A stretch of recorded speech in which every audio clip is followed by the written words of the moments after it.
Yo, what up?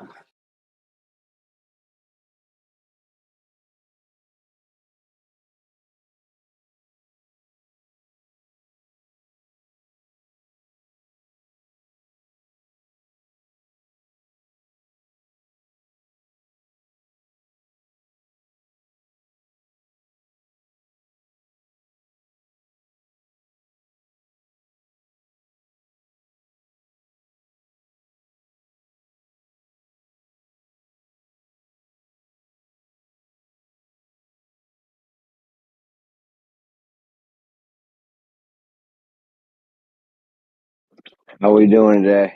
Where's everyone at?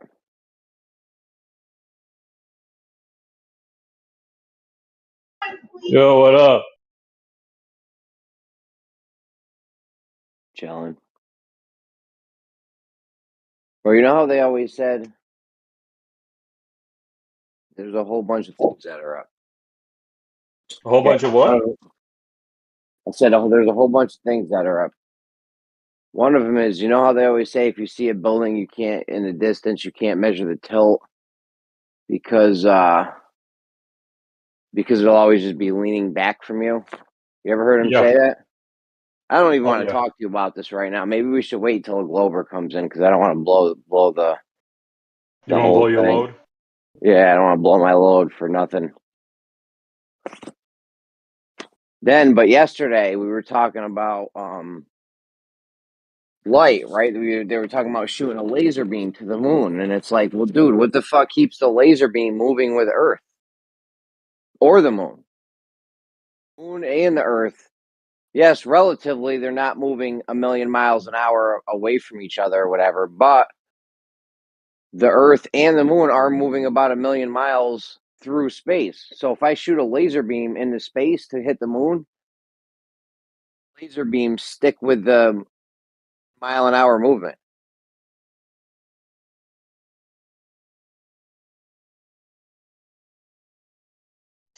You know what I'm saying? Yeah. Yeah, they're aiming at a sphere that's moving like 2,400 miles an hour in relation to us, and they hit it in the exact right spot for it to come right back No, into this listen, into the transmitter. no. The moon is moving through space at a million miles an hour. But not relative to us. No, it's not. I know it's not relative to us, but when you shoot a laser beam out, right? We're on Earth. We're shooting a laser beam up.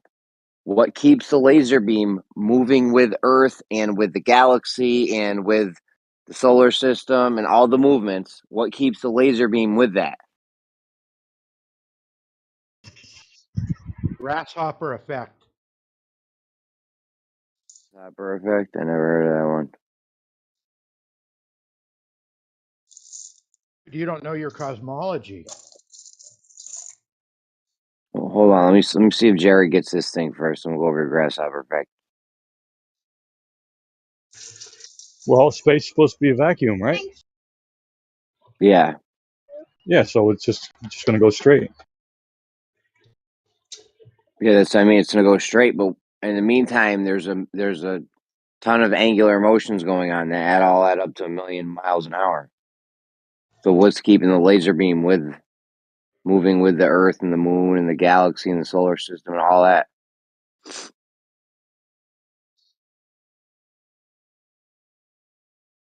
I don't know. Zanuck was trying to tell me yesterday that light had conservation of momentum. Anyways, what's the grasshopper effect?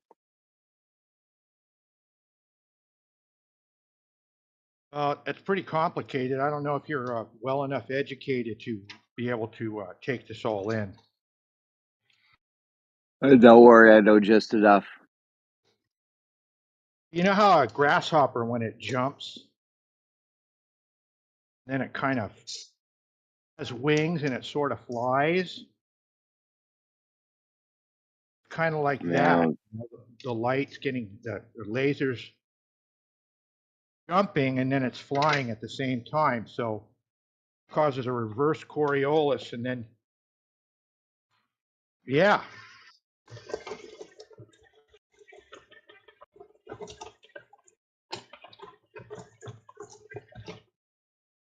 I don't know about all that, Barrel Rider. Oh, come on.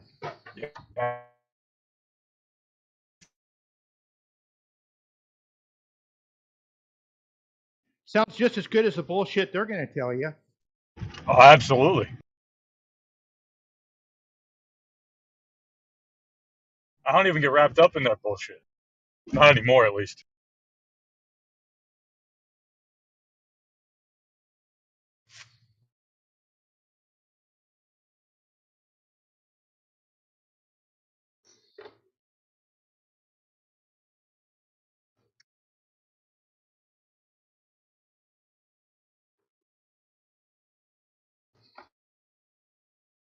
People start coming in any minute. I don't know what they do. They must like scour rooms and just wait to hear if people are talking or not. I don't know. They hear people talking, they'll just jump in. I don't know. Maybe they're off doing goofball shit. I don't know. Don't know.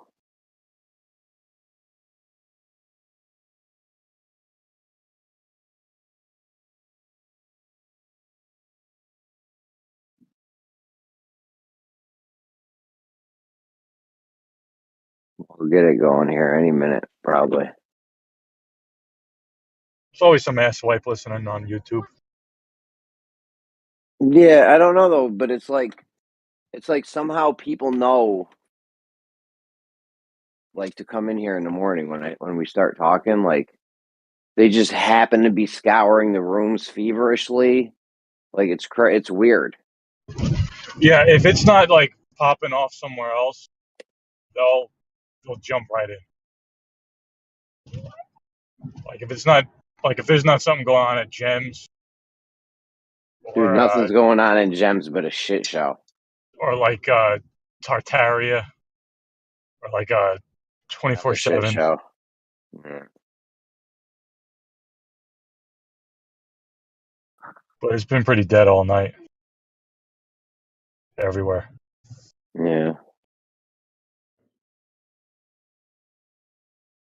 What are you up all night? Oh yeah.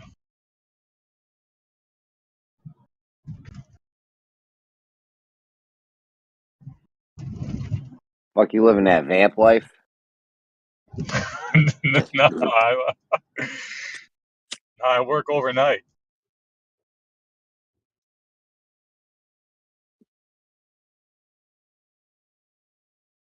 I work. Yo.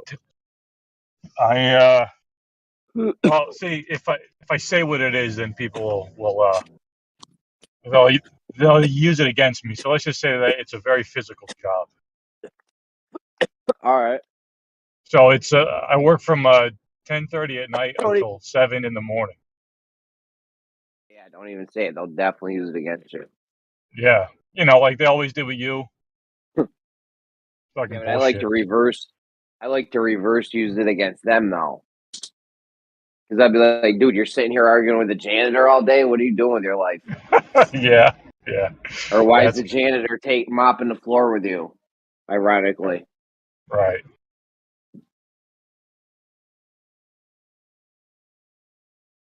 I'm a rocket scientist.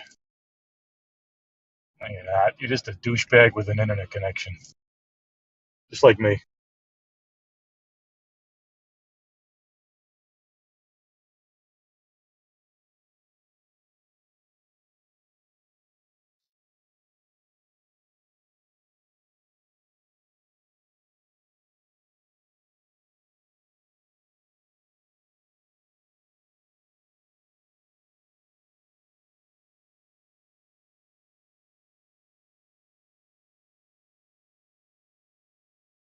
But yeah, as soon as we get a Glober in here, I'll pop it off with this thing I got here.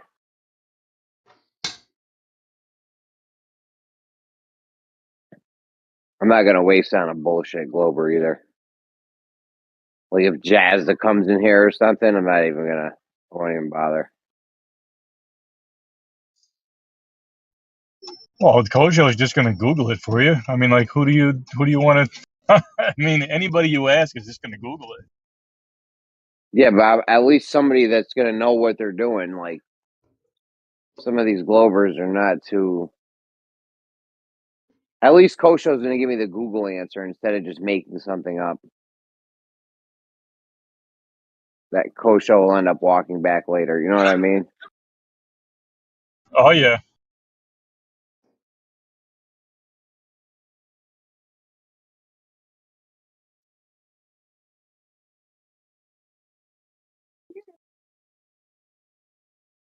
I know all about Kosho.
What up? How we doing? I'm just curious. How did you know to come in the room? Who, me? Yeah, like just now. How did you know to come in here? Did you just randomly come in? Uh, no, I keep an eye on this channel always to see if there's any activity. I don't watch on YouTube. I just keep an eye on Discord, and I saw Battle Rider unmuted, so I thought there was some chat going on. Oh yeah. We're That's the chatting. reason. All right. No, we're chatting. What's up? What do you got? We're gonna talk about as soon as the Glover gets in here. We're gonna talk about some sphere shit.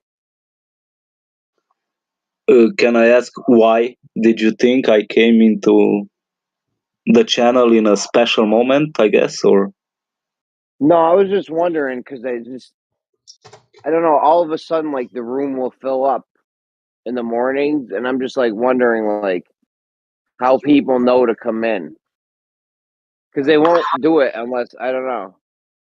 That's all. I wasn't saying anything. yeah, I'm wondering the same because it hurts me to see this good channel being empty for a lot of the time, and then all of a sudden, inexplicably, people just choose to come in. Yeah, I don't know. We the best though, no doubt. I don't know, man. We were doing so good in Discord with having this room going 24/7 nonstop. Like we had this guy Bandsaw here, crazy Australian king of Australia, basically. Hey, what's up, kiddo? Hey, no, not yet. It's too early. Too early for that. Too early. Hold on a second, entry. Hey,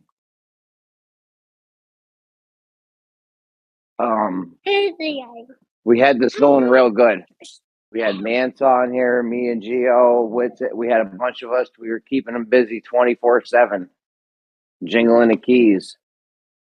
And as soon as we started getting, there's a weird series of events happen. As soon as we started getting people from this other room that had some weird controlled op shit linked to it back in the day, a new room opened up and then divided us all up again. Like we had everyone in the spot, and then a fucking new room popped up, and then we got all chopped up again. So that's why that's why we're getting long stretches of dead moments right now. So there's nothing I can really do. Some new guy showed up. Some guy rolled up with a white windowless van with puppies and candies, and everyone fucking jumped in it pretty much. Like there's nothing I could do, you know.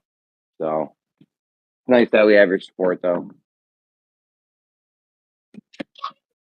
Well, I think you cannot have a channel that is universal for everyone else because, as far as I can see, these other channels where people tend to congregate are each have their own theme. So some of the discussions, I guess, wouldn't fly around here, but they find place in other channels.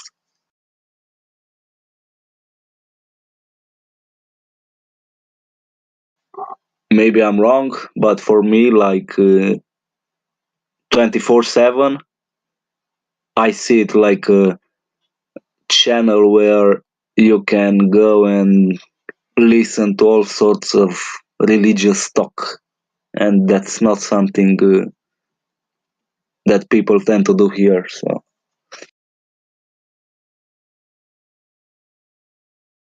Well, they have their little Bible moments here every so often,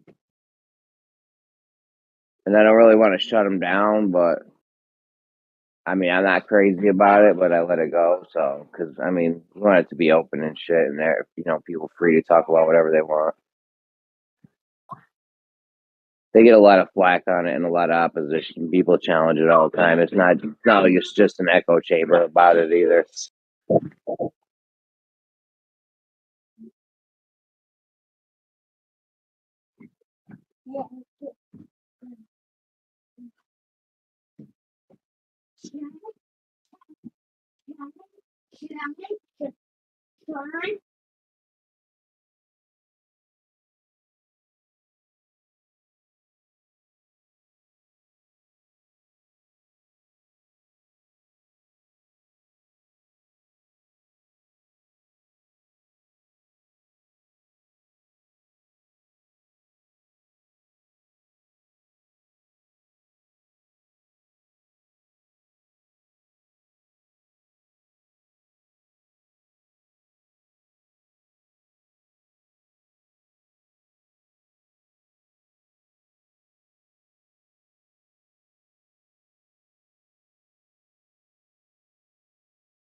I mean, dude, losing Bandsaw was. I don't know if you know who Bandsaw is, but that was a huge hit for us.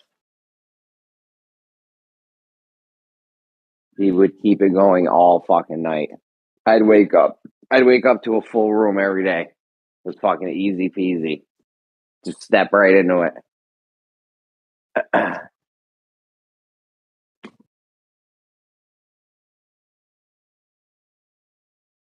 Easy peasy. Lemon squeezy. and where's he now? I don't know. He's been on a little hiatus. MIA. He does that every so often. I hope he comes back soon, man. We need him. There's not a lot of people that can do what like me, Whitsitt, or Geo do, so he was one of them. You could just keep the conversation going for hours.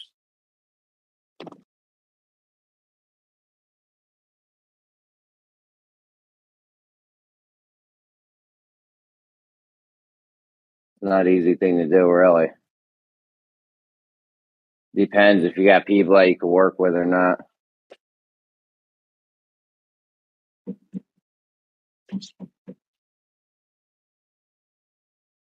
Drunk people fuck you up.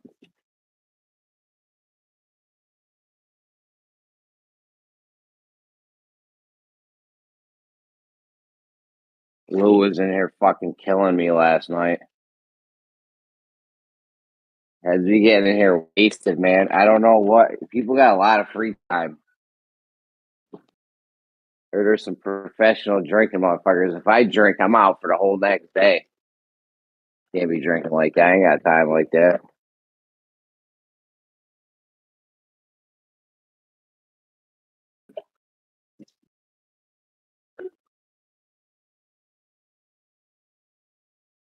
Oh, slow day today.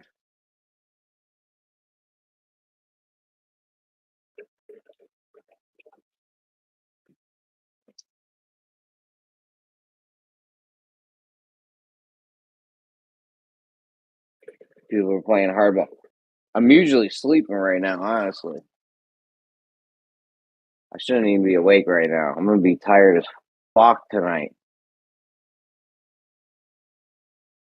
I was already tired from last night.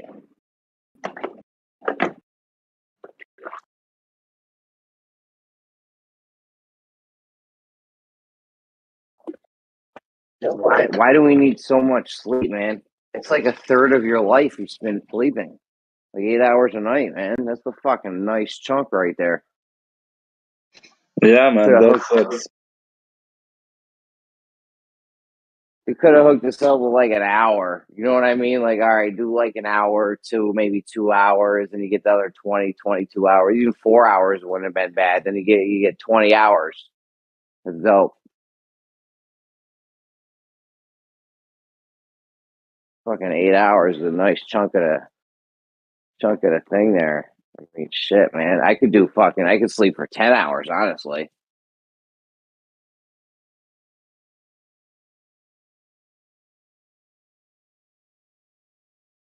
What were you gonna say, though? No, I agree with you. It sucks. We spend a third sleeping, a third working for the man, and Oh, the we. working's the worst one.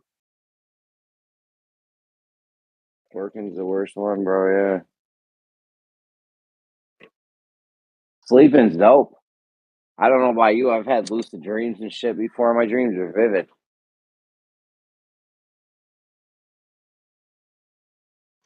Yeah, most of my dreams, I realize I'm asleep, and in some way, I manage to affect and the dream, like fly and shit like that.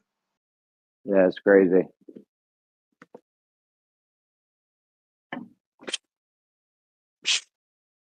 Get out of here, kitty.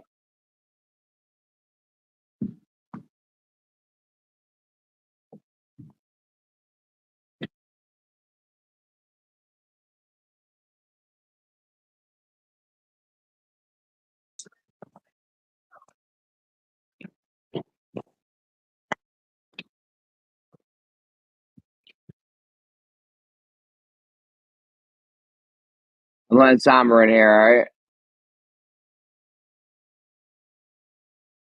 Say what? Nothing, man. I was hot micing, my bad. Cat, kitty cat. And 4 cats in here.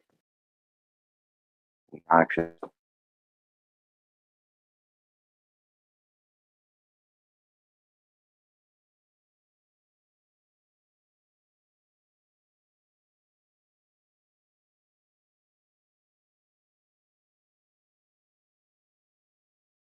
I'll go grab lunch. See you later.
Put a solar powered light bulb, a bright ass fucking light bulb. You can see it now. Get enough lumens.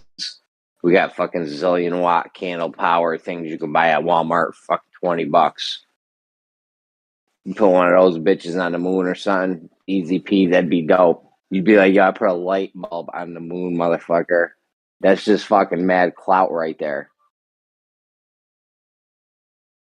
I mean, you could set that shit up to spell fucking Mountain Dew or something. Like, how much would Mountain Dew or Pepsi or Coke, how much would Coca-Cola pay to have Coca-Cola right on the moon in red lights? Where you could see it from Earth visibly. I have to feel like they'd give you all their money for that. They spend so much on advertising. They would give you all the advertising money for like 20 years for that. Like you couldn't buy that kind of advertising.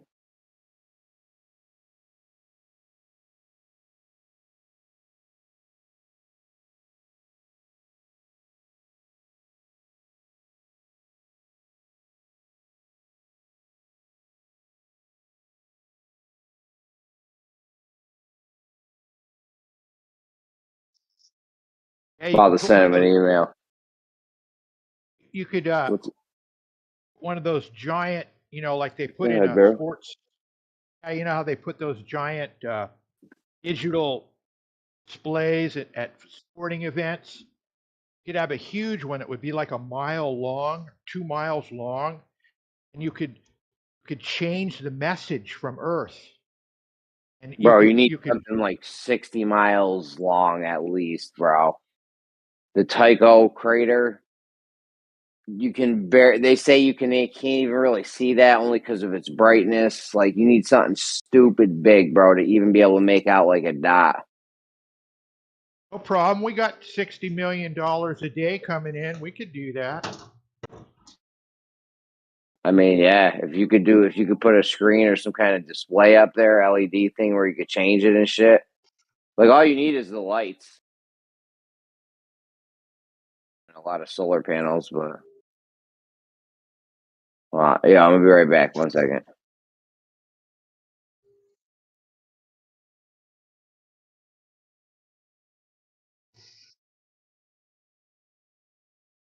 All right, there we go. I get this weird AirPod delay sometimes.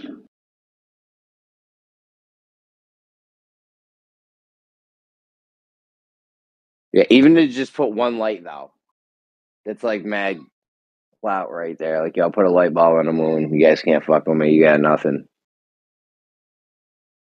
You'd have to actually be able to go to the moon though and do that.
Damn, man, tough crowd today. Tough crowd. Where the fuck's everyone at?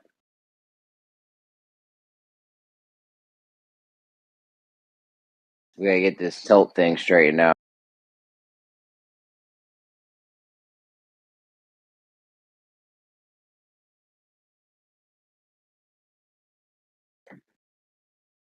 They got a fucking tilt issue going on here.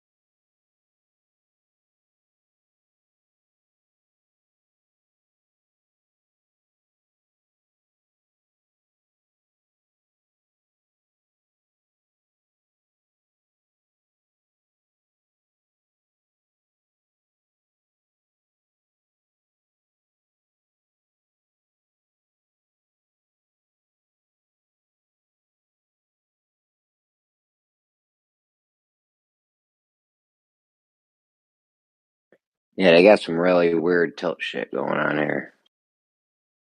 I just thought of something else. What do you mean? With the tilt, they got some tilt thing going on with the plumb lines aren't parallel issue. Same old. I'm just gonna wait for a Glover. They'll get in here eventually. Kosho, Zanuck, one of them.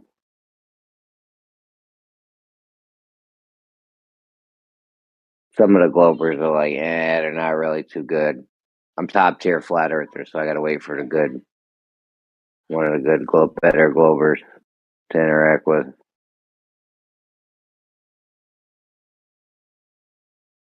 Glover daddies, Bruhif, shit like that.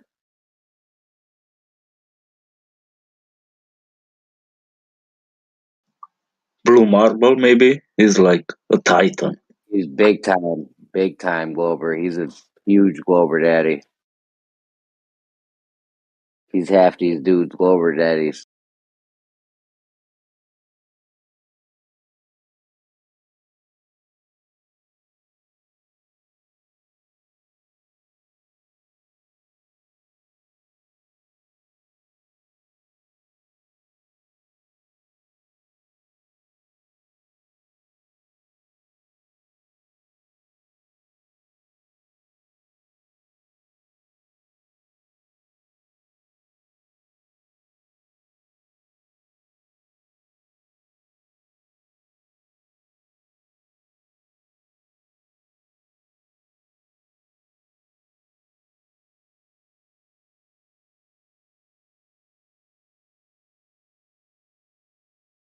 I mean, I like the thing Blue Marble was talking about yesterday. They were talking about the koala boro. I forgot the name of it. Is it koala? Something, whatever. The hole they drilled in Russia, 8 miles deep. Because first they had a rush to get to the moon, right? Then it was a rush to get to the center of Earth. Some shit. Like they're having all these weird competitions in the Cold War.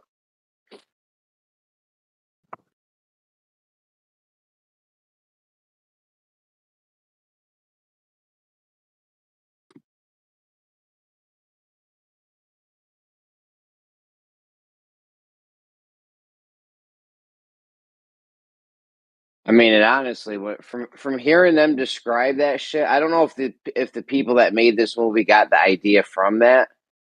But there was this movie with Adrian Brody, I think his name is. I don't know. He's got the dude with the big nose. He was in a Predator movie, The Hurt Locker. So he was in a couple movies. But anyways, yeah, they dug down. It was just this like gooey jelly substance This like sludge kind of. Oh.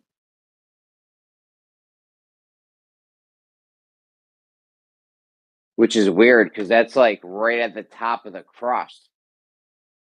You know, they got that shit going 3,000 miles deep. They were only 8 miles. They weren't even they were like a little teeny tiny fraction of the way. Like it must be getting crazy when you go deeper. Is that what it is the whole way through, or like what?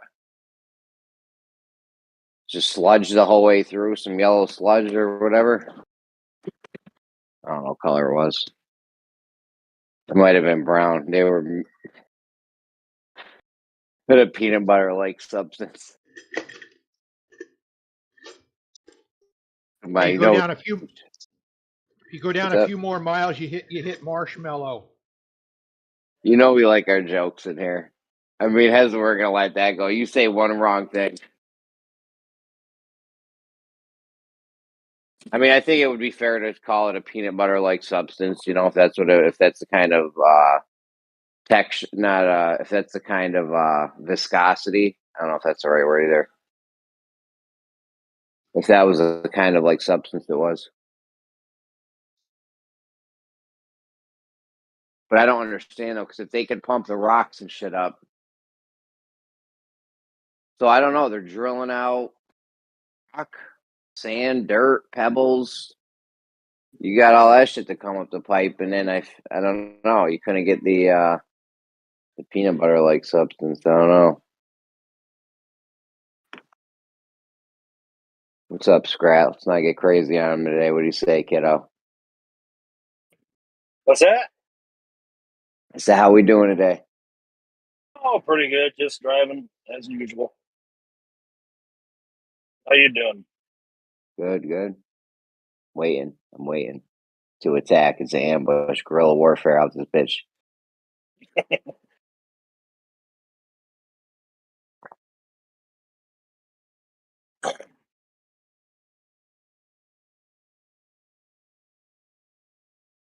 I don't know. I feel like this is the most interesting topic in the world that we talk about some of the most interesting topics in the world in here. Like this room should be packed nonstop with like thousands of people.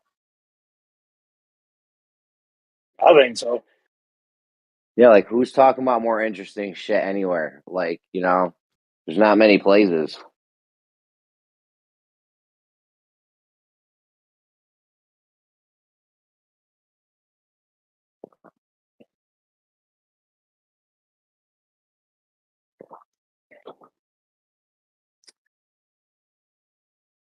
If we weren't getting if YouTube didn't change their algorithm, we'd be fucking crushing it right now.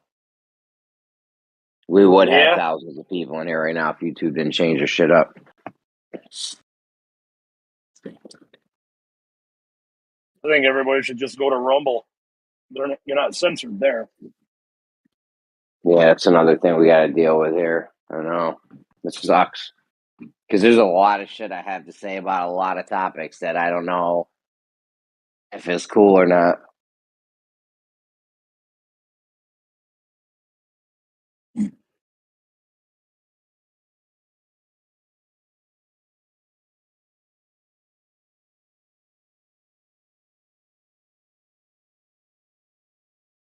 Were you in here last night or yesterday afternoon when Zanuck was in here?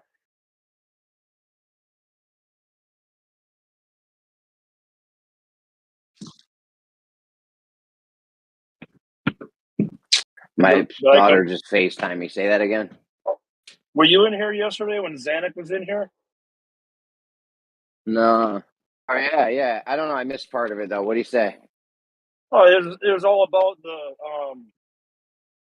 the freaking when he's saying once you leave Earth, you maintain your momentum or conserve your momentum. And I pointed out the fact, You're well, welcome. once you start moving the opposite direction, you're not maintaining that momentum. You're traveling in the opposite direction. And he tried to twist it around, and it was quite sad. Well, then he was trying to tell me light had conservation of momentum after that, because the light has to stay with the Earth. Did you catch that part? No, I didn't hear that. Oh, dude, we shoot a laser beam. Well, they started talking about shooting laser beams to the moon, right? Okay, yeah, I caught that part. Yeah, but I'm like, well, that's weird though, because if you shoot a laser beam and Earth and the moon are both moving a million miles, the Earth and the moon are both moving about 1,000,000 miles an hour. Like that Right. bulk of that speed, the bulk of that speed is coming from the galaxy cluster and the galaxy itself, and then the speed of the solar system. So most of the speed's coming from the moon, from all that. So the moon is doing roughly the same speeds the Earth is doing. Now they're doing If them. anything, it has to be going faster because it orbits the Earth. They have to be moving faster than the Earth. Because not That's a only is good it keeping point. up with the Yeah, Earth, it's going around the Earth. Sorry, it's go doing ahead. all the movements. No, that's a good point. Yeah, it actually has. I never even thought of it like that. Yeah, it has to be going way faster than the Earth, because it's like, if you're running circles around someone, like it's literally Uh-huh. running circles around us. Yeah, it's funny. Uh oh, so you got that 1,000,000-mile-an-hour movement that the moon's doing. So you're going to shoot a laser beam at it. What is going to keep the laser beam? You would have to account for that 1,000,000 miles an hour that the moon's going to do in between from when you shoot it to when it gets there, which Uh-huh. may not be a lot, but I mean, 1,000,000 miles an hour, pretty fast. I would say so. And Yeah, when I you mean, I take don't into know how. consideration, they supposedly aim right at those so-called reflectors. Um, how did how they taking that into account? So what Yeah, did he say? it's because we're not fucking moving, and it's just the moon's moving. Like, even in their story, this shit don't check out. Like in What? the No, story they're telling us with this laser bounce, the moon's moving around Earth, and Earth is still. right. And so he said that in order for it to actually hit that mark, the light has to be maintaining the momentum too. Dude, in order for this whole thing to work, light has to have conservation of angular momentum. And they were saying, yes, light has conservation of momentum. They said special relativity, and they said it doesn't matter because they're both moving both moving in relation to each other, so it's irrelevant. Like, I just got a whole bunch of nonsense. I was very unsatisfied. But do you actually expect to be satisfied with these people? I They're mean, I thought they lunatics. might have something good. Yeah, I knew that was going to be a tough one, but The way I see this, uh, anybody who actually looks into the Earth, what's the word I'm looking for? The shape of the Earth, the cosmology. Anybody who actually cosmetology, looks, the cosmology of Earth. If is that the right word? cosmology. Yeah. Yeah, I said it wrong on purpose. Okay. I was fucking Yeah. right. So anybody who actually looks into this, investigates and studies and stuff, and they're still convinced that it's a globe, to, in my opinion, it's a mental illness, just like Bro, liberalism. this is a hard pill for somebody to swallow. Let me tell you something. I was in a conspiracy since the 90s. All right, the moon landing. I've known the moon landings were fake since the 90s. JFK, Twin Towers, aliens. Right, I've been in this shit for decades. This was a hard pill for me to swallow. I can't imagine some normal normie person that's wearing a NASA t-shirt to swallow this pill. Like, I don't know if it. I don't know. That's kind of weird because it's almost the opposite with me. I was never into conspiracy stuff. I just did my own thing, whatever people said, okay, whatever. But as soon as I heard this, when my brother first mentioned it, I said, dude, you're a freaking loon. He says, just look into it. So I looked into it. It took me probably a half a day.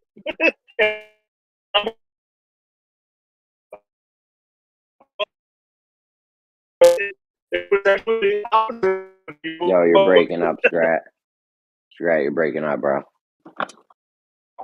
We didn't catch none of that last part. Try it again. Now? How about now? Nah, it's still bad. Oh, there you go. Okay, so, yeah, Nah, you're still breaking up. You're still breaking up, bro. Give it a minute. Give it a couple minutes. We got SD in the house.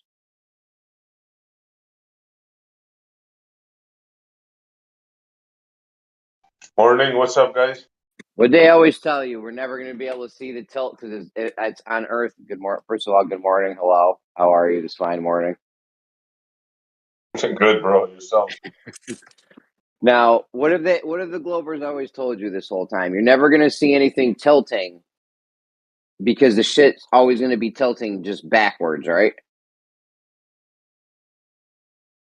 That's their bull, yeah? That's their thing, right? I almost want to wait for a Glober for this, though. We'll get a Glober in here soon and you'll hear it. Yeah, don't waste it. Don't waste it. Don't waste it, right? Because their Blue will be listening, and he'll send a memo out to all the other Globers and Exactly. secret Glober bullshit.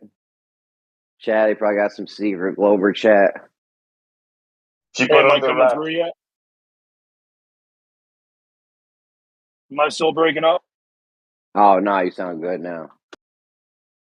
All right. What was the last thing you heard? It took you like a half a day to get in a flat Earth, which is crazy. I toggled with it for like 6 months. Yeah, it was like I said. It was basically the opposite with me as it was with you.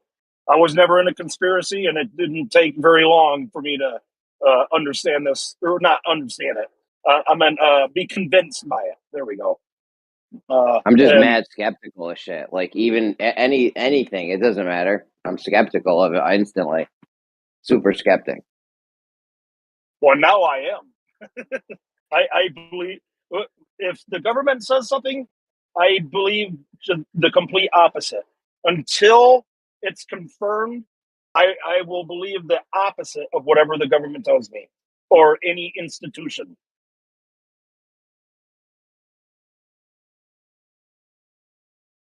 The government's ridiculous, yeah. They don't fucking run anything, right? I mean, Jesus, people want the government to do more shit.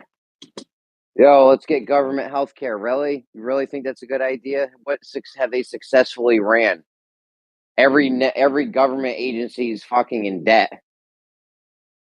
The national debt. Have you heard what California's doing? This is hilarious. Have you heard what they're doing about reparations? So-called reparations? Oh, yeah, what? That's fucking... What are they going to do? Every black person is supposed to get $5 million. Do you know how many black people are in Cali? Just Cali? Yeah, just California. In the Black the people are in California. Cali? There's no way they can afford that. Well, yeah, and the Quadruple. California citizens are going to have to pay for this. So Dude, every nobody black could person. pay for that. Well, no, okay. I think it might be every black person that can prove that their ancestry were one of their ancestors was a slave or something. But it regardless, even if it's just a couple people, I mean, you give them $5 million. What was the other thing? They can buy a house. That's going to be like half the black for a people in penny. Cali, bro. Probably going to be like a nice chunk. Dude, that's going to be millions of people. How many million people live in Cali? That's a good question. LA's got to have like 3-4 million at least. Way they can do that. Well, go ahead. Sorry. No, I'm just going to say there's no way they can give out that much money. It's going to be a massive amount of money. Well, they're insane just to even think that they can do that. Yeah, this is a huge waste of time. What are you doing? Are we going to give the Indians back their land? Why are we not hooking the American Indians up back with their land and shit? And if that's what we're doing, we're making amends and giving everyone back their stuff. Where are we gonna go? Because we got to give all this land back to the Indians. Well, can anybody name one country in the world where that land wasn't obtained by stealing it from another person or another, people? Every country in the world has been obtained through by conquering others. And why is it that America is the only one that should feel guilty about it? Nobody else cares. Now, am I saying what happened was right? Of course not. It was sick. But that's the past. You can't change the past. So let's just Yo, if the American move Indians on. had kept, if the American Indians had kept going, we'd be like Avatar right now out this bitch.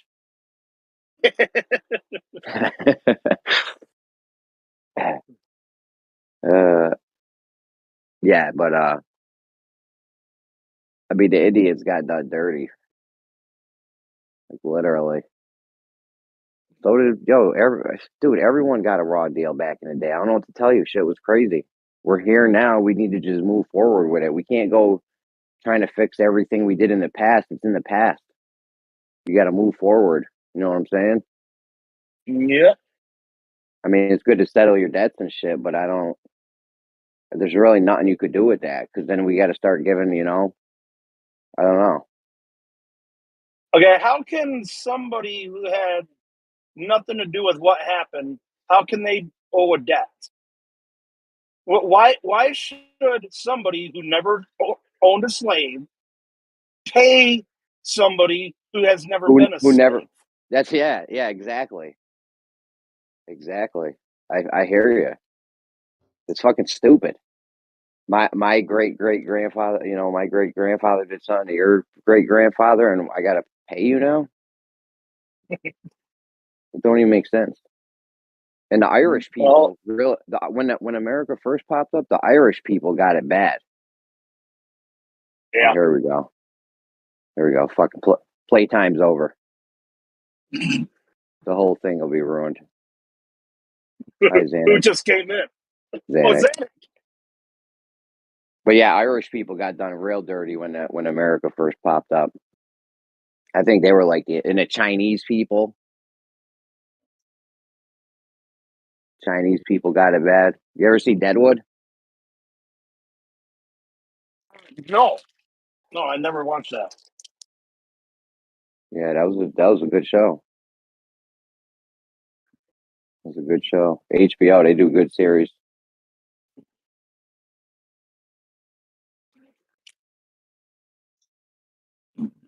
Someone told me that they're going to try to pass a law in Oregon where every homeless person gets $1,000 a month. I don't know how true that is, but that's what I heard. Why? They're still going to be Oh, homeless and spending on drugs. Because they made that was another. Isn't Oregon? Sorry, One second. Isn't Oregon the state that just made all the drugs legal? That's great. that sounds right.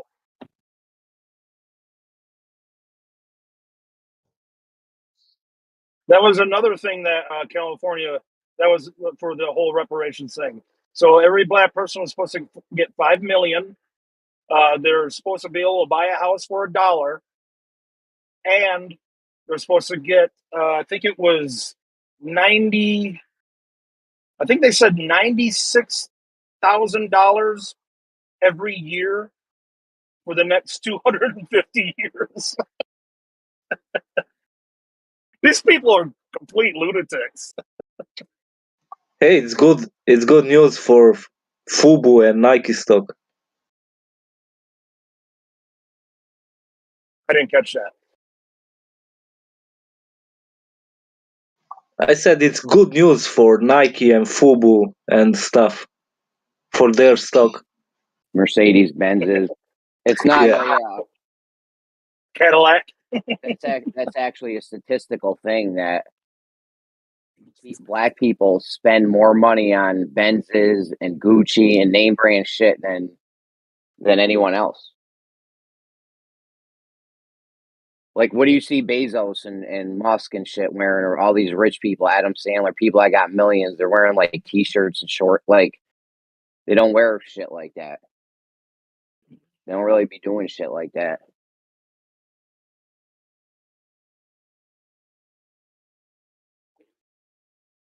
We're talking about the deep hole yesterday, right? The Remember koala that? hole. What's it called? What's the name of it? The Kola deep borehole. Cola, okay. Yeah. So funny, after we were talking about that, a little while passed, and then I get a recommendation. They discovered a new layer in the Earth's freaking crust shit. You can believe that, man. Just post.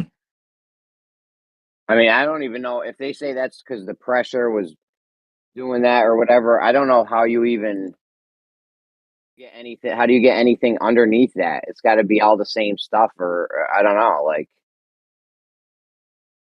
There's no chance for them to have discovered that. I mean, we talked about it yesterday, right? They only went down 7.8 miles. Now they're saying they discovered a new layer in the center of the core. I mean, it's just sheer nonsense. oh yeah, you're just making stuff up. Yeah. You're just making stuff Everything up at from that them point. is a story. Cool story. Everything's a Cool story for bro. them. Yep.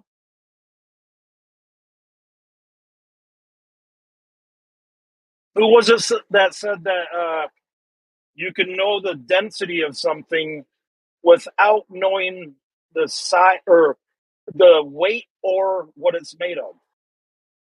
Who was that? Another crazy statement. Yeah. Impossible.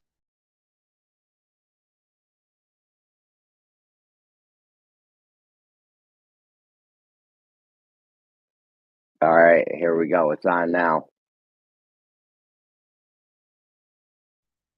What's going on? Who? Oh boy, here we go. Hey Zanuck, are you there? There's a Zanuck sighting. Hey Zanuck, you on? Hopefully, he just woke up and he can't really talk that much. In the shower, like his buddy Kosho. What's wrong with taking showers? You guys don't do that in Canada? There it is. Personally, I Speaking- think Kosho is kind of fun. He makes it fun for me. Zanuck, he's so degrading. I mean, he just degrades, like puts low people key, down. like low key too. Not even like blatantly. It's just like this, like underhanded shit. Yeah, Yeah, Zanuck, be more like Kosho. I've always said Kosho's one of the top 10 Globers. I think he's Zanuck the is top. I think he's the top. Zanuck is ahead of me, so A lot of the part Kosho uses common sense, but then when it comes to the stupidity of this stuff, then he just loses it. Hold on, Kosho. Who is your official Glober daddy? I'm just curious. I've already said this. Curved water. Curve, he's dope. Yeah, no, it was a good choice. Good choice. Curved water. He's fucking. He's a disgusting human being. What are you talking about? He's smart though. Who? He's smart.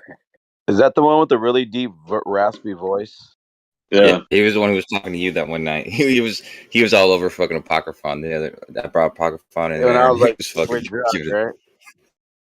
I remember Oh, talking about shit. super drunk. Hey, but he was actually like keeping like the crowd calm and like letting you talk. So that was cool. Because he's a mod there. You know, he's been a mod there now for a little while, and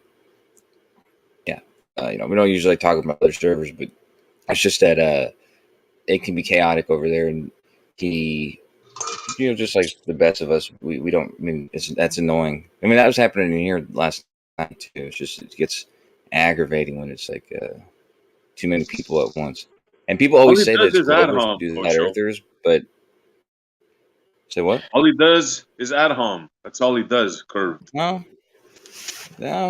He usually says something that might be mean, but it's always funny. Whatever he says. Well, he is sometimes. funny. Yeah. I'll give him that. He's funny. But as far as conversation wise, I mean, it's you might as well talk to a wall. What are we it talking about? depends on who you are. I Depends think on he who you said are. Curved water. about curved. I think he said, "Well, we know it's a globe, so there's that." I was like, "Shut up." That's a good argument. Fine way to start a convo. Right? He said some funny stuff before, and he does speak with like 100% confidence, like he is absolutely concrete in his belief. I mean, you don't really get it that because like I mean I won't. Sometimes you know how to fit in. You got to get in and fit in. You know what I mean? And Get in where you fit in, yeah. yeah, whatever it goes, who knows? But either way, as you know, so not everybody will express their confidence as much as other people, but you have to know that our confidence is about equal throughout. My confidence is probably just as much as Annex, just as much as who else is in here. You know, any of us. There's just some people want to. Some people don't feel the need to express that most of the time. Like I don't express it most of the time. But it is true. I'm very confident about it. I'm almost certain. I'm more certain of that than I am that I'm a man. I'll tell you that. What? I Hold mean, on, wait. Did I just hear that? You said you're more It's a joke. It's certain a joke, too. that the Earth is a he globe wasn't than Inside you joking. are a man. He wasn't He's not joking. joking. I'm not. I don't think he's joking either. He tucks it all the time. Am I a man? Do you have a voice changer too? These doofuses were asking me. They were talking about like absolute certainty and that kind of thing, and they're like, "Well, so are you certain that you're a man? Huh? Are you certain? Like, come on, dude. Like, We can make absolute statements about the reality we're in, though. Whether this reality is real, that's a whole nother philosophical argument there. And but there actually is are the philosophical absolute, argument. but there are absolute statements you can make about this reality, whatever this may be. Because you could say, "Oh, we're all brains in a vat. Nothing's real," but I mean that's just fucking hardcore. Was it That's solipsism? the stupidest baller argument. We could be What's the brains word in a for A that? vat. baller argument. man. That's a solipsism argument. And when you're Is it talking about sophistry or solipsism, that solipsism? solipsism. But in a solipsism argument, like when you're describing solipsism, it does make sense to express that. It just usually doesn't make sense. It usually doesn't help the any argument to bring that up. But it does come up sometimes when we talk about like uncertainty and confidence levels and like how confident you are of a measurement being made. So in these sorts of things, it does make sense to bring that up. That's why No, people say things like there's no such thing as a perfect measurement. All measurements have errors. This kind of thing. that's not why there's no perfect dude. What? Listen, when we're talking Yeah, about when we're talking about some of these things, and you're saying you can't make absolute statements or definitive absolutes, claims on this on reality, like that's ridiculous. Whatever our reality is, we can be 100% certain water exists, right? And no, there's this, no, no. you're not You could 100% be absolute sure you could be that dreaming right water now, exists. dude. Yes, and if I You am could this whole dreaming, or if I'm a brain in a vat, regardless of whatever is happening, this is the reality. Inside that reality, water exists. 100% definitive, no questions. no. You could be dreaming, and your dream could have literally started 2 seconds ago, and you could think that this conversation's been happening for 10 minutes, and that you've been in here for longer than that, but all that was invented in your head If that because you is just the started dreaming case, 2 seconds ago. I know, even if that is the case, right now, as it stands, I can still be 100% certain water exists. I just flushed the toilet bowl. It was full of water. Yeah, but it's like saying, like in that movie Hook. Remember Hook? Whenever they're fucking at that table, and then there's Yeah, like and then he food imagines all the there, and food. it turns to Talking about Peter Play-Doh for some Pan. reason. No, it's called Hook. No, it turned into food, not Play-Doh. Yeah, but I feel like they were throwing shit around and it looked like they were throwing Play-Doh, dude. Well, no, But because it was really colorful. It was like yellow, purple, blue, green. It was like yeah, all exactly. these. That's my point, man. That's my point. Food doesn't look like that. That's what I'm saying. Food doesn't look like it's like yellow, blue, green, purple. Well, no, there was like So turkey on there It too. was, it was pudding. It was multiple flavored and colored pudding. Yeah, like desserts. Whether It was real. desserts, and then because he also had a big ass turkey there too. Remember, there's like turkey. There was Yeah. like of course, because they didn't want to make it look like it was only Play-Doh. I get it, but regardless of what it was, the point is, they imagined it. yeah, they imagined it and then they got to eat it and throw it in food fights and stuff. But in reality, a person who's hallucinating, just because they hallucinate something to be real, like oh, I have hot lava in my coffee cup. Hot lava is real. Even though hot lava is real, them seeing it in their coffee cup doesn't make it real. So Okay, so hold on though, Kosho. In to respond to what you just said, okay? If hot lava in a coffee cup isn't real, but you just said, but we know hot lava is real, then that's kind of a catch-22 because you're saying that everything is imaginable. So then how do you know hot lava is real? So if hot lava is real, right? Because we could like we said we walked up to it, we tested it, kind of like what Jeremy's saying, I flush the toilet, there's water. But you're saying you could be in a dream, you could be imagining it.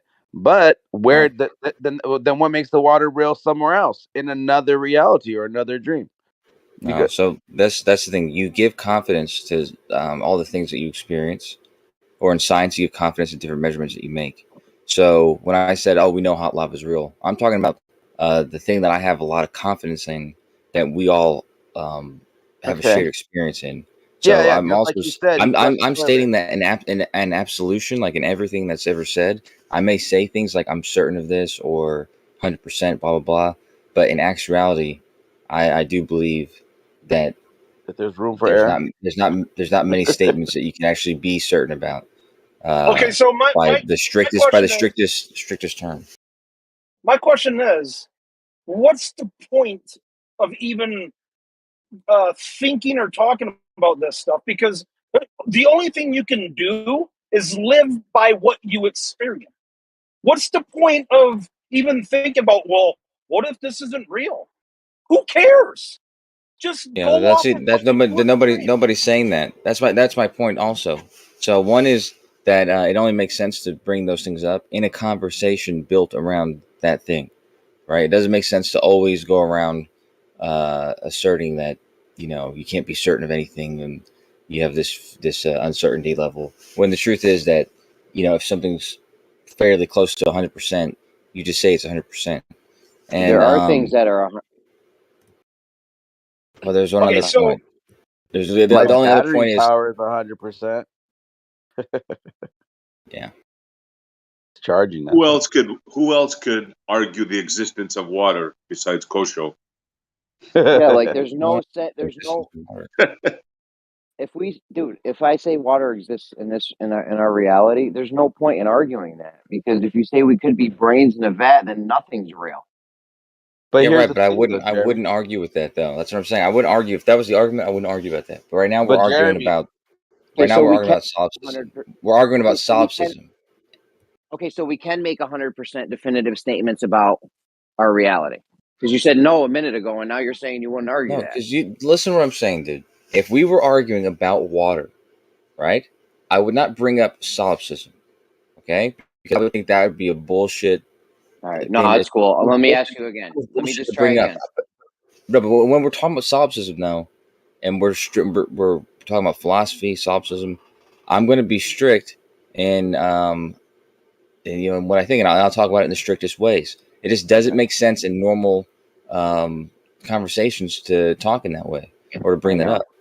I know. So let me just ask you again then. Can we make definitive 100% absolute statements about this reality? You can, but they'd be wrong. Why would they be wrong? Well, you'd be wrong that you were 100% on it. But You just said we could. You just said you wouldn't argue it, and we could. I said that we do. I said that it doesn't make sense to bring up solipsisms in those cases. It doesn't change the fact that that analysis was incorrect, because we can't validly give it 100% analysis. But the fact that it's incorrect doesn't make it so we shouldn't do it. We should still communicate in this way because it makes sense. It only serves to confuse people if you want to be like a fucking pedantic asshole all the time and bring that up. Okay, so you're saying we can make. Go ahead. I'm just saying. So the answer is we can make those statements, and we should make those statements. 100% certainty, this kind of thing. But we should also know that those are not correct. It's not correct, but it is an approximation, and it doesn't serve to describe, in most cases, that it's not exactly 100%. That you're not exactly certain. Can I give an example of where you don't know what you're talking about? Say you're naked and you jump into the ocean. Would it be 100% accurate to say that you were wet? No. What? Have you ever seen a person? Have you ever seen a person homeless? Have you seen a homeless person hallucinating on the street? There's people who walk around naked every day and are crazy, and they don't think that they're crazy. They don't think they're walking around naked. They think whatever the fuck the hell they're thinking because they're high on crack, or they're just hallucinating because they're deranged. Okay, but people, it's not outside the realms. It's not outside the realms of possibility for somebody to completely be inventing the things that they're experiencing. And it happens all the time. Nice start of the day. Reality is not real, according to Kosho. That's what we said. That's the problem. This is why we're always going around in circles. You guys miss the point, and you guys make one up that makes more sense to you that you can.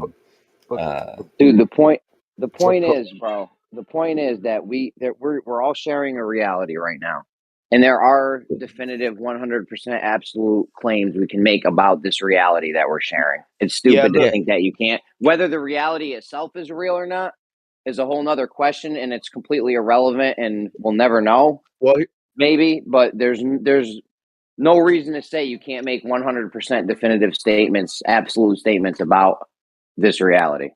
Yeah, but the fact is also.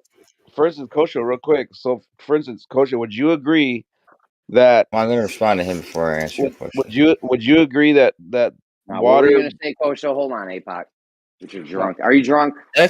No, I've been trying to answer for like a minute now because everyone keeps. Go ahead. You're next. That's your question, but I just want to respond to what he said real quick. Just what was because what was the last thing you guys heard me say? How Kosho's I always can't remember. I'm trying to remember what Jeremy said. In response to it, then I don't know why we call him APOC. I think it's because of Xanic. But regardless, hold on. I want to get an answer from Kosho. Can you guys hear me now?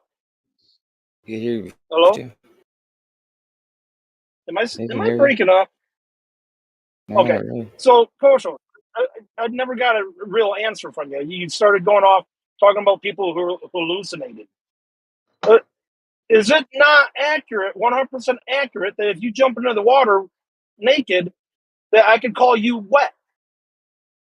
Yeah, I did respond to that. I gave you examples of when you think that would be true and it wouldn't be true. So yeah, you gave me red herrings. You gave me I gave you examples. Who are hallucinating. Gave you examples. Yeah, I gave you examples of how. So unless you can be certain, that you're not in that state. Don't overtalk each other, man. Come on. I haven't already answered the question. My question. No, you didn't. You gave me a red herring. Let's answer the actual question I give you. If you, not somebody who's hallucinating, if you were naked and jumped into the water, why would it not be 100% accurate for me to say that you were wet? Okay. Let me briefly inform you on what it's like to hallucinate. When you're hallucinating, you don't know that what you're experiencing isn't real. Because if you know that, then you wouldn't be hallucinating. So when you're hallucinating, I know, but that's the problem, is that you're not, it's not clicking with you when I tell you that it's possible to be in a state where you're hallucinating when you don't know you're hallucinating and you think that that's really being experienced. So because that state is possible, because that's a possible state that you could be in right now, because of the fact that someone could be in that state and not realize they're in that state, because of that fact, that leaves the possibility that that could be happening to you at any given moment, which takes the probability of something being absolutely certain to something a little bit less than certain. It may be slightly less, but it's not. How about It's this? not.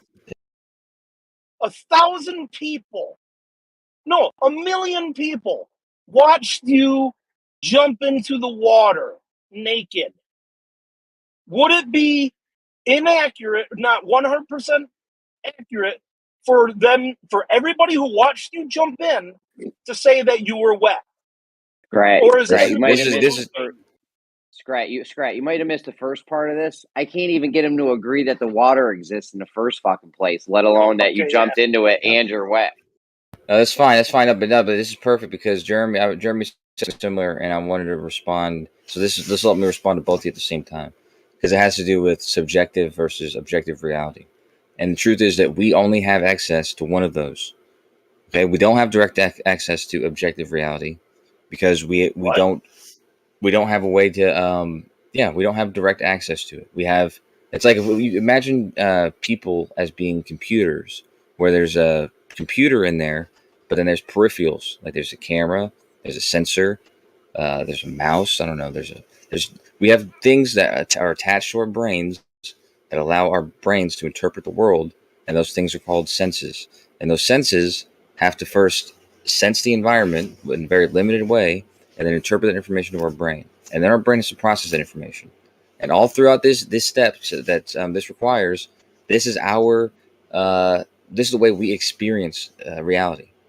So for that fact, we don't have direct access to the objective reality.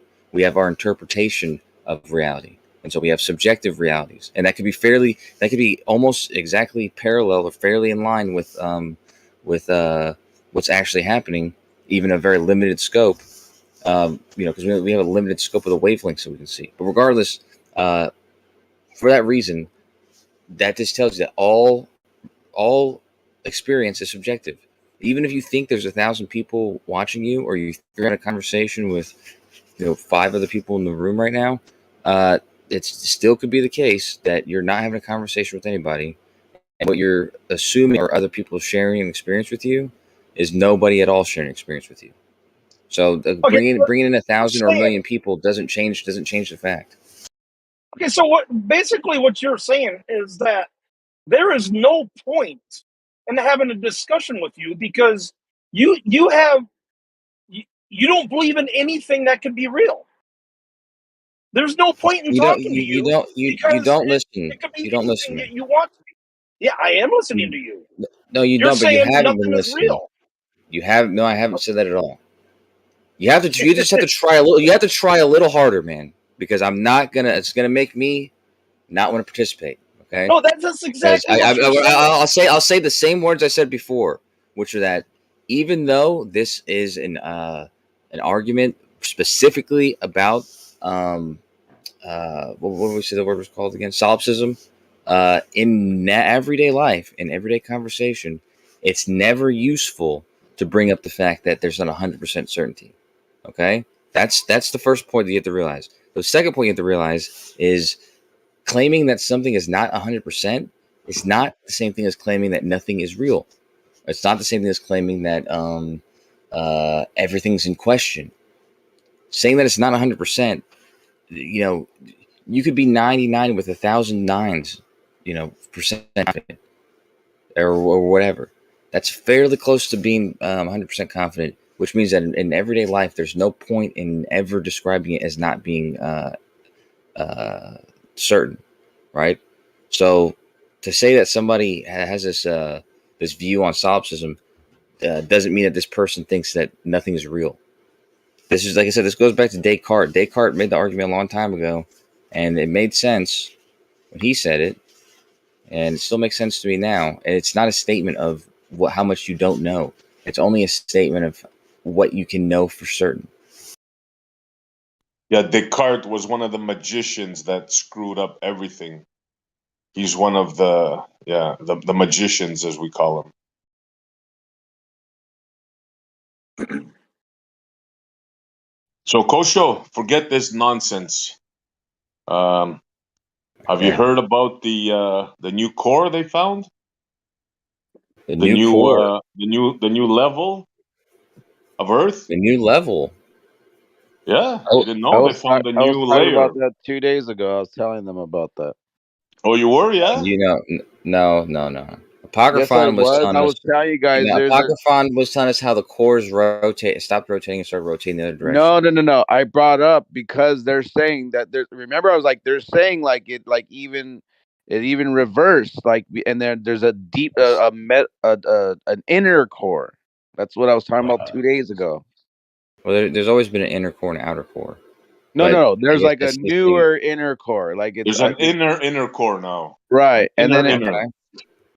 we were just talking about it the other day because we're saying like that's how they discovered it when they realized that it's reversing now or something like that. It's retarded. But check Though. this out. Tell us about this. Yeah, tell us about it. What do you mean? They think it's 5,000 or 10,000 degrees. They think it's as hot as the surface of the sun. Yeah, this is not news. That's not news. No. But now they have an inner core. They found an inner core. This is new stuff, bro. Yeah. There's always been an inner core, but you're saying there's another layer. There's another layer. There's another one inside that one. Yeah. It's like a metal one or something like that. Of course, this is all in their brain. And they learned this how? PNS waves. See, what you got to do is wait for an earthquake, right? Turn on your machine, see some squiggly lines, and say, "Oh, look, we found a new layer." But meanwhile, 7.8 miles below the Earth, you got it all wrong. But of course, you know what's going on at 4,000 miles. Yeah, it makes sense. Checks out. What's important is that this video that you posted is a year old. Yeah, I didn't say it happened yesterday. I mean, you said it was new. Also, if it's a year new. old, Isn't it new to you? Isn't it new to you? Well, it could just be new to me because it's not even a thing. Like in the time that they had, in the time it takes them to make a video like this, and the time for the papers to actually be, peer reviewed and gone over, and then thrown out, a lot can happen in a year. So it could be a reason why not a lot of people have heard of this other layer. Well, that's just one of the nut things I found. You see the thing I posted on the new spacesuit? Not yet. You guys see that? Shout out Level Earth Observer. He did a good thing. Check. You see the spacesuit that cost 3.5 billion? You guys see anything funny there? Just look at the picture. Hold on, let me get to this. Hey, just real quick, I don't know why what you guys notice about this suit. Hey, Kosho, I don't know why you're saying that's a year ago because that was just back in February 24th, bro. That's when I saw it. It's a metal ball. The video he posted is a year old. That's why I said that. Oh no! The one that I was talking about 2 days ago, and I'm pretty sure the one that he's talking about, but maybe you just posted the wrong video. It's on February 24th. They announced it. There's a new metal core, like an inner core. No, I'm talking about something else, bro. The spacesuit. We're on to the spacesuit now. Yeah, well, I'm just saying because he's like, that's a year ago. I'm like, no, that wasn't a year ago. That's last month, literally. Yeah. So now check out the spacesuit, guys. There's something really funny here. Did anybody spot it yet? It's too small. I can't see it while I'm driving. Okay, I'll tell you. If you look behind the spacesuit, you're gonna see a hose leading into the back of the stage.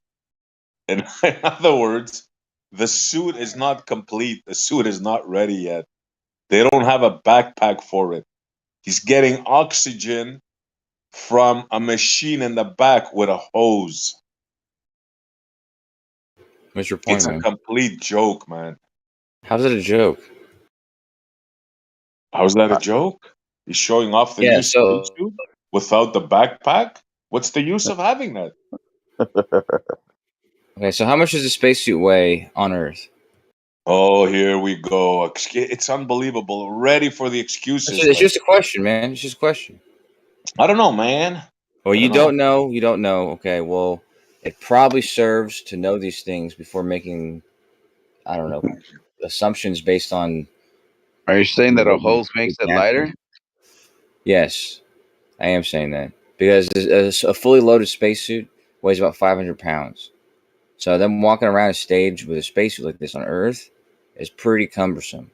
However, when they would actually be wearing the spacesuit, like on the ISS or on I don't know, I guess the lunar missions, like them going on a spacewalk or going on the moon, uh, these sort of this gear is not impossible to lug around because they now weigh either 1/6 their normal weight or they weigh nothing because they're in the ISS. So But how does normally, how does air make them walking around a lighter? stage is not going to be possible. So No, how does air? tanks that would be attached to his bag that would not that he wouldn't require a hose. That's leading to like a tank somewhere in the back or Why whatever can't that's giving him air. why can't they use those tanks that firemen wear? I don't know because they use different. They don't use those tanks. They use No, different tanks. I'm saying for the purpose of going on a stage, why don't they just use a tank that a fireman wears in replacement of this big ass hose leading to a little, you know, air filling? I mean, I don't Because know. Just they don't have those tanks. you think they They do that have, for but the they do have effect? they have a portable air machine that they have in the back. So then they have the space suits that they're developing. They have those. They don't have firemen suits, so they don't have those tanks. And so when they're No, no, going no. on a stage, I'm it makes sense saying that they would use this. No, no, I'm saying why wouldn't they just so that way he can go? Do you think it's for the show? Like, you think so that way people actually believe that these suits are 500 pounds and they have to use a hose? You don't think that if the suit costs $3.5 billion, they couldn't add a $400 portable tank on it, just so that way he could walk out comfortably and not give the whole show? What's it called, the something pony show pony? I forgot what it's called. Something pony show. I forgot how they say it. But Dog and pony show. the what? Dog and pony show. Yeah, dog and pony show. There you go. And it's just to add to the effect, because then people like Kosho can be like, oh, they need that hose because the tanks are 500 pounds and this is what they do on moon. And then it makes you it just further makes you believe the reality of their lies. I think Okay, it's more of that. By the okay. Well, way, let me help you out with something, guys, because you guys often don't use logic to complete your own arguments. But if they're faking moon missions, right, and they're faking whatever the hell they want, why not just give them a fake fucking suit that has fake tanks in the back that's not attached to anything because it's just breathing regular air? Why not just do that? Like, why would they go through this trouble? because they have to make you think that they're having to use this air coming from this little off the stage tank to make you believe that he needs this. I agree with you. I'm saying why would a suit cost $3.5 billion? A whole fucking vessel that they build costs less than $3.5 billion, let alone just a suit. But it is what it is, bro. I mean, that thing must have like fucking jetpacks on it that are made out of fucking, I guess, alloy that we don't even fucking know about. I don't know, but a $3.5 billion suit, bro. Come on, man. This is like, it's comical, dude. It's comical. You sure it didn't cost $3.5 million to develop? I mean, I don't know. I don't know. Maybe they had to pay the fucking the little like third world country kids that sewed that suit together. Maybe they had to pay them some good money. I don't know, but I'm saying this is fucking ridiculous, dude. A $3.5 billion suit. How how much did the suit cost back in the '60s? Why is it so much more expensive now? What are they doing different than they did back then? I mean, it's just that doesn't even equivocate. Like, that's not even a reality to even like to compare it to, bro. Like if the suit back then in those times cost $50 million, because of inflation. But let's say it cost equivalent. Let's say it was only $1 million, but back then $1 million was $50 million, whatever, or maybe a lot more. I don't know. But I'm saying $3.5 billion in today's money, that would make that suit way back then a shitload way more money. And yet they did it and were successful, and they didn't need all this fucking I don't know, dude. Something doesn't add up, Kosho. And you can believe in it or not, dude. If you really want to believe that they're gonna go walk on the moon with this suit, then believe that, bro. But I'm just saying, shit doesn't add up at all. Well, no offense, because you're my friend, Pocketfon.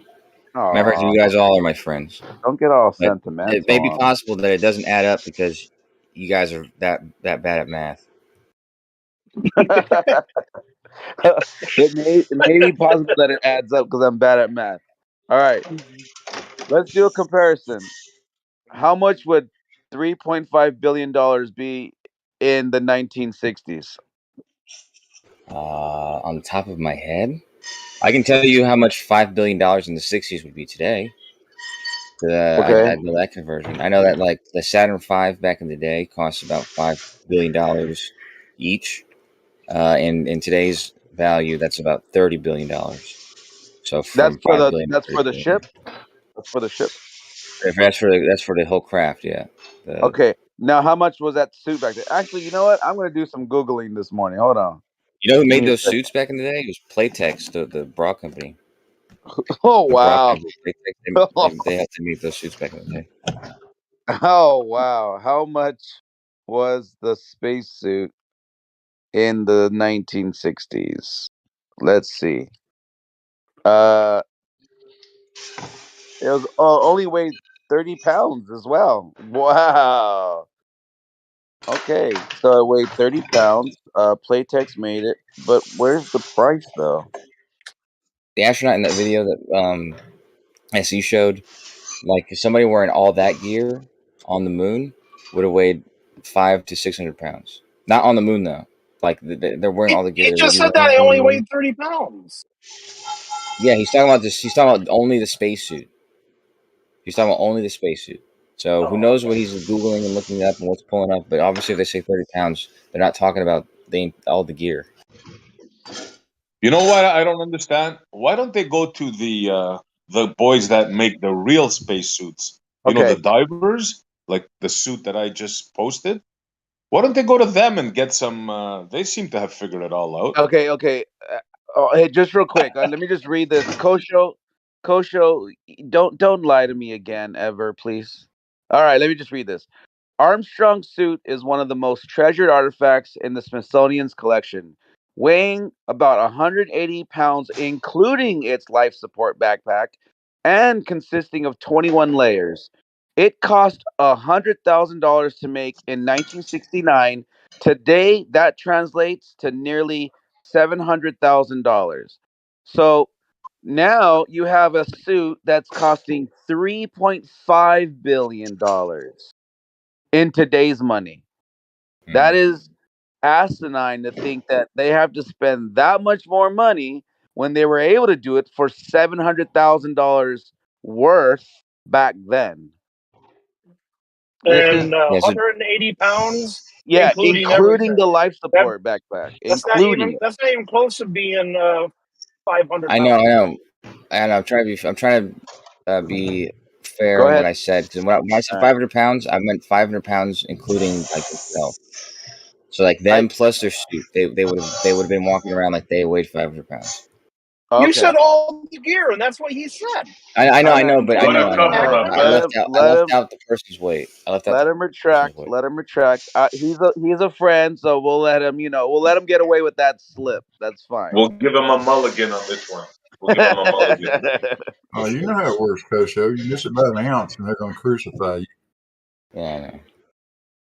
So, Blue, Wow. I you do gotta admit, right? so. Being an American taxpayer, this should chipe you up a bit, no? 3.5 billion for R&D, and all we got is 2 suits and without a backpack, that should get you a I'm little not bit quite sure. I'm upset. not quite sure that's what it says. I see.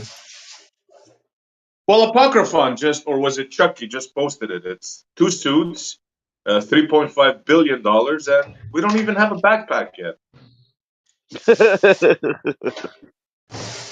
I mean, Blue, it's your money. I'm Canadian. I didn't invest a penny, but being an American, Right. a proud American, I'd be pissed off, bro. Hey, I have a question. Not to change up the conversation entirely, but it's actually a pretty interesting question. Something very interesting happened this morning, and I'm not even joking. The first thing I thought about was, man, I gotta ask Kosho and Zanuck on how they feel about this. I swear to God. So here's what happened. But I'll start it off with a question Not for good. Kosho and Zanuck. I don't know. Zanuck's just like driving or listening. I don't know. But hey, Blue's here now. oh, Blue's here too. Oh, Jesus Christ. Okay. Anyway, here's my question to you: is light physical? That was the question you asked yourself: is flight physical? No, no, no. And No. Is light a physical thing? oh, yeah. I was just to be clear, I have to say this because I in my conversations, I don't technically use like a dictionary definition of the word physical. When I include anything that has a physical response or can interact with things in the physical world. All right, anything that can interact with anything else in nature, I consider to be physical, and Okay. that's me. So I would say light is indeed physical. Yeah, absolutely. Okay. So the reason why I ask is because this is something very interesting happened. The, do you think light in your brain, would you ever think that light can activate a motion sensor that's made to pick up a physical human being? Do you think light can trigger a motion sensor camera that's at a setting to pick up a human being or animal?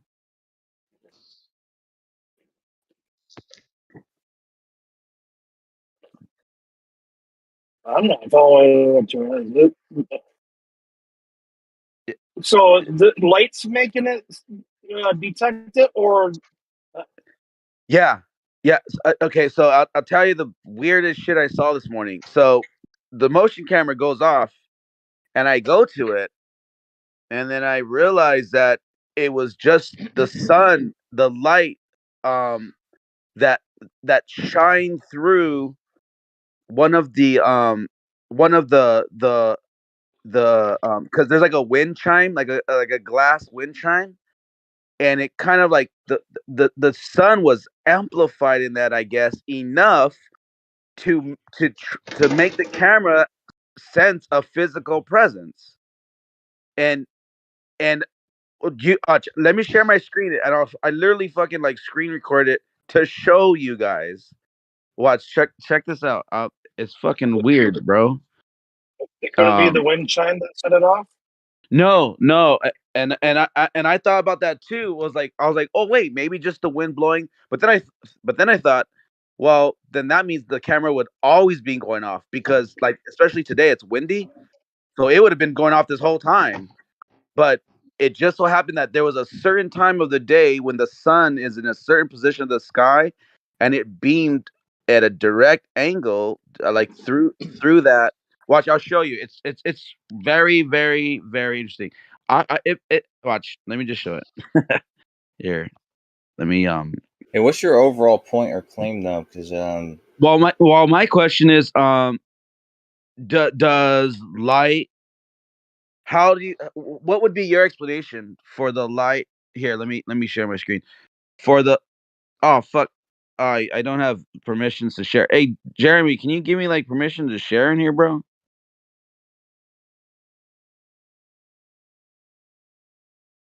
I don't know. I can't share my screen, so. So are you asking, is light physical enough to actually act Activate a motion sensor. Yeah, a motion sensor that's on a setting to where it will pick up just like a physical form, like because you can set motion sensors to where like they're like low or high, like so that way Yeah. their The sensitivity like sensitivity. right. Yeah, that's how they work though, is by picking up light, by No, bouncing light off no, but here's what I'm saying though. If that was the case, that means it would always the light would always trigger it off. Like when the car pulls up, that means like the headlights before even the car gets into range of it, the headlights would set it off. If that was the case. But I'm just saying like there's a particular time of the day. I realized, like going back, realized that there's a particular time of the day where right when the sun comes right over the trees, the camera turns on. So it's the sun activating the motion sensor, but it's made to pick up a physical body, like you know what I mean? Like not just a light. no, So that's why I was it's asking. made to pick up the light. It's made to pick up the light, and typically, so there's several ways that can work, but one way is to let's say you have it set up so like you can see if somebody crosses a door, right? You can have the light hit so you have it pointed at the cross beam, and it's hidden in the doorway, and there's a light that is able to hit the other side of the doorway and come back into the sensor, so that nobody's crossing it. The path is broken. They can read that. But if somebody breaks that path, breaks that line, so that the camera No, or yeah, sensor no, but that's not read what it that is though. line. I get what you're saying, like a garage door opener or a garage door fucking thing. No, that's not what I'm saying. So right now, like for instance, right now the camera, the sun's up in the sky, right? But it's not triggering the camera. Like right now, I'm looking at it right now. It I'm not getting any like messages like, oh, like of movement. But what I'm saying though is earlier, here, let me just, dude, I can't share my screen, bro. Who Who's can making give all the me noise in the background? I don't know, someone's hot micing. Oh, they're banging around and sounds like banging pots together. Someone's cooking, I think. Stop bang shaming, dude. Hey, Kosho, can you give me permission, or who can give me permissions to share my screen? Is that only Jeremy or Gio? I didn't even know if they were mods here. I don't know who any of the mods are. All right, here, I'll tell you what. I'll just like edit this video smaller because it might not accept it because of the size of it. So here, I'll just edit it, and then I'll show you guys. I'll show you how it and then it's weird because look at the way like the sun was like pulsating. Here, I'll just make it like 13 seconds. Oh no, 10 seconds. Maybe that worked. Like a little 10-second one. Let me see. 10 seconds. Yeah, I'll do a little bit longer than that. Let's do 20 seconds.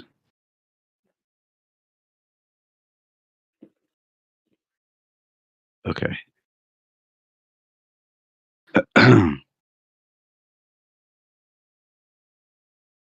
All right, I'm gonna upload this clip real quick. This is this morning.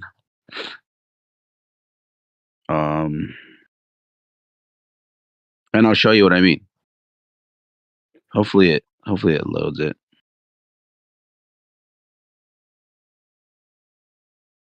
Oh man, I think it's too big. It says queued. Usually that means like it's not gonna let it load.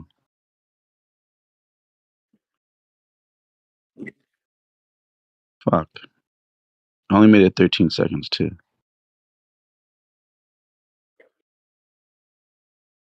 Damn it.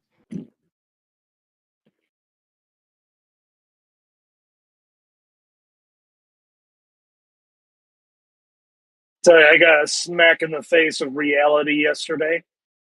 I've learned just mind your own business. Don't say a word of anything that you see unless it's something severe. I tell you, my wife witnessed an accident. She's on her own street, and this guy's in front of her, and he stops, and a lot of parents park because the school is right at the end of our street, and a lot at the after school, a lot of parents park on our street waiting to pick up their kids. Well, my wife thought this was what the case. A guy was trying to park on the side of the street. Well, he ends up hitting another vehicle. Am I coming through? Hello? No, yeah, you are. You're coming Oh, through. okay. Yeah, I hear you. All right. Well, the guy hits another vehicle, and instead of, backing up, he continues to go forwards, basically sideswiping the vehicle. And my wife backed up to make sure, in case he wanted to back up. It's like, okay, whatever. So they take a picture of the license plate, and she's in a hurry to take my son to a baseball game, so she didn't bother, calling the police or anything. But she wanted to make sure that the people who own the car that got hit, if that she took the picture in case those people didn't go in and say, "Hey, I hit your car," and whatever. So on my way home from work, she sends me the picture of the license plate and asked me to go to their house. Well, it turns out it was the brother. I mean, it was a person who lived there. They hit their own vehicle, and then he accused my wife of rear-ending him and pushing him into the vehicle and causing the accident. And they call the police and everything. I'm like, are you freaking serious? I come here to see if you know what happened to your vehicle, and you accuse my wife? And my wife sends me a picture of the car. It's just a little Honda. I mean, there's no damage on the front of the car. And if she had hit the guy hard enough to push him into another vehicle, there would definitely be damage. But, I mean, you try to help somebody and they turn around, they go and do this. Sorry, I just had to get that off.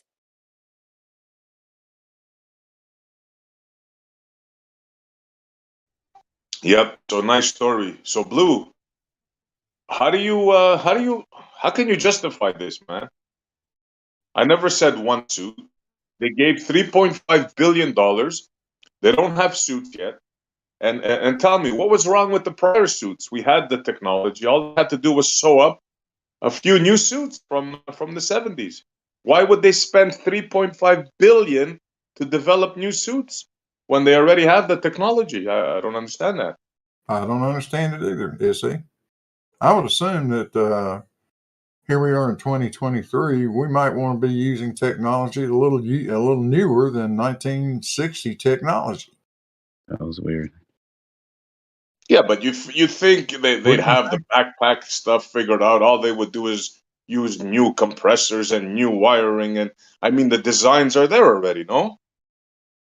Well, obviously they are. We've got people doing spacewalks all the time. No, So 3.5 billion? 3.5 billion is the project cost out for 10 years. You see. Okay, fair enough. So how much is each suit going to cost us? And I'll ask you again, as I did in the chat. You don't pay for your next 10 years trash pickup in advance, do you? I don't think NASA is paying anybody $3.5 billion hoping they're still going to be in business 10 years from now.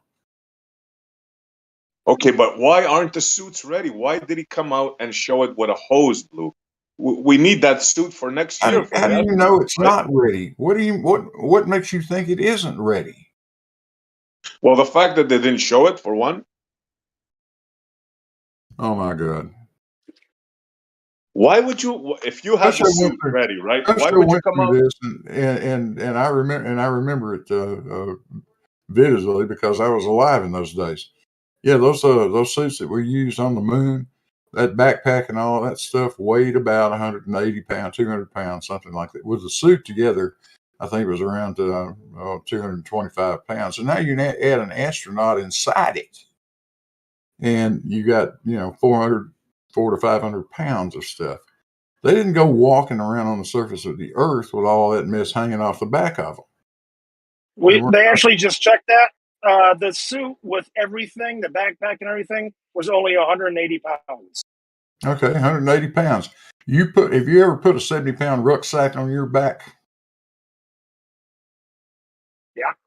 Now put 2 of them on your back. Now put a half of a third one on your back and go walking around with it.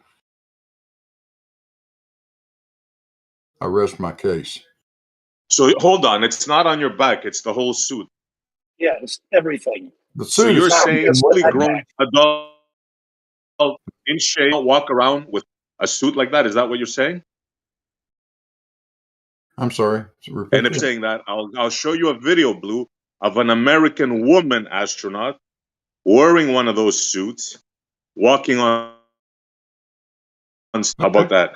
All right, show it to me. I'm sure you got something else wrong. I'll find it. But the astronaut that walks on stage with the new suit. You haven't seen that video? You talking about the one you posted? Another one. So let's get this straight. So you're saying now that the reason why he didn't have the backpack on was because of weight concerns, I would right? imagine that the full-up flight-ready backpack is probably a little bit more than anybody wants to be carrying around on their back here in Earth gravity. Yeah. Okay, fair enough. Fair enough. That I'll give you that. I'll give you that. So this should be somewhere. We should find it, right? The backpack. We should find the designs, everything, if we look for it. Correct? Oh yeah, I'm sure you can find the engineering drawings for it if you look hard enough. See, so it should be ready. There's nothing secret about that. No. Okay, so then next year, this suit should be fully ready for when the astronauts do their flyby on the moon, right?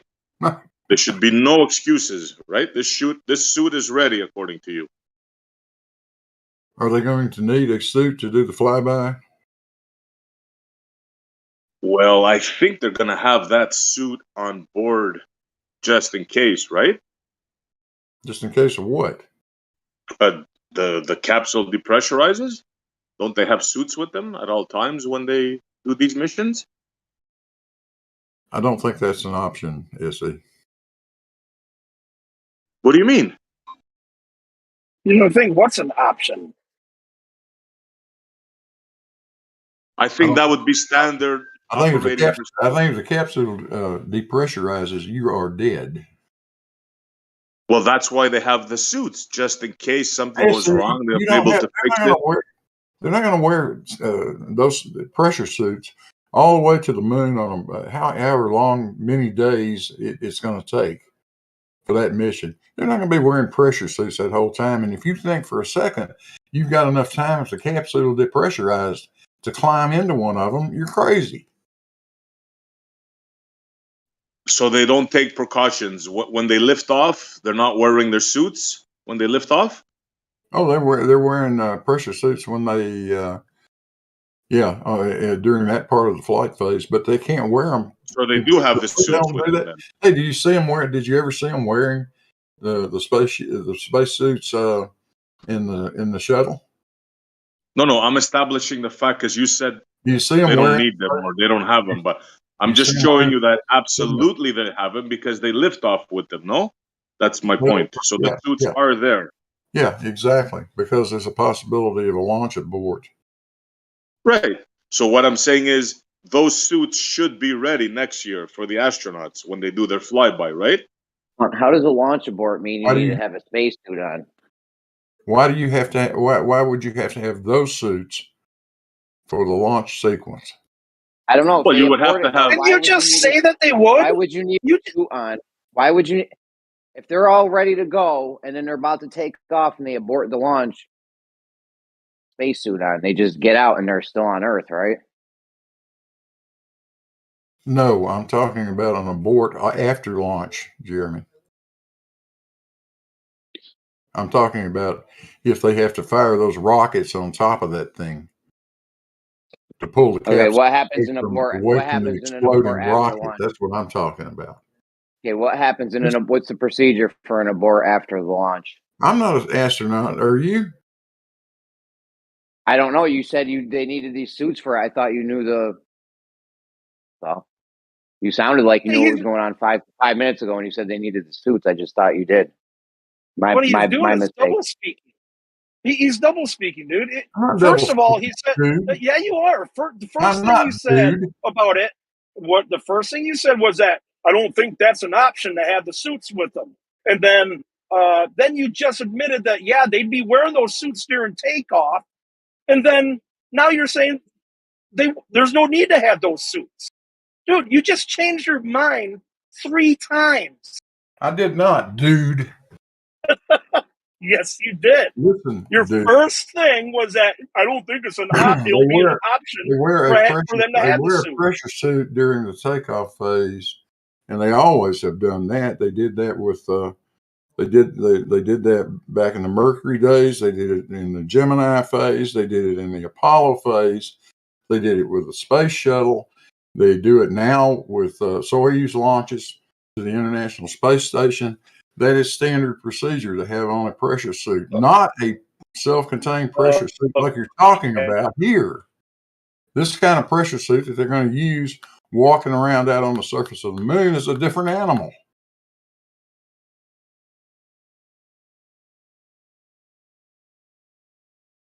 I just posted the woman astronaut that I was telling you about. I couldn't find the video yet. I will. See that picture, Blue, there? Yeah. That woman walked on stage with that suit on. I'm sure she did. No hose. No The hose suit attached. weighs about 30 pounds. Sorry? I'm sure she did. The suit doesn't weigh but about 30 pounds or less. Well, how come the other one weighs 180?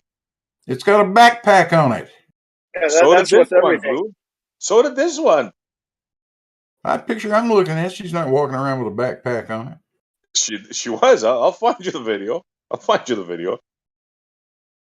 And I don't She know had a that full that's a suit on. backpack. That can just be a mock-up for demonstration purposes, guys. And how was she breathing? Are you saying? She'd be Are you dead. saying they would be faking having a functional spacesuit on stage? No, they They would be carrying a faking functional stuff, would they? You're just trying to give people an idea of what the thing looks like, Jeremy. Who cares if it's functional or not? Oh, no doubt. Okay. So this is just all for show then. None of it's Of course. not real. What other it's not purpose real. would it serve other than show? What other purpose would that serve? I don't know. Maybe to eventually go to space one day, and the astronauts could be safe in their little spacesuit. Now you're going to tell me that they got to go out on stage with it on before they can go to space? Is that what you're saying? That's part of the I don't know. report? I just wanted to make Why it would clear. that All be? right, it's not okay. Fine, it's not I'm real. not They're quite sure faking why it. you would need to do that. It's fine. They're not real. They're fake it. It's not real. They're faking it. Fine. Okay, I agree with you. Jeremy, why would NASA fake something? Come on. I didn't say they did. I said it's possible. It's possible that the backpack is not a full-up, flight-ready backpack. I would imagine the suits are totally legit, but the backpack doesn't necessarily have to be. Hey, Montreal, I got you. There's a video of the chick walking out with her suit. Man, this guy's Thanks, a bro. joke. Blue Marble, you're a joke, man. They have another video Dude, don't of do an that. astronaut. No, hold on. They have another video. Hold on.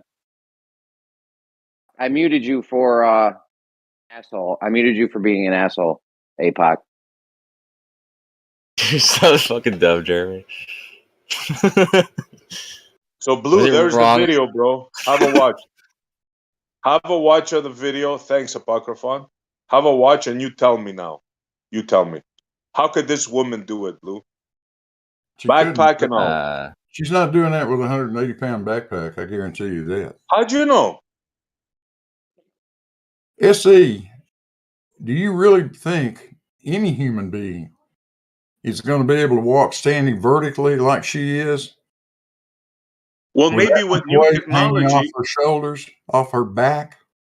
Blue, you said it yourself. Maybe with this new technology we have, we're using lighter materials, and maybe they made a lighter suit. Yeah, why not? I mean, I don't know. You don't know what's in that backpack. You're right. I don't. Nor do you. Right, but the fact is, there she is with a fully functional spacesuit, supposedly breathing air, not from the environment. It's locked in, unless they have some filters. Their fake suit, and unless they fake the whole thing, right? But there's a fully grown woman walking around. Blue did say this could all be fake and just for show, right, Blue? This whole Yeah. spacesuit thing. Staged. It's a This it's is a all stage staged. show. I said yes, you could simulate certain things if all you're trying to do is just give people an idea of what it looks like. So it might not be a real spacesuit, in other words. It could just be fake for show. I would agree with that. It could Yeah, be. kind of like the ISS. Sure, it could be. Oh, and you see, Blue. This suit is for the Artemis. Nice find, Apocryphon. See, there it is. It says it. This suit is for next year's mission, so that suit better be freaking ready. Okay.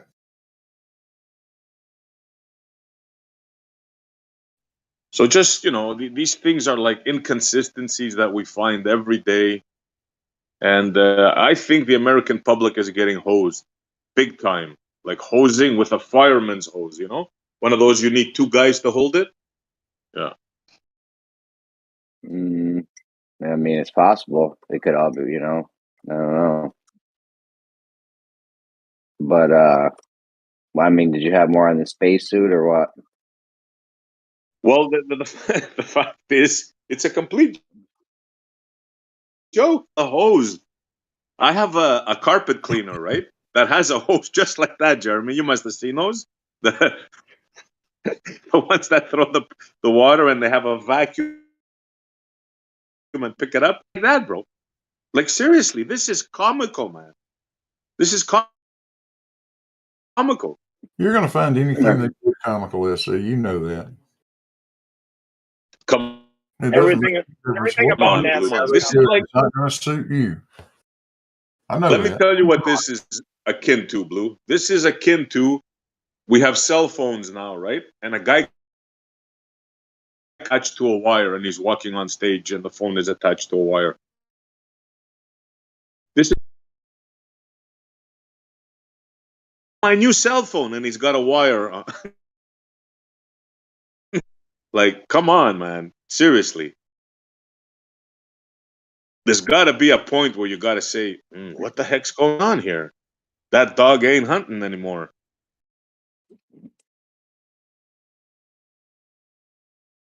Well, demand your money back then, SC. Oh, wait a minute. You don't have any money in it.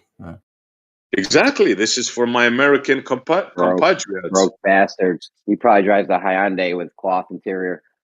I mean, I wanted to go into something on this koala or cola fucking whole thingy, but I'll wait till you guys are done with the spacesuit thing.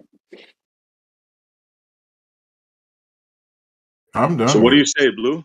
We're done? Well, is it? Yeah, I say I'll say it for you, SC. No matter what NASA did, you're going to be unhappy with some aspect of it, regardless. You're an anti-NASA contrarian, just looking for any excuse you can find to bitch about something. The problem is they make it so easy for us to bitch about the stupid shit that they do. You have no choice. They're buddy. known No liars. choice. Well, actually, maybe they don't give a shit what you think. Clearly. It's like me. Of course they don't. Yeah, because people That's like obvious. you, Blue, because people like you who make up the general public will buy it hook, line, and sinker. So they don't care what anybody thinks. Yeah, I have no qualms whatsoever about telling you that I don't give a shit what you think. There's no need to get upset. We know they don't either. It doesn't They bother me one way or steal the our other. money. They steal our money and make these fake videos and all this nonsense. And who knows what they're doing with our money? No, man, it's all above board. It's all above board. Fuck feeding the hungry. Fuck finding cures for diseases. We're going to act like we're going to space. Okay. It is the most important thing in the heliocentric paradigm, though. Honestly, the homeless people, the people starving, it really doesn't matter in the long scheme of things, because the main goal would be to get your population onto another celestial body. The farther, the better, and the more, the better. That way, in case something happened, we don't bottleneck humanity and or all get wiped out on some dinosaur asteroid shit. You know what I mean? So it literally would be like if we had went to the moon back in the 60s, we wouldn't have stopped. We would have kept going, because nothing's more important than getting humanity on different bodies so that we don't go extinct somehow. Right? There should have been hotels up there by now, bro. There should have been hotels, casinos, the works. Yeah. That was never the objective in the 60s.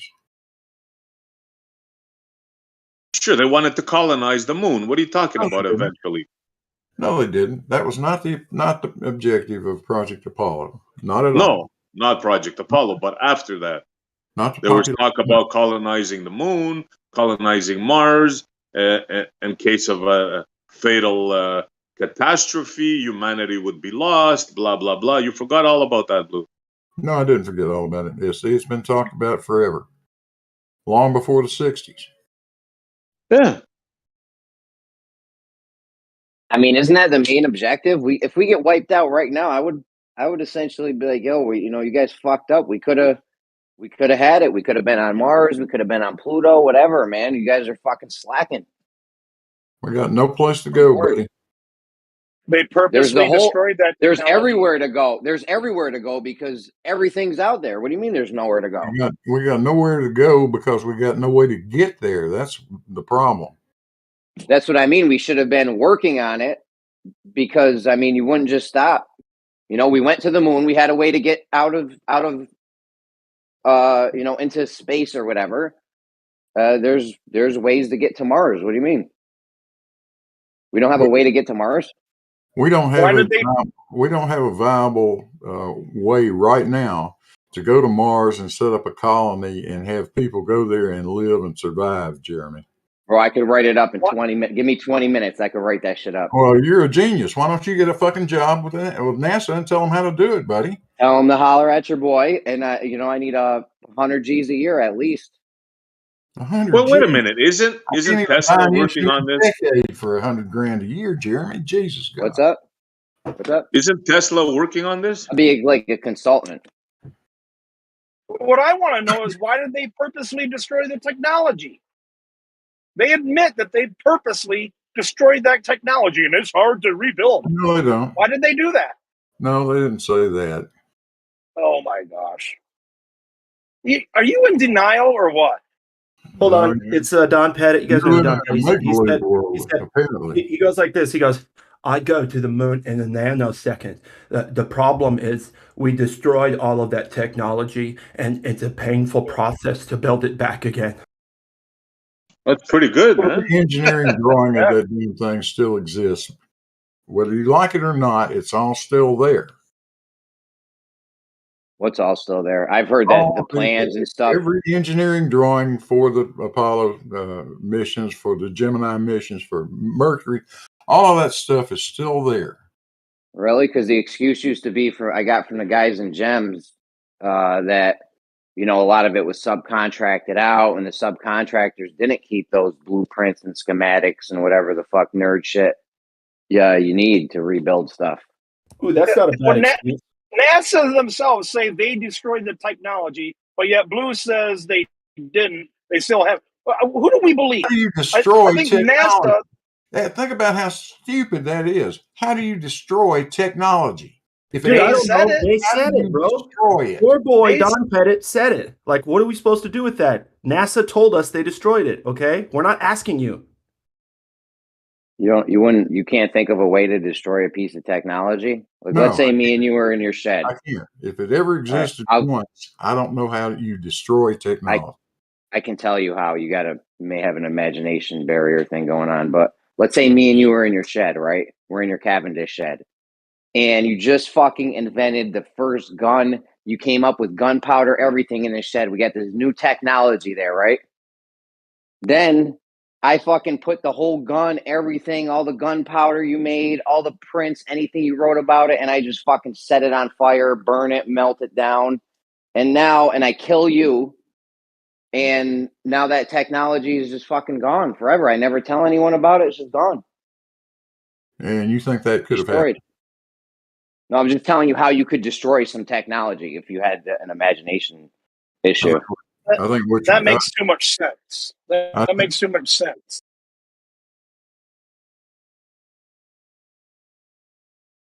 So now we see how a piece of technology could be destroyed, and that just once you invent something doesn't mean that it's here forever, right?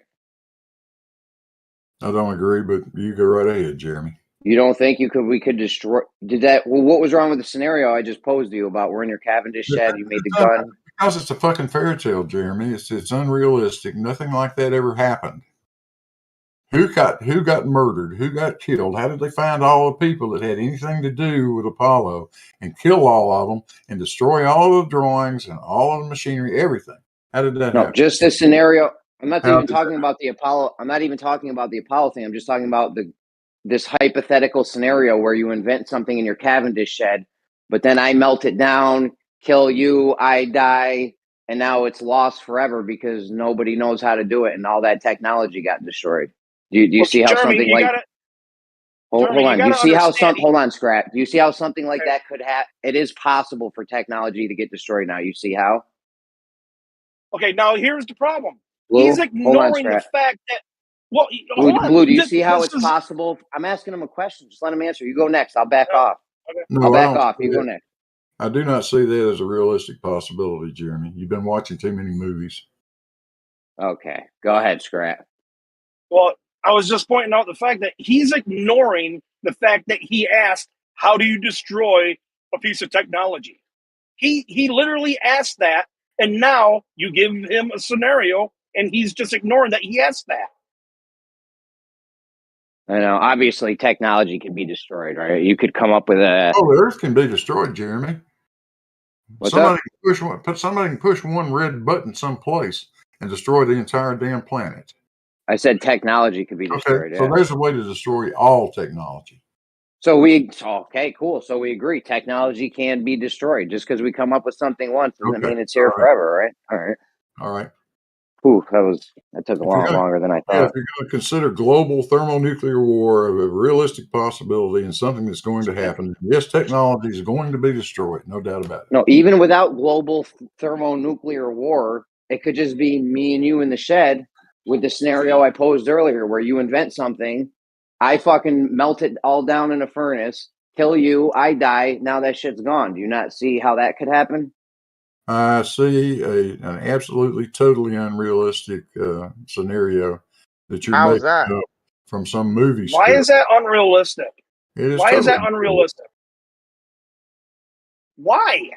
Well, number one, I'll kill him before he ever gets close to me. That's why. Oh, this isn't about killing people. It's just about how a possible hypothetical scenario that technology could be destroyed. You're killing me, Jeremy. I'm just telling you, you ain't gonna. Okay, it's me and Scrat. Okay, replace you with Scrat. It's me and Scrat in a shed. Scrat invents some new dope ass shit. I fucking I melt the shit down. I kill him. Okay, and then I die and the technology is gone forever. Whatever, Jeremy. If you want to make up those kinds of fairy tales, go right ahead. Fine with me.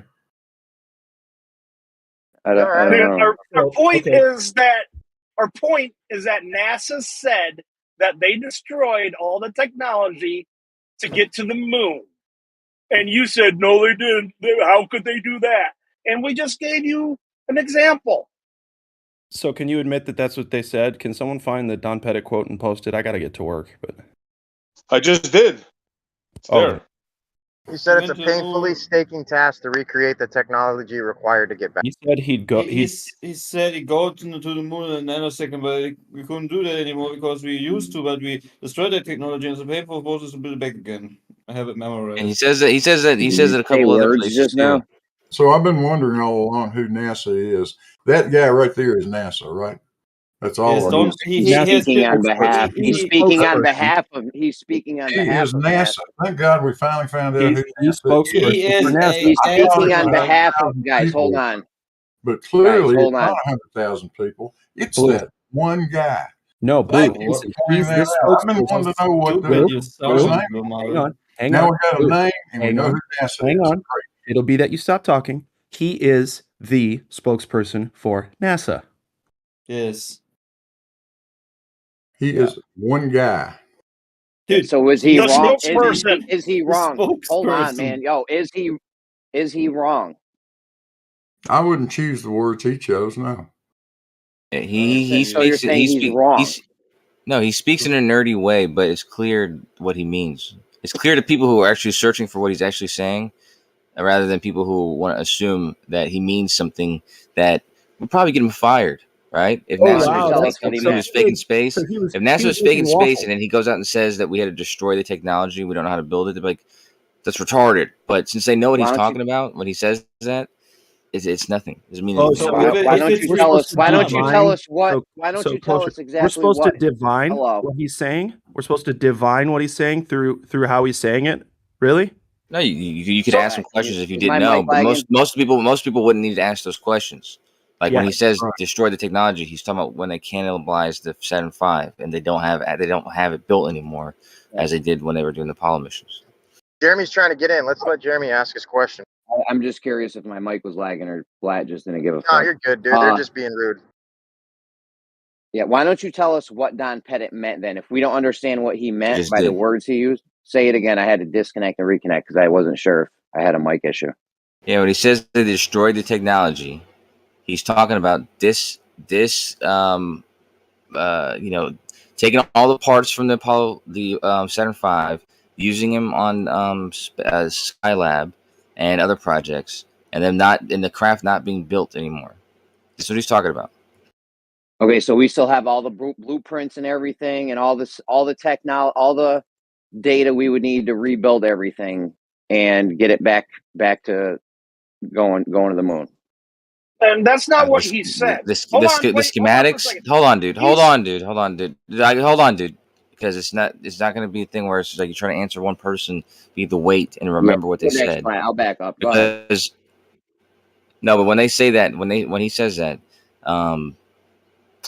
destroy the technology, he's also talking about not the fact that they cannibalized it, but the fact that the equipment that was on the Saturn V, the electronics, all these things, some of these things aren't things that are used anymore, right? So like the computer system, electronic system, some of this stuff is not even so if they were going to rebuild the Saturn V again today, not just rebuild not just build the craft they just built, but there would be a bunch of shit that would just be pointless in even trying to get. So they would build something like probably close to the Saturn V, but not exactly the Saturn V. I heard you guys analogize Hold on, quick. I want to respond real to this. quick though, real quick, because I heard him analogize in the past that it would be equivalent to building like a Model A car with all the original stamps and presses that were required to build it to exact replication. But the problem is, Kosho, is you guys have the understanding of what's required if you've been there the first time. You don't need to necessarily recreate the same original design, just the philosophy and understanding that you put into the first one. That's all. Yeah, you're exactly right. Okay, and hold on. It looks like that's it looks like that's exactly what they did, right? Please? No. But here's the problem, though. That's not what he said. When he said this, he's referring to the ability to go to the moon, because he literally said, "I'd go to the moon in a nanosecond," but we can't because we destroyed that technology. It's not just the little bits and parts. That's true. They destroyed the technology for the ability to go to the moon. That's what he said. Yep. And what's the name of that technology? Yeah. Is it Artemis or something? Everything that they called got Saturn on the moon. Yeah. What's the He name even of it? says we used to, but we destroyed the technology. Anyways, what is pretty pathetic here again is that we have someone thinking that he can change the way someone said something by giving it a new definition, even though it's pretty clear what someone said. It doesn't change the fact that he said it. It doesn't change the fact that he's the representative person of NASA, and it doesn't change the very context of it. No matter how much you want to twist it to be, well, no, actually, no, he didn't say it this way because Okay, Clay, you're a smart guy. You're a smart guy. Why don't you go ahead and tell us what, based on what he said, what he actually meant? So describe to us what he said and what he meant when he said. Well, remember, he did say a nanosecond. No, please. Unless one of you, unless one of you guys want to do this instead. I want to see what you say. I want to see if what you say makes sense. Kosho, just like you listen to the context of the things I said before, and you fully understood what I said.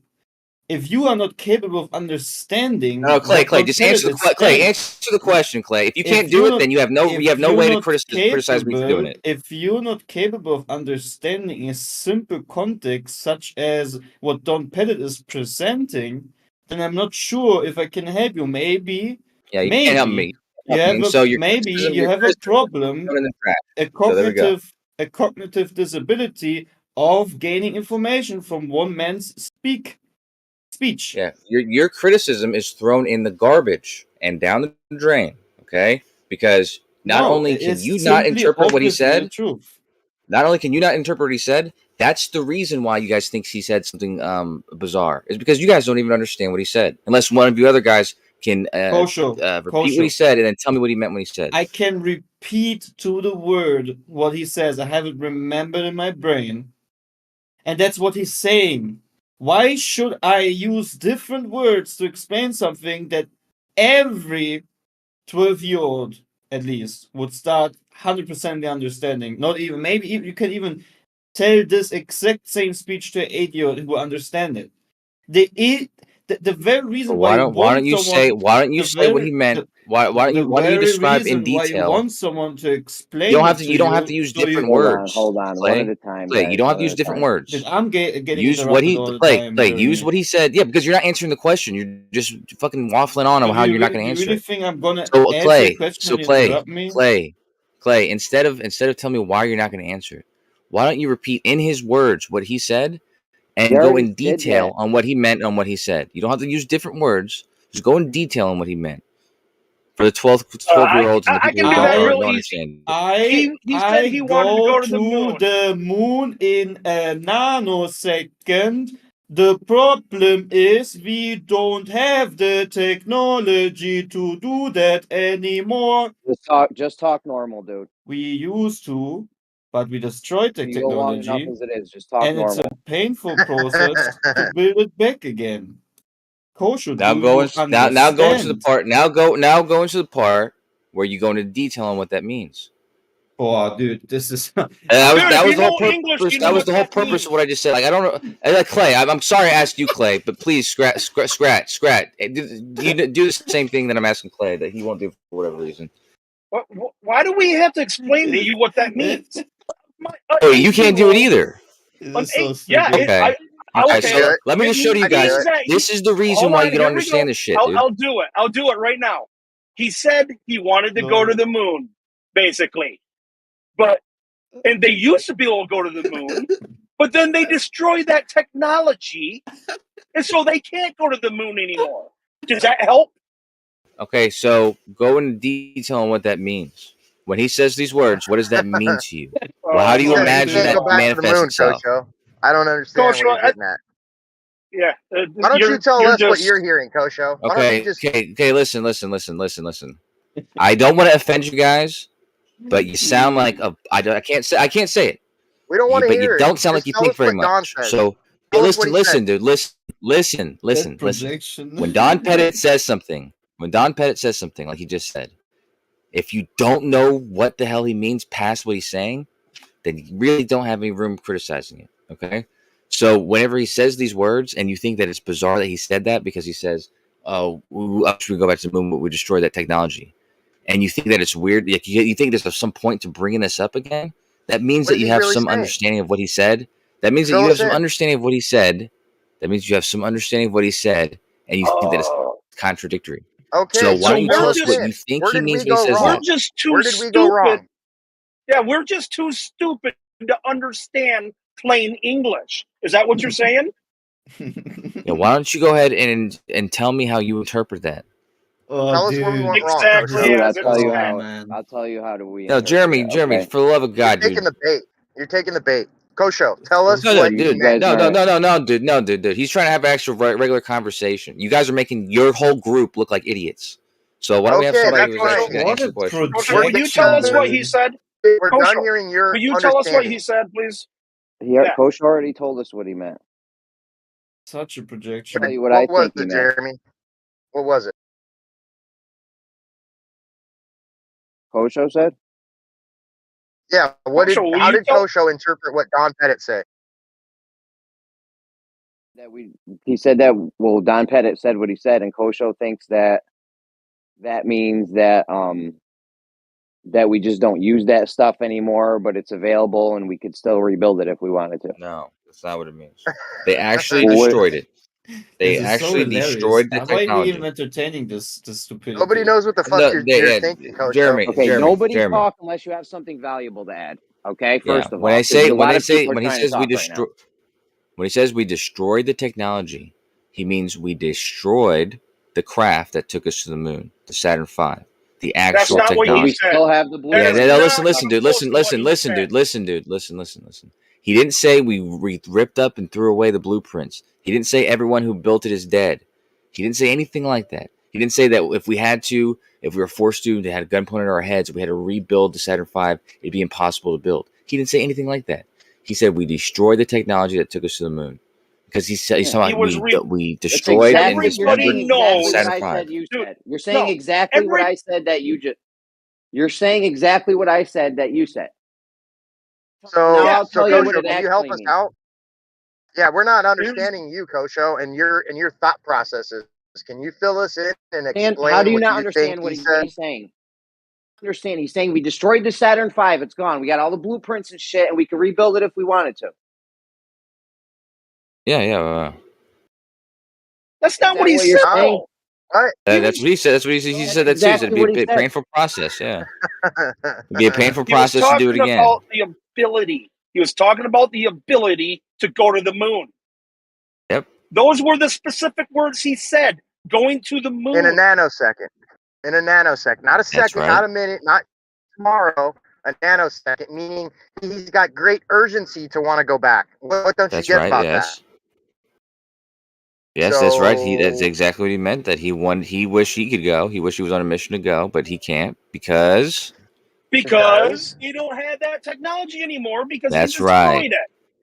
Okay, that's listen. right. They stopped making VCR. They stopped making where's VCR. the disconnect? Yo. They stopped making VCRs. Okay. Did we destroy the technology to make VCRs? No, they do we destroy the technology to watch a VCR? If that's what you're asking. Like if you used to have a VCR, but all the VCRs that you know of that people around you had, they either threw away or took apart to reuse for other stuff, and nobody has one. Then if he says that we destroy the technology, that's what he means. If all we have is a VCR copy of a movie, then we have to actually rebuild the VCR in order to actually watch that movie. This is so hilarious. I would rebuild it in a nanosecond. I would go to the moon in a nanosecond. But unfortunately, I destroyed the technology that once had to go there. Okay, so you said we have all the blueprints and shit, because I used to argue with you guys in gyms. You probably caught a bunch of these conversations about how, we subcontracted shit out to different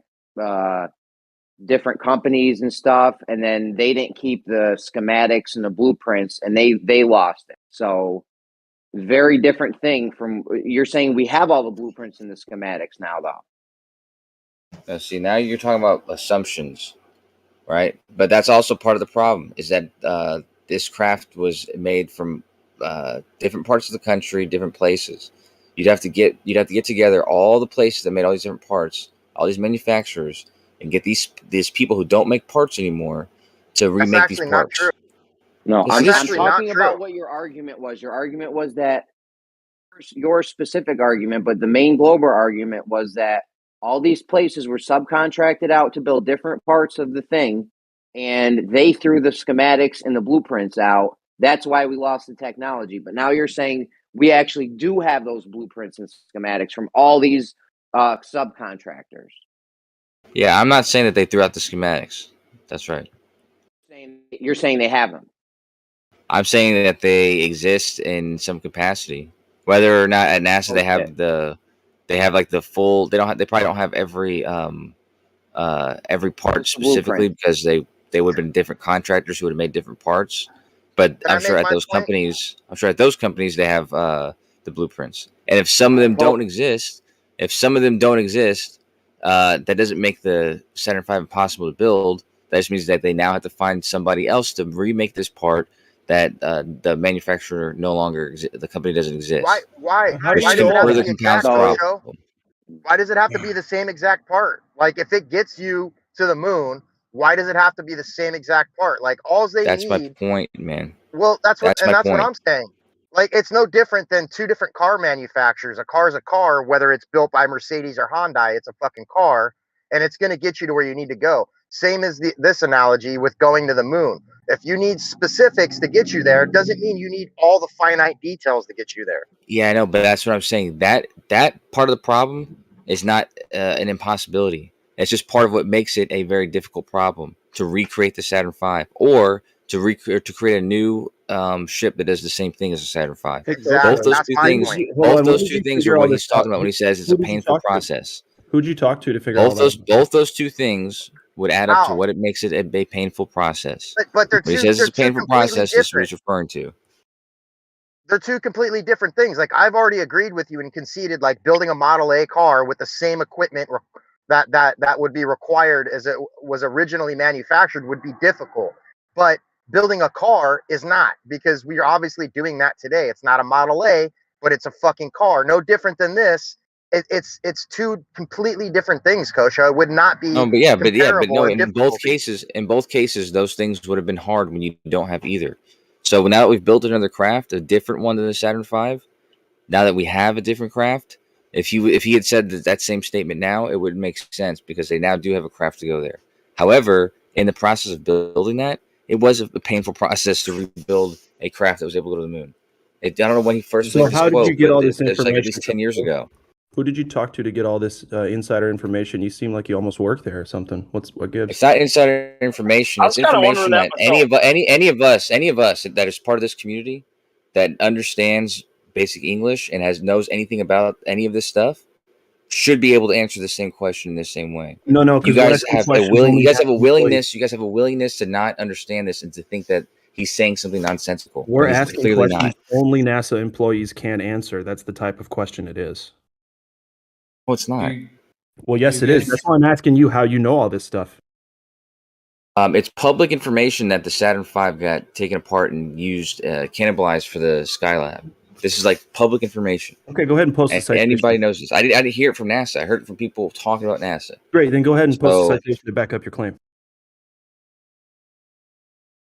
Can't get pony up any of the evidence, can we? So here's some evidence that they did destroy the technology to go there, because in the 60s, 60s and 70s, they went through the Van Allen belts. Okay, they had no problem with it, but now their claim is that they don't know how to get through the Van Allen belts now. So that right there is evidence that they destroyed the technology to be able to go to the moon. And that's a pretty. If they could do it back then, what? I thought you were done. My bad. Oh, I'm sorry. Well, if they had the ability to do it then, and they don't have the ability to do it now, that means either they lied or they destroyed that technology. Yeah, or it could mean that people aren't thinking clearly, because I think the computers that they had back then, they say are surpassed by a calculator, graphing calculator today. The computers that we use today in electronics are very different than the electronics and the computers that we used back then. And so this is, when you're coming up with a way to travel through the Van Allen belts, like with the ISS, for example, or any satellites, they have to avoid the South Atlantic anomaly. And when they go through it, it does mess up their communication and even like fucks with their heads a little bit. So it makes sense to have to consider these things and even consider them differently than we they did have a back then. problem. Another important thing to consider is that safety standards keep changing, right? In the beginning, when radiation, X-ray, and so on was widely discovered and started to be widely used, they even X-rayed your feet for buying new shoes. It was everywhere, right? And then people noticed, like, oh, radiation, higher energy, not so good, and they started to introduce safety standards, which were like restricting more and more what could be considered safe, compared to a few years, a few decades before that. So, And isn't it you guys convenient how we went from basic understanding of one sentence to, yeah, actually, we gotta look at this and that, blah blah blah, to make put some kind of seriousness behind the ridiculous claim that Don Pettit did. Yeah, it's called being a reasonable thinker. It's called thinking about things that you hear instead of jumping. It's called thinking about the things that you hear instead of jumping to the literal words he's using and not going beyond that. Oh, so we're supposed to read Okay. into what he Oh, said. okay. So we Come on, gotta guys. wipe away his words and just Come on, stick with what guys. we Don say. Pettit is one nerd. To what One he said. nerd. Hold on. We're supposed We're supposed to read into what he said instead of just listen to his words. I see. Okay, thanks. Cloak and dagger. Weird. He's just one That's the worker, most bro. unreasonable thing. Regarding this right now, the conversation we had, we both, okay, this is the most unreasonable thing you have said in a long time. Don't listen to Okay, so what he's I saying. won't ask you again. I won't ask you again, but I'll ask somebody else. Hold on. Hello, I'll ask somebody on your Joshua, hold side on. then. What you're saying is don't listen I'm to not gonna what answer he's the question until saying. after Listen to thing. what he's not saying. What he's saying is Okay, that great. no doesn't mean no. So Yep. when you're Great, making great. love, when you think you're Great. making love to your wife and she says no, she really means yes. That's Now great. you guys So are just going too it's gonna far. be hard to respond to what he said, because I have to remember it. Oh, that's right. Again, I mean, I know none of you guys are gonna do this, but based on what he said, what are you left with in your head of what he meant when he said we We destroy already explained this technology? to you. Oh, No. dude. None of you guys displayed. You only Yeah, we repeated. did. You only repeated We're what he said. we're not You going only through repeated this what he again. said. So No, Coach, We're, you yeah. haven't So then told don't this talk not then. Then doing don't talk. this Don't again. talk then and say don't talk then and save the room for somebody else who will talk. But No listen to what I'm means yes. asking. Coach, Because maybe you should stop you guys talking. stop. You Yo, guys stop Jeremy, talking. do something. Yeah, everyone Yeah, needs to stop relax. talking first. Kosho, finish your statement, and then one of us will go. It can only be one of us, Yeah, guys. that So seems you need to pick reasonable. who it's going to be and who's going to give the best response. Okay, who wants to go Okay, against but Kosho? I'll give you 5-10 minutes. No one will interrupt. no. We'll have a nice little calm, coherent one-on-one. No. I don't want to that's go you. one-on-one. I Who just wants have it? one comment. I don't want him talking finish for Don't 10 talk minutes. unless you want to have a one-on-one with Kosho. Who wants it? He doesn't even have a point, dude. Hey, I'm just going to temporarily, just real quick. Who wants the one-on-one with Kosho? Don't talk unless you want the one-on-one. Nobody. Everyone had a lot to say 5 seconds I guess ago. I will. Now no one wants it. I guess I will. I will if you want. Go ahead, Scrat. Okay, Everyone back up. Right, let me know before you say anything, though, Hold on. Scrat. Hold on. Hold on. I want to Hold make on, this man. statement. Yo, I'm not done. Okay. I'm not done. Back up off your mics if you're not Scrat or Kosho and give them room to breathe for like 5 minutes, please. You're not gonna need Can I make minutes. one statement before we begin? No, dude. Because the whole point of him doing this was because you guys wouldn't stop interrupting what I was saying, dude. So let me finish what I'm saying, and then you can respond. It doesn't have to take 5 minutes, dude. I'm just asking, based on what Don Pettit had said, right?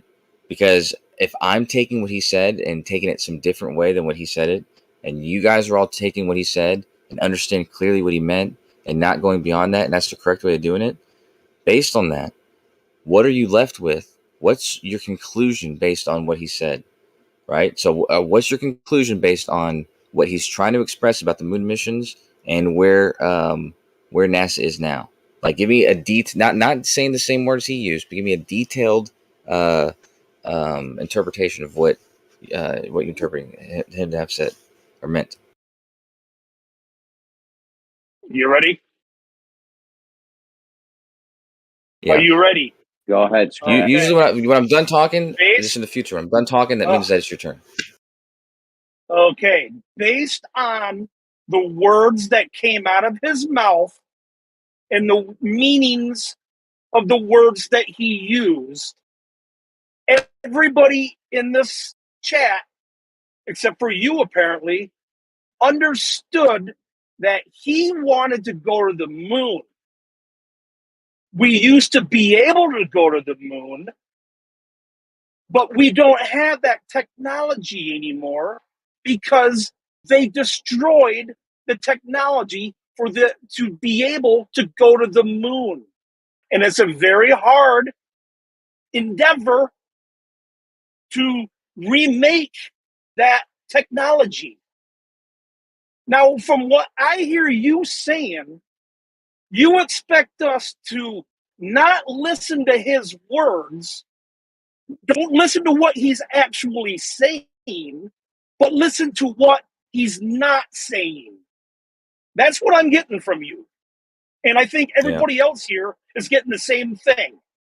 Well, here's the problem, Scrat, is what I asked you to do tells me the fact that you weren't able to do it tells me that maybe you just don't think. And that's the problem. What? Because all you did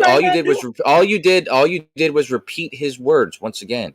What I'm asking you to go further and tell me what you interpreted of based on what he said. I didn't not use the words any, he I used. didn't use any of his words. Scrat, I did not use any of his words. Not the words, Scrat. Not the words that he used. But tell me what you think that means. What do you think it means when he says that? Hold on, man. Hold on.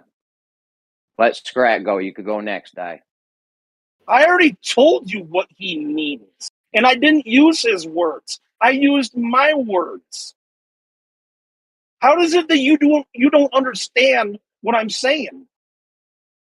You said exactly what he said. That's all you did. You said that he would go back to the moon, but he's not going back to the moon because they used to be able to, but they destroyed the technology, and it would be painful to bring it back. This is exactly what he says, and I'm asking you, based on those words, how do you interpret what he said? Kosho, what I hear you asking me is to say something that he didn't say. Okay? He's asking you how you interpret, how your brain worked when he said those words, what you interpreted from what he said. I just explained to you what I and everybody else here took from what he said. We took that he wanted to go to the moon very badly. We used to be able to go to the moon. We used to have the technology to go to the moon, but we don't have it anymore because they destroyed that technology. I'm not going to say that something that he did not say, okay? Because this is what he said. This is what he meant. The words that you're not able to interpret what he said then? I just did. Just told me again what he said. I know what he said. We all know what he said. Now, what does that mean? Okay, when he, like, for instance, when he said we destroyed the technology, what was he referring to when he said that? The ability to go to the moon. But specifically, when he said we destroyed technology, what was he referring to? The ability to go to the moon. Okay, so this is what I mean. Maybe it's not you, but it seems like you just don't know how to interpret what people say. Like, they say things and you can only repeat the words back. But I'm actually asking you what he meant by what he said that. So to give like a specific detail. I have no idea where you're going with this. You're acting like a complete jackass. You realize that? So are you not able to do it, man? Because it's actually basic. It's a basic question, man. What the hell you want from me? What did he mean when he said the words he used, dude? It's not a hard question. He meant that he wanted to go to the moon, but we can't anymore. That's what he meant. So when he said we destroyed the technology, what was he referring to? He was referring to the technology, the ability, everything that they had that would give them the ability to go to the moon. It's a rocket. Fucking hell. Thank you. It's a rocket, and the rocket's called the Saturn V. Is that right? Yes, it is. Okay. It's much easier if I just answer my own questions to you guys. So when I interpret what he says, and I use the specifics. Yeah, I know he didn't say. I know he didn't say the rocket, Hold on, dude. guys. I know he didn't say the rocket. Yeah, he said I the also know what he meant. technology. I also know what he meant when he said that. okay. And this is the So you point, read dude. his If mind. you don't know, Guys, if we you gotta don't go know, one then at you a don't. time. Hold I'm on, done. man. Yo. Okay, you're done. Okay. Go ahead, then. Finish it up, Kosha. I'm just saying, whenever I interpret what he said as we destroyed the technology, that means that we dismembered the Saturn V and don't have it anymore. When I understand that, that's not me taking a stretch of the imagination. That's me using reasoning and logic and taking what maybe can be confused by some people, to actually make a statement that actually makes sense. I don't get Because it. it makes sense. They It makes I'm not sense if done you yet. actually Hold on. use the Hold very on. I want to regular respond to that. I want to context. respond to that. Hold on. Did they not build that Basically, rocket? Guys, hold on. hello. My God, I want to guys. respond. Okay, so what I'm getting from We you gotta go is one that at a time, guys. Please.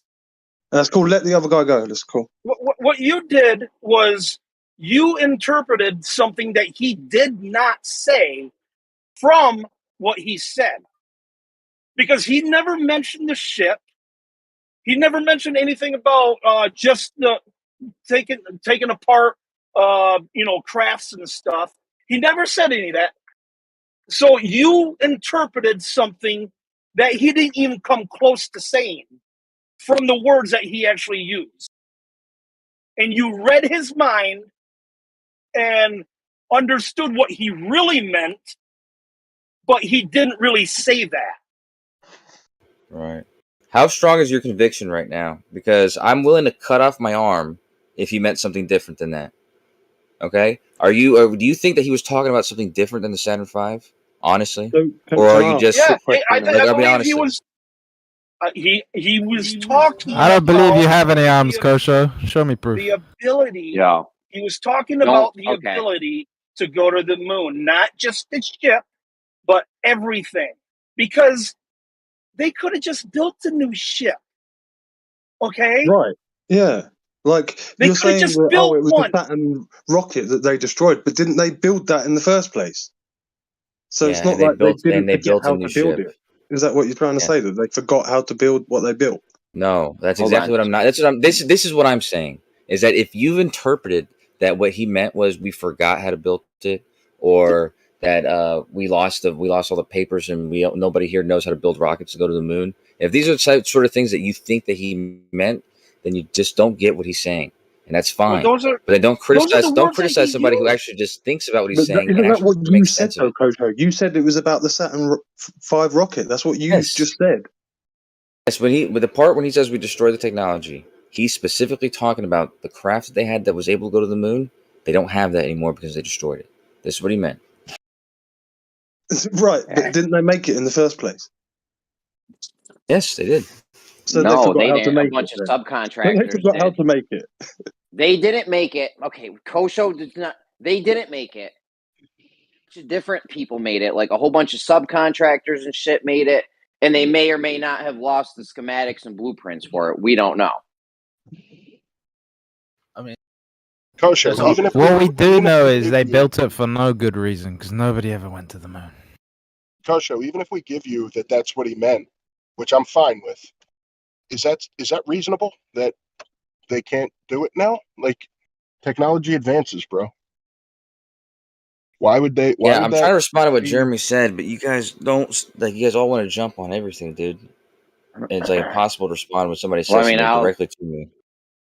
Yeah, let's just have people go one-on-one. We'll put Kosho in the hot seat. I'll make a list. Everyone can go one at a time with him.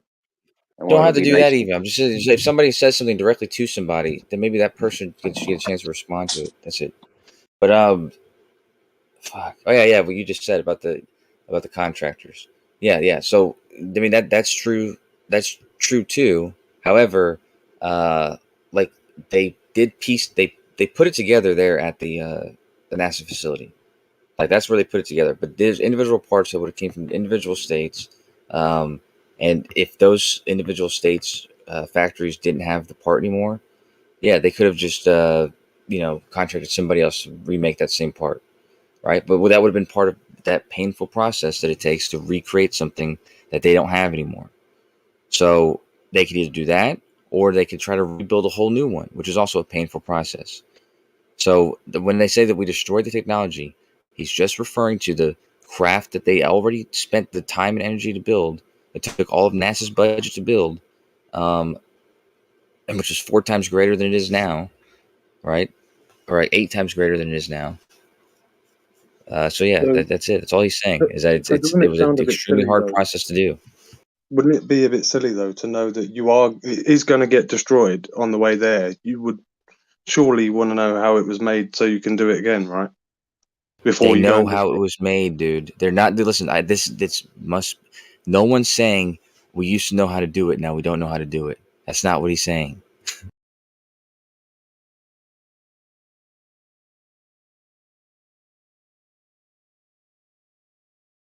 We never knew how to do it, but we got to the moon.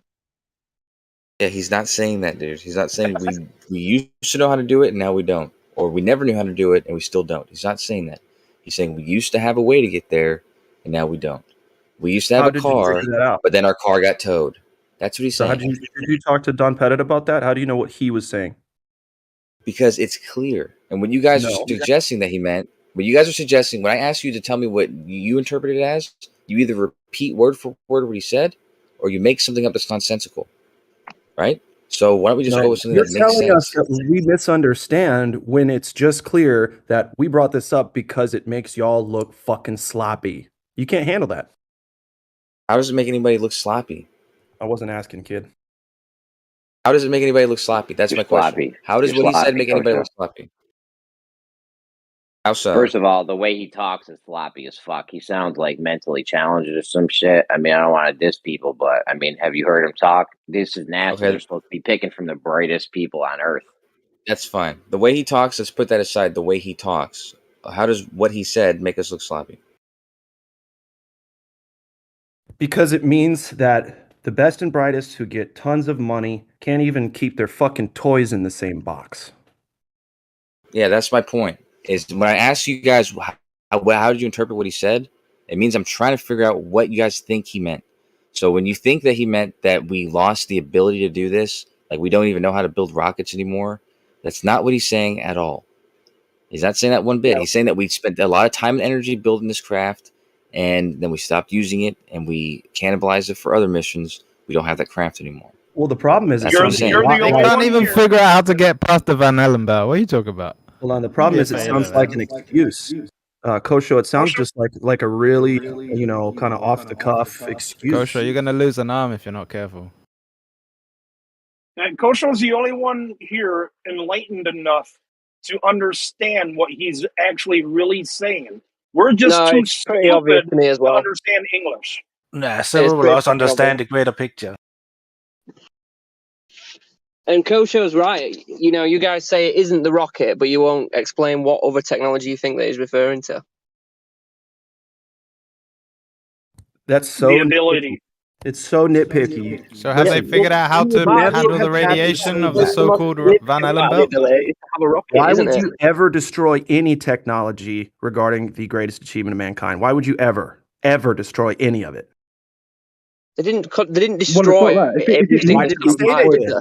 If it needs to be destroyed on the process, surely you would ensure you know how to build it again, because you know it's going to get destroyed in the process, right? Why would you build obsolete technology? They expect us to buy this shit, guys. It's unreal. I mean, whether you buy it or not is irrelevant to the entire space program, isn't it? Well, actually, no. It's the people, the general public, that buy the bullshit that are making us so concerned for y'all's mental health that we come here and try to talk to you about it. Yeah, I'm sure that should concern, but I think it's just boredom, personally. So is the physical rocket ship itself just the craft, all that's required to be able to get to the moon, to get people to the moon and back? It's just the ship itself, the craft, metal. That's the difficult part. That would be the difficult part. But there's obviously the planning and the itinerary. Any other and technology that's involved And other the Van than Allen belt, just you know. any other technology that's But they involved other than just the physical rocket itself? But they can But not land just the rocket, they can land the rovers entire Saturn V. in the Yo, desert. here's what we're gonna do. Hold on, Kosho. Here's what we're gonna do. We're gonna give Napalm 5-10 minutes, and then somebody else can go next. Okay? How's that You don't have sound? to So do that it. way it doesn't get fucking crazy. How about this? It's more natural. Just whenever Napalm asks a question, an answer is given. They can't do it, bro. But They have no social awareness. Just let me do it this way so it doesn't turn into a shit show. Just go ahead, Napalm. Yeah, my question is it just strictly the rocket itself? So the metal cladding, the fuel, the nuts and the bolts of the rocket. If we can assemble a Saturn V just with the rocket itself, nothing else, is that the only technology that's required to get man to the moon and back? Well, the Saturn V, the rocket itself is just part of the. We're talking about, it's like, I'm assuming by when you say that you're talking about the entirety of the, all the different technology that's required. All the different. Hold on, dude. All the different stages of the rocket. So not just the first stage, not just the second stage, not just the command module and lunar lander, but the whole thing put together. This is what's being discussed as being what got cannibalized and that they don't have anymore. But other than that, all that's required is the planning and the what do you call that? The mission control, and then the training. So those three things, yeah. Let me ask you a question. Is the lunar lander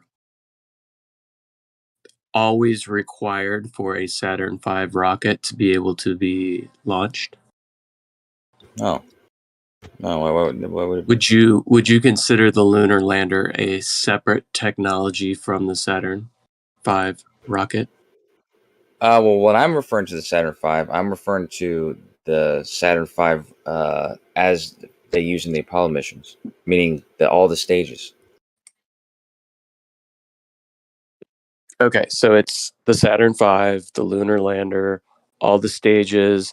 So if we have all of those things and we have it sitting outside, is there anything else that's required to get this thing off the ground to the moon and back? As long as it's fueled up and you have mission control and you have astronauts that are trained to do it, then yeah. What does mission control use? Do they use any sort of technology? Radios, so they can communicate with the astronauts and the sensors that are on the Saturn V. Yeah. Oh, okay. So within the Saturn V, there's sensors, there's technology that's incorporated into the Saturn V that mission control is also utilizing technology to be able to monitor all of this. Would you say that there's a large amount of technology that would be involved in getting human beings to the moon and back? Yeah, I want to remind you that when I'm referring to the Saturn V, I'm including the entire rocket as it stands on the launch pad right before launch. I'm not talking about just the rockets at the bottom of the craft. I'm talking about the entire Saturn V. Okay. Are you talking about the apparatus that holds it up, the ignition to be able to light it? Is that considered part of the rocket too?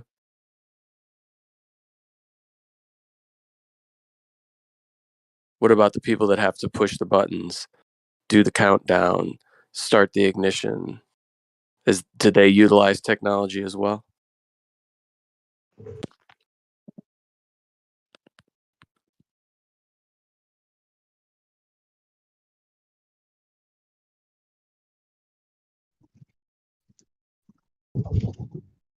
Did I lose Kosha? Did I cut out? Yeah. I'm not going to participate with you, man.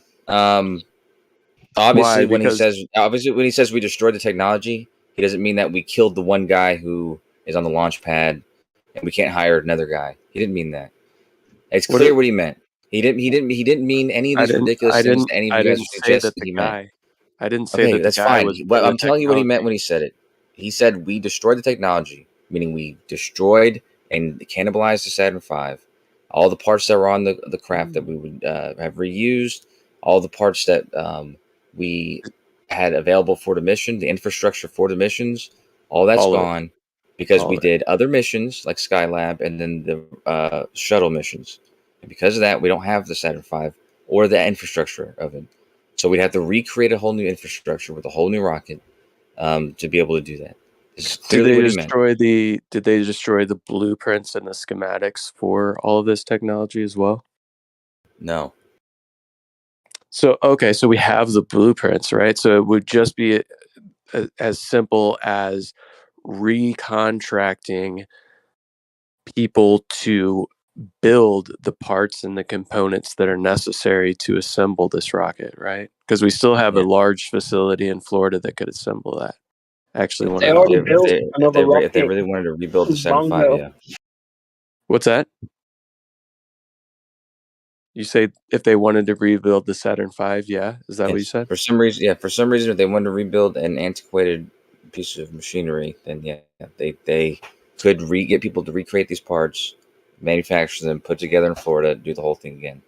That would just be counterproductive, so they wouldn't even think about doing that.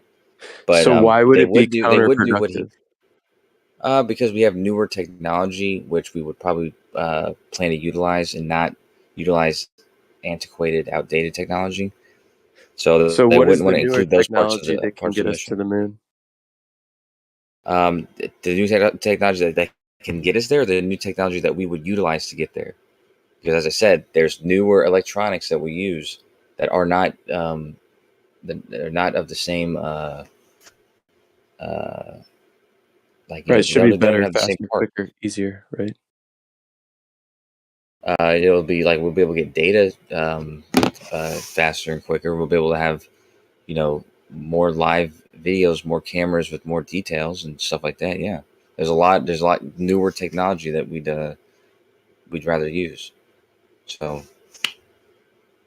yeah, I'm not sure what you're getting at, dude. But the point is, when he said we destroyed the technology, he means we destroyed the technology that we used to get there, which was all the equipment that was on the Saturn V. So that's why we haven't it's taken us how long to reassemble that? Yeah, they weren't trying to reassemble that. They were focused on other missions. As I just said, they were focused on other missions. All their funding was focused on those missions. They weren't even attempting to rebuild a craft to go back to the moon. They were planning on it, and they finally they did build one. But all throughout this 50 years, they weren't attempting to build one.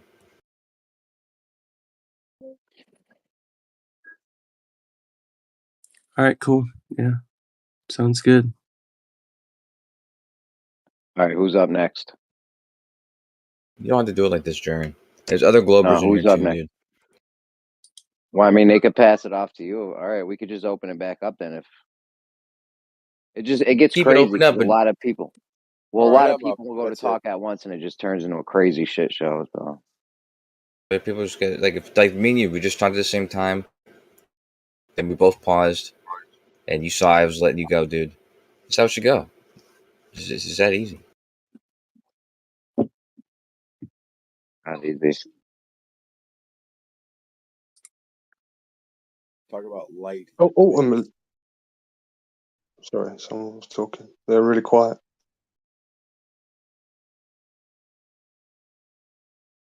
I was just going to say, it seems like NASA are like the black hole of expensive equipment. It just all seems to go missing, doesn't it? Not really. Appreciate Yeah, we're not. That suit is. You can appreciate how cool that suit is with those rotating elbows and shoulders and seal, and how they can now bend around and actually move around the moon like they're on Earth. Just some heavy clothing on a ski area. It's like a snowsuit. I don't think anything went missing. We used one of the 3 remaining Saturn V's to put Skylab up.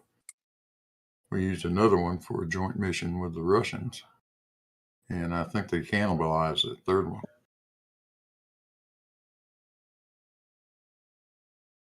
Skylab's hilarious. Have you seen the footage when the Skylab decides to end its parabolic flight? They think they filmed that guy running around in circles. Big diameter of that. That's my favorite one though. When all the astronauts in the Skylab just all hit the same side of the blow test. Uh, They're running. no. Do you not? No. How do you think, by your wildest imagination, in that period of time when we didn't have CGI, how do you think they actually did that? Did what? Oh my God! Are you not listening? I'm talking about when they all slammed to the side of the craft. You said something about running, and I said no. When did they all slam to the side of the craft, and why is that funny? Because it's hilarious. Why would that happen? We'll put it in the chat. Let's see it. I'll There's have a to simple check. answer, dude. I'm literally doing work, so they were I'll have probably to try. and you're talking about they were probably experienced thrust. So that's what happens when you experience thrust. So why doesn't that happen in the ISS? It does. Oh, It they all doesn't slam maybe not that exaggerated like that, but you can watch footage of when they use thrust on the ISS, and you can all see that they all experience I don't know what you call it, like this inertial force. Looks like a movement. Not a movement. The ship is moving. They're not. That's why it looks like they move to the side. They have to. You know that the theory is. I mean, even if you follow the model, they're in free unless fall. they have to constantly. Hey, they have to constantly be adjusting the orbit occasionally. When they do that, it's going to create forces that will do that type of. Cool story. And something else you have to consider: there was a skilled workforce that assembled all those pieces, and it wasn't just the NASA workforce. It was the workforce with all the vendors, all the contractors, all those companies. You know, some probably aren't in business anymore. So all that has to be brought back up and assembled to build something that was 60 years ago. Why would you do that? And design that's 60 years old. I mean, would you want to drive a car that's 60 years old? You know, I had a 1982 T-Bird. It was a great car. Can I buy a new 1982 T-Bird somewhere? Can Ford make a new one for me? It's only 40 years ago. They could, yeah, they could easily. I bet you Ford couldn't make one right now. They could easily. Give me a So they Ford, don't have the technology to go back to the moon? 1950 Etzel. That's what I want. So did they destroy the technology to go back to the moon or not? I mean, these are all great excuses. Like, oh, the company that made that bolt is no longer around, so there's no way that there could be any company that could manufacture the No, bolt. they could make it. They could easily this is do it the again. most Do ridiculous. you think that it's possible to buy a new tape player? T-Bird from. I want a new tape player. Where can I go and get one? Hold on, man. No, you're right. How do What's they? going on, Zanuck? That's not your cue to fucking Who's talk, gonna press Zanuck. those fenders? Zanuck. I'm muting you for over talking. Who's gonna make? Still talking. Three people were talking. He thought that was his time to start talking. What are you nuts? Guys, let's go one at a time, please. You see why it needs to be like that, Kosho?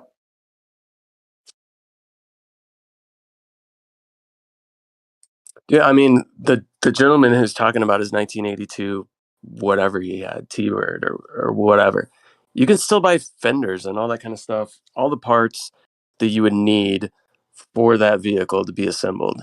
There may be parts that are no longer being manufactured. So if you wanted to get a part that was specifically made, I guarantee you there's companies that could make those parts. Would it be economically feasible for a random person to want one specific part that was only made for a 1982 T-Bird? No, they probably wouldn't do the tooling for that. But if you got a large government contract to manufacture things, you know the government doesn't skimp on money. If the government came to me and said, hey, I want this titanium bolt made, here's $350 million to do it, I could sure as shit figure out how to make that fucking titanium bolt. And I don't even own a company that does that. But I could start one and find engineers and find the technology to be able to do that with $350 million. Does that is it possible to do it like on a economical scale? Probably What is not. economical when it comes to NASA? Sir. Yeah, it's not like these supposed moon missions were profitable endeavors now, were they? They were just bad movies. No, they really, gave back an investment to the shareholders when they were performing these operations. They figured out a way to cut costs. Get a high it's all a moot point, arguing about how and what and blah blah blah. You're not gonna leave a closed system. End of story. Exactly. In the meantime, we are arguing about it, so it's not. Yeah, it doesn't mean it's a good idea, though, does it, Jeremy? What do you want to talk about? What, Say like something. right Say something. Amuse us. Tell me a story. I'm Denzel, and this is your training day. And you also have an echo. Oh yeah, there's your story. Why don't you just tell us about closed systems and what that means? I was trying to read my newspaper. You want to tell your stories? Tell us a story. No, you're the one who wants me to. You're the one who wants me to tell you a story, but I got an echo, so just amuse chill. me. Amuse yourself, Jeremy, like you always do. Dance for me, clown.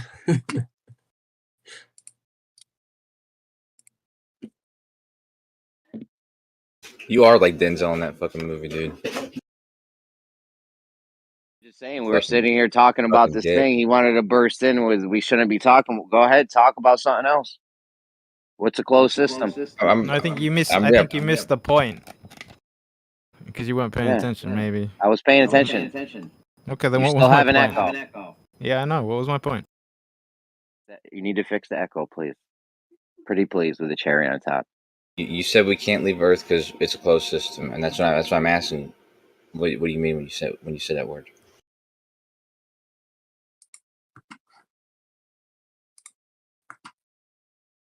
I'll ask Kosho if Earth is an open or closed system. He'll answer yes. Let's not play that. Let's not play that game, asshole. Tell me you won't answer it with yes. Why you turn my shit around on me when I'm fucking trying to? Because you lose. You played yourself. Good. I'm that good. But Jeremy, Fine, I'll tell you what. I'll answer. I'll answer that. Do you remember my point?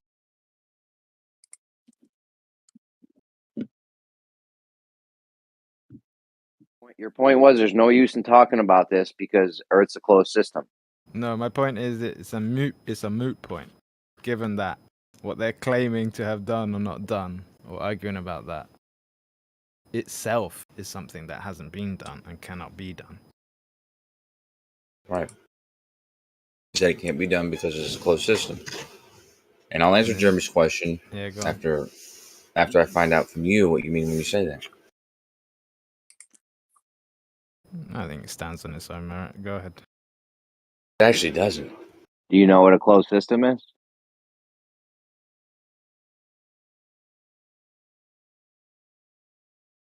Coach, because I know fucking for damn sure Coach I don't know what a closed system means.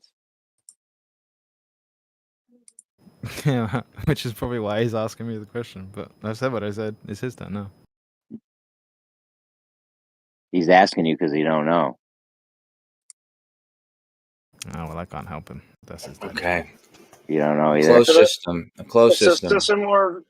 It's a system where matter cannot enter or escape. Right. No, well, no, that's not only that though. It's like energy can come and go. Matter is not interchangeable. However, it's important. That's why I said it's important. Matter. Well, you didn't bring up energy, so that's why I'm just saying you're right. But okay, go ahead. Because what? Now they're fighting amongst each other. I didn't say energy because a closed system only matter cannot enter or exit. Energy can. Yeah, right. But that's not right. matter. Yeah. Okay, so that's the point, though. Is it's important to bring both those things up. I love how he was correct in his statement, but then Kosha's going to tell him how he's wrong for not saying because it's not a complete statement, dude. Need to be said. It's not a complete. Yeah, it does need to be said because there's three different types of systems: there's isolated systems, there's closed systems, and there's open systems. And the distinction between all three have to do with both matter and energy. Well, so one of them is very different. One of them's very different though, because one of them doesn't even actually exist. Okay, and it's important to understand. Let's rephrase for Kosho's interesting benefit, right? It's important to understand, system though. within which we are cannot be left in the manner in which is described by NASA. And why is that? Referencing specifically the moon landings, etc. Why is that though? Why do you say that? What do you mean, why? Why do you say we can't leave it? Why are you saying that? You can't. You don't have the ability to. What about the Saturn V? You don't have the requisite criteria to leave. Okay, but if we have a Saturn V, then now what do we not have? So what? You got a rocket? Yeah, we have a rocket with you an can do a bottle fuel. rocket. You can do a bottle rocket from like 5 years old with a bottle and some pressure, right? What's the big deal? What does that achieve? Okay, so now that's what I'm asking you: is what is the limitation at that point? Now that we have a rocket and enough fuel to travel that distance, what's stopping us from going to the moon? What is the moon? What is the moon? Yes, it's a rock what is the moon? About 250,000 miles away. And you know this how? I see it on a daily basis. I have a you see it fairly good. I have a fairly good memory. It's a rock and how far away it is. I pay attention. So if you have some other idea of what it is, I'm assuming that it's not going to be with as much confidence. Do I have to have an idea? I have. It's not my claims that are being held up to scrutiny, are they?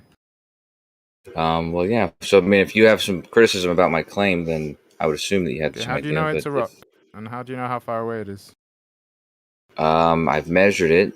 I've seen other people measure it in different ways, and they agree with each other. Yeah.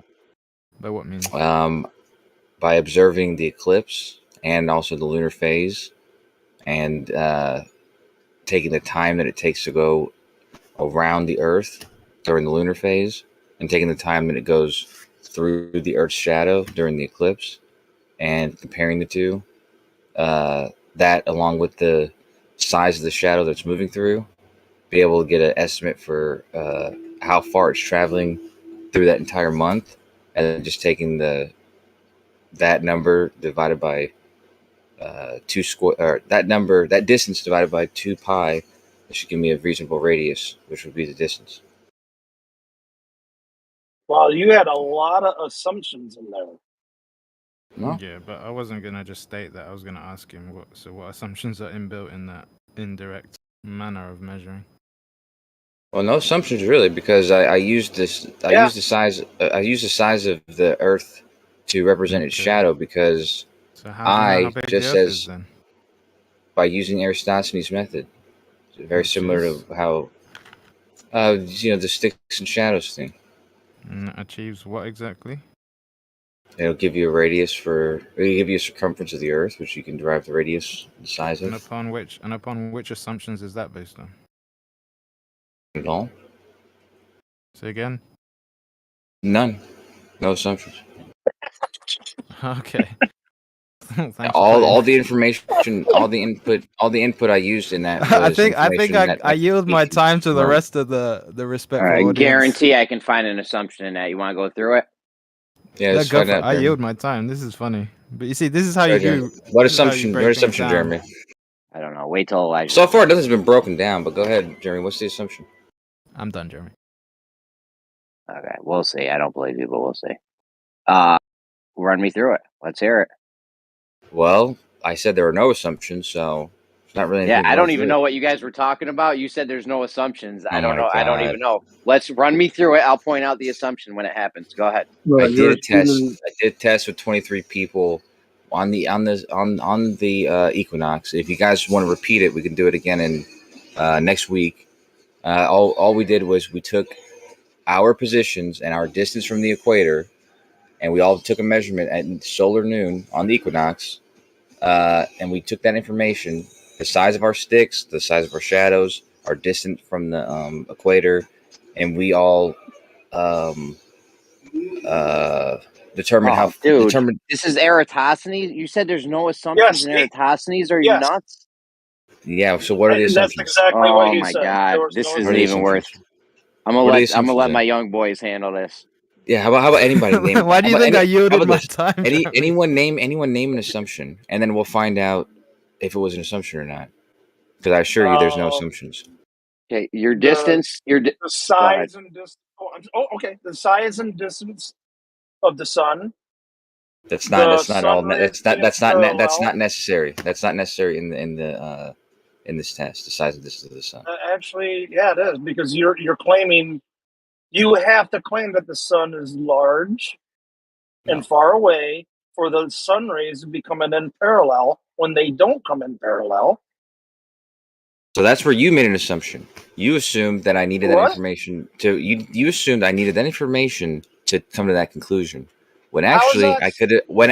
I could have just cut out the middleman and just determined for myself if the light was coming in parallel. And so if you can confirm that the light is coming in, if you can confirm that the light is coming in parallel or parallel enough to not render your measurement flawed, then you won't have to worry about the other Please part. do that. Confirm that then, please. Okay, well, How do you you can confirm that the light is coming in parallel?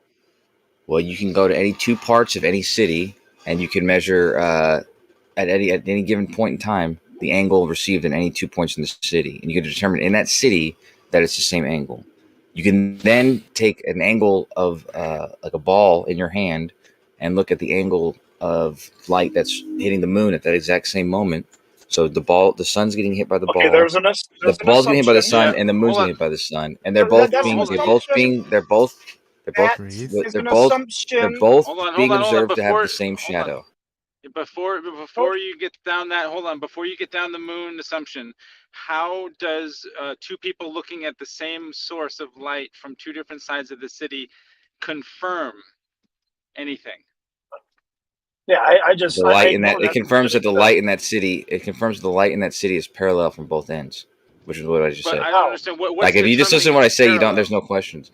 Yeah, No, that's I am. What's yeah. determining The next part, parallel? it's the same angle. I listen to me. I don't have the patience right now to deal with that kind of shit. But if it's the same angle, man, if it's the same angle, it means it's parallel, dude. So you're both, but I guess that's what I'm saying. Like you're both roughly in the same. Like you're only separated by a couple, at most a couple 100 miles. So that tells you that in that couple 100 miles that you're receiving the same angle, which is what I just fucking said. Okay, that's what I'm asking. That's what I just said. In that range, you can say that they're receiving the same angle of light because the angle is exactly the same. But so now that yeah, well, you're receiving the same angle, dude. How are you not getting what I'm saying? But the angle, so you're okay. So the sun is going to be at, let's say, what at noon? You're taking this angle, or 4 o'clock, or it's at 45 degrees. It doesn't matter what time you take. It doesn't matter what time you take the angle. If you receive the same exact angle at the same exact time, that tells you that between you and that other place, both you guys are receiving light from the sun from the same angle, meaning that the light coming in from you and that person is parallel. Just by looking at it, or are you taking a measurement?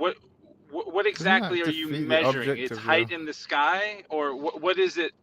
You're looking. What is it you're measuring? Your direction towards it? Its position in the sky. What? How can you be? Hold on for a second. How can you be getting the same angle if the Earth is curved? I thought that's what the whole Earthosity. Well, this is why you don't let. This is why you don't let fuckers. This is why you don't let fuckers come in and interrupt when I'm in the middle of making the point, dude. That was half of the point, and that was half of the point. I brought up how in one city you can confirm that it's parallel. Dude, just stop, scratch. Stop talking, okay? Because I was in the middle of making the entire point of how you can confirm it's parallel for everywhere on Earth, but Fuzzy didn't get the first part, and so we had to go over that over and over again. But that was the first part. Well, you can confirm it. You can go scratch. You can confirm in one city that it's parallel. So I know scratch. So you can confirm in one city that it's parallel. Now that you've done that, you can take a ball and you can compare it to the moon, and you can compare the light that's hitting the ball and the light that's hitting the moon. And you can confirm. Dude, stop talking, dude. Guys, stop. why did two? Hold on, I'm fucking done with you fuckers, dude. Should I take my time back? Yo, I'm just gonna temp mute people. Okay. Now everyone needs to stop when two people. Come on, guys. Can we go one at a time, please? I can take my time back because I can handle it. Let Kosho finish his shit. Yes, everyone can say almost anything you want, and then you can address the fallacy after. Yes. You can address the fallacy after. If you try to talking. address the fallacy in the middle, guys, stop over talking. You can address the fallacy afterwards, because if we try to address it when it happens, it's going to break out into a crazy shit show. Okay, so go ahead, Coach. I'll wait. Well, I mean, you don't have to wait. You really don't have to wait that long. No, not you, Fuzzy. Kosho, finish your thing, and then I don't know. You and Scrat are going to have to flip heads or tails on who goes next, because it definitely can't be both of you. That's fine. It's very quickly. You confirmed it in the city by looking at the light from two ends. You confirmed it from at least the distance between where you are and the moon by confirming the shadow on the ball is identical to the shadow on the moon at the same moment. If you can confirm these two things, then you can move forward with a reasonable understanding that the light is coming in parallel enough for you to use it in this measurement. Okay, so what my question was, in the city is essentially one point on the map, right? So how exactly, what is it that you're measuring to determine that something's coming in parallel? Just because two people are looking at the same thing, how does that determine parallel from essentially the same point on the map? So if you stopped listening halfway, then you messed up, because you got to listen to the whole thing of what I said. Because I didn't only say the city. I then brought up how you would extend that same principle to something as far away as the moon, and you can confirm just by looking at the moon and your ball that the shadow's the same. So you can confirm that with a reasonable amount of error. So it's like, even if there's a 1 degree error or something like that from you to the moon, that's not enough to fuck up the measurement in this case. So you can say that the light is parallel enough anywhere on Earth. I guess that's what I still don't understand how you confirmed it in a city. What by was observing the same angle. You observed the exact same angle from 2 points at 2 ends of the city. So okay, may I respond? Okay, go ahead. I just don't. But because the same angle, like what of your observation of it in the sky? If you got a 1 foot stick and you put it in the ground, and the 1 foot stick created a shadow that was X length, and and it was X length in X direction, right? And then you took it somewhere else in the city, and you got the exact same length and the exact same direction of the shadow. That tells you that the light in that city has hit both parts of the city at the same angle. I don't know how else to. I don't know how else to clear that up, dude. I get you. All right. Okay. So now all of a sudden your next step is to assume what the moon is doing.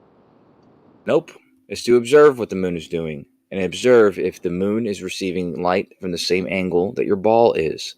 And if the ball in your hand and the ball in the sky are receiving light from the same angle, that tells you that within a certain margin of error, a reasonable amount, that the light that is the light from the sun hitting both these objects is coming in at a parallel enough to be used in this test. Can I point out your fallacious reasoning now?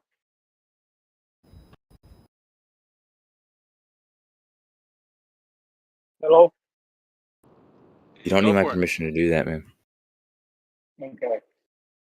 You're begging the question, assuming that the light on the moon is being reflected from the sun. That is a begging the question fallacy. You're starting from the assumption that the moonlight is reflected sunlight.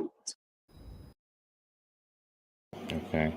Can you see why? Can you see why I would feel like that criticism would be, I don't know, silly, and why it would be silly for me to think otherwise when I've just explained to you that I'm looking at a ball in my hand, and I'm looking at the object in the sky, and the shadows are identical.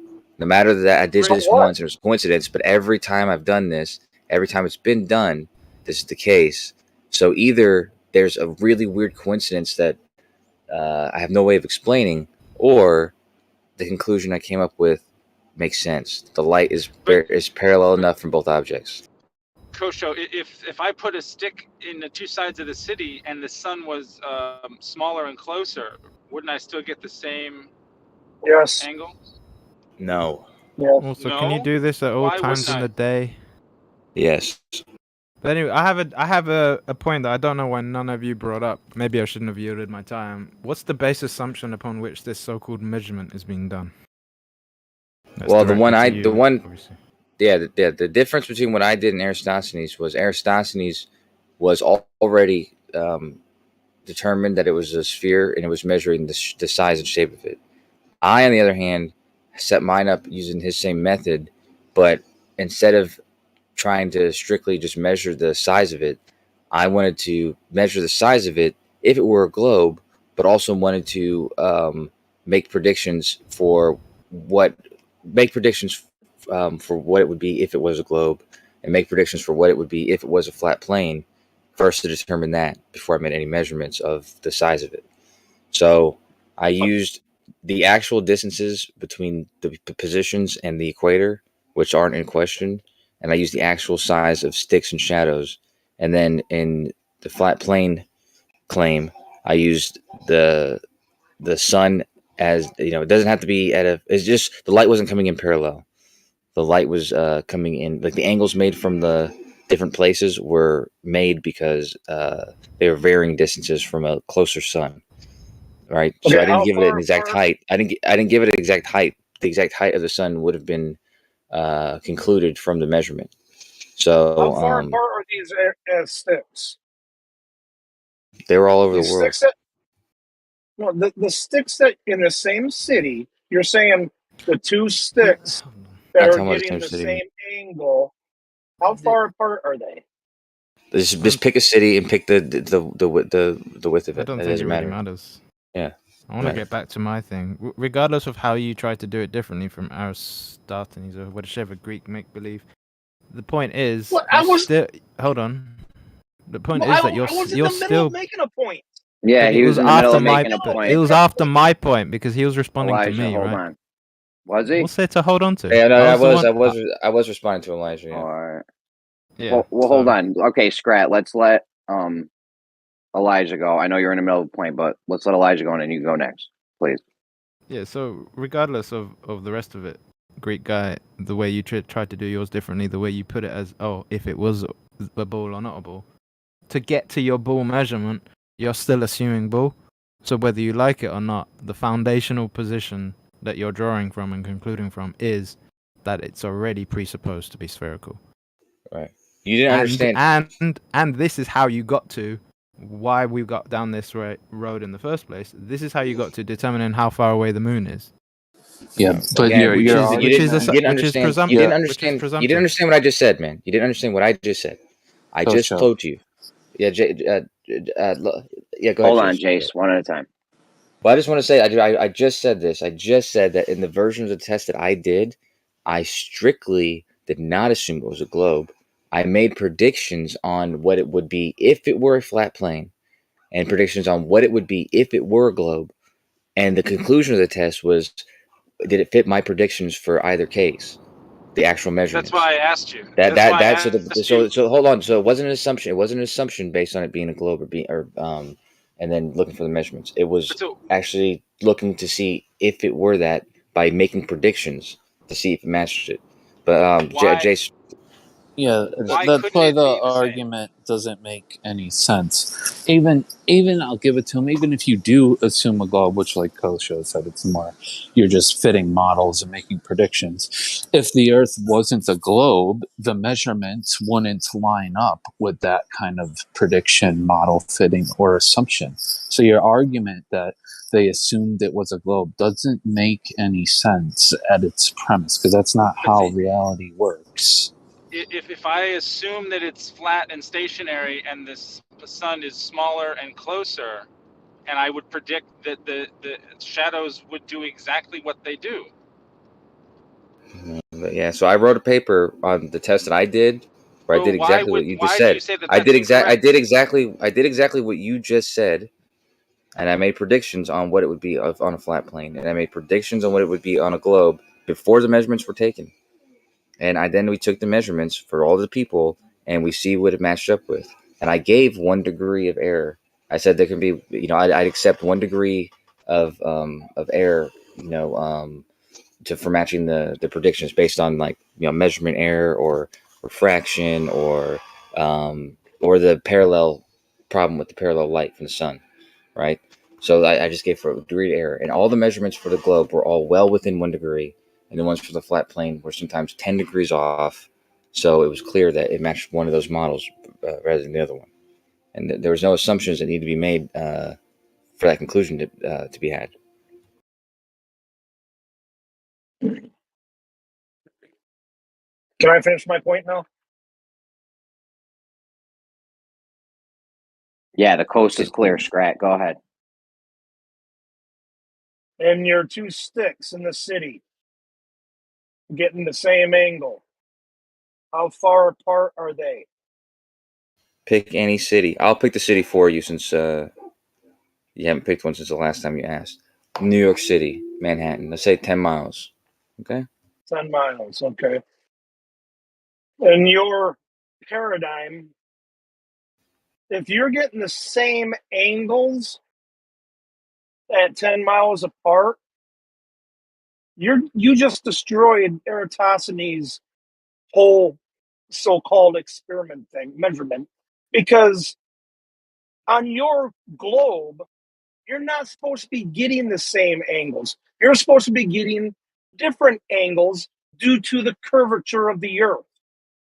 Okay. What's the difference in the angle between those two?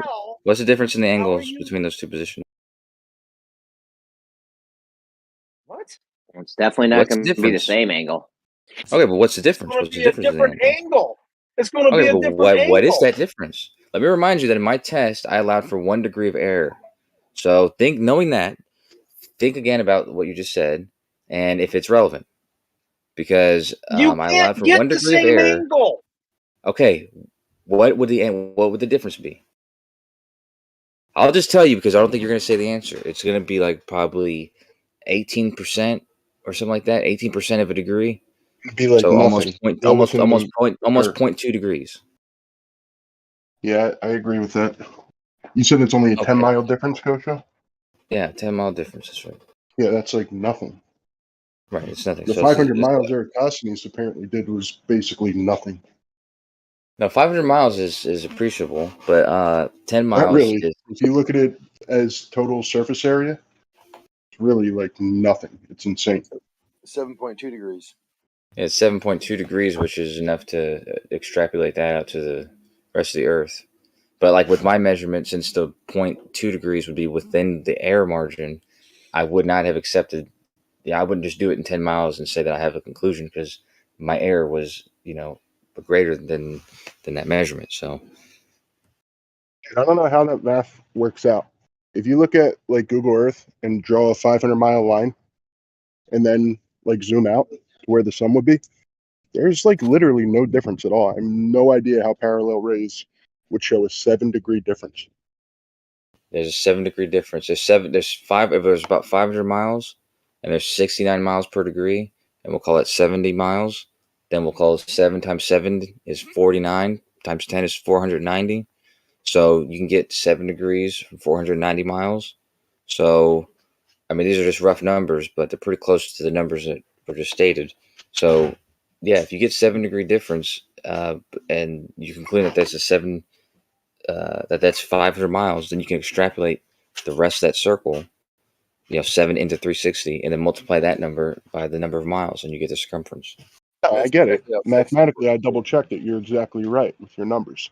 But if you actually break it down, like look at Stellarium or Google Earth and actually check it out, assuming that the sun is as big as it is and the light's actually coming in parallel, dude, there's like, I don't know how there could possibly be a difference. It's insane looking. It's how a sextant works. That's how they do the sextant process. That betting on that 1 degree for 60 nautical miles. They know that happens. And it does work. Zanuck, have you ever looked at it like I'm saying, though? Because I agree, mathematically. Why don't you elaborate a little bit? If you look at it, like literally just go to Google Earth, draw a 500-mile line, and then zoom out, and imagine sunlight coming in parallel from something that's how much bigger is the sun? 400 times bigger than the Earth or something? Mm-hmm. It's like 100. It doesn't make, I don't know. Okay, it's such a small difference. You're not realizing how small of a difference it is, but I know mathematically it says what it is.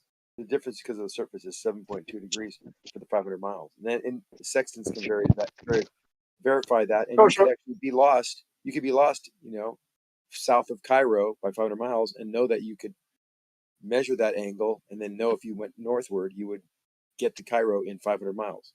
If there was a 7. Have you guys ever watched a sunrise? Many times. Have you ever watched a sunrise? Many times, Brad. Okay. Have you ever watched over a wide open plain? Wide open ocean, yes, many times in Hawaii. It's always my fun things to do. Okay. Have you? How do I say this? When you started looking at it, how early was it? I mean, was it like 20 minutes before the sun actually came over the horizon, or was it just a couple minutes? Or was it like an hour or something? Like 20 minutes. Okay. Can you explain how it looked to me, please? It was illuminated. The sky was illuminated. The mountains and things were illuminated. The whole sky? No, brighter where the source was, and can you turn your mic up? I can barely hear you. I'm sorry. Yeah, that's a problem earlier, probably. Brightest at the area where the sun would be arising, and slowly diminishing that light as you get further away from it in all directions. Okay. So it was brighter right where the sun was going to be coming up. Yeah. Here's your problem. If all the sun rays were coming in parallel, that means the whole entire Earth is being lit up at this, or that side of the Earth where the sun is being lit in the same quantity of light, lumens or whatever. Okay, you wouldn't have it brighter in one spot where the sun's coming up. The entire horizon would be the same brightness the whole time. I see what you're saying. No, you forgot one major element of the light that comes from the sun and our atmosphere. It's called scattering, the scattering of light. And that scattering of light is what gives you the illumination before the sun actually is seen by you. So you forgot about that. No, I didn't forget about it. You're claiming you're claiming that the sunlight's coming in parallel. That means the whole horizon. What? I'll say it's scattered, so it's not coming in parallel now. No, it does come in parallel, but when it's the atmosphere, it scatters. So it appears to not come in parallel to the degree of the brightness, the intensity of the brightness of the sun when you actually see the sun. Before you see the sun, so it's coming in. So it's coming in parallel, but it scatters, so it's not parallel. Dude, it's not hard to understand, man. The light coming from the sun as it travels through empty space is parallel. It hits the atmosphere. It's scattered. It's no longer parallel. It's Jesus Christ. Yeah, so the sunlight coming into Earth is not parallel. Wow. Yeah, go on. You just said it yourself. The light coming into Earth, into the atmosphere, is not parallel. So how can these freaking shadow things, markers, prove anything? You just admitted. It's not what I said. Just admitted I said the light coming from the sun as it travels through empty space is parallel. Then it hits the atmosphere and it's scattered. It's no longer parallel. So it comes to the Earth and it's parallel. Exactly. That's my point. It's right no now, longer parallel. Well, hold on. So the light coming. Hold on. So the light coming into Earth, down to Earth through our atmosphere is not parallel because it scatters in our atmosphere, right? Yeah. 1 second. Thank you. I have my cell phone sitting on my couch right now. Windows open. I can make there's a slight shadow that my iPhone is making on the couch. I'm looking out the window. I'm looking south. There's light out there. Light's hitting my cell phone, and the cell phone's making a shadow on my couch. I know it's not the sun and I know it's scattered light, because if it was where the sun is, it would be much more intense and the lines would be much more delineated. So that's the difference. So we do have scattered light, and we know the difference between scattered light and direct sunlight because the shadow will tell us that. Well, you could keep talking all you want. You just admitted that the light coming into Earth through our atmosphere is not parallel. Thank you very much. The shadow will determine whether it's scattered light or not. Just like you can't. Yeah, it's also, there's more nuance to it. Like, it's not all the light from the sun isn't scattered. Like, it's trying to simplify things, but yeah, there's nuance to it. It's not totally 100% scattered.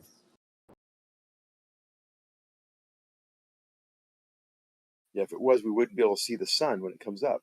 It's kind of obvious, right? It also doesn't achieve much. So let's get one thing straight. You guys are. Go ahead, I was just gonna say, let's get one thing straight. You have a spherical sun, which you claim parallel rays leave from it, and when they hit Earth, then they scatter and become not parallel. I got a bridge. Used one. Good price. Interested? When you have a flashlight shined at you at night and you see the scattering of light, but you also see the center where it's brightest, does that happen when you observe a flashlight, or does it not happen? Is the sun a flashlight? The sun is a light source that has an intensity and is very clear to see, and you can see light that is not the sun, because obviously you're seeing the sun and has a diameter, especially if you have a filter. If you don't have a filter, it's also difficult. Like some of the pictures we see where we see sunsets and sunrises where we know there's a center area, but you can't really tell its shape. It looks very large. That's just because there's so much distortion in that particular picture. But if you have a clear picture through a filter, you can see the sun very clearly, and its outline, its diameter. How about trying answering the question I asked you? That is the question. Is the sun a flashlight? Yes, see, the sun is not a flashlight. It is a light source. Right. Is it the same source? Is it a flat source radiating straight out, or is it a ball, like a light bulb? Is it the same thing? It's not a flashlight. It's a ball. Exactly. So how can a ball emit parallel rays when every ball is a continuously curving surface? How can you have parallel rays from a ball? Every illuminating element on the surface is radiating energy in all directions. All directions. So exactly. Different directions. What you see, though, has to be coming directly from it. And because it's so large, you're seeing the surface. Okay, you don't want to hear the answer. You've already made your mind up. Okay, no, Zanuck, I agree with you. Zanuck, no, hold on. Zanuck, to a point, I agree with what you're saying. If you're standing right exactly at a certain point of the emitted light, it could be coming in at you parallel. That's not necessarily it wrong. can. Okay. Not from a hold on. I hear what you're saying. No, I hear you. I hear what you're saying. But I wanted to address an assumption. The whole idea was we were trying to call out an assumption that was being made. And what you guys said is that traveling through empty space, it's parallel. That's the assumption. This empty space you're talking about, can you verify that it's traveling in a parallel line outside an empty space?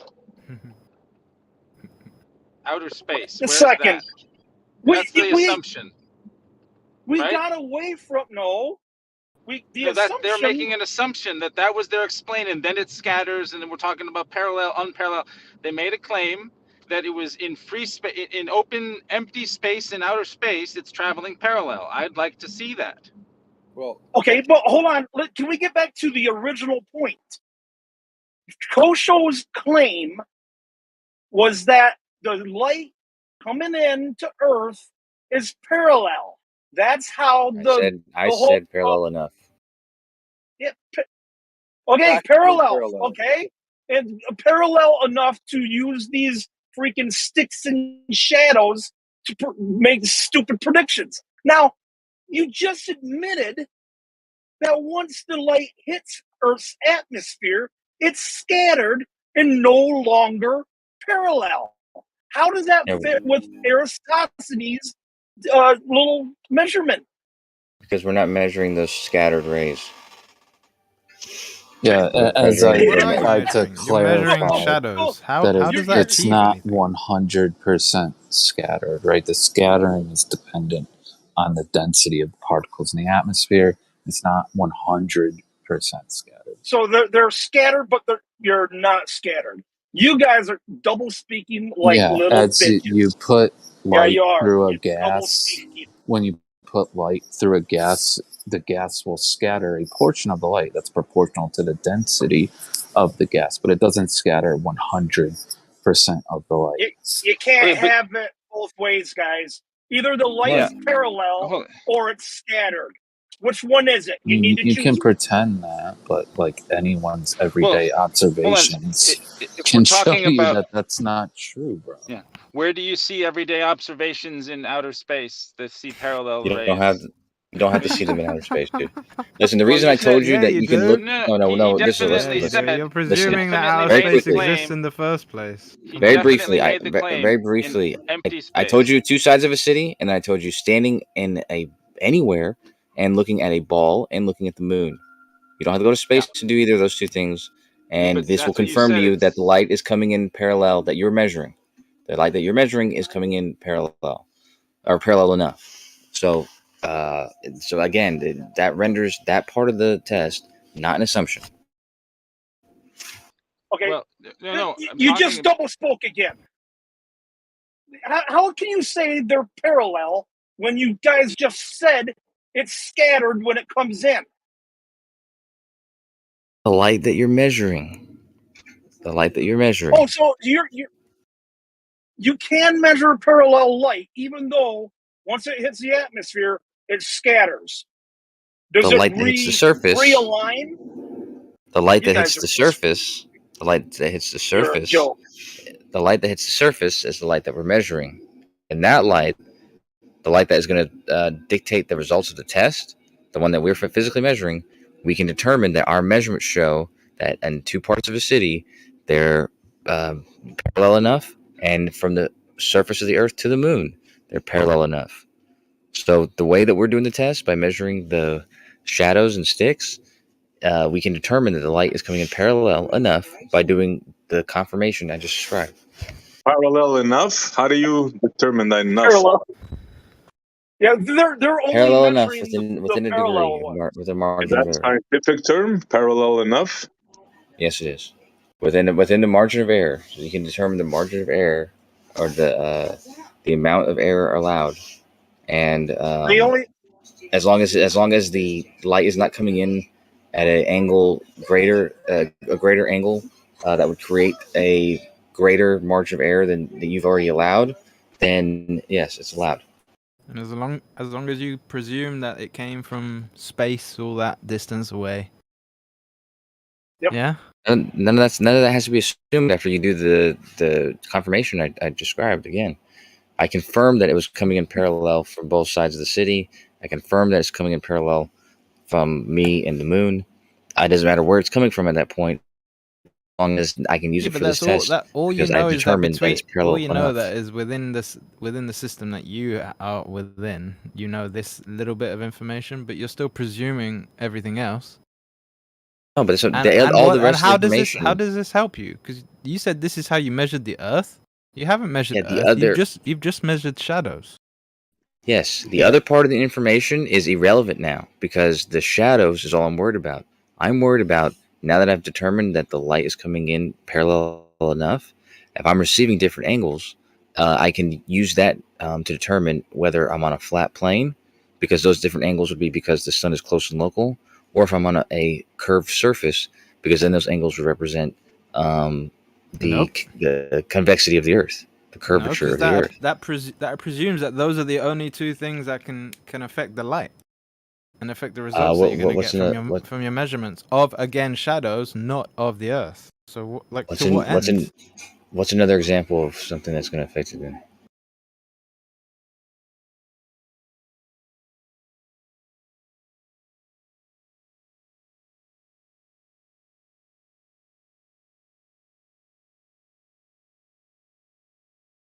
I think it's fair. What I did was in my test, I had 3 conclusions. Those 2, and the third conclusion was it didn't match either of the predictions, and I can conclude that it's inconclusive.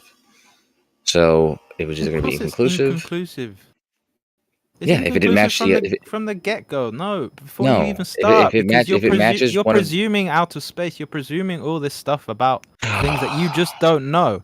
And remember, the whole reason we got down this line of reasoning, like Fuzzy was able to remember, is that we're doing all the assumptions in how you can determine how far away the moon is and what the moon is made of. To even begin to have the question of, can you leave this system? Yeah, right. So now we go back to this measurement. It's not thrown out. It's not thrown out if it matches the predictions. That's one. Two is the assumptions. 2 is the assumptions that you're claiming were made about outer space and all this. I have gone over in detail, excruciating detail, on how that there's no assumptions about space there. The only check was that the light was coming in parallel. Once that's checked, there's no need to describe what the sun is, where the sun is, or anything about it, because now you know that you can use the light as parallel to make the measurement. If we're using the same observation on 2 different sides of the city, on a different assumption of, I think that it's going to be flat, and those are just corpuscular rays that are look like they're coming from that source, and it's going to appear from the. You're going to take the exact same observation and have a different outcome based on your assumption. If I assume that it's flat, that wasn't part of the measurement, man. No, but I'm saying you're just not listening. You're not listening, and I'm gonna have to do something else now. No, you're not listening, dude. I am. No, that wasn't part of the measurement, Fuzzy. If I take measurements on it was not part of the measurement, Fuzzy. What wasn't part of the measurement. What the confirmation that the light is coming in parallel. That's what it was, Fuzzy. We were trying to confirm if the light's coming in parallel, so we used 2 ends of the city, and then we extended that principle from wherever you are to the moon. We've determined from where you are in the moon, whatever distance that is, at any given point in time, that the angle is the same from that's hitting you and hitting the moon. So now that you've determined that, we can use this information to conclude that the angles coming in anywhere in that range are going to be parallel enough for you to make this measurement. So, but again, like if I go 2 sides of the city, anything but shadows. Stop playing. And if I measure shadows on 2 different sides of the city and assume that those are corpuscular rays or shadows coming from a single point, and it's smaller and closer than the other assumption, then my angles of shadow and observation are exactly the same, correct? No.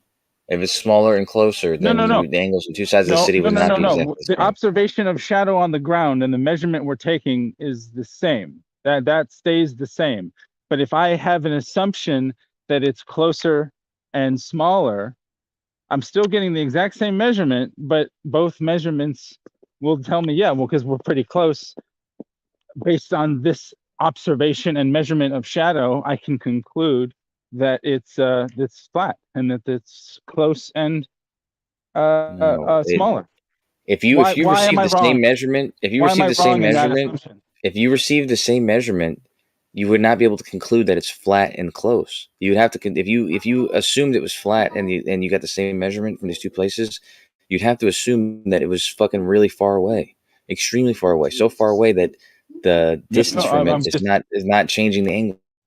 If I'm on just the sides of the city, then I'm like, well, we're just too close.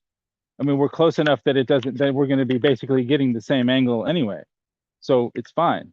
That's parallel. That's what it means. Don't no, you ever it could mean that in a car? Did you ever drive in a car and see the sun setting up? When I was a little kid, and you put your finger at the sun and it doesn't move yet. You're going 60, 70 miles an hour down the highway. It doesn't move for miles. It sits in the same spot. Same thing which happens is with those why crepuscular rays. I It looks would get like the same hold on, I was angle. talking. Hold on.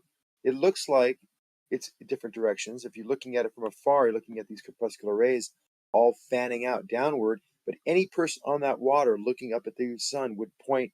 If you could zoom in on every one of those people, they would all be pointing the same direction, completely against the angle of the crepuscular rays. Hey, Zenik, where are the cables, man? Where? Yeah, I was asking you that. Yeah, where are the cables, man? Is it magic? Is the magician floating in real time, putting rings through him, even though there would be cables blocking the ring?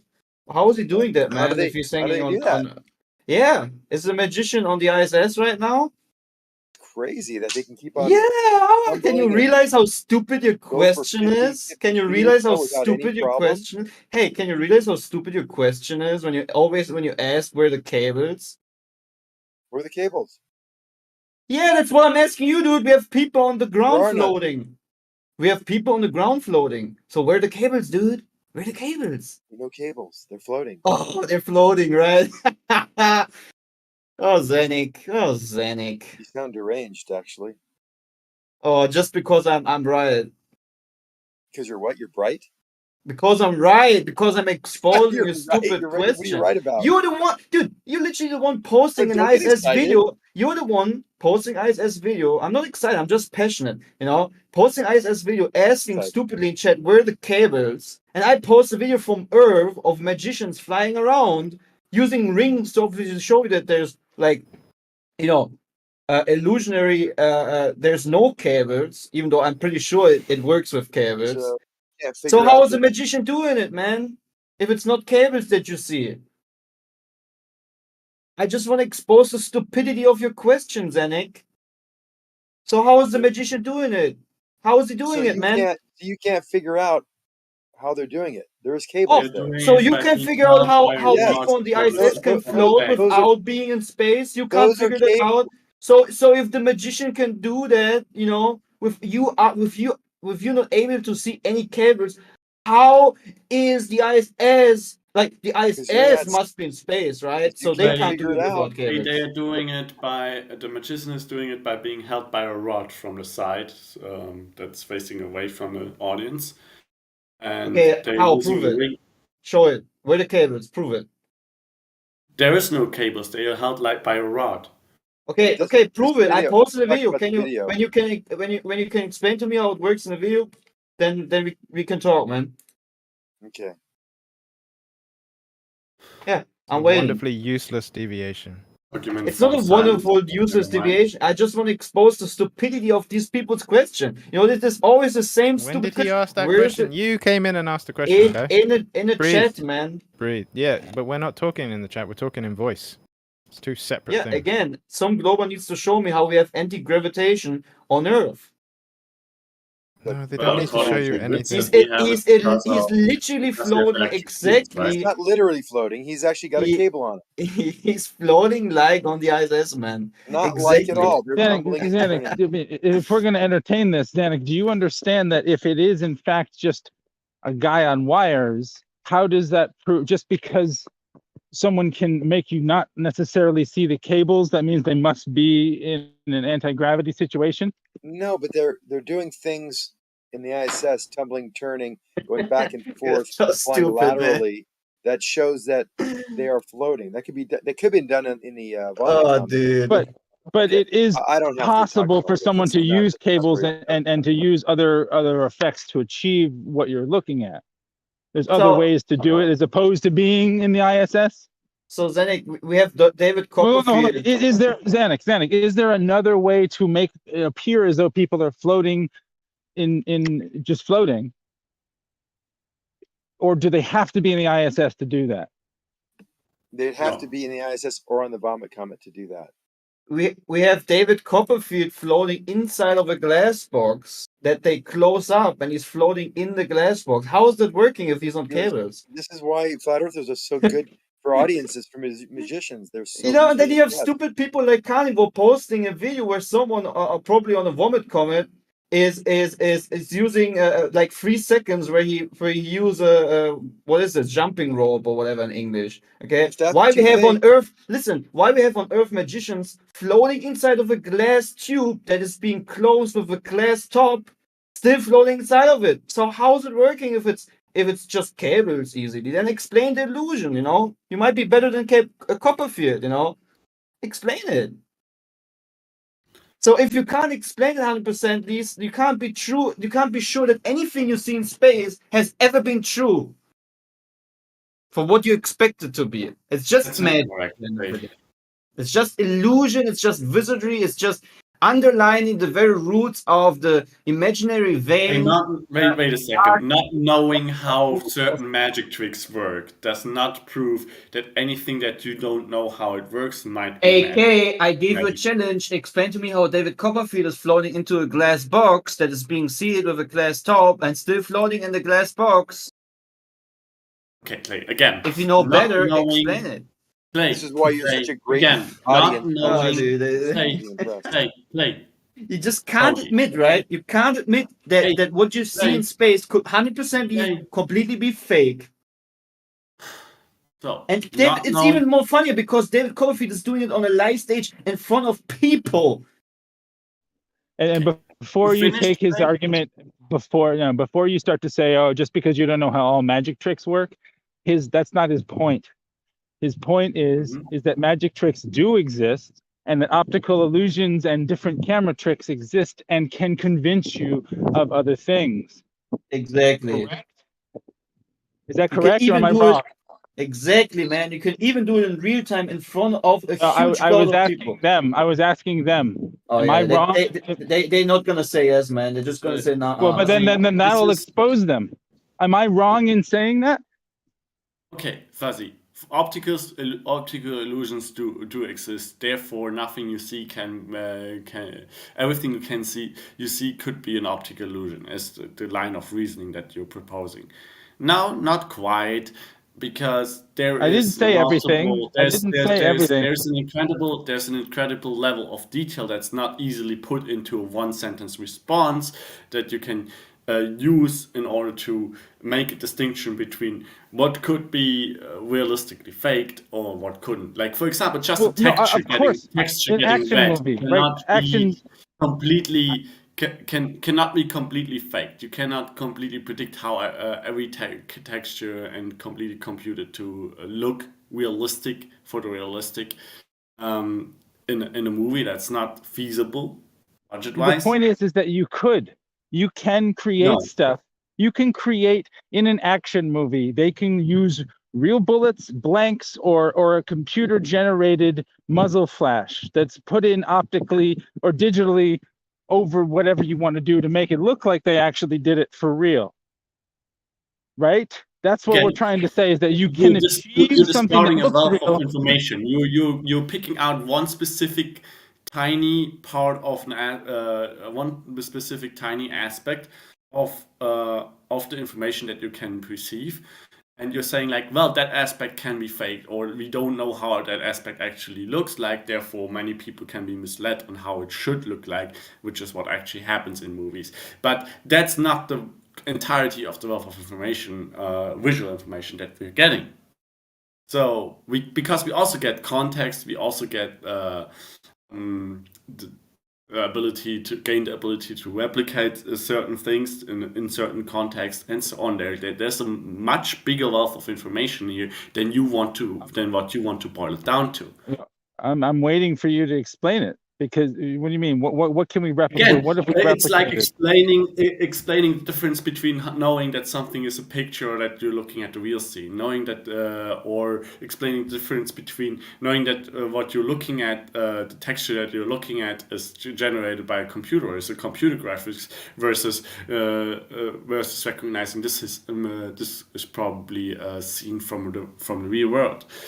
That's shot in the real world. Like, there's tons of tiny little details that are not easily put into one sentence to explain them. Like, you could spend hours and hours to explain every little detail that you describe, every little detail that you just perceive to like try and put it into words, but it's very inefficient and it's like nonsensical to do it in this context right now, It was because actually the very framework kind of what clear. we're working on right now is relatively ambiguously defined anyway. No, okay, so no, actually not.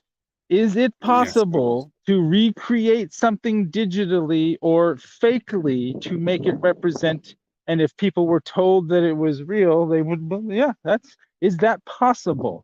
It happens in yes, action some movies. people would It believe happens something's in real Harry that is not Potter. actually real. Some people wouldn't lack critical thinking and not apply a sufficient amount of it. So, Okay, what's your okay, point? so no. Is it possible to have something that is photorealistic be actually completely fake? Depends, clearly. Exactly. So that's what we're trying to show you, is that it is absolutely possible to everything that NASA has done is replicatable in a fake way. No, you have not shown that. Not right now today, but over the past 5 years of this conversation, I have yet to see something that NASA that I was like, oh, well, that's 100% real and can't be faked. Show me one thing that NASA did that cannot be faked. Again, just one there's thing. no one Just sentence one. reply to that. I explained that multiple times right now. So the argument that's commonly being made over the past few years is not actually that, oh, it's possible to fake that. But No, that's what we're talking right now. Over the past few years multiple times is that, look at this clip, it proves that it has been faked, right? And that's what the rebuttals are to most of the time. No, that's what we're talking about right now, is that it is his whole point is asking Zanuck, saying, hey, look, David Copperfield didn't use wires, so must be real. Yeah, but the reason that this conversation exists in the first place is that the claims are being made that that claims like, look at this scene, it proves screen. Look at this scene, it proves wires. Look at this scene, it proves it's being. Yeah, it literally does, man. We have enough evidence of showing you that there's something desperately wrong with what you're seeing in the imagery of the of the ISS, man. Incorrect, just not just hand wave it. How they would do I'm it. not That's how hand-waving they it. We can go into every single clip that you claim that proves that there is something wrong. Do you agree? No, hold on, but you're missing the point right now. Okay, that might have been the argument earlier. What we're talking about right now is that it is possible to do. All of the things that NASA said, that's how you would fake it if you were going to. You'd put them in front of a green screen on wires. Go ahead, play ping pong with water. Go ahead, let's see they do that. Zanuck, did you happen to see the movie? Did you happen to see the movie? I think it was The Gravity with Sandra Bullock. I'm sure she had water. There were water droplets all around in certain spots. Avatar, the very first shot of Avatar, there's a shot of a water droplet, and then it goes to his eyeball. So that water droplet was actually shot off in space, or did they create that digitally on Earth? In a CGI environment. This is not. We're talking about things that are done live. No. It's the very first shot of a human being. Squeeze a washcloth. Squeeze a washcloth, and have the water surround your hand. Not move. You don't play ping pong with a water, with about 4 ounces of water. I mean, these are things. I got you. I know the clip. I know the clip you're talking about. You don't think that could be done in a computer? How many? Well, I missed your answer. That you don't think that could be done in a computer. You can try to create that, but that'd be very, very hard to do and impossible. What do you mean? Like this? But it's possible to do. If someone spent $1 million trying to come up with a digital effect of water, you don't think that that's possible to do with a computer? I mean, it's possible. It's actually possible to do, correct? Sure. Yeah. So it is possible to do. It's possible to fake it. Not in 1969 or 70. They didn't ring out washcloths. They didn't ring out washcloths. That washcloth footage is not from the 60s. No, I'm talking about the Skylab, the guy running on the inside of a very large diameter, which is not the ISS, which is not an airplane. We have nothing that large can allow someone to do multiple flips with twists and pikes and that The vomit comet isn't you can have something you wires can on do that in. you can't. That was filmed a long time. You can tell by the footage that is actually film footage. That They cannot didn't be have CGI. airplanes back then. Why do you feel like you have to talk over me? Why? Well, you said it was a long time ago, before airplanes.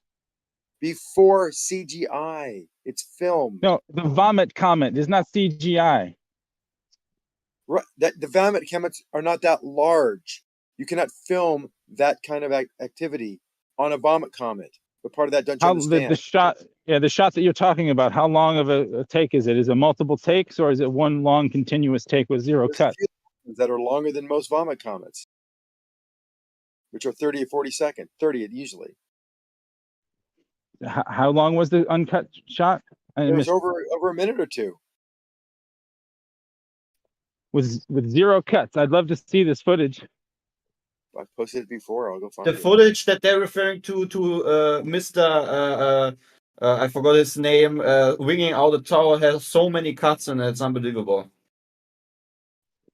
I assume because that's And the only way to do it. And still, even having an uncut video doesn't prove that there isn't any cuts. We have literally a music video of people floating in an airplane, uncut. It doesn't matter if there's cuts. There's nothing that large that flies in a vomit comet. Don't you get it? As far as you know every government plane yes. and yeah. Something I do know, yeah. Hey, So did you know that, something... Zenik, did you know you can do make the illusion of having a video that has no cuts by just placing the cuts in a very expensive way post-production? You know, like you hire people who are very skilled and are experts and have a lot of a budget to make many materials go together as if that's a seemingly one shot. You know that's a thing in Hollywood. No, I guess you don't, right? As long as I just can't see the cuts, there must be no cuts. Yeah, the point is that so many things of NASA can be done fake, right? That's the point. It can be done. If you're not going to admit to that, then you really aren't going to admit to anything.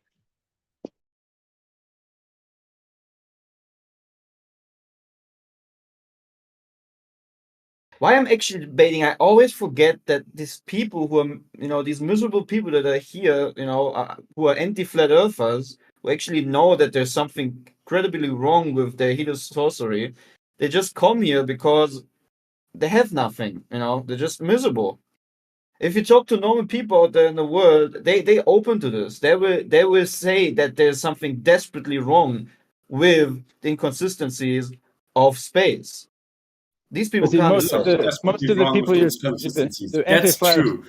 You're not able to consistently AK, point I'm anything happy, out. dude. I'm happy that real people out there are not like you, man. Like most people I talk to are actually reasonable and would never claim such things as you do. Me? They're too book smart for their own good. It says it in the book. That's what the answer is. Then why are you disputing that?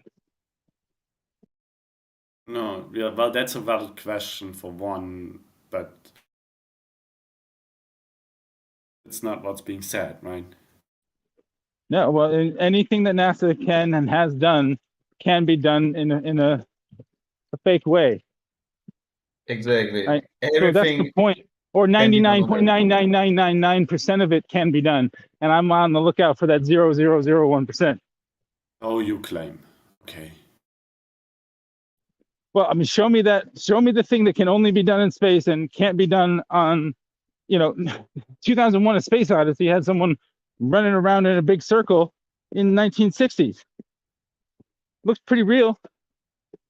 Yeah, and then in these pictures, the guy is literally flipping through the air, then changes direction mid-air when there's not supposed to be anything he can push off of, and starts flipping the other direction. It's not fucking physically possible. Yeah. He's literally flipping forward, stops flipping forward mid-air, then starts twisting around in a different 90-degree angle. That ain't He fucking doesn't have possible. his hands out. He doesn't What are you stop himself talking with his about feet right or his now? hands.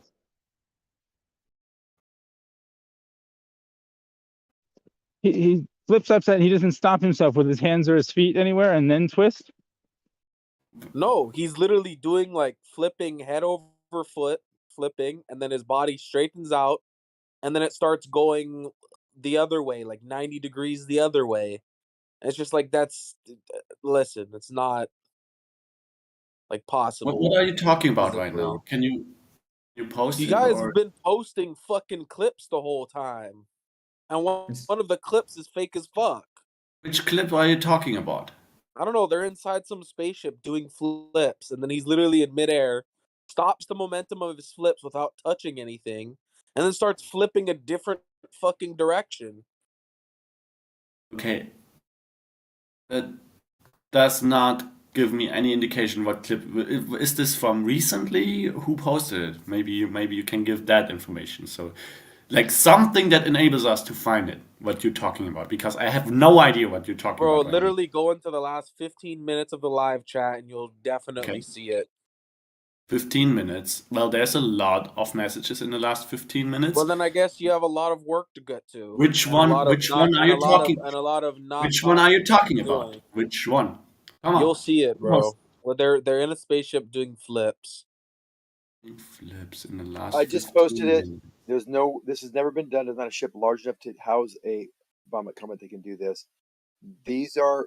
It's proof that they are in 0G and it's not in an airplane. So you can make of it what you will. This is the evidence. Cannot be modified with CGI because it was footage that was taken back. The GIF.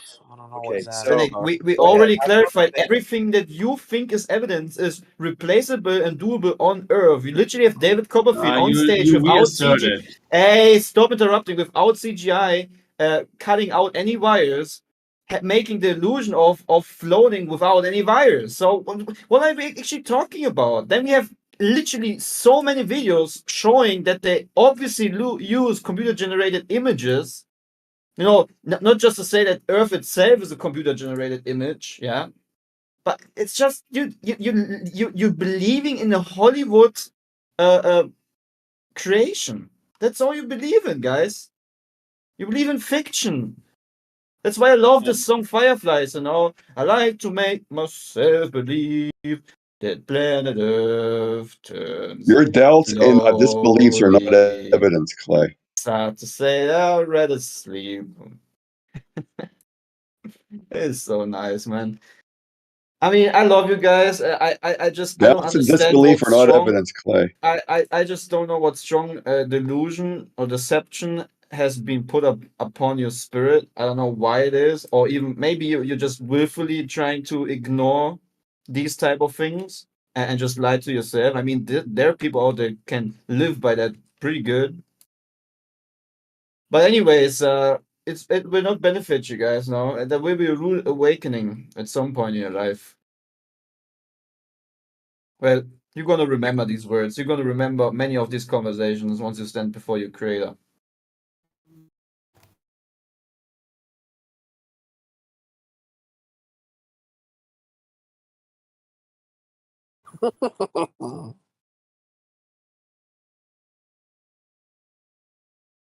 I would just not poker so much, you know. Pokering about these things is not a good idea. But rather than starting to really open up your eyes and stop sleeping and imagine things that are vain and desperate. Now it's pearls before swine, but there are non-swine listening. You're right, sir. You're right.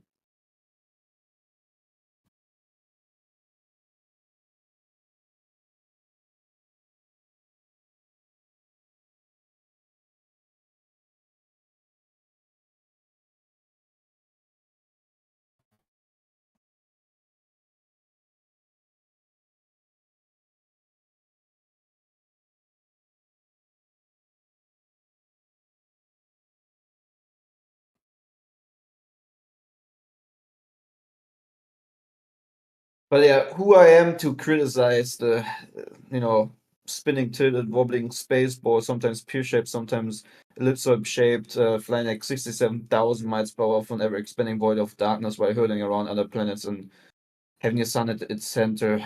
Yeah, that doesn't sound like indoctrination and religion at all, like vain imaginations. No. Someone telling you that your senses are actually right and that you're stable and stationary and that there's a creator above and everything has its order and structure. That's just stupid. There's actually no left and right, no up and down. There's no truth or false. It's just all relative. There's no male and female. It's just atomic stuff happening. It's just chemicals bouncing. Everything is just meaningless at the end of the day. That's what these guys want to why believe. do you have to assume meaninglessness in the face of those explanations? And why do you deny a higher order? Why do you think that the one worldview would have Because to deny that's what the order? heliocentric worldview teaches, man. It teaches No. that there was a Does not Big Bang, make and that you're statements living on a about that the you're will of God living. thing or Okay, anything what like that. other It's entirely your what other philosophy. That's worldview? entirely what you take away. No, listen. What other worldview Alien has psychic. highly contributed into making people believe that there's no creator? Tell me, what other worldview? Well, every. Okay, which one? Just tell me a second one. If it's not the heliocentric model, which is it? What did contribute to the people not believing there to be a creator?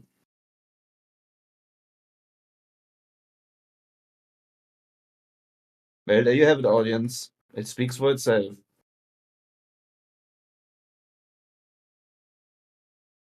You guys exactly know that the heliosorcery is by far the most vicious and deceptive and most disgusting way of putting away everything that a child has regarding its meaning and purpose of life and making it think it's on an insignificant spinning ball in ever expanding universe while there's thousands of other planets equally to this where just other species live and there's just aliens and we could die every second by some meteor striking us or the sun at some point just gonna explode and then it's over. That's what religion tells you. At some point the sun is just going to explode and then there's nothing. The earth is done. Ridiculous. None of that is correct. None of that is correct. Okay, none of that's correct. Okay, there's nothing that says the sun's gonna exactly? explode at Kosho, some what random time. exactly is not correct from what I said so far?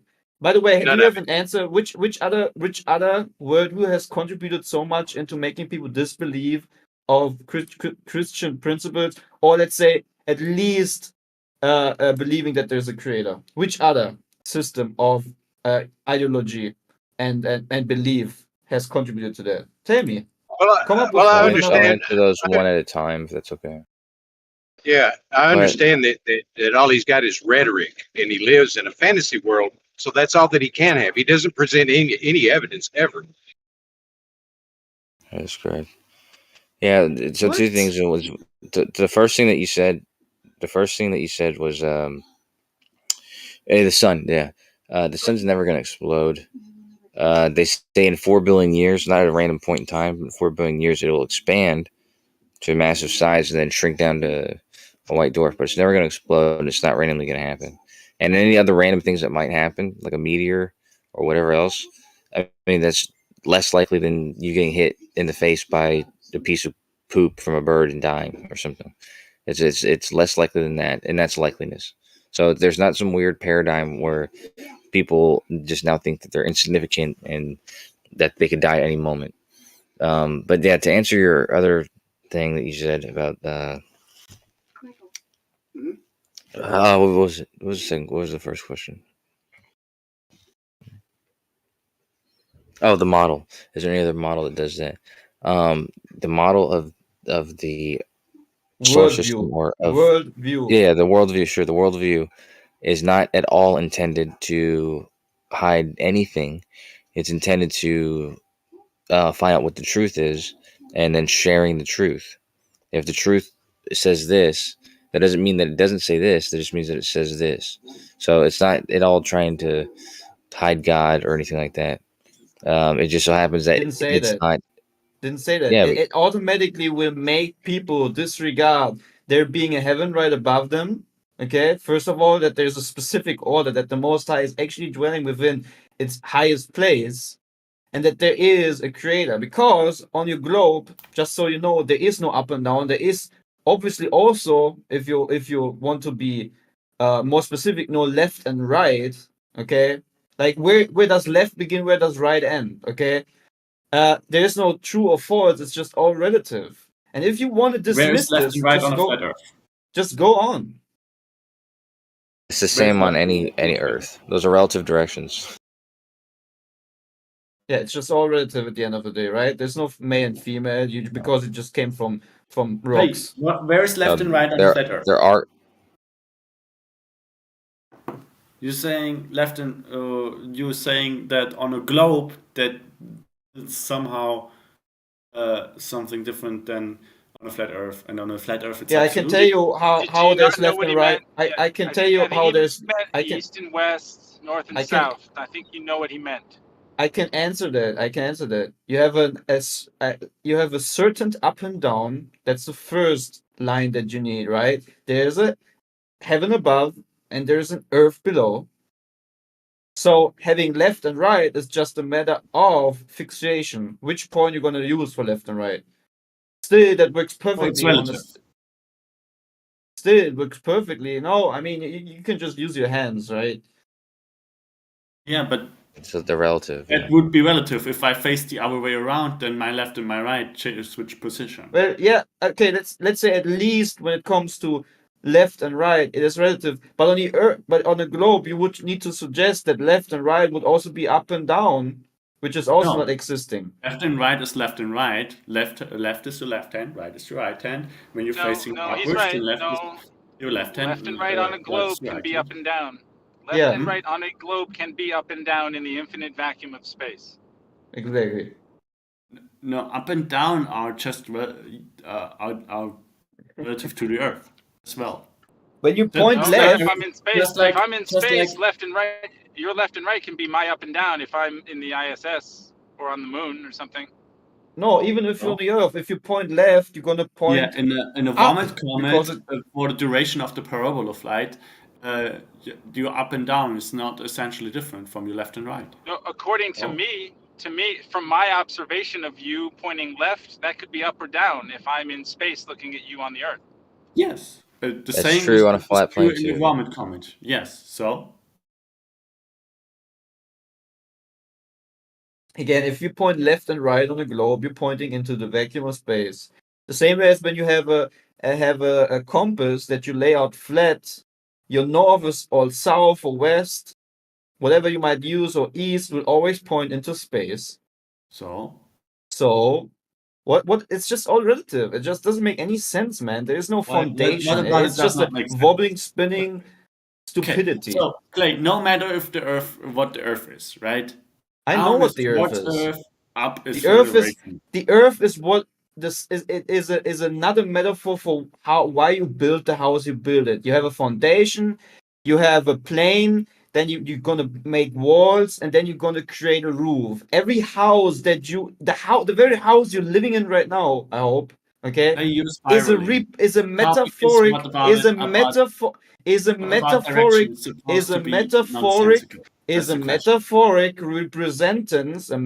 representance for the very place that you live upon. So do you get that? It's completely irrelevant. You just don't understand, directions right? being nonsensical. You just want to interrupt and not let me finish the logical standpoint. I'm suggesting everything in your life. Everything in your life is true. Your senses are true. Your senses are true. Both of you guys, please stop. Okay, you guys are trying. Like he's trying to articulate a vast bigness, and you are hypercritical on one thing he said in the hyper specific. You're missing his entire other point to argue within these weeds. Okay? Do you even remember what his initial point was to bring this up in the first place? I was having a call in between. I'm not sure if I catch the beginning of the conversation.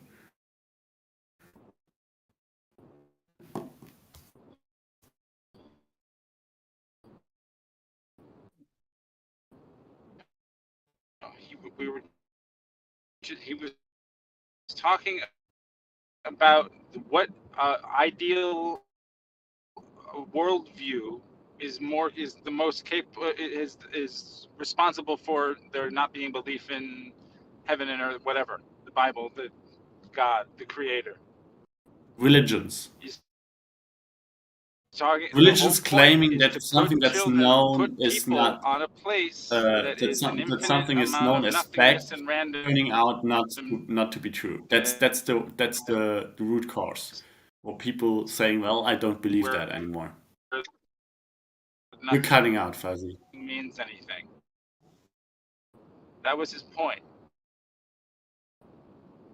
Address that, not the one specific part. Well, the same. So cutting out again.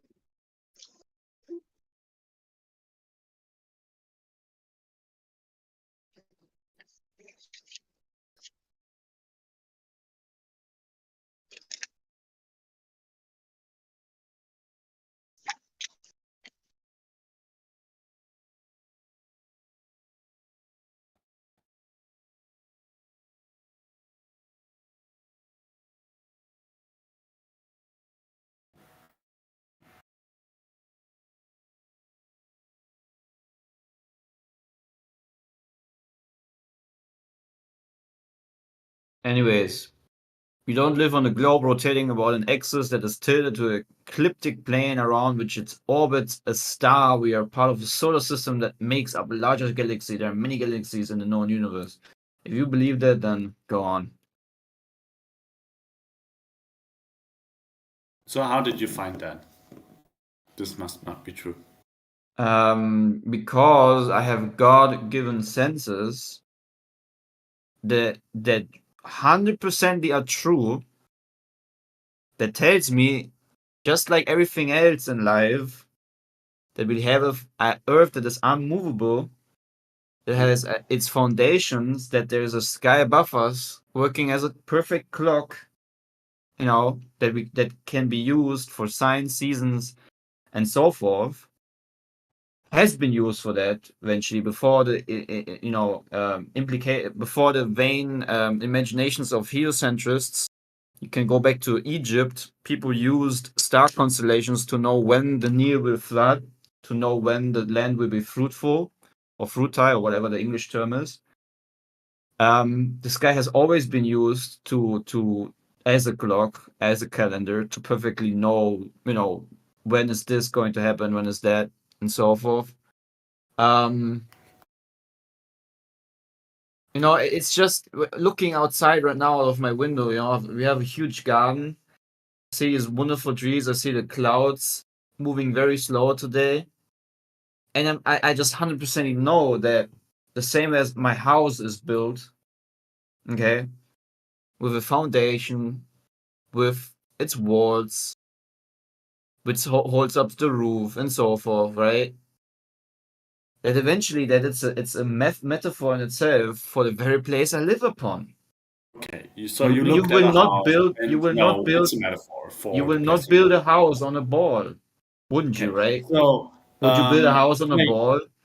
I have a couple of questions regarding what you just said. Let's go Would into you make detail. it spin? Would you make your house spin? Would you make your house You spin? claimed that your Would you make your house spin? You claimed that your senses are 100% true. Can you elaborate Yes. what you mean with that? So when I drive my car, for example, right, and I for example, I go into a curve and I maybe a bit too fast, my senses tell me, okay, there's a little bit of a we call it G-force that indicates that I'm maybe a bit too far in that curve. Or when I just stand up, like use my legs to walk, I have something in my ears, my balance system that exactly tells me when I'm moving or not, when the ground is stable. Exactly. And so that forth. cannot be fooled. That cannot be false. No, it cannot be false. Okay, so you do not experience swindle in that case. Yes. That's not something that people experience, or is it just your senses that are special and perfect? No, there might be occasions where people get drunk or intoxicated with other things, or maybe even have been born with a defective balance system, or have destroyed it or through accidents or whatnot. But still, when you have been when you have a natural functioning, or not natural, a normal functioning system regarding your balance or senses, then you're good to go. You can navigate through the world perfectly. Perfect. There's no margin of error. There's no way that they can be mistaken at all. They always work 100% perfectly and perfectly accurate. Like, so far from the way I live, yes, man. Like they're very perfect. So swindle does not happen like when you turn for a prolonged time, and you stop, then it doesn't. Yeah, when I start spinning, like you're still moving. You can always perfectly detect if you're in motion or not. There's no such thing as like a train slowly rolling out of the train station. Yeah, that's you sitting in it's an actually enclosed. the train next to you that's rolling out, not you.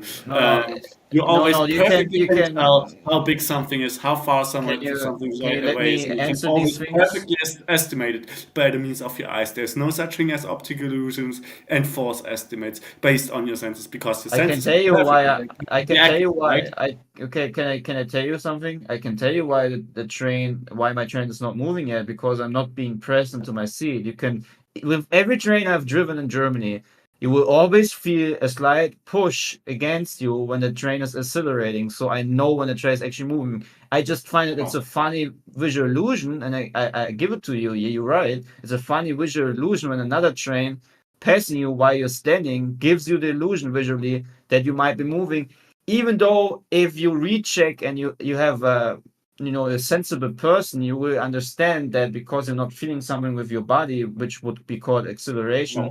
You won't feel the train moving. Very gently. Let me finish. Why you always do this? It does not have to be and the other thing is, when I start, if I start, oh dude, I can't talk to you, man. Kannst du bitte aufhören? Kannst du aufhören, sonst werde ich nicht mit dir weiterreden, Digga.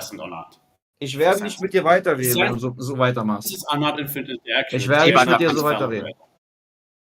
Yeah, Clay, you're going on and on, man. You're not going back and forth. He's going on and on. He is making. Oh, left lane, stop, dude. He's making claims. I'm trying to explain these claims. No, you were the and one he's not letting me. He's not letting me do this. substantiate Okay. So he's telling me that my senses are wrong. No, they're not. I will. No, I'm not telling you that the senses are wrong in any case. I'm telling you that the senses are not infallible. Oh, dude, this is so hilarious. I feel my senses would be. I would feel. Senses are not infallible. I would feel, dude. AK, can you stop? I can answer all the stuff that you mentioned, going against the very natural senses of human beings. So again, when I would start spinning myself, okay, if the ground I was standing on would spin in a certain speed, I would feel an unbalance, right? Because I'm doing an unnatural move. I would make this liquid in my ear go crazy, and I would be dizzy for some seconds. But even if I then stop accelerating or stop spinning and stand still, the senses will be perfectly again after a few seconds or so. The same way you cannot tell me you're from Germany, right? You can't tell me all the time during having your meal that you're rotating. You can't tell me that those just have round trip time of a few hours, not 24 hours. Even no matter what you're on, if it's moving, you feel it, man.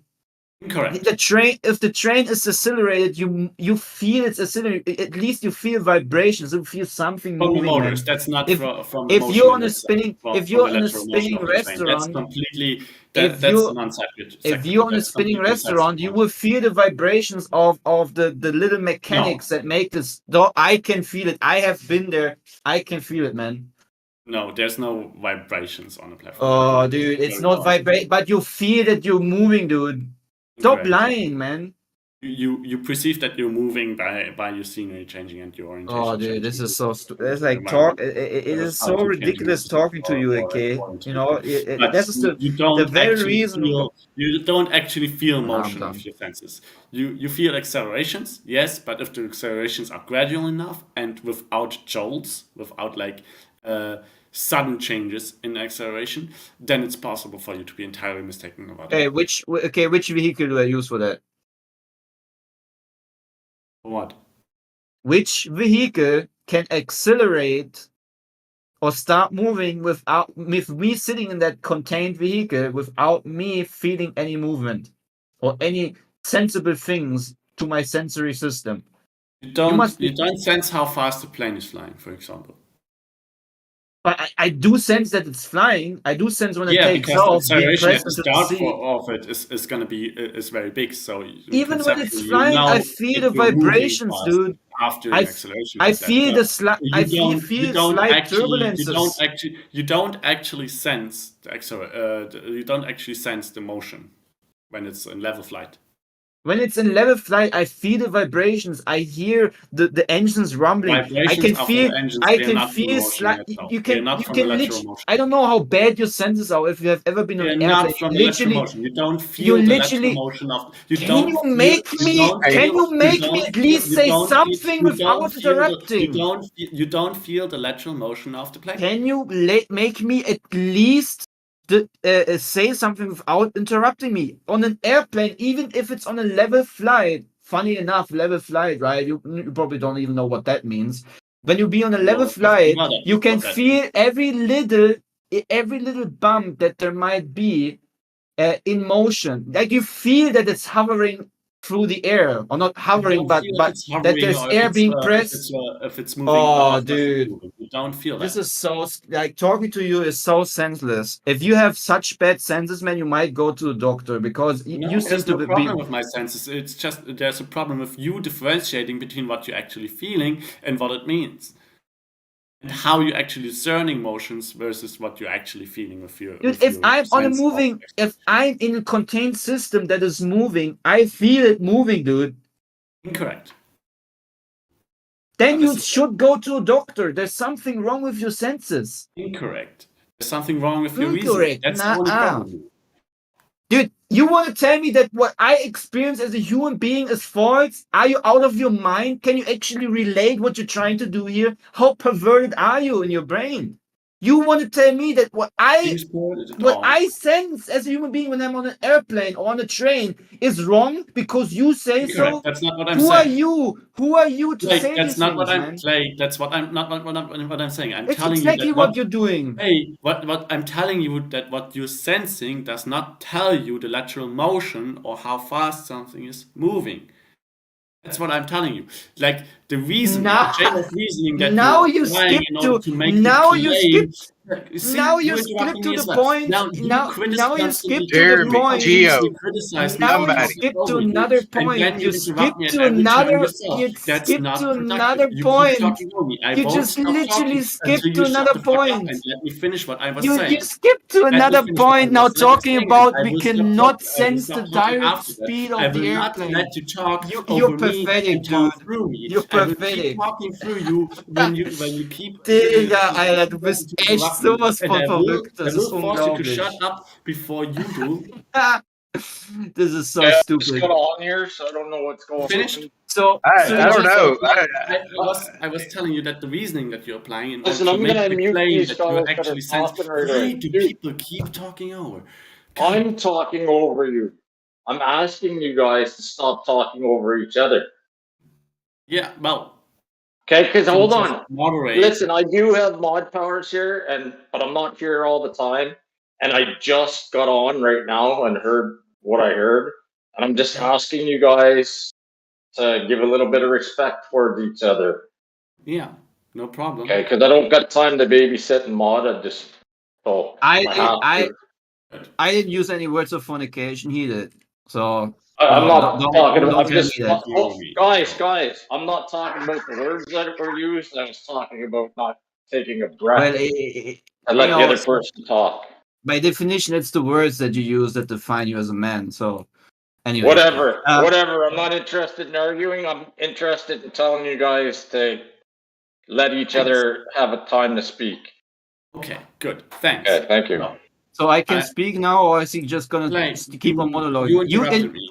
Okay, listen. I'm just gonna mute both you guys and let someone else, other people talk about other things. No need. I mute myself. Because I don't got time to mod and give out a list of who can talk next right now. Okay? So just respect each other. You're both adults. Let's try it.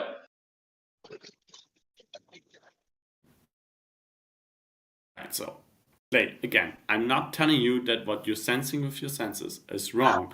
I'm telling you that your reasoning you're applying in order to make conclusions what your senses are telling you, deduction is wrong. There's a chain where this there's a link where this chain of reasoning is interrupted, and that is what you're describing, what you're sensing, is not what's actually like happening. What is not directly correlated with what with the motion that you're claiming to sense. Using different information for those two things. Can I answer now? Not only can I answer now, or are you finished? That's what I'm trying to ask. Or is there still some more going to come? Okay, I guess I can answer now. I find it very, very annoying if another human being that has obviously no idea about me tries to explain to me why I'm wrong about what I experience with the senses that the Most High has given to me. That is something I just can't wrap my mind about. If someone thinks he can insert a higher understanding of one's experience, even though he has never lived it, that's ridiculous. And the other point you did, you inserted a new thing by saying, oh, you can not sense the correct speed and blah blah blah.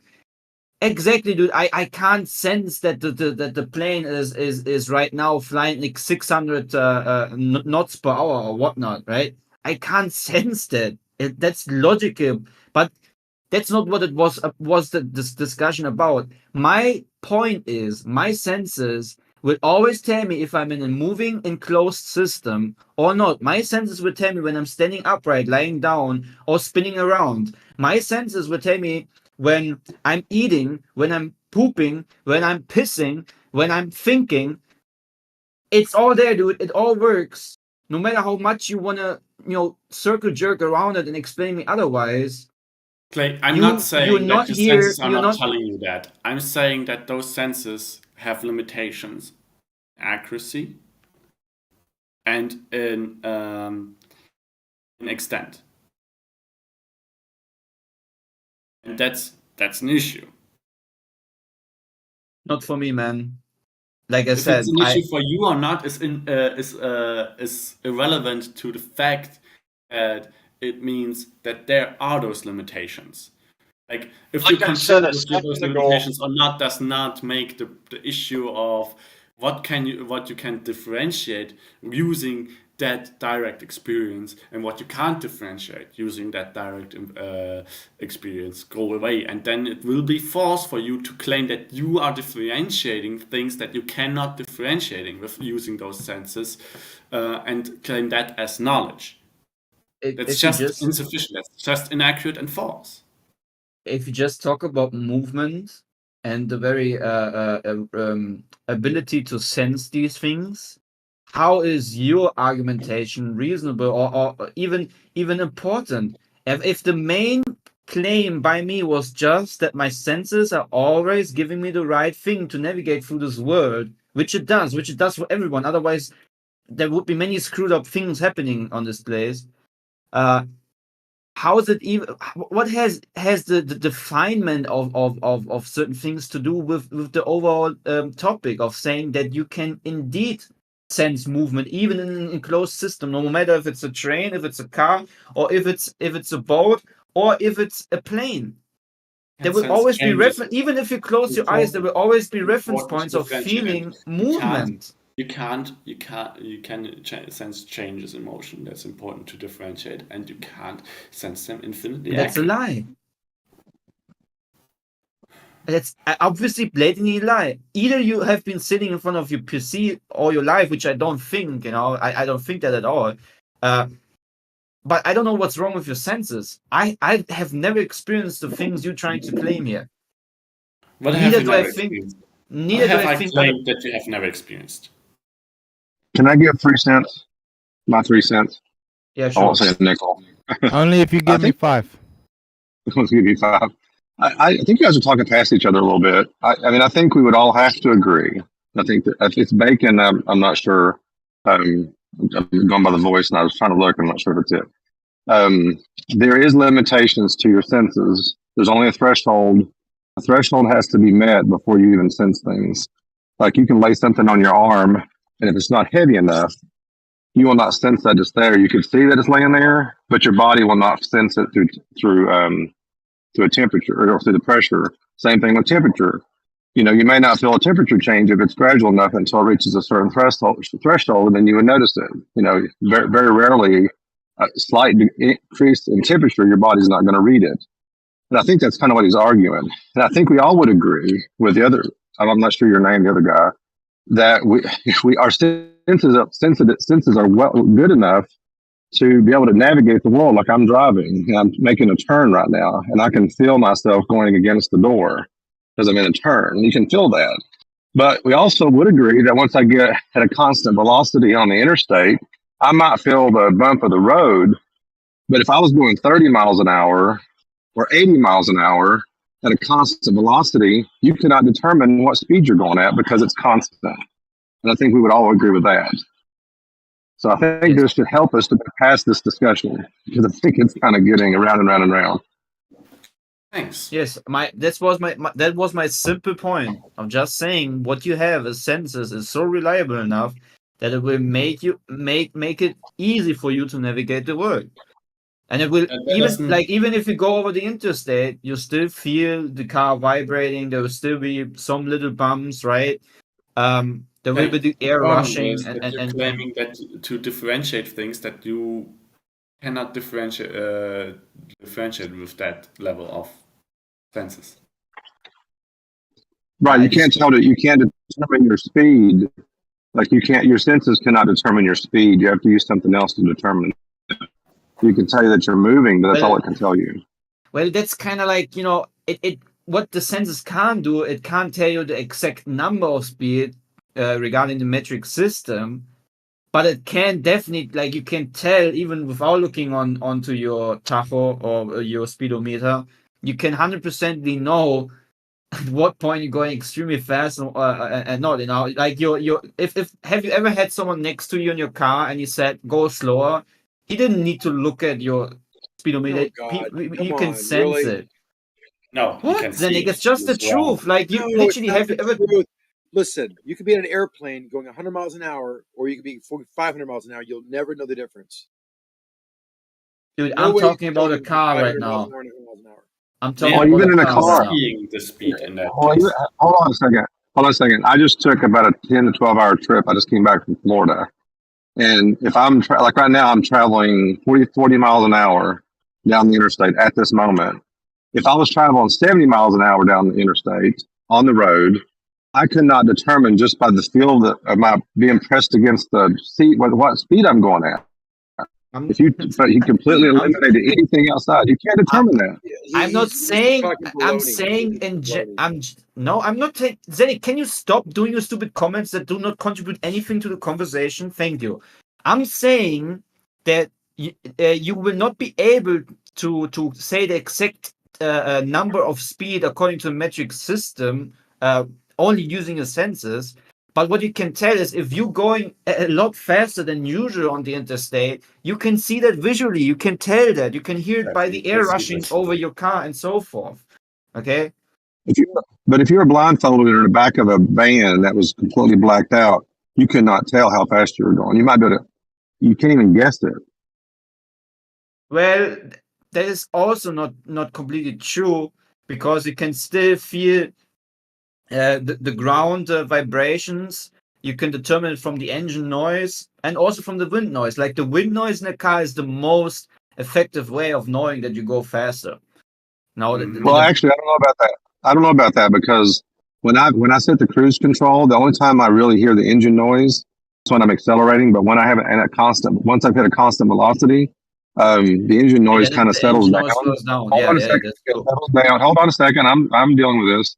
And then the other thing is, if you we had a rental car, and you can watch the gas per miles.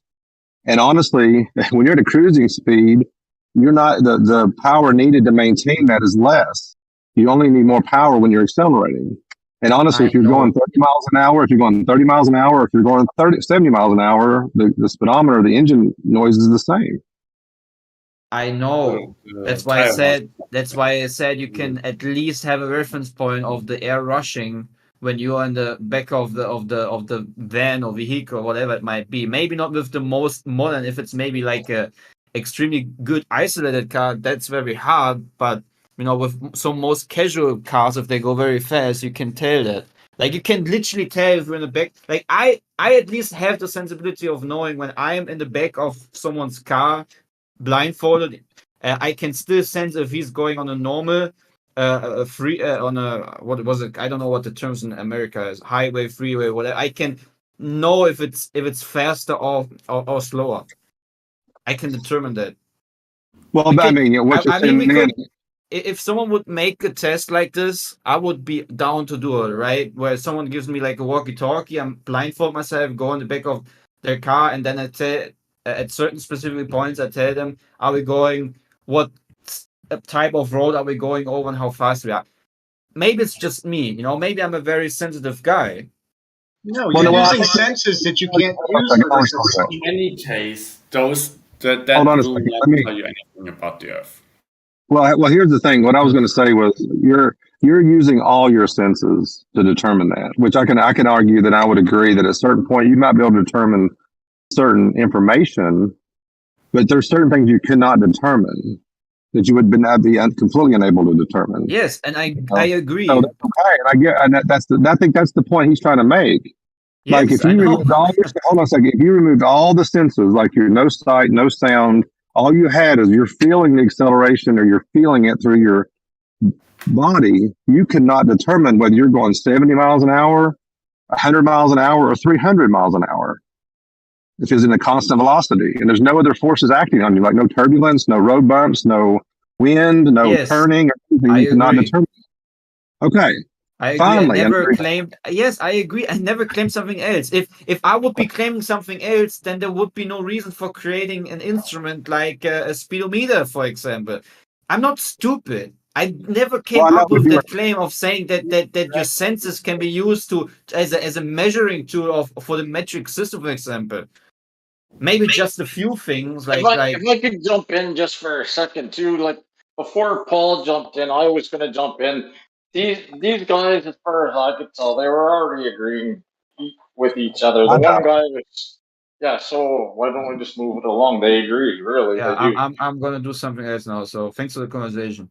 Well, I didn't mean you had to go. No. I in general, I need something. I need to do something right now, and fair enough. I mean, we finished the conversation, so I'll be AFK for a moment. But thank you for the conversation. I can't. I'd like to circle back, because I was going to try to comment, but I couldn't when the topic was in play about the nature of truth. I mean, that was the topic that was going on a second ago. I'll say this: the foundation of any, I'll say any truth is the object of that truth. So, like for example, the Earth is flat.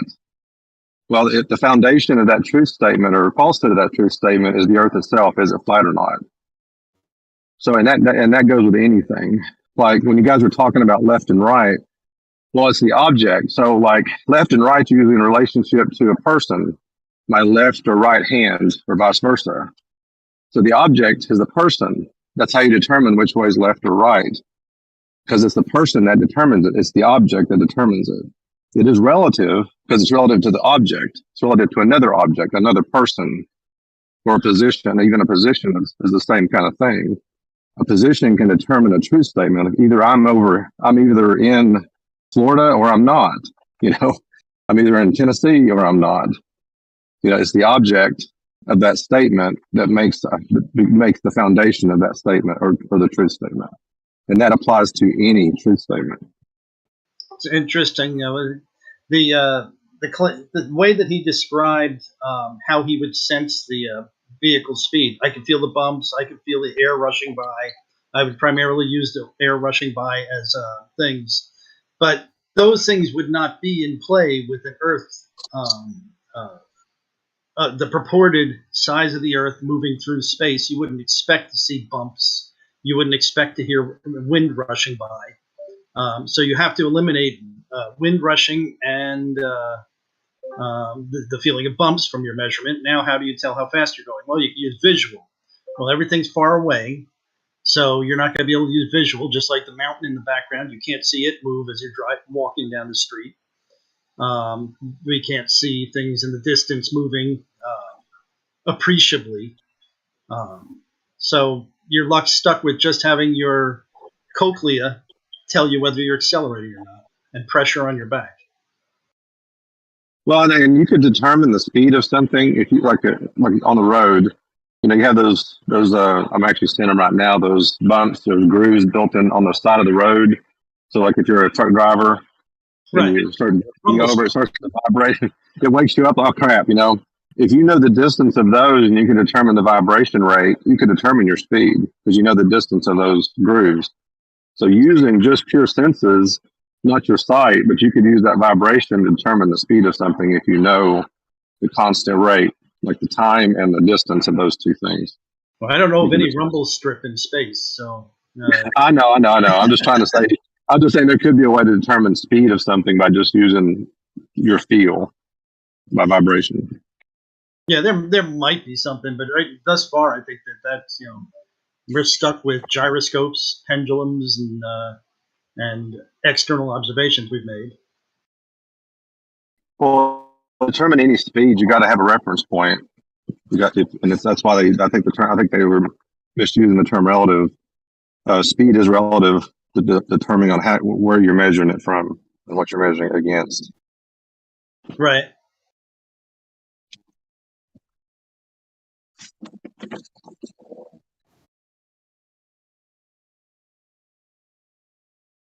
Because I might be passing another car at 10 miles an hour, but I'm passing the telephone pole at 70 miles an hour. So, because I'm in relationship to the car or the telephone pole, depending on which way you're measuring it. Yeah, and try and high-five the telephone pole and try and high-five the guy in the other car and see what happens. I think we need to get on the same page more than different pages. We always seem to fight on trying to get fight each other instead of trying to find where we can find common ground. Now I had made a comment in text, but as far as your senses go, I've boated my whole life, and we've sat on the anchor for days on end. And there's been times when I go down because I got sunburned or something, and I'm hiding in the cabin, and I'll come up topside, and I'll look and like, holy crap, the boat turned all the way around, and you just get this weird feeling like, God, I didn't even sense that, because it turned around over a period of like an hour as the wind jostled you a little bit, maybe a little tiny movement, half a quarter of a thousandth of a mile an hour. Okay, I got a topic of discussion. I've been posting the video. This is back on the NASA topic from earlier. I was listening, but I couldn't respond. I actually got to see a rocket launch while I was in Florida. I don't know if you guys seen the video. I posted it in the live stream. I can't post it again. You can just go back and try to find it. And I put it on my own YouTube channel. Approximate time? What's that? Approximate time? Probably at least an hour ago. Probably around the by name. Yeah. I mean, if I get a minute, I'll try to repost it. I'm driving. So. Anyway, and I have to admit, I mean, seeing it live, and there was a virtual one that you could watch if you couldn't be there live. And obviously the NASA facility was closed, so you couldn't go in, so you had to watch it from a distance. But I got myself positioned at a little Mexican restaurant east of the facility, and I got to watch it take off, and my shot. So I apologize for the camera. I was fiddling with my phone trying to get a good shot, and I lost part of the beginning of it. And I thought when I saw the first stage cut off, I thought that was it. Then all of a sudden, the second stage kicked in. I was like, crap, I missed it, But you can still see some of the flare. I apologize for the camera quality because it was my phone. Now, I have to say, thought process. Either that was the most elaborate stage show in history, because you have, and it's a supply mission, which means they're resupplying something, whether you're going to call it the ISS or not, whatever. And when you say supply chain, there means there's a lot of things involved, which means food, fuel, things like that they're resupplying. So that means there's a supply chain involved in this. And obviously the crew that built that rocket and obviously put the rocket on the launch pad, timed it, and shot it up, right? And I did notice one little thing was interesting because I was kind of west of the launch. It did seem to go northeast. It didn't go east directly, which we can discuss that later. But I had no way to determine it. It just looked like that's how it went. But I would have to say either that rocket launch was a real rocket launch sending something somewhere, or it was an elaborate stage show. Well, does anybody say that rocket launches aren't real rocket launches? I mean, I know there's a couple of people who claim they were balloons and stuff, but I think that any serious person says that the rockets go up. That's almost without question. Well, I don't. It's not the fact that I'm trying to analyze what is occurring, and this is from any perspective. Okay, we are told that if you go to the NASA website, it was a SpaceX resupply mission. That's what it was. So I'm going by just that statement. And this is for flat earthers to analyze, and globe earthers probably just accept it to be true, but just to analyze them and think about it. If they say supply mission, what are the logistical things required? So the people building the payload, building the missile, okay, there had to be fuel ordered, there had to be food ordered, it had to be packaged, it had to be, all these things had to occur. If that's a supply mission. Now, you have no data other than them saying that's what that is. But there should be at least a paper trail of all this at some point. Now, if they did do all that, they ordered all that, they put all that into play. They ordered all the food, or ordered all the things they needed, all the fuel, whatever's needed. And then they mounted onto this rocket. If it's going nowhere and not doing anything, then that is a very expensive stage show. Because it's pretty much all of it. But I don't think that the flat earthers have any problem with that. They would probably agree with you that there's probably stuff on that rocket, and they just throw it out into the ocean and sink it. Right. Well, I mean, I've seen those pictures too. That they say the Bermuda Triangle is a way. That's why I kind of said it kind of went northeast, and the Bermuda Triangle seems to be southeast to the northeast, and it seemed to go that direction. So they shot it out of the Bermuda Triangle for one, if that's what it seemed like happening, which I don't know if it is or not. But yeah, I mean, it had to have landed northeast in the Atlantic somewhere, if it was just going up to nowhere. Yeah, I mean, when you look at the orbit of the ISS, at least the claimed orbit, it runs in a diagonal north-south, south-north direction, depending on which orbit it's on. But it doesn't go directly east. So I would say, to intercept the orbit, you would have to either go northeast or southeast to catch it, or southwest. I don't know. I got to think about that. But you'd have to, in order to intercept it, you got to go in a generally north or south, primarily direction. If you're going to slam it out to the equator, then you'd probably be going mostly east, a little bit, tiny bit south. Right. Well, that's what I'm saying. So this is some interesting facts. You guys can take it for what you will. It got me thinking, because I worked in the Air Force. I worked in logistics. I've worked on, companies and corporations, and certain things, to cover up, to make it just, we're sending supplies to this space station, but nobody ordered them. Nobody did anything with them. They were not going through any kind of logistical thing. you know, somebody would have had to have noticed, you know, and makes you wonder if then that means it wouldn't have to be just the people at the top in on it. The ground crew, the people loading it would also have to be in on it to not put something up there. Right. They almost certainly, I think by I speak for other people, but almost everybody's account, they believe that compartmentalization and stuff like that allows you to just go through this process. You put the stuff on there, but the only people who see where it goes are the people who claim to be on the ISS, and that's about it. And there's some. Oh, go ahead. So what are the flat earthers thought? Any thoughts? If we can get agreement, anybody disagree with me? Yeah. It's your chance. I'm a Glober. You disagree with me? And I'm neutral right now, so I'm not being on any position. What was the statement you made? Yeah, I was just gonna ask that. I could disagree. I'm disagreeable. All right, there you go. Okay, your reason for disagreeing? Well, I was with Jeremy. What was the statement you made? The statement was that almost certainly the rocket is launched and it also carries food and provisions. Where it goes is possibly in question, but the fact that people bought the Cheerios and bought the pizzas and whatever else they put on that thing and the oxygen and the fuel, that all took place. Where it went after that, you could say is anybody's guess. Well, we know it didn't go to the Piggly Wiggly. Okay, so we can eliminate the Piggly Wiggly also. So we know it went up into the sky and went somewhere.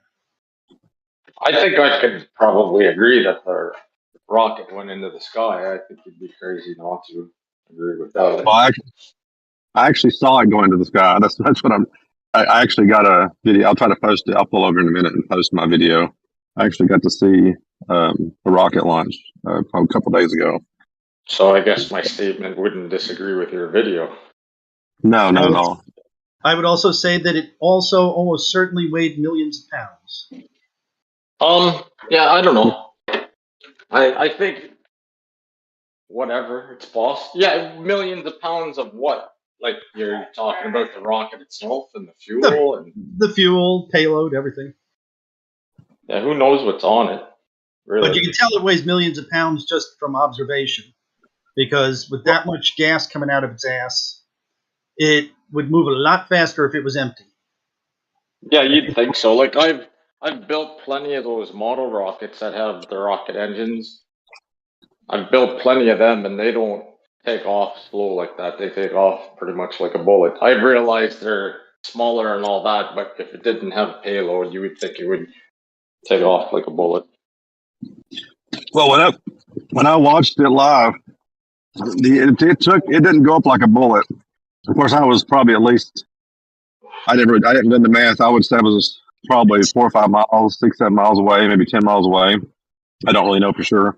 I didn't really do a measurement. Right. But it didn't go up like a bullet. It started out slow. The engines kicked on, and it didn't even hear a roar, which was kind of crazy. I thought I was far enough away that you barely even heard the engines from the distance. You can't even hear them. You can't even hear them in the audio on my video. But it did go 24 or 30 seconds to get to the sound. Yeah, I didn't have to hear it. Go ahead. I feel like if you choke back the thrust of it, let's say, then it's not going to go up like a bullet, regardless. Like it's like a jet fighter, a fighter jet. It can turn on its jets and kind of taxi down the runway if it wants to with just its jets, or it can take off like a fucking bullet. Well, the way I see a rocket, it's no different. If you choke it back, it can make lots of noise and look spectacular, but still barely move. Like I've gone to plenty of fucking drag racing in my life, and I've seen lots of jet cars, and they can just kind of bomb around slowly, making lots of noise and lots of gas and lots of fucking flames and everything else. Well, the audio I've heard from rockets is relatively consistent. It's just that deep rumble that takes place, and it lasts. It doesn't vary. It's not like a fighter jet. If it's taxiing around the runway, you're going to hear it going, And with the rocket, it's one sound the whole time. That's a fair enough point, but I just feel like, and this, by the way, this isn't like my claim necessarily, but I feel like it is potentially possible to make a bunch of noise and a bunch of flame with things choked back, just from my own personal anecdotal experience with drag racing and watching. Having knowing a little bit about aerodynamics and knowing the size of that object, you could roughly estimate its drag coefficients. Then you can also look at its angular size change over time and calculate pretty accurately how fast it's going. And all these things added together, along with the visuals of the plume of the exhaust, of how it diverges, that would indicate that all the things that we know about the data is true. That it is going well beyond supersonic speeds. That is going those heights that we say it's going, and it is going into space due to the fact that the divergence is so incredibly different than when it leaves the platform. Maybe, I don't know. Like I said, I'm not making a definitive argument. I'm kind of somewhat. I can, and it's somewhat of a neutral role, just saying that. Well, I think maybe it's possible to make a lot of noise and a lot of and then flame. where does this thing land? With a lighter. If it goes up in the sky and it goes so far away, no one's ever seen one come down. It's gone for as long as we've, Well, there's some speculation out there. Once again, not necessarily my speculation, but the Bermuda Triangle, I think, is one. I think Antarctica is another. Antarctica, really? Okay.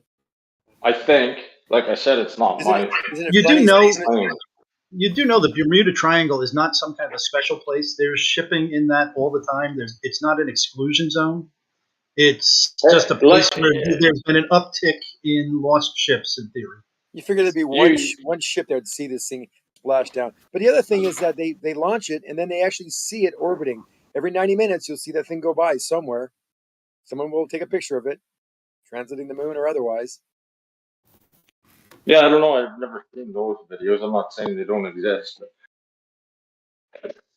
I did like the visual I got from North Carolina, right on the Virginia border. It wasn't my personal view, but I have no reason to question the person who took the photo. They took a photo of one of the SpaceX launches like 2 or 3 months ago, and it was still going up well after it had, for the people locally, it had started coming down. So that obviously is some kind of a perspective thing or a curvature of the Earth thing, not that the rocket is actually coming down towards the water. Saying that from one perspective, it looked like the rocket was coming down, but from farther down the road, so to speak, it was still, from that perspective, it was still gaining. Right. Okay.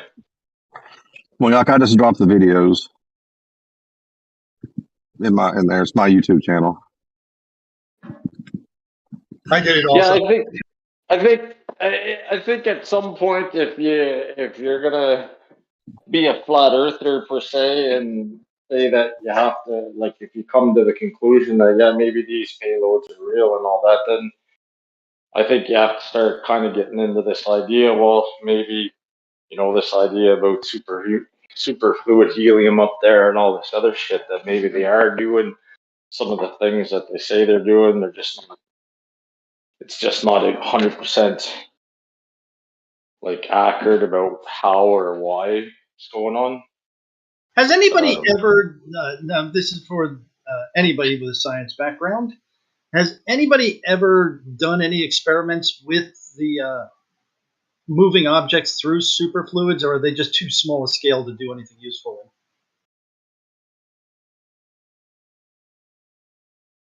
Like, I still have a huge problem with the concept of having no friction. That would imply that there'd be no impact of moving through it. But I still see you having to move mass out of your way. And something makes me think there's got to be a felt force somewhere. Would it be not that it's no friction, but it's negligible to the point where it's almost no friction? Yeah, like let's say I have a solid pool of helium and I jump into it. Do I just drop to the bottom as if I fell through air, or even faster than falling through air? Or does the fact that my 200 pounds of body had to displace 200 pounds of water or 200 pounds of helium get felt somewhere? Zanuck? You could fall faster than just straight. If it was straight helium, why not? Well, not straight helium. If it was just me, like if I jumped off of a building, or if I jumped off of the same height pool into the same height pool of helium, who would hit first? The guy going through the helium or the guy who's dropping through air? No, Moyak, there's another option. There's another option in this. If the superfluid is moving at 17,000 miles an hour, then you would have to catch the velocity, get fast enough to be able to catch up with it. Then you Well, could that's the way I disintegrate heard it described.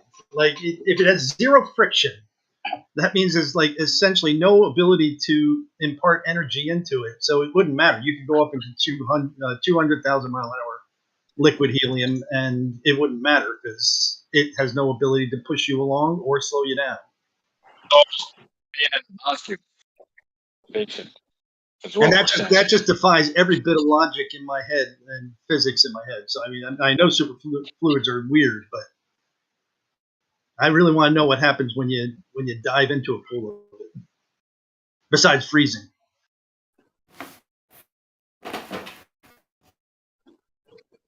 Don't worry, Zanuck's looking at. He's on forums right now to come up with an answer with you, so he'll be back shortly for a know-it-all answer. He's just gonna quickly thumb through the physics forums and give you a direct answer on that. When have I been in the physics forums last? Oh my god! I'm glad you put that last part in right quick. That was a good save, Zanuck. All right, let me ask you, Zanuck, if I have a 10-foot deep pool of liquid helium, and I jump into it, and I jump off of a 10-foot ledge, who will hit the bottom first? You're jumping off a ledge of 10 feet above the surface, and the pool. No, I'm jumping right into this. I've got a 10-foot pool of it, and I'm jumping off of a 10-foot ledge above the ground. So both of these things require me going through 10 foot of liquid helium medium and one through an air medium. Oh, I didn't know which will hit first? The person not going through the helium. Why is that? If it has no friction, then it has no ability to cause me to slow down, if I'm understanding it correctly. Liquid helium has viscosity. Liquid helium. I think it says it has no viscosity also. You're talking about superfluids? Yes. No, I'm sorry, I said liquid. Superfluid helium. That's a good question. I don't know the answer to that one. It defies all logic, but I know I have to move 200 pounds of fucking cryogenically frozen superfluid to get it out of my way so I can move through it. It can't work either way. Right. Not with the description. I don't know if it says, a quick search says that superfluid helium has zero viscosity. Right, I said that. Right. Yeah. And that's like not conspiracy theory shit. That's just mainstream science. Oh yeah, no, I'm arguing the mainstream science. We all agree with that. Vexed by it. I mean, with the molecules, even though there's no low viscosity, is the word, they still have to impact the body, and wouldn't a force be transferred? That's what I think should happen. Yeah, I don't know. Of course, there's the other thing: is any heat introduced into the system would make these stuff flash boil. So you've also got some weird shit happening. But I'm assuming that's not happening. I just want to know, a BB dropped in air and a BB dropped in superfluid. Who hits the bottom first? It's also below 0.6 K. Oh yeah. So the real question is whether the BB would drop as far with or faster through the liquid helium versus a vacuum. Yeah, the same question though. I mean, air is, for all intents and purposes, over 10 feet is not much of a restriction. Wait, wouldn't the energy have to be transferred to the object? I mean, I am thinking this through. It would drop faster. Logically, It would you're drop thinking that you're faster. moving these molecules of helium out of the way, and that's Can you guys hear me? superfluid actually defies that logic. It has zero viscosity for some reason. I don't know the details of it. It's fucking magic. Okay, so it would definitely drop faster in a superfluid than it would in a vacuum. First of all, theoretically, obvious. If there's no drag in the superfluid and you have a vacuum, it's going to drop faster in the superfluid. That's in theory. Nobody's tested it that I know of. Let me ask this. In theory, if outer space in quotation marks or above our atmosphere in quotation marks was something along the lines of superfluid helium or actually superfluid helium, would it then be possible to have something like the ISS travel at the supposed speeds it does according to NASA? Like those speeds with no drag, right? There's nothing stopping it from going that, like, because you guys are always about, well, it couldn't go that fast if it wasn't in space and yada yada yada. Well, I don't know what would happen if it had any temperature at all. I think that it would be doing some weird shit. Like there'd be like flash boiling going on the surface. So it would leave like a bubble trail behind it if it was going through superfluid. But that's just my guess. So I'm sorry. No, go ahead. Sorry, I was just curious what the. Well, if it's flash bowling, that means it's inducing kinetic energy. And that kinetic energy would have to be, if it's impacting another object, that would impart some kind of energy to that object and start slowing it down, right? It would have unless I cooled it down to superfluid temperatures, then it wouldn't do that. Well, I know, but if it was heating up and flash bowling, that's what I'm saying. Right, but I'm saying that if the temperature of the spacecraft or whatever it is, the thing up there, was in any way, 10, 20 degrees Kelvin, it's going to start being hot. If it's, somewhere around, what do we live at? Do we live at 400 Kelvin or 200 Kelvin? But it would be dramatic. So anything that was at normal air temperature. So like even a spacewalk, you're saying when the astronaut first leaves the vessel into the superfluid fluid, even if the spacesuit and everything were to protect them, once he got into the superfluid helium because of the temperature differential from being a normal temperature in the cabin of the ISS, once you hit the superfluid helium, it'd be like a big bubbling gas of a mess around him because of the heat. And also that he would freeze instantly. That would freeze the suit, freeze him, freeze the object. Right? Yeah, well, instantly almost never happens, even if you put shit in liquid nitrogen. It takes time. But well, you know what I mean. He would very quickly, it would become a problem. Well, that takes another problem of the ISS if it isn't a superfluid, because if the people are living there, you're creating all kinds of if the technology that they can keep that thing warm enough for people to live in it, that's another. Holy cow! Why don't we have that technology down here? Yeah, that'd be nice up here in Canada. That's for sure. Yeah, I've never understood the benefit of the superfluid, because essentially what we're describing in space is, with the lack of viscosity and the lack of friction, we're describing a vacuum. So essentially, it could be a vacuum, or it could be a liquid, and maybe it could be a superfluid. But why assert the superfluid?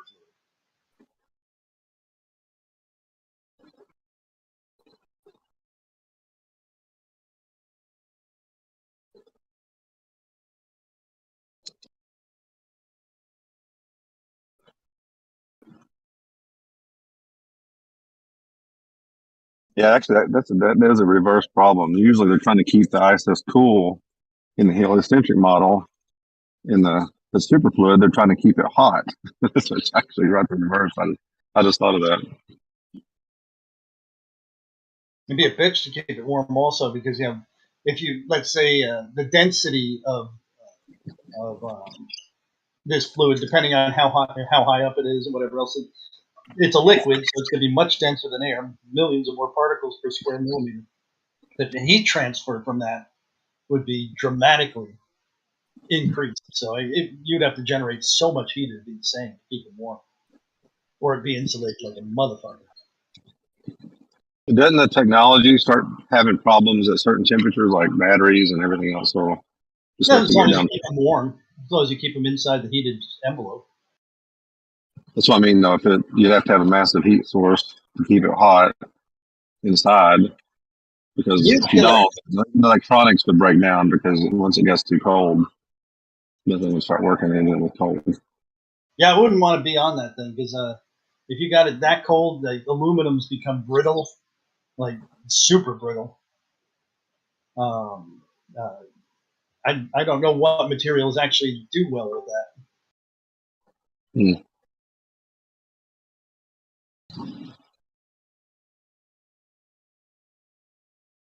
Say something. I wouldn't want anybody closing the hatch too hard. Okay, so you drop something in a superfluid and you drop something in a vacuum. We know that there's no drag on the superfluid one, right? That is the claim. What do you mean? Well, so you don't believe it? I thought you were arguing. Logically, I can't believe that, because no matter what you're doing, you are displacing that material. So at this point, with my ignorance on the subject, I'm saying that there has to be somehow a felt interaction. There's this quantum interaction between the molecules or the atoms that causes something. Like, it's almost analogous to airplanes flying. They have drag, which is like parasitic usually. Then there's drag due to lift. This would still produce a drag due to lift if you could create this kind of lift from a superfluid. But they talk about a quantum interaction that would provide some type of drag as you move through it. So it's not going to be like a vacuum, but it'll be something pretty close to it. Did you get that on the forum, Zanuck? All of a sudden now you know? Yeah, I did. Okay, I'm just making sure. Which forum do you go to so I could learn like you? Usually I go to the physics forum. Yeah, we know which one. What's it called?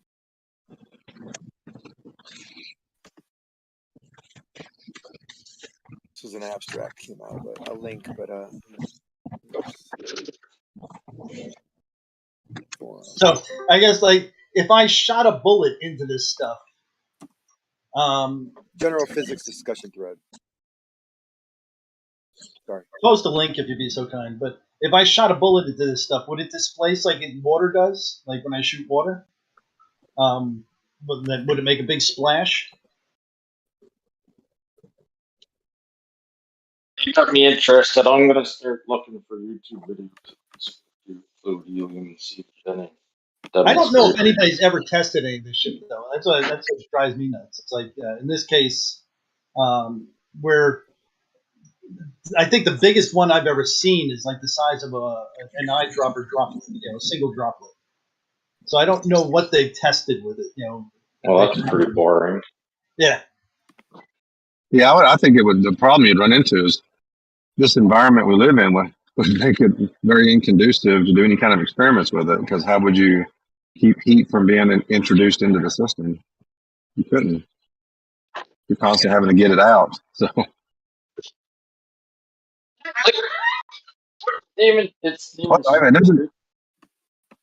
Here's another problem with the superfluid up there. What about the sun? Wouldn't that heat up the superfluid? Scattering fluctuations. I posted the in the chat. Quantum scattering fluctuations is what you might see for something moving through a superfluid. My question is, what's the point of it? Like, it's backtracking a bit on this convo, but what is the point of the ISS at this stage of the game? To me, it's like a waste of time, a waste of money, a waste of resources. It's a testing platform. Testing for what? Anything from new materials to space, the mechanics of space flight. Growing things in microgravity, doing experiments and looking at the. How long has it been up there?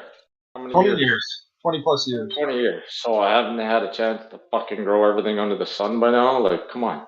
No, then they got to do, can mice have sex in a 0G? And then they got. Hey, so how many years does that fucking take? Like, seriously, this is my point. It's been 20 years.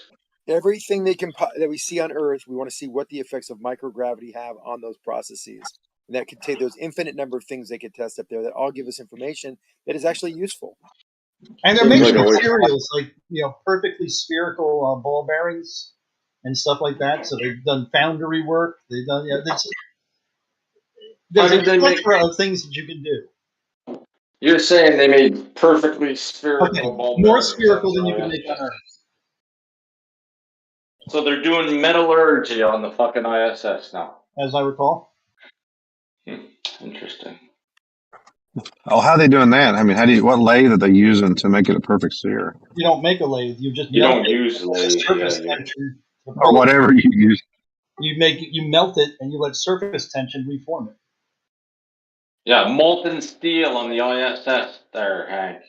Yeah, that's another. Yeah, that is. How they heating it up? What kind of forge? Okay, what's the forge? In an electric kiln, forge.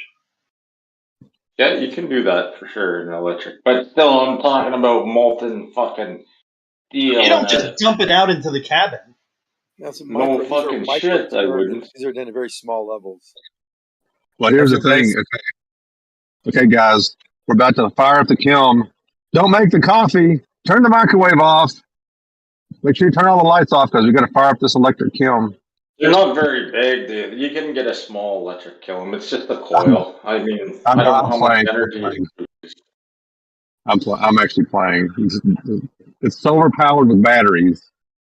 Okay, so think about it. And you're going to run an electric. How many kilowatts or how many meters of solar panel is there? And how many batteries are there? And I'm joking. Come on now, I'm joking. Well, I can't tell when you guys are joking. You can't tell. I'm laughing because you can't hear me laugh. Probably I'm smiling. No, I heard that. So, have you guys watched Veritasium's most recent video? No. I can recommend it. I can recommend it. Just watch Veritasium's new video. What's it about? It's about the world's strongest magnet. Oh yeah, I did see that. 45 Tesla or 47 Tesla? Right, 45 Tesla, yeah. I thought it was really cool when he tried to stand on the aluminum plate over it. And it just slowly falls down.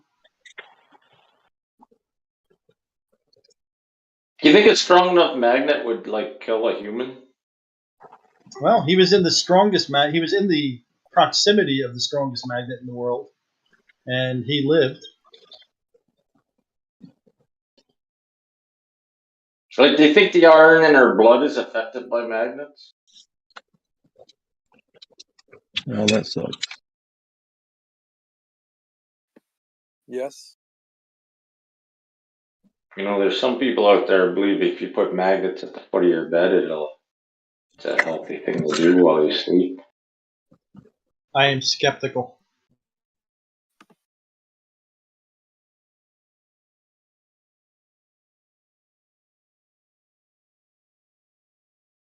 Whenever it comes to health and fitness stuff and people's ideas, you've seen everybody has every idea in the world about how you lose weight, how you there's some ways that are effective, but the new age ways. And you're 200 pounds. A subjective answer. Like it's like the iron in your blood is not magnetic, or I mean it's not metallic, right? It's like a mineral. Yeah, so I'm not sure if it can be magnetized. Well, that's what I was wondering. Can it be affected even though it's with a super strong magnet up top? It's not a lot. Iron of in your blood isn't material. magnetic. How did Magneto escape from fucking his crazy prison?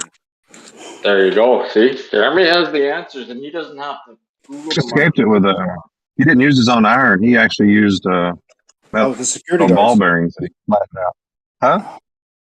So the security guards Mystique injected him with some kind of metal, and Magneto pulled it out of him.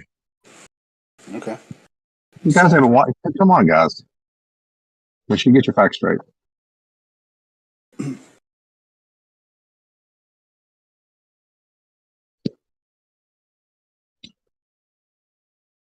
I guess a magnet would have to be What's that? Essentially, what they do when you're in a strong magnetic field and it's molecular iron and stuff like that, you know, at a single molecule or atom level. As far as I'm concerned, all you're doing is aligning all the poles, but since they're not in one unique item, it doesn't create a coherent directional force. And they use this to align the molecules in your body when you're doing an MRI and stuff. So if you put a magnet near cereal, though, like Frosted Flakes, Corn Flakes, whatever, where they add the iron into it, the magnet will affect that cereal. So that's iron that you're ingesting. So what does that stuff just get secreted out then through feces or whatever? Your blood doesn't actually use any of that iron. I saw a cornflake that they tried to move with a magnet, but I thought that like a Veritasium or one of these guys did it, and it reacted more paramagnetically than being attracted. Either way, the magnet affects it. Like I've personally done it with cereal. I got a super strong dimium magnet, and it does affect it. Like I know 100% for sure it does affect certain cereals. But is it My question is, huh? Is it a push or a pull from your experience? More of a push, I think, if I remember it. It's been a couple of years, but I think it was more of a push. Yeah, most materials are paramagnetic, or at least, I shouldn't say most. A lot of materials are paramagnetic, so they just get pushed away. But paramagnetic doesn't mean it's going to be pushed away. Paramagnetic means that in a presence of another magnetic substance, it's going to also be magnetic. Oh, okay. What the hell am I thinking of? Here's my so you're point, thinking diamagnetic, so the opposition to magnetic fields are being pushed away. Here's my point, though. If you're eating that, unless your body, unless that, just whatever that, if it's iron or whatever they put in the cereal, or if it's in other foods and stuff, unless your body shits that out, that particular substance, which means it was worthless to put it in the first place.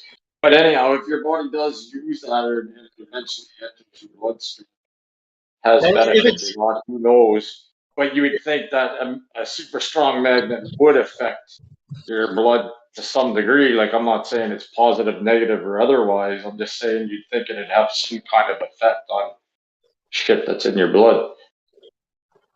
I think before your body to absorb iron, it has to be bound to something else.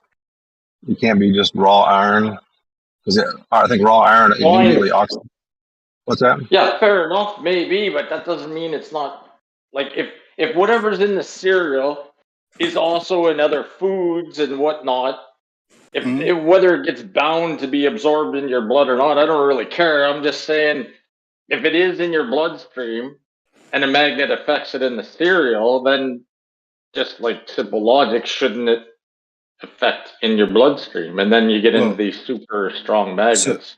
So you should right, your digestive acid it's like weakly hydrochloric. That'll dissolve iron. So there you go.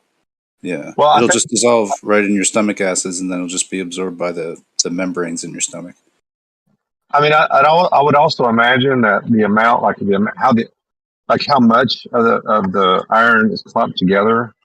You know, I don't know, like in a red blood cell, how many molecules of iron are in it. You know, like in a solid piece of metal, there's there could be a lot more iron. You know, like maybe even a nail that you would use in a drill thing that maybe even in your body. Yeah. Yeah, to be clear, I'm not saying that you hold on to a magnet and all your blood fucking rushes to your hand. That's not what I'm trying to say. But I'm saying if you start getting around the most powerful magnets in the world, and once again, I'm not saying that all the fucking blood's going to rush to one side of your body because you walked past the most powerful, but there must be some effect, even if it's a very small effect, that it would create on your body, would it not? I used a bad term before, so diamagnetic. If you're all diamagnetic, then it's going to push on your skin cells, the water, the iron oxides and stuff like that, the molecular iron. It's going to push on it all. So all you would do is get a resistive force. I don't think it would give you a particular. You would need a separation of forces for it to be a problem. Like blood would have to go one way, and while your skin and bone go the other. That would be a problem. But if it pushes on you uniformly, it would just act like a force. Yeah, once again, I'm not even trying to suggest there would be a problem or anything. I'm just saying, wouldn't there be some effect? That's all. Like, whether you even notice it, you'd think it'd have to have some kind of, even a minimal effect on your blood, would it not? If you have the same shit that's in cereal in your blood.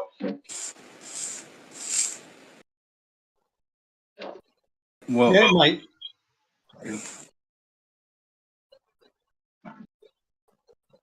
Some people claim to be magnetic.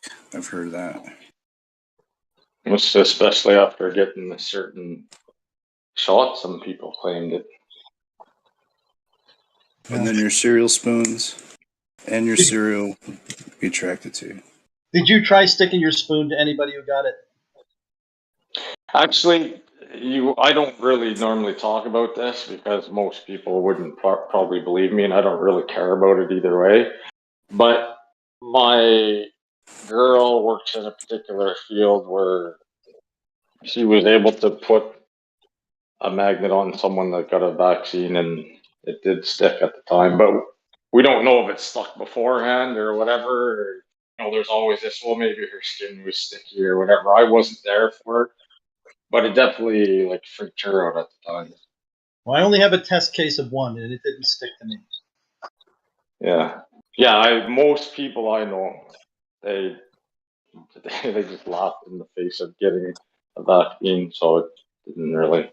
I don't know pretty much anybody that took it personally in my world. Really, you don't know the 80% of the population or 70%?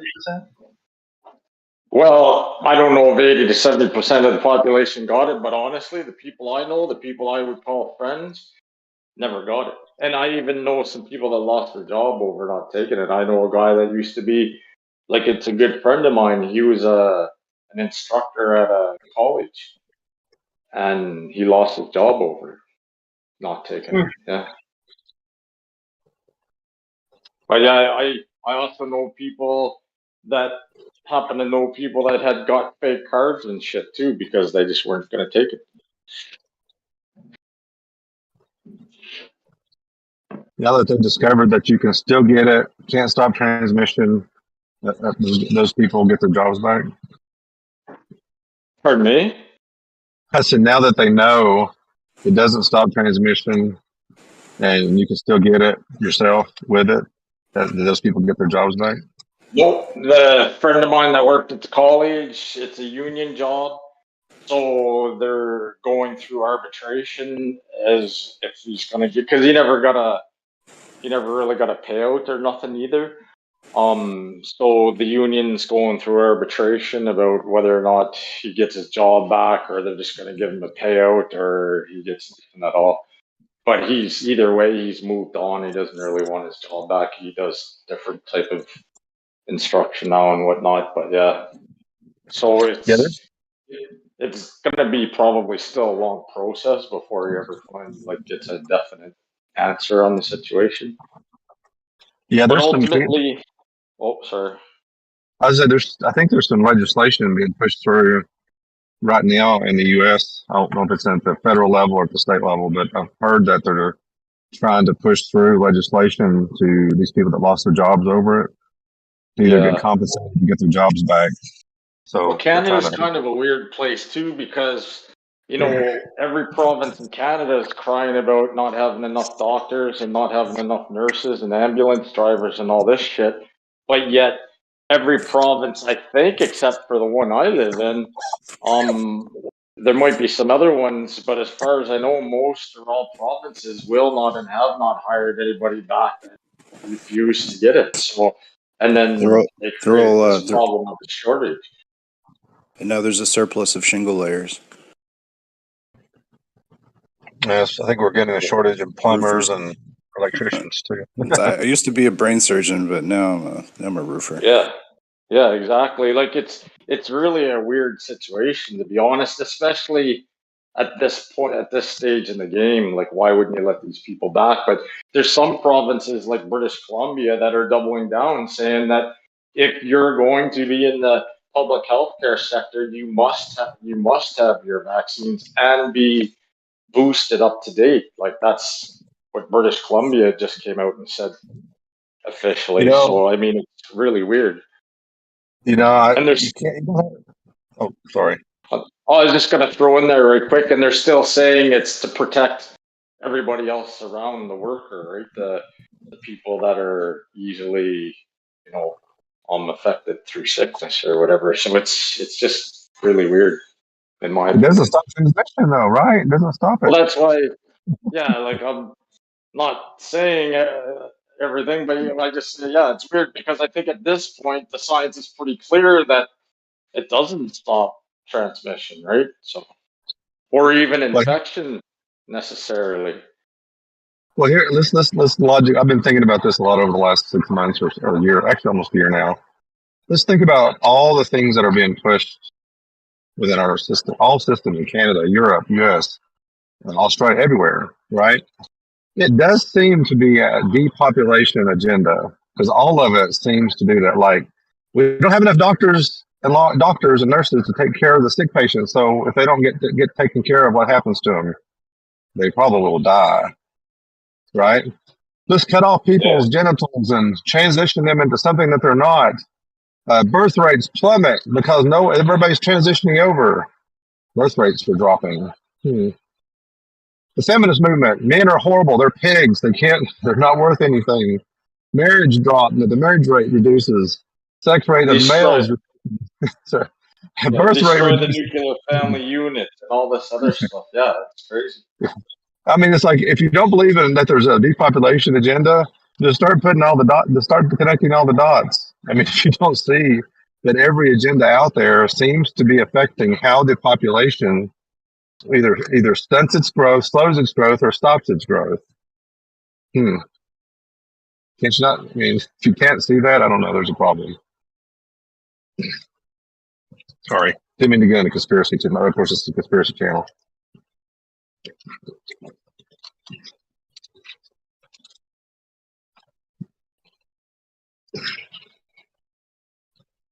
What do the Globers think? Moyak, what do you think? What's your thoughts on all of it, Mike? Do you still think that it's necessary to continue with these public health measures in order to keep society safe?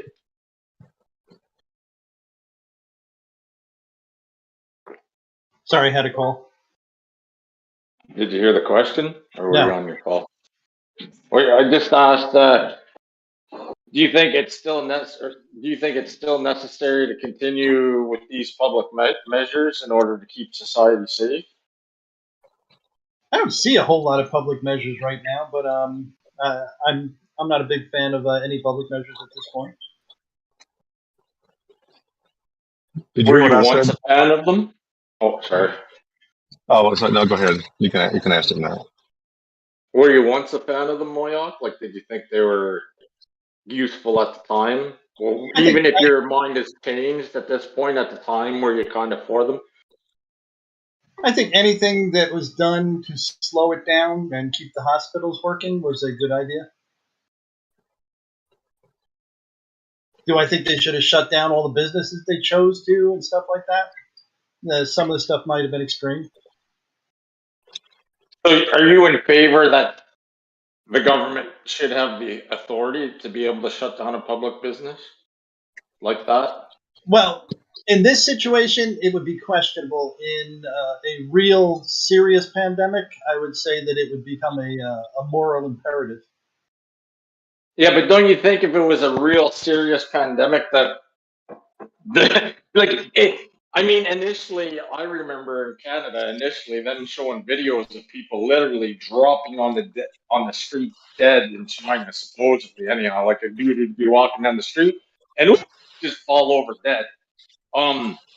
Do you think that if that started to happen in North America, Canada, the US, blah, blah, blah, that the government would really have to tell everybody, okay, maybe you might want to consider shutting down your business? You know what I mean? Like, wouldn't just the average reasonable person already be considering that? Yeah, maybe we don't want to go out into this atmosphere right now. That would apply to a lot of people. There's also the people who don't believe in anything, who would still continue to do it. The people who own the businesses would say, hey, you know what? I don't care about my employees. Let them come into work or fucking starve. So yeah, but they did it the opposite way around anyhow. They said either you do this, what the government tells you to do, or you lose your job and starve.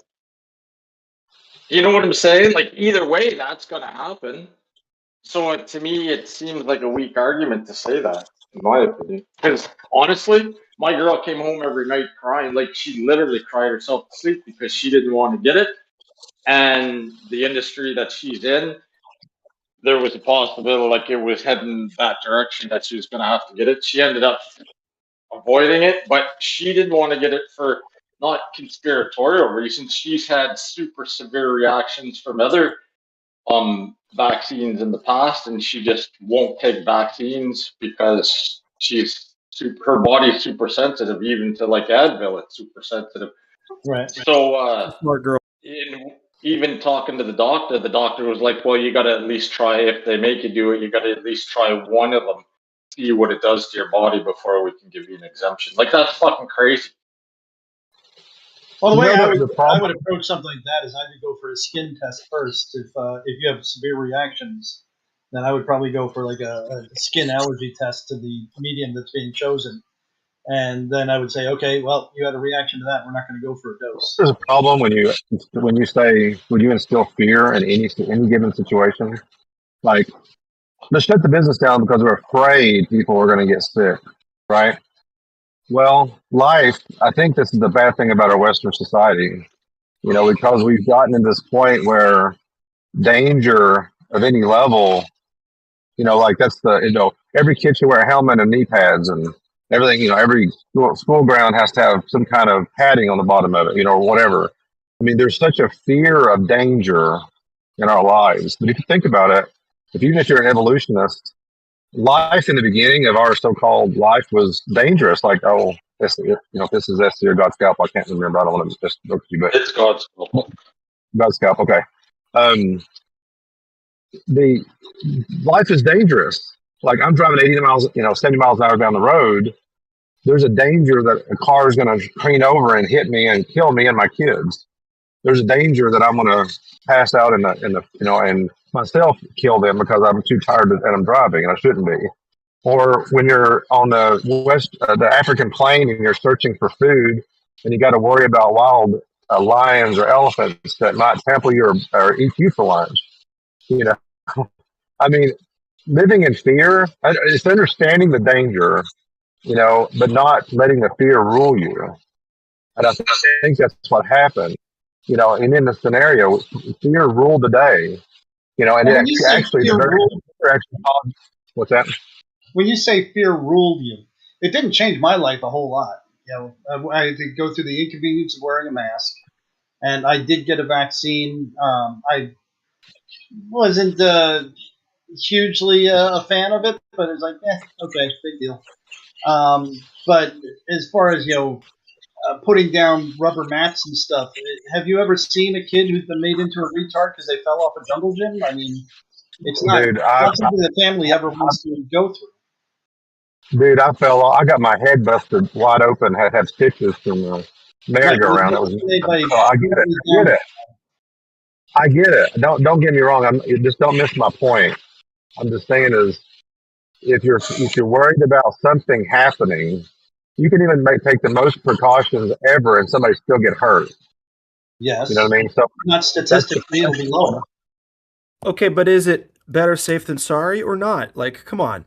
Where's the common sense here? Yeah, better.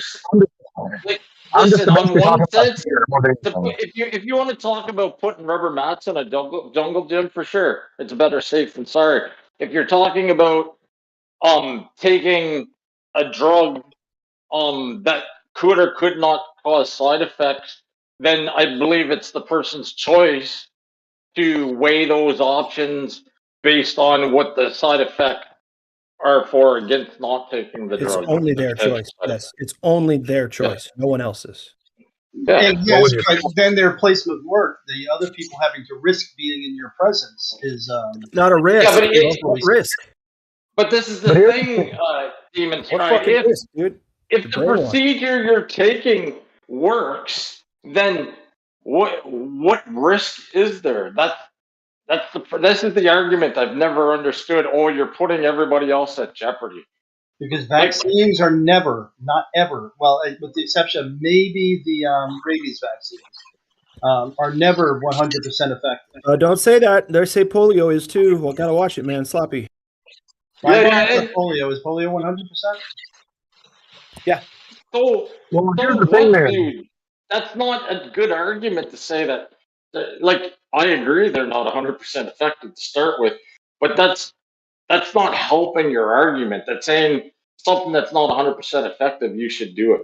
Seatbelts aren't 100% effective. However, they do save lives. And statistically, sometimes they they save kill more lives. lives than they take. Yeah. But that's what?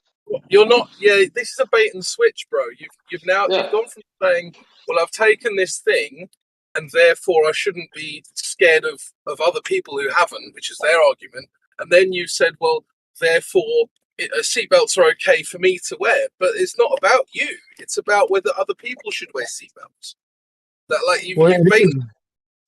Yeah, not only that, but a seatbelt isn't an intrusive thing to do. It's a it's a physical thing. You put it it's like wearing a pair of pants. It's not going to, this idea about having to take a medicine of any type that you don't have a choice but to take it when you don't know how it affects your body is a completely different scenario. Not only that, but they're saying this is the general amount for everybody in the world to take.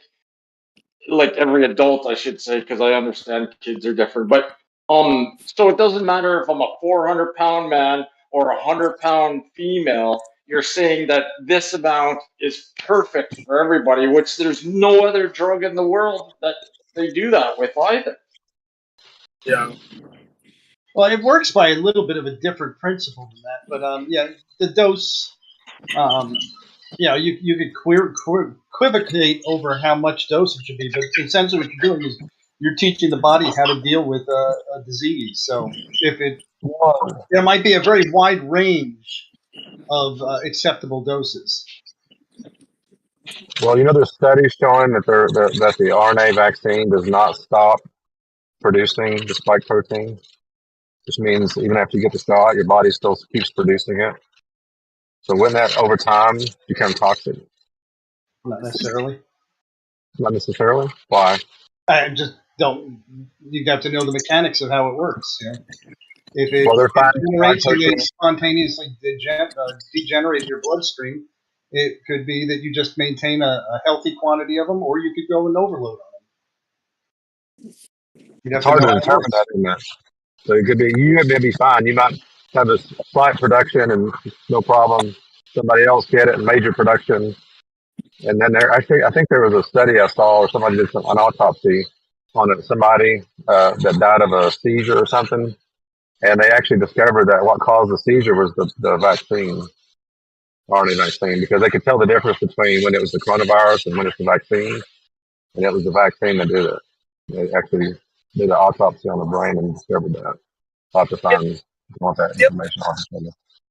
The other thing that I find interesting that's always kind of ignored from this topic is that if I'm unvaccinated, I don't necessarily want to be endangered by the vaccinated. Like, why would I? Like, it's like I don't get that choice. I don't get the choice to separate from them, but they get the choice to separate from me. Why is it one way but not the other? Well, because there's no mechanism by which you can catch something from the vaccinated. At least no known mechanism. Now, is there a possibility? I don't know. But have you heard? Have you not heard of shedding? You know what shedding is? Yes. Yeah, you're shedding the virus. You're shedding it, and it usually comes to people that are vaccinated. So technically, I could get measles or some other disease, polio or whatever, from someone else that's shedding the virus. I don't know, but I don't think there's any way to shed the mRNA and have it jump over to you. There's no mechanism by which Hey, I can't see any mechanism by which that just would FYI, guys, I stopped the YouTube live stream. You guys can continue rolling. Just if there's another mod around that is still in the combo, can unmute the live stream when you're done with the combo.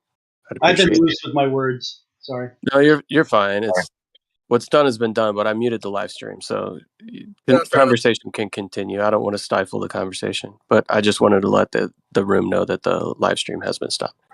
Well, okay, yeah, thank you. I mean, are you going to turn it back on after, or? Yeah. I just wanted to let Okay. you guys know that it's stopped in case I don't get it right away to turn it back on, or I can turn it back on, Jeremy, and we can continue the combo over. I don't know. I just don't know if I'm going to be like paying attention to turn it back on or not. So. Yeah, I'll be around, so I'll try to do it. Well, I should be around for a bit too. I'll change the topic. How about this? Go back to the seatbelt thing for a second. Oh no! Why are there Stay on seatbelt this laws? topic. We already muted the Okay, live okay. stream, so that's the whole point. You can continue with the topic if you want. Oh, that's fine. I mean, yeah, I don't know if I would get an experimental drug that's never been tested before, been massively pushed out to the public. Then this is the point of me talking about fear. The only reason anybody would get that is for fear of something that they're afraid of getting. But fear turns off your rational faculties. It turns it off. So you can't make a rational choice when fear is in play. You just make a choice out of fear. It's not just that. It's them saying to people, "Hey, you don't have to take this, but if you don't, you lose your job." And you could be a medical doctor of 40 fucking years, and it doesn't matter. Like it's like they know nothing. These doctors. They also try to guilt trip people, dude. They try to say, "Oh, you're endangering others. You're endangering others." Yes, you're gonna kill your grandmother and your children Yeah, if you yeah. don't do this. Well, I always ask this question when people tell me I'm going to get sick. I always ask them how am I going to get sick? If I don't have a disease, how am I going to get them sick?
Yes. Chucky, are you homophobic?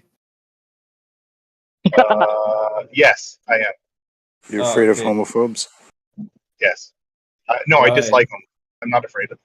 Although I work with a guy who is, and I get that. I just tease him about it. I Do you think it's personally don't care. Do you think it's wrong being against gays? No, I think it's sad. So I don't. Why? I tease them more than I dislike them. Why? Why do I think it's wrong? Oh, I just think it's sad and pathetic. Yeah, why? Why is it wrong being against two men having anal intercourse? Because that's nothing to do with you. Yeah. Well, Okay. you know what, But Chucky? what does Why that? are we What going has down it? this path, dude? Come on. I What don't know, has it but I to? would say What I has could it to do with 100%. you if someone's against it? Play Well, rhymes wait a with. minute. I could 100% agree with what Chucky just said, except for they push it on the general public. Other than that, who cares what anybody does, really?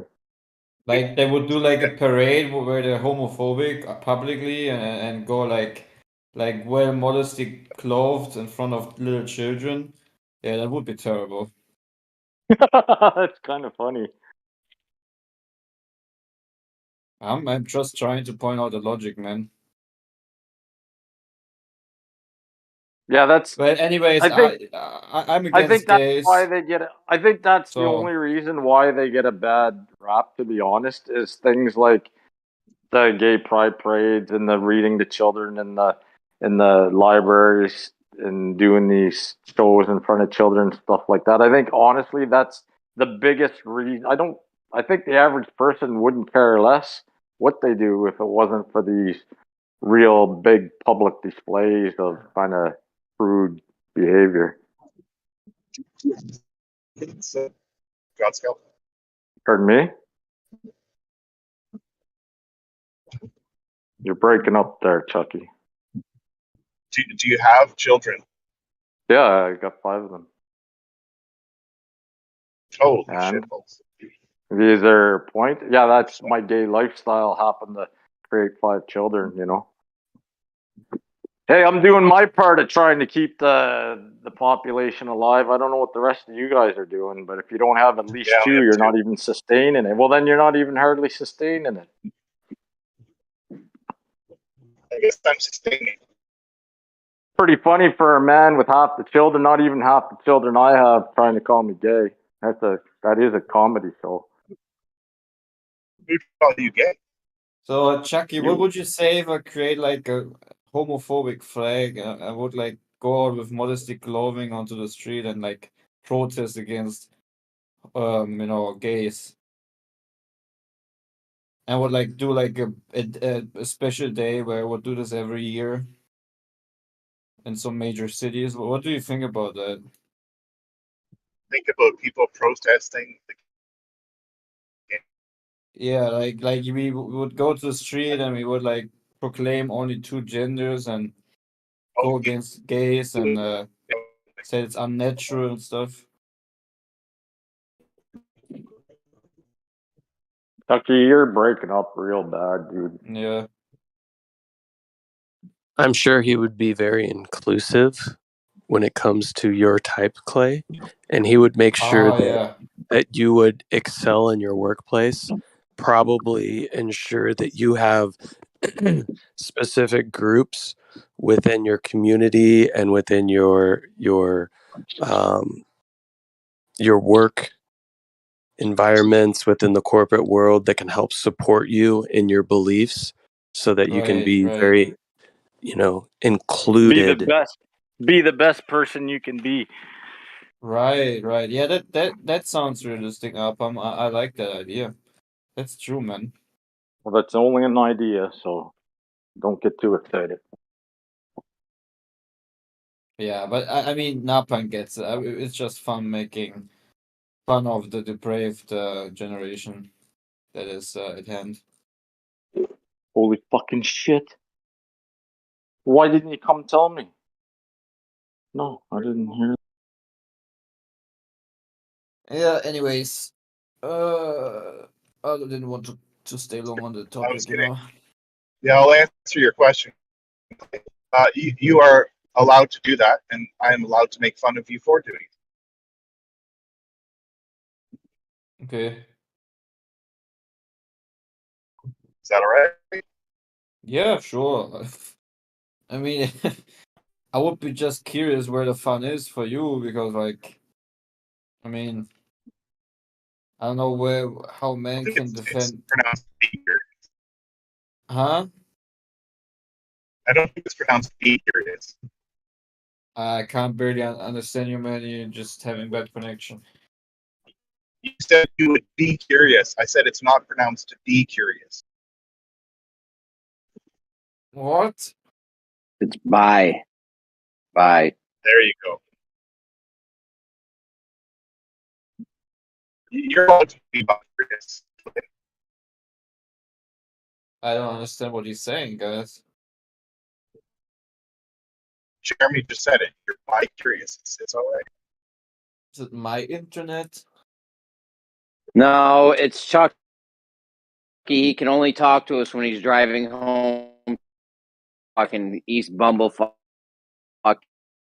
Canada. It's North Bumblefuck somewhere. Yeah, North Chucky, you should get one of those White House telephones. You know, these ones where you can like dial in by rotating the thingy. I think that would be a good one because that one you can also use to call the moon. Dial in by rotating the dial, maybe. Yeah. These very modern ones, you know, you can use them to even call the moon. So maybe then you get a better signal. And they're cellular, are they? What? Are they cellular? Cellular?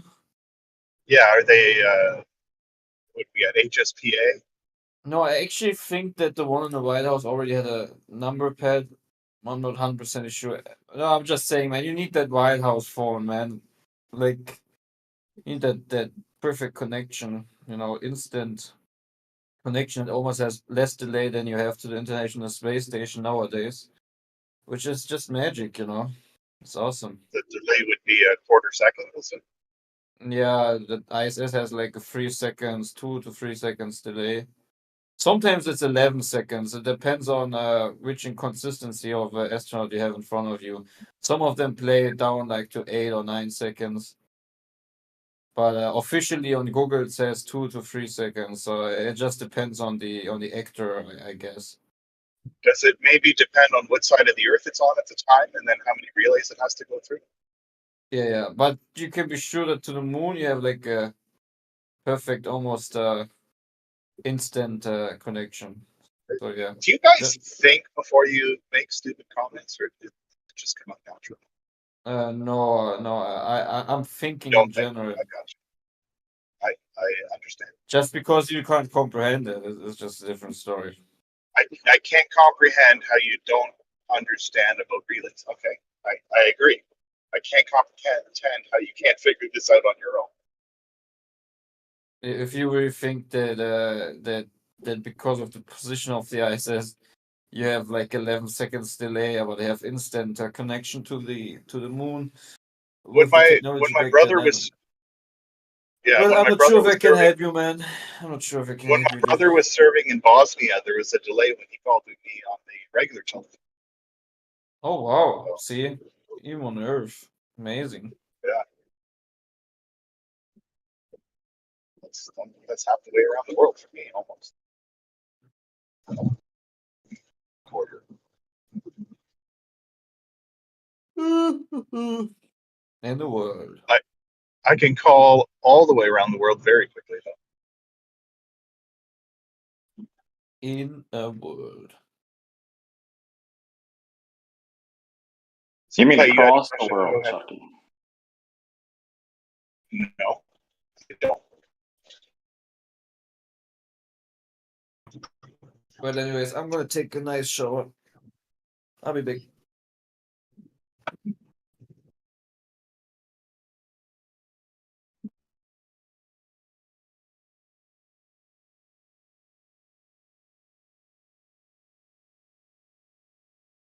I think that he's dead.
Unless we're still these guys have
you know you don't have something for the weekend that's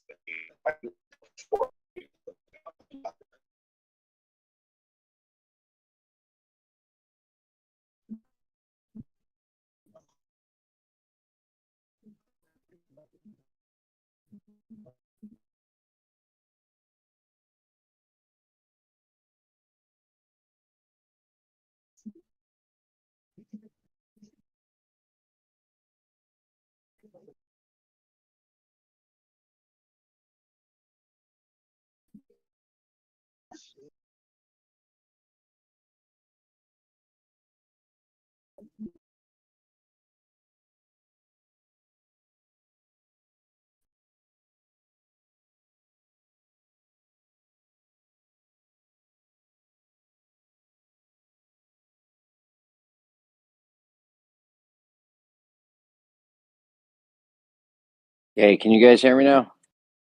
Check. Yeah. No, I just got back, and what happened with the stream? We dead? They just stopped talking. I don't know. My fucking internet went out for a second. I come back, everyone stopped talking. Yeah, me too. Last thing I heard was God Scalpel say if Chucky was a faggot, or if Chucky was gay, he'd probably be the only faggot that sucks at sucking dicks.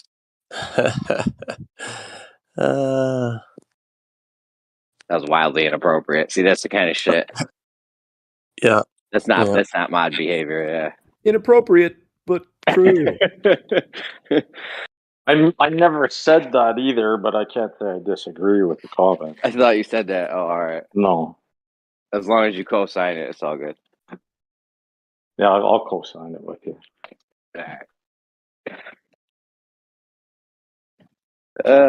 So what's up? We got to get on this light thing, guys. Or what else? I could go over some tilt, some spherical tilt, or we could do the light thing to the moon, the laser beams to the moon. What do you guys want to do? Yeah, anything else? We could do something else. What do we got, guys? I got to jingle the keys, or all you guys will fucking go into a van with puppies and candy with no windows. Oh man, you missed a good conversation on the late night server. I guess it was like actually this morning. I was up super late working, and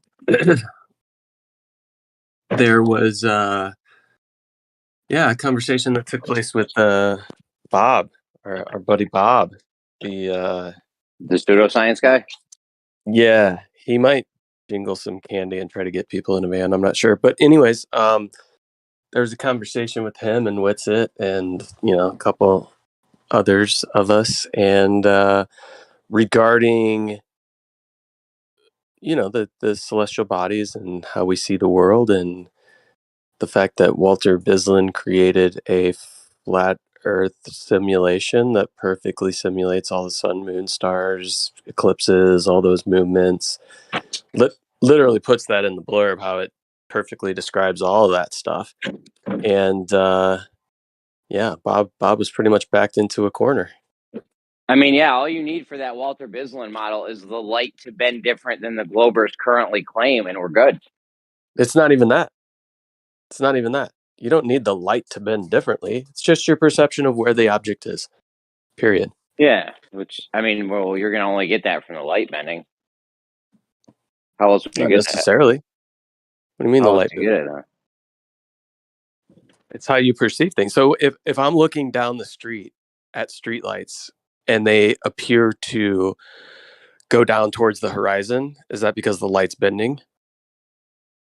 No, but if I see a light below horizontal, then you're definitely going to need the light to be bending. Yeah, but that's only when you're talking about that. You're talking about right at the horizon line. We don't see stars across the marine horizon. That doesn't even work in their celestial ideas. I know, they but don't when do you celestial navigation for stars below 20 degrees above the horizon. Yeah, but when you see a ship, so you're looking at the horizon. Let's say the horizon is, I don't know, a degree below horizontal, right? And then you see a ship that is being cut off by the horizon, so meaning it's a degree below horizontal. then you're definitely going to need the light bending for that to be possible, because nothing should be below your horizontal. What are you talking about, Jeremy? We're talking about the sun, moon, and stars. Walter Bisland's model. Yeah. There's no ships in Walter Bisland's model. Yeah, but in the model, there's going to be ships, right? You're familiar with Walter Bisland's model, right? Where it maps out. So think of it this way. Are you familiar with Stellarium? Not really. I mean, a little bit. All right. Well, Stellarium literally uses an azimuthal grid in the sky. We see the world in an azimuthal grid of vision. So if you look at Walter Bisland's little model, and it's got the little dome over the observer, right? Which all you do for Stellarium is you put yourself inside that little dome and you view the world, and everything matches the exact same, regardless of what's happening outside that dome. Yeah, and inside, okay, so we're inside the dome. We're looking at a ship at the horizon. There's no ship. Yeah, but now we're transferring this over to reality, right? This dome, this the way we see things, we're going to transfer it over into reality. Yep. Yeah, so now we're standing on the beach looking at a ship. Uh-huh. And then it's a degree below horizontal, the ship. What do you mean a degree below horizontal? We're looking at the horizon. You're higher? Are you at elevation or something? Yeah, we're looking at the horizon. There's a ship getting cut. I mean, you can use the oil rig. You want to use the oil rig from the Black Swan? Would you feel more comfortable with an oil rig? I mean, you're talking about vanishing point stuff. I'm talking about taking azimuth and elevation angles to things in the sky. Why are we talking about ships on the horizon? We're talking about the observations and what would have to happen on for that model to work, that bubble model to work in reality. The bubble model has absolutely nothing to do with ships on the surface. Okay. Well, if you say that's the way we see, then we want to transfer that over to reality. There's going to be a ship there. Never mind, Jeremy. What's up, bro? Mean, sometimes you're the best glober that there is. Honestly. What do you mean? Where do you see ships in Walter Bisland's model? There may be no ships in his model, but then if we transfer that, say, okay, this is how we see over into reality in our own little personal dome, which I'm cool with. There's going to be we're going to be standing at the beach at some point, and there's going to be an oil rig in the horizon. Yeah, shit along the horizon is, deals with optical effects, which is why with celestial navigation, you don't shoot anything anywhere near the horizon. You can't even see stars at the horizon, at the level of a ship. Okay. Does that make sense? I mean, I guess so. How about, is there the sun in Walter Bisland's model? Yeah. Eclipses, okay, cool. All that shit. It all works. All right, cool. So we're looking at now we're watching a sunset. Yeah. And the horizon's a degree below horizontal, and we can see the sun is touching the horizon essentially. So the sun's essentially 1 degree below horizontal. Yep. Yeah, we know the sun's never really below our feet, below horizontal though, right? No, it just appears to. Yeah, so we need to have the light bending a certain way for that to happen. What do you mean we need the light bending a certain way for that to happen? Well, if the light's coming straight at us, then that's the actual position of the sun. That doesn't really work for us. No, this is perspective, right? This is when you have a vanishing point and you have a horizon that's set by the surface below you, right? So you have the ground that's below you that rises up to fill roughly 50% of your lower field of view. And then you have everything above you, which appears to fill roughly 50% of your field of view above your horizontal. When you have something that's far away and very large. As it traverses further away from you, goes further away from you in the distance, it becomes obscured by that artificial horizon, which is an apparent location that is set by your vision. And things appear to disappear from the bottom up. Yeah, but perspective doesn't make things drop below your horizontal that are above it. So nothing's actually dropping below your horizontal. How do you see below your horizontal? The sun is below our horizontal. Remember, we were looking at the ocean. No, it the disappears. horizon's the horizon's 1 degree. Jeremy, if you're looking over the ocean, the sun never actually touches the water. There is a gap between where we see the horizon and where we see the sun start to disappear. That gap is filled with a shit ton of information that you can't resolve. All right. Do you not think we can see the sun, part of the sun, at least below horizontal? No, you don't see it below horizontal. Everything merges into the haze and the muck that is the horizon. I can give you I don't know images. about that, man. You might be wrong on this one, Napalm. I can give you images if you want, bro. I mean, let's get Rocky out there with a theodolite and we'll see what's, if there's, I mean, I've seen Globers post these images of horizons below, suns below horizontal. But I mean, well, the whole thing is an optical illusion. When you say below horizontal, where are you setting your horizontal in the distance? So if I'm at, let's say, perpendicular to plumb, 1,000 feet of elevation, and you're looking out over the distance, what are you comparing that 1,000 feet of elevation to over the water? 1,000 feet of elevation at where the sun appears to disappear could be less than a fraction of the inch of a freaking theodolite crosshair in size, because it could be so far away.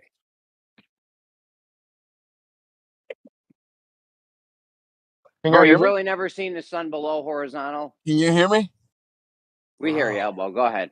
It's just optical, man. It's just an optical illusion, bro. Okay, whatever it is, we've seen the sun below horizontal, part of the sun below horizontal.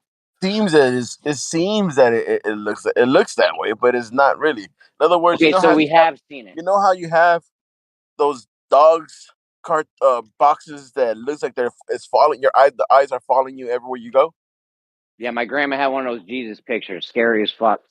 Right. So it's something like that. Like the shit's not really moving, but it's the way it looks because of the way the optical, Well, we're not even arguing about why it's happening. We're just arguing about if it even happened. Napalm says it's not. I think it is. Yeah, but you're saying it sounded like you think it is too, because you said it's just optical, which means it's happening and there's an optical reason for it. Yeah. Right. It's an optical illusion, but it's not really happening. So in other words, you're saying it has to bend. It doesn't bend. It's just your field of view and the perspective looks like it is, but it isn't, right? Do we see Elbow? Do we see this part of the sun ever below horizontal? No, it appears to disappear. Jeremy, never mind, dude. I think some people actively try to not understand this topic. Dude, I understand. No, I understand. When I look at a sunset and I'm looking at the horizon and the horizon's below level, below horizontal, and the sun's essentially touching it. I mean, I don't know. I have seen the thing where you zoom in and there's a little space there. But yeah. That's what is that space? Yeah, but that doesn't always happen, first of all. And if you put a solar filter on it, I don't think that ever happens. It always The happens. only time that it looks like it's like it's going over, like it's going going under, is because it usually looks bigger than what it is as well. So you're saying it does look like it's going below horizontal. Okay, I agree with you. But at those times is when it looks bigger than it should. It grows. Whatever. Right? We're not worried about what the cause or what the thing is just yet. We're just debating on whether this even happens or not. Where is your horizontal, Jeremy? Can you point to your horizontal on the horizon at 1,000 miles away? Can you accurately pinpoint your horizontal from 1,000-foot elevation, 1,000 feet away? Could you point that out accurately? Your horizontal's on the tool, right in front of your face, 2 inches from your eyeball. What are you talking about? Bro, you get an auto level with the auto light. You go out there. You set it up. You're perpendicular to plumb. You look out. There's going to be shit below your horizontal that there's no way that should be below your horizontal. The moon, You know sun, that's just whatever. an optical effect. Then why is there shit that's above your horizontal that's not really above your horizontal? What's above my horizontal that's not actually above my horizontal? If that Shit does happens happen, like I that would all say the time. if that does happen, I would say it's due to the way light's bending. Yes. Perspective doesn't do it. Perspective is what causes the sunset. Absolutely not. Okay, so what is it doing, Jeremy? I think perspective is a reason for it. I don't think it's the cause of it. I think there's other factors at play, You know what I and mean. one of them is the way light's bending. Sure, light bending is a factor. Slight refraction is a factor, but is not the end-all be-all of what's taking place. I'm just saying, in order for the shit to work, in order for our shit to work as flat earthers, it needs to be bending the opposite way the Globers claim, essentially. No, it doesn't, dude. No, because your horizon gets set optically, right? Optically, not physically. Optically gets set in a position, and when you're closer to the surface, meaning the distance between your eyes and the ground being that in which is being appearing to rise up towards the center of your vision, that portion is the much smaller angle. So it's much shorter distance in which that rises up to reach almost 50% of your field of view than it is the top portion. The top portion, much more of that is going to be visible before it appears to meet the bottom portion. Because there's much more distance between your eyes and the sun when it's overhead than your eyes and the ground at your feet. At no matter what elevation you're at on the earth, there is always going to be a much greater distance between your eyes and the sun directly above you than your eyes and the ground directly below you. And that much shorter distance between your eyes and the ground is still filling up roughly 50% of your field of view. And that 50% is a much shorter ramping up, meaning it sets a horizon much closer, and things that are way higher above you, above your horizontal, will become occluded by the much shorter horizon that is being drawn up much quicker because you're closer to that surface. All right, so you don't think the perspective grid is true? In other words, you're saying that perspective grid where everything goes towards the center, that's not true. That's not how it actually happens. It's literally what I'm talking about, Jeremy. So is the perspective grid true or not when everything goes towards the center point? That's literally what I'm talking about. Okay, is it correct though? The grid. What do you mean? Perspective grid. Can you define it so I can agree or disagree with you? Have you ever seen a perspective grid? If you just want to draw like a hallway, sure. If you place the camera in the middle of that hallway, then you're going to have geometry that's going to be consistent between the observer and the ceiling and the observer and the floor. But if you draw have you ever seen the perspective grid? I don't know why you're dodging this. Have you ever seen the perspective grid? I'm literally describing it to you. Okay, it's just yes or no. You either have seen it or you haven't. I know I've seen it too. Does the perspective grid change based on the surface below you and the surfaces above you? No, the perspective grid has nothing to do with anything around you. It's how we see. That's how perspective works. So it has nothing to do with the things around you, but it has to do with how we see the things around us. Yep. That makes Where no things sense. will be. Yeah, where things will be as we see them. Yeah, that's what I'm talking about, dude. It's Okay, literally so what I'm talking about. Okay, have you seen the perspective grid? Give me an I example make a of the good glober. I make a good glober. Who's acting like the glober now, Napalm? You are. Yeah, I'm asking you a yes or no question. You won't answer. You say the Glober perspective grid. shit. The perspective grid changes depending on your perspective. So I'm trying to figure out what perspective grid you're talking about. And I The gave one you an where all the example. I okay, gave you I'll an tell you. example of a hallway where the observer is typically in the middle, meaning the floor and the ceiling are equidistant between the observer's horizontal or their eyesight. Is that what you're talking about? I'm gonna Google one. Since you're playing Glober on me, I'm gonna Google one. Hold on. Does anybody else think I'm playing Glober, or am I just trying to get him to give me specifics so I can say yes or no? I got you. Playing Glober, bro. I'm playing Glober. Do you want me on your side, Nate? You want me exceptionally? You're just saying that because Jeremy's on your team. What? Do you guys have? And you know that's true. I'd never be on Jeremy's team. Never. He's fighting for you right now, man. Here we go. I found one. Hold on. Oh, this Dude, ain't a good one. I don't know. I can't find a good one now. Yeah. If you give me a hallway, man, where everything's equidistant, keep Do you think scrolling. perspective? Keep Hold scrolling on. past those. Do you think perspective causes things to cross the horizontal line? Like if something's above my horizontal, do you think perspective causes it to drop below my horizontal? Nothing physically drops below your horizontal if it's above We're your just horizontal. talking about how we see, bro. Now, of course, nothing's physically dropping below your horizontal. We're just talking about how we see. Do you think perspective, the way we see, would cause things to drop below your horizontal that are above it?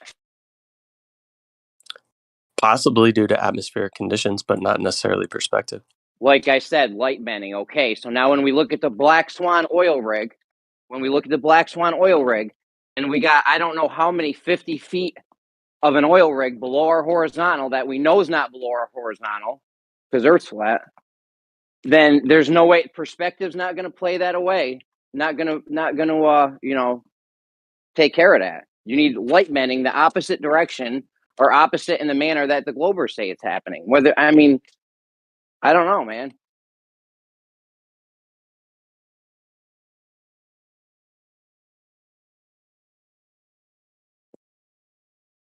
Yeah, maybe you need to look into it a little bit more, Jeremy. I don't know. Dude, I've looked into it.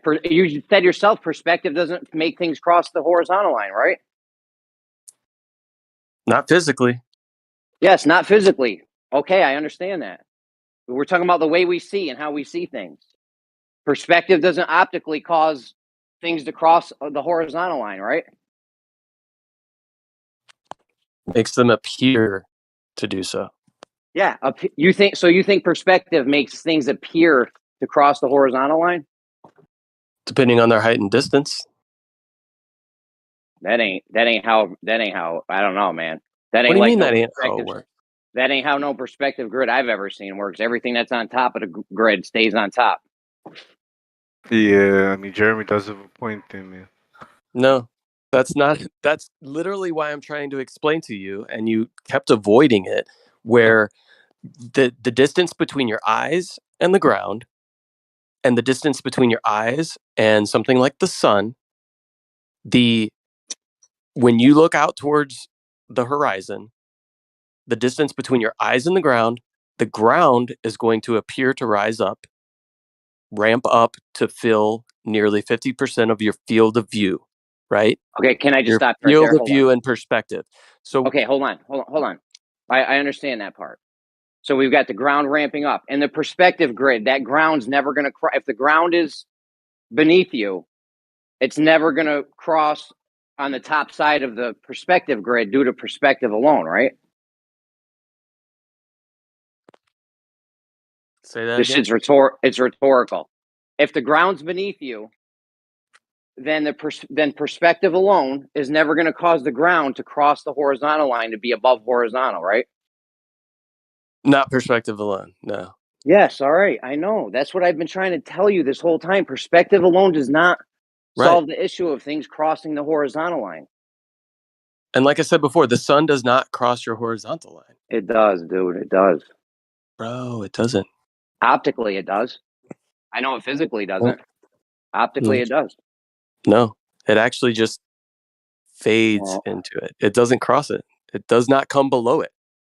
I don't believe you. Give me an example. I'm gonna. I can show you the moon. I can show you the moon below horizontal for sure. You want to see that?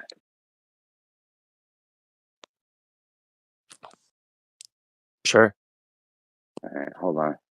Are you just gonna give me like some stupid picture between like from a theodolite? Yeah. That's how we measure horizontal. Okay. So there's no optical effects taking place? There's definitely optical effects taking place. That's why I think it's below horizontal. It's not perspective though, because we just said perspective doesn't cause things to cross the horizontal line. Dude, I don't know why you've really never seen whatever, bro. I can't find the picture right now, so I don't know. Whatever. Yeah, I don't believe you. I don't believe you, Jeremy. I feel you.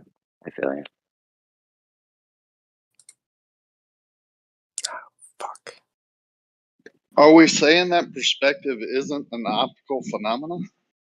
That's what I don't Rocky, get. have you ever seen the I have sun no below? clue what he's saying, man. No, I'm Rocky, asking. have you ever? No, it's an optical phenomenon. Yes, perspective is an optical phenomenon. Now, Rocky, have you ever seen the sun or the moon below horizontal? Any part of it? I mean, yeah, I would say it appears, but that's what I'm saying. Perspective is an optical phenomenon. So saying that it happens because of perspective, I would say maybe that's one of the causes. It's why things appear. That's one of the causes. Yeah, it's one of the causes why it would appear lower. Yes, I'm not arguing with that. When you start crossing horizontals. My bad. Go ahead.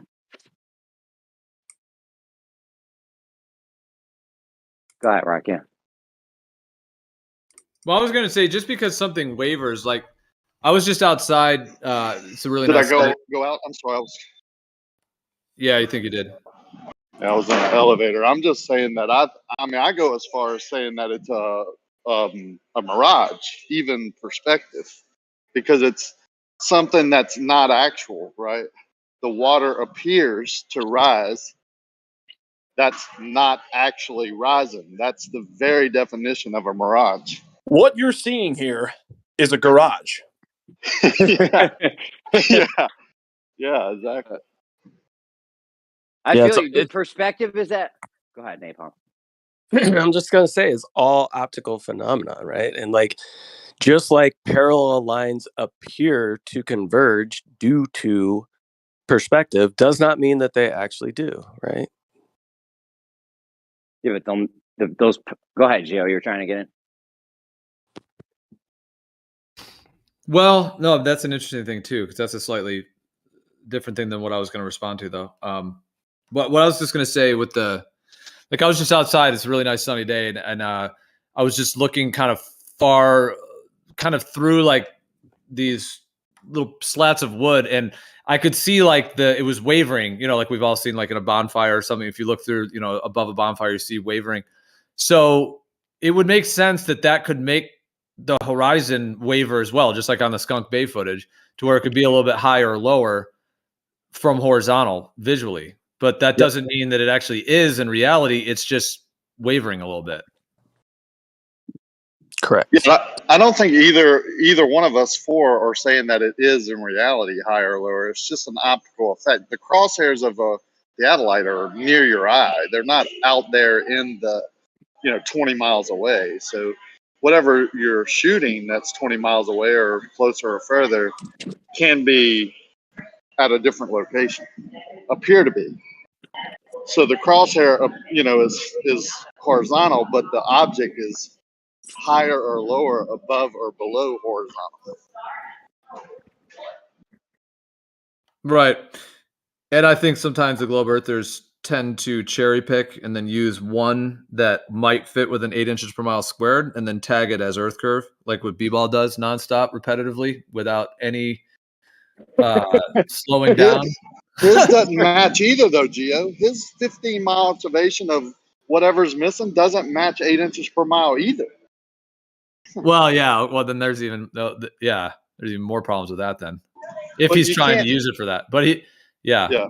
You can't teach us that long observations low to the water marine layer is screwed up, and then post long observations in the marine layer of things being up or down and say, look, this is this, other than a mirage. They're great proofs of mirages is all they are. Hello, is anyone in Yeah, here? but I mean that refractive effect is but that refractive effect it changes. And it changes its position due to the conditions and then the way the horizon, constellates as well. But never does it allow you to see around a corner of anything, which is what they need to use for the globe idea, is that it's not just wavering, but it's actually letting you see. That would be like if you have someone across from you in a bonfire and there's a little bit of the wavering, and yeah, they might look a little higher or lower, but if they're behind a wall, it's not going to let you see them behind the wall. They have the sunset set and appearing to rise up without you noticing, like with no difference. Just they say it's a little bit of slowing down, but it's still set. It's gone, right? It's over their physical curve, but it's risen up so you still see it due to looming or refraction or whatever they want to say. They can name it whatever every day. Bro, I don't know. I think we could see, like, if you had like that picture George took of the horizon above level. Like, if you had a box or you put a piece of tape on the bottom of the theodolite, like the horizon would be loomed up over a physical. Like, I think that does happen. I think you can loom shit up over things that should be blocking it. Welcome to the globe, Jeremy. No, I'm not saying it's a globe. I'm just saying I think that happened. I think you can welcome yourself to the globe and be all set. Well, then the next thing I would say, do you have any validation of that occurring? Any way to show Just that's that happening? the picture with George with the horizon over level. But that's not letting we see around anything, is it? Well, I mean, if you had a piece of tape or a box in front of you, like you could have put a box right in front of the theodolite so that the top of the box was just touching the crosshairs. Saying the bottom half of the crosshairs would be completely covered, like the horizon would be getting loomed up over that. I'm not saying the whole fucking Earth's a sphere and shit's getting loomed up crazy miles. I'm just saying I think that could happen to some extent. Well, but but you'd have to look like, okay, an analogy I was thinking of, let's say like a curtain on like a stage, where there's a play happening or whatever, and the curtain goes up and down. Let's say the curtain is only being pulled up like 2 feet and there's a bunch of people behind it. So you just see like their ankles and their knees, and so on. And then let's say you're far away and you're trying to take like imagery of it. The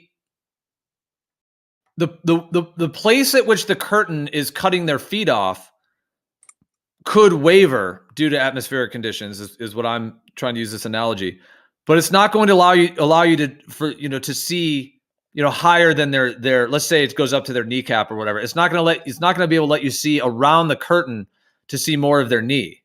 Now, if that is happening, like I said, somebody would have to show that actually happening, verifiably. And I suppose if the globe earthers are going to say it's happening over such a long distance, then it's more complicated to do because you have to have all the equipment, measure, and then of course the idea of the gradients and all of these components. However, I've never seen it done, to this day. I've never seen that validated. That's the thing. So if you're claiming it's happening, fair. I mean, fair enough. Like if that's your perspective, but I think it would have to be shown or demonstrated to be actually occurring. Even if it is occurring, doesn't mean there's a globe. I mean, the surface needs to be measured physically, anyways. But I'm just saying, even that effect would still have to be shown. That's what I'm saying. I'm not saying it's a globe, but in order for, if things are crossing the horizontal line, that could happen. You know what I'm saying? If things are crossing the horizontal line, like that effect where you're seeing shit behind a physical object, that could happen, possibly. Like I said, if you took a box at George Hanachuk's over horizontal thing, you'd be seeing the horizon over the box if it was below the center crosshairs. Maybe you should be doing experiments at a particular temperature and humidity only to do your measurements. Like petrol is issued at 15 degrees. So someone somewhere knew that issuing something at 15 degrees was, a perfect temperature, possibly Celsius. I have a question. So do you think things in the distance, right, optically appear to retain their location more so than things that are closer up? And the reason I say that is if you're looking through like a theodolite or something like that, the further you go off in the distance, the more likely that the apparent position of those things is going to be affected by atmospheric conditions. Yeah, meaning the closer. I know what you mean. The closer you are, the more accurate of a position you're getting in it. Yeah. Right. So when you're looking at something like the sun, how far away is that? I mean, I don't know, hundreds, thousands, maybe, whatever. Right. Right. Very, very far distance. And if we're looking at the horizon, we know that a whole bunch of information gets crunched into that horizon the further you go out. Meaning like just like the width of a hair could contain hundreds of thousands of miles of information, both vertically and horizontally. Just put the sun at 3,000 miles in whatever direction you're looking at. Think of what's in between you and the sun at 3,000 miles. Everything is above you. Right. Buildings, mountains, hills, whatever.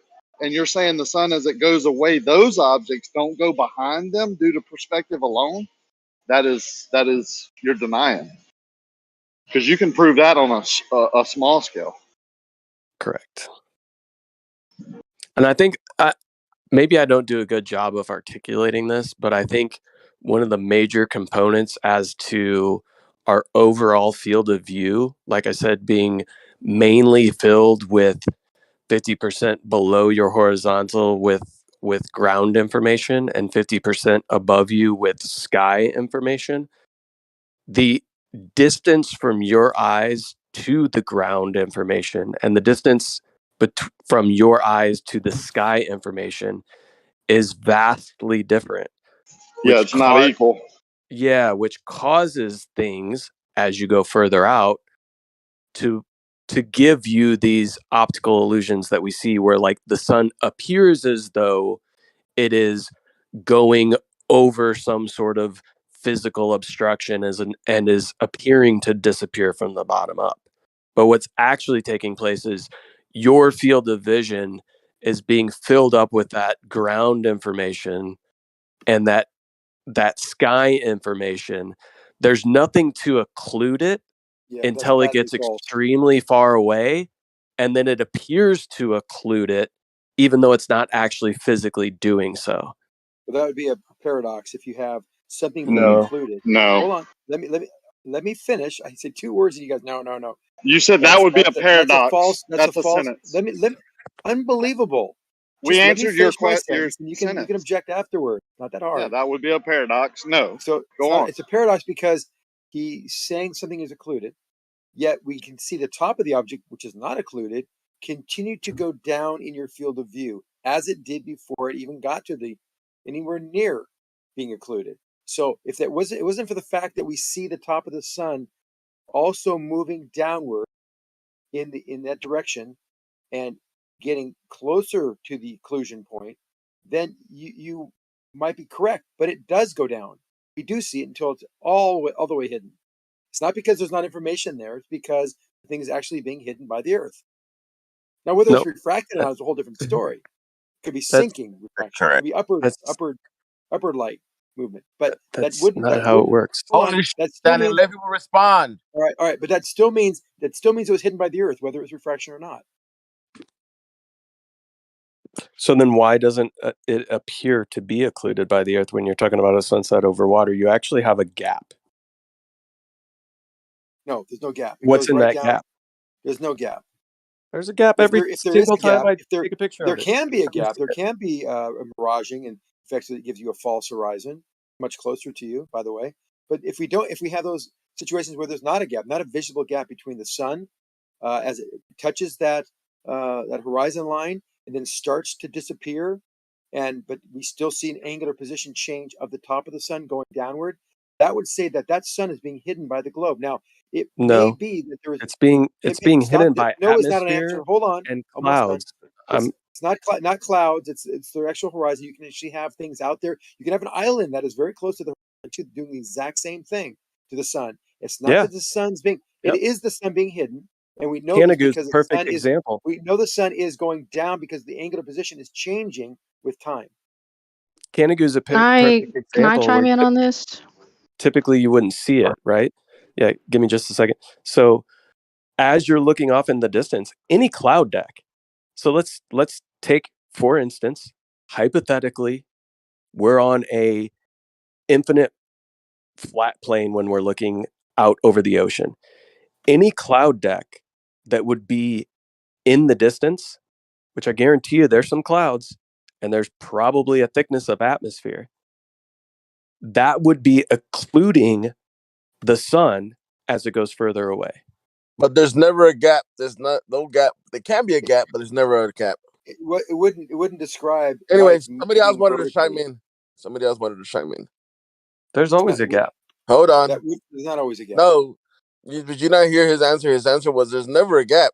There's no gap, but there can be a gap." Yep. So, No, I didn't say there's never a gap. I said there are pictures where there's not gaps. There's not always a gap. anyways, somebody else wanted to chime in. Who was it? Yeah, it was me. Go ahead. Because I tried to post it, but I guess I'm not allowed to post in the live stream chat yet, because I'm new here. But I found a hallway picture that was basically very, very long, and you can see the ground rise up and the sky go down, and they meet, or they seem to meet, but they're not actually meeting because we know that these ceilings were 8 feet tall. They stay the same. It's the perspective. And that's the same way it works with a horizon and a sunset. It is. Because I'm showing you a picture right now where I see the sun in the distance being occluded by the ocean. No gap, meets it as far as you can see there. With break it down to the pixels, there is always a gap because the Where's sun the is gap? never lower. If you think there's a gap, go point it out to me. Show me the gap. Now, if you don't want to, There is a gap. Hold on. There's can another see way it. you can do this. You can also look at the position in your field of view of a known distance, like an oil rig or something, or a ship that is more like an oil rig, a structure or an island. If you know how far it is away, you can then show very accurately angle in your field of view where it should be, if a flat surface or a curved surface. And that will be very telling because as you go up in altitude, you will be able to determine what the actual refraction value is. And that is undeniable. Yeah, but you're not actually talking about you're not accepting the fact that the ground rises up also. So how is that explained on a ball? Of course I am. Yes. But how is that explained on a ball, It's a curved not rising surface? up. It actually is going away from you level. If it's flat, it looks like it's going up, and that is perspective, and that is actually measured The by same your way view. that you could describe the sun going down. It's perspective.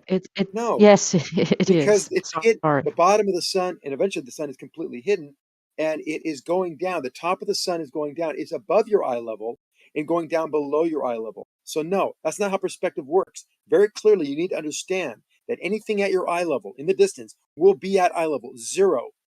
And anything below eye level is impossible on a flat Earth.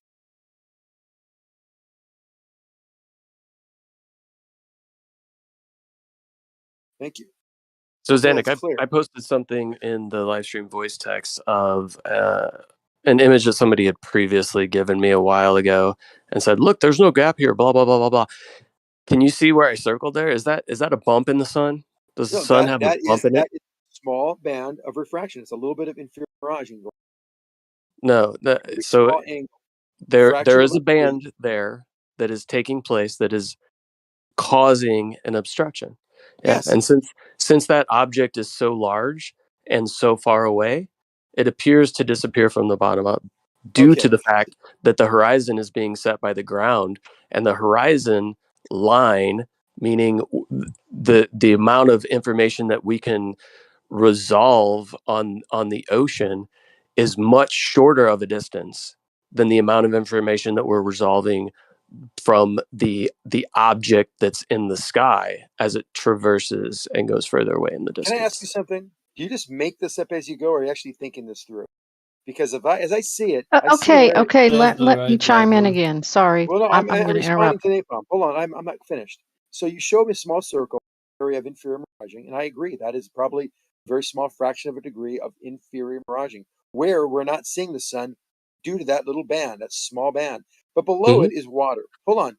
Now you obviously see above that blue circle that you've drawn is a very Mhm. large object we call the sun. And angularly, that thing is continuing to go down. Its center point is actually going down. You can find the Yep. center of it and follow it down. Mhm. So hold on, if you're saying that the entire sun is going away and even the top of it is going to be below that blue circle, you are grossly mistaken and have not thought it through, Napalm. Because your horizon is being set by the ground. The ground is rising up and filling 50% of your field of view, roughly. Really? Do you agree? No, it's always below eye level. Always. When I said roughly 50%, okay, so 49%. No, because you could be at 30,000 feet and have it 3 degrees below. So that's less than percent, much less. That's a good How point. much less? In your 3 whole degrees entire below field level. of view, 3 in your degrees. whole Are entire you not field of listening? view, I'm trying to articulate it, but you're talking over me. In your whole entire field of view, if there is what you said, 3 degree, Mm-hmm. Yeah. So how much of a percentage of that would be taking away from the 50% ground level I can work it within your out. field of view? Do you know how many degrees you can see vertically and in that field of view? Do Human you? eye? Yes. Well, you would see 174 well, yeah, 174 degrees at that point of ground. So then you would just kind of Right. do the math. So your eyes see 174 degrees top to bottom. For the ground, and then the sky would be the rest of the the 360. So 360 More like minus You 174. 120 don't see degrees 360 laterally. degrees. I'm talking about from bottom to top. You don't see Right. 360 degrees. Vertically. Otherwise, you would be able to see in your own butt. No, vertically. You don't see 180 degrees vertically. You only see the human eye. I'm talking about the human. What you see is around 130 degrees. Okay, so of 130 degrees, if you split that in half, you'd have what, 65 degrees. So if you reduce 65 degrees would be equivalent to 50%. So if we take 3 degrees off of that, what is that reducing your overall percentage? Also, that's 62, and then What, 130. 40, 49? Hold on, that's 62. I think it's divided by 130. I think it's 47%. I think 47%. So when I say roughly 50%, It's a meaningless value that it doesn't mean anything. oh Because my we know God, now that you're just being pedantic about this shit to horizon, obfuscate the away horizon from my fucking drops. point like you It always do. drops 3 degrees, which is substantial. That's a substantial drop of the horizon versus level. And it's not because it's hidden by anything like Either massive way, it does not clouds. change the Not fact either way. It that a does very change. small percentage of the ground, a very small distance in the ground is rising up to fill 47% of your field of view, whereas the sky, there is a much larger area that is filling up the other, whatever we're I talking like about, how you talk 53%. yourself into this logic. It's interesting. I love how I you're like where you trying got to this from, but no, avoid that's not actually having a napalm. conversation with it, No, and you're that's not. trying It to doesn't make it. allude to me being incompetent or something. This is why, honestly, like Yeah. I don't know why you're even allowed on this server anymore. To be honest Yeah, with you're you. being very incredulous at the moment, Zanuck. You need to I'm shape not. up or ship I'm out. saying You're using values that have no meaning. The fact that whatever percentage it occupies is irrelevant. That's the pot calling the kettle black. Using the fact that the horizon drops values that have 3%. no. I was in the middle of a sentence, Napalm. I don't care anymore, honestly. Well, that shows your true colors. No. Because I care, and you can talk, but I won't talk over. Yeah, but it's frustrating dealing with you, Zanuck. You're like totally but just. But you got to admit you're making. And then you talk over dice flow. I mean, I'm going to remove myself from this conversation so that I can just spend the rest of my time while I'm doing work modding you, Zanuck. Look, I'm just trying to help you understand. There's a paradox in your logic. The fact is that objects are down vertically, they continue to go down, but at some point near its bottom, it started to become obscured. This obscurity we call Earth curve. Now, I would even be willing to give you that. No, it's based on the false horizon that is being set by an optical illusion, which is the way that your eyes work, forcing things into perspective.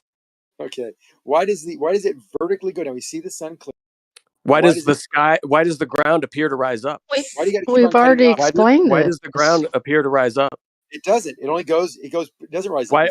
Why does it? So the level. ground, which is below my feet, appears to go up towards even 47% of my field of view at 30,000 feet. Why is that happening when the ground is below me? Why is it rising up? I'll tell you. Trigonometrically, that angle from you to the ground is given. We know if you're 30,000 feet, what the angle would be downward to that location. And can you draw an orthographic view trigonometrically of where that horizon is going to be set? Yes, not a problem. And then take the sun and draw a line to where you think it is, what height you think it is, and then draw that trigonometrically as it goes off in the distance. And do you know where those two things meet? Yes.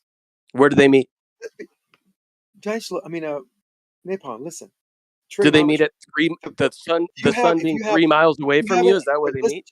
I'm going to tell you, if you're listening, you might be able to get it. You're at your feet, you're standing, and you can be 6 feet tall or 30,000 feet tall. Whatever height you are above the surface, this distance from your feet to the object, this horizon or the sun or whatever you got in the horizon there, will have an angle for you above the surface, which is exactly your height divided by the distance inverse tangent. That gives you the angle downward. That incorporates a flat surface. That incorporates the sun, the ground apparently rising up, but it's not rising up. You see it orthographically, it's just you, a straight line, and a straight line at your feet going out of the distance. It looks like it's going up. That's just trigonometry. It's just correct. Perspective. I never said it was physically rising up. There's no monkey business. There's no fancy anything going on. It's just strictly a triangle. Very simple. However, in reality, that bottom point is below eye level, far below where it should be based on that angle. If it should be 1 or 2 degrees, it's like 3 or 4 degrees.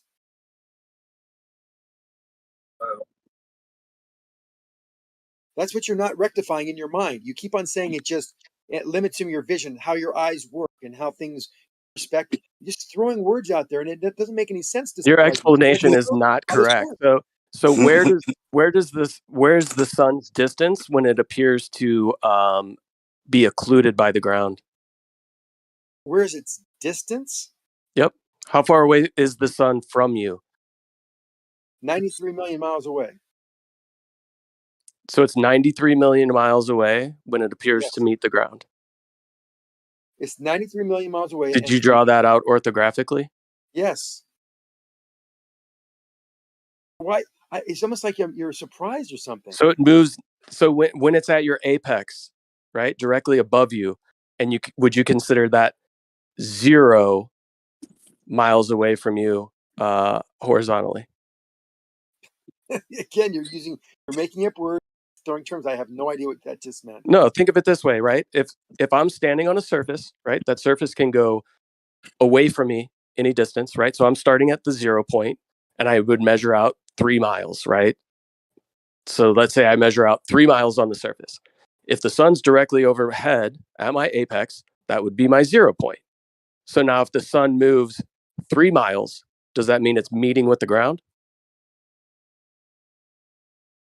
He's still talking gibberish. You know you are. How is that gibberish, dude? Just because it's very fucking clear. Just because you're trying to avoid the conversation by saying it's gibberish does not make it.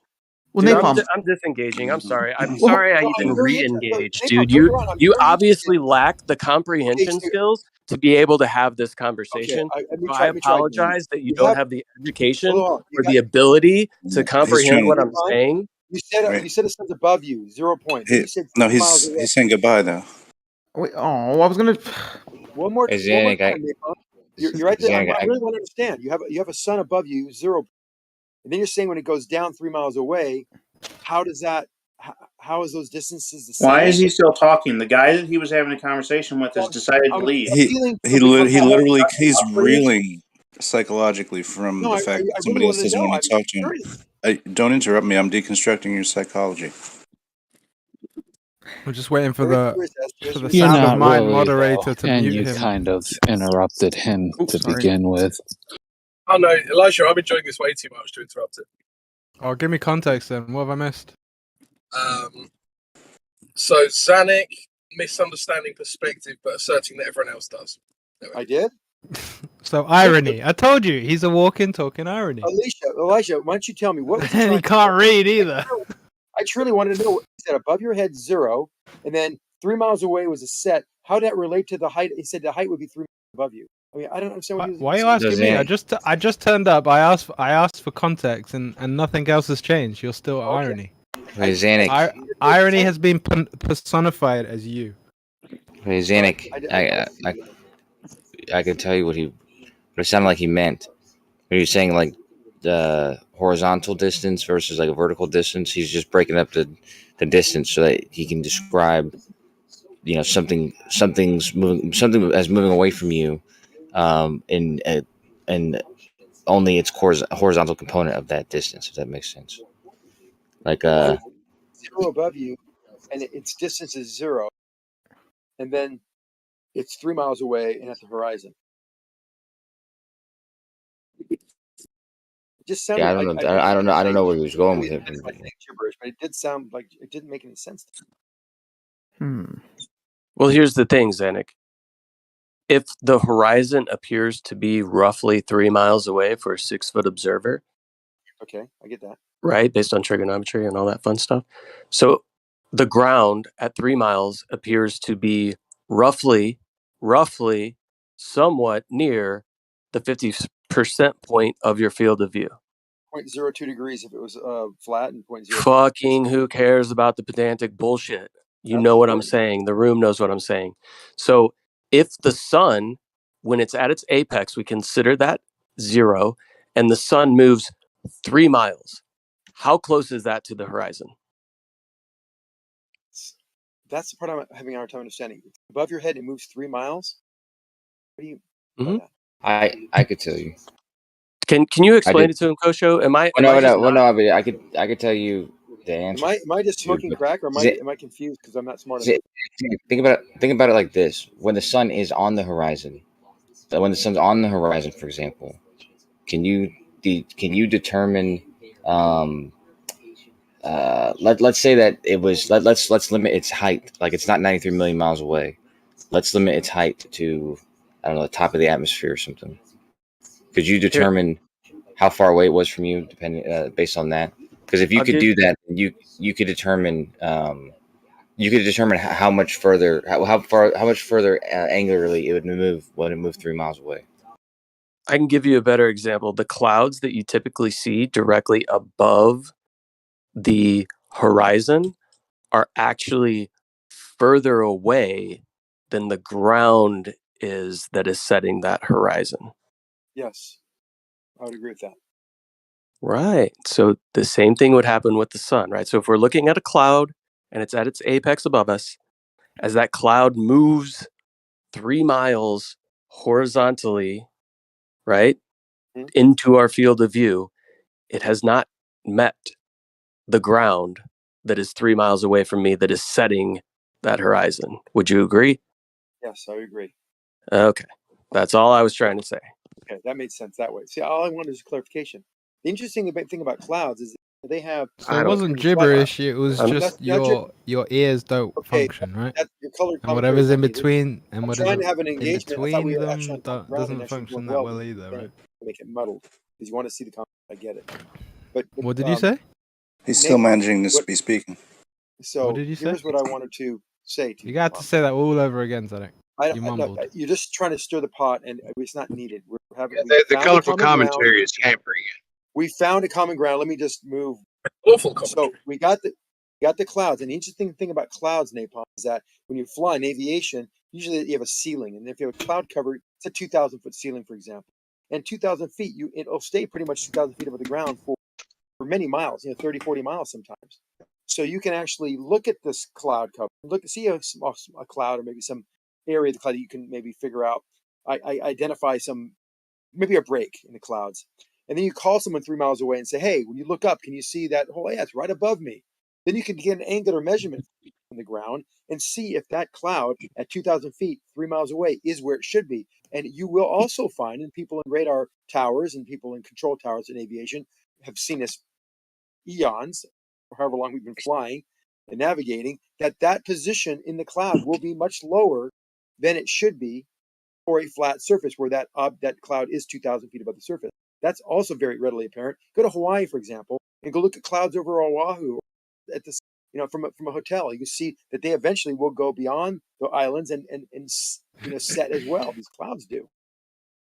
Dude, you are You see hilarious. the You're top like, of thunderclouds.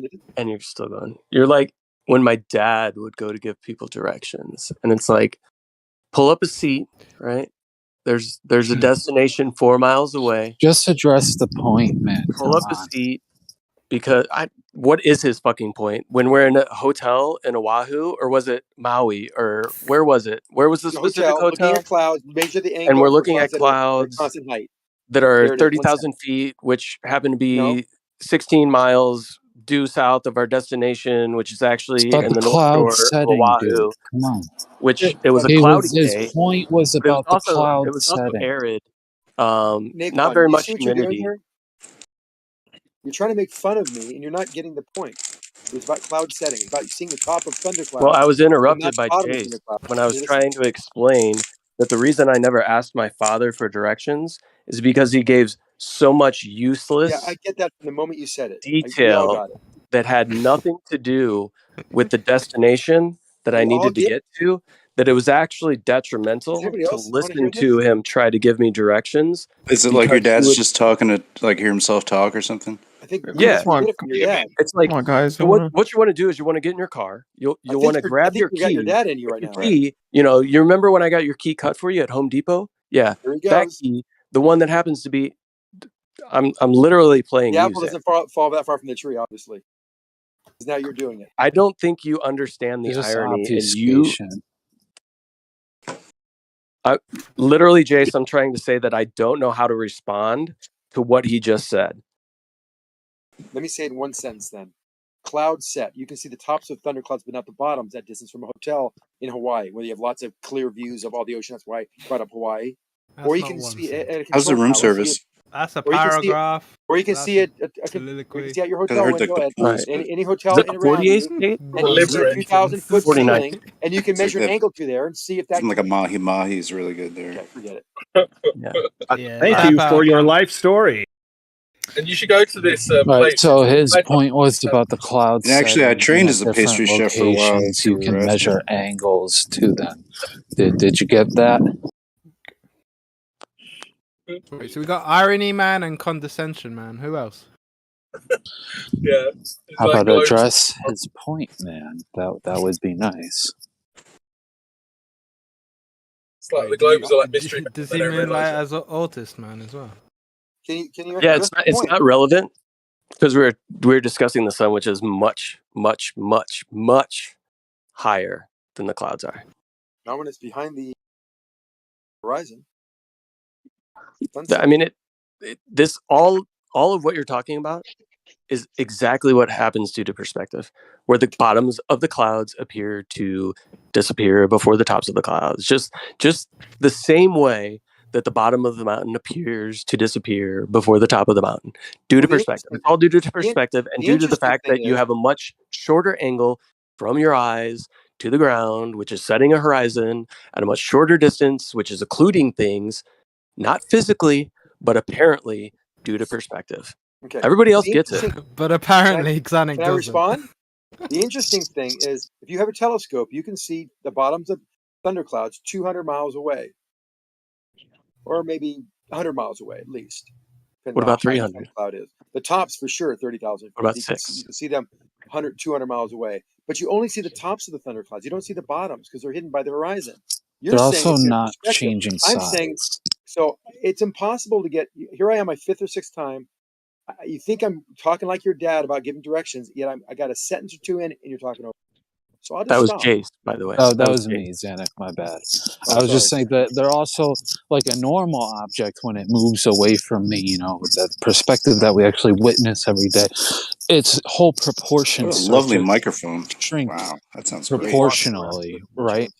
But the cloud Really? examples and the sun example and stuff isn't doing that. So you don't it think is. clouds get smaller as they move That's away? what Gio meant, walking on poker chips. That's great. Walking on poker chips. That's hilarious. So, Jace, you don't think clouds get smaller as they move away from you in the distance? The sun doesn't. Not as they're setting. It's Is the not sun the. a cloud? It's not the perspective relationship, and as like something like moving away from you here at the surface would be. So it's different. Yeah, it's much less the amount that the clouds, like if I look like right, there's clouds way off in the distance right now.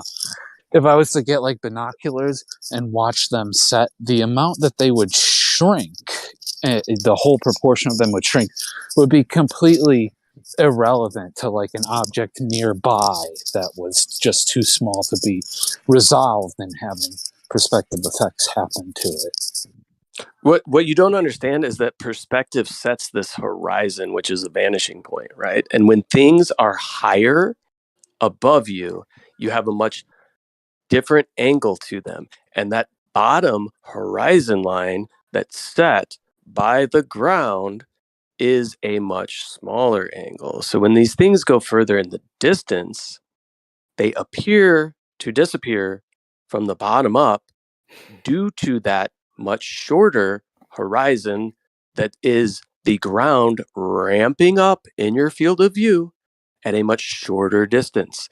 So even though those objects are not actually physically being occluded by the ground, they appear to do so due to the optical effect of your eye apparently raising them up towards the center of your field of view, as the clouds apparently rise down towards the center of your field of view.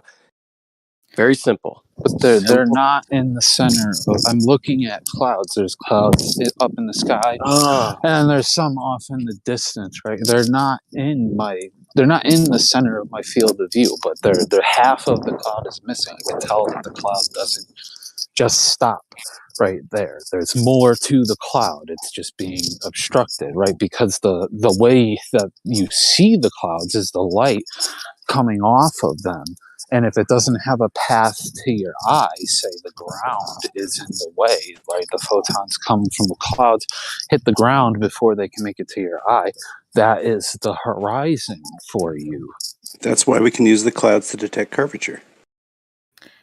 Because all the bottoms of the clouds are all curved. The presumption Isn't that right, of Chase? photons as well. Isn't that how we prove a ball? Wow. It's immaculate, bro. So you're not addressing the concept, right? What the concept?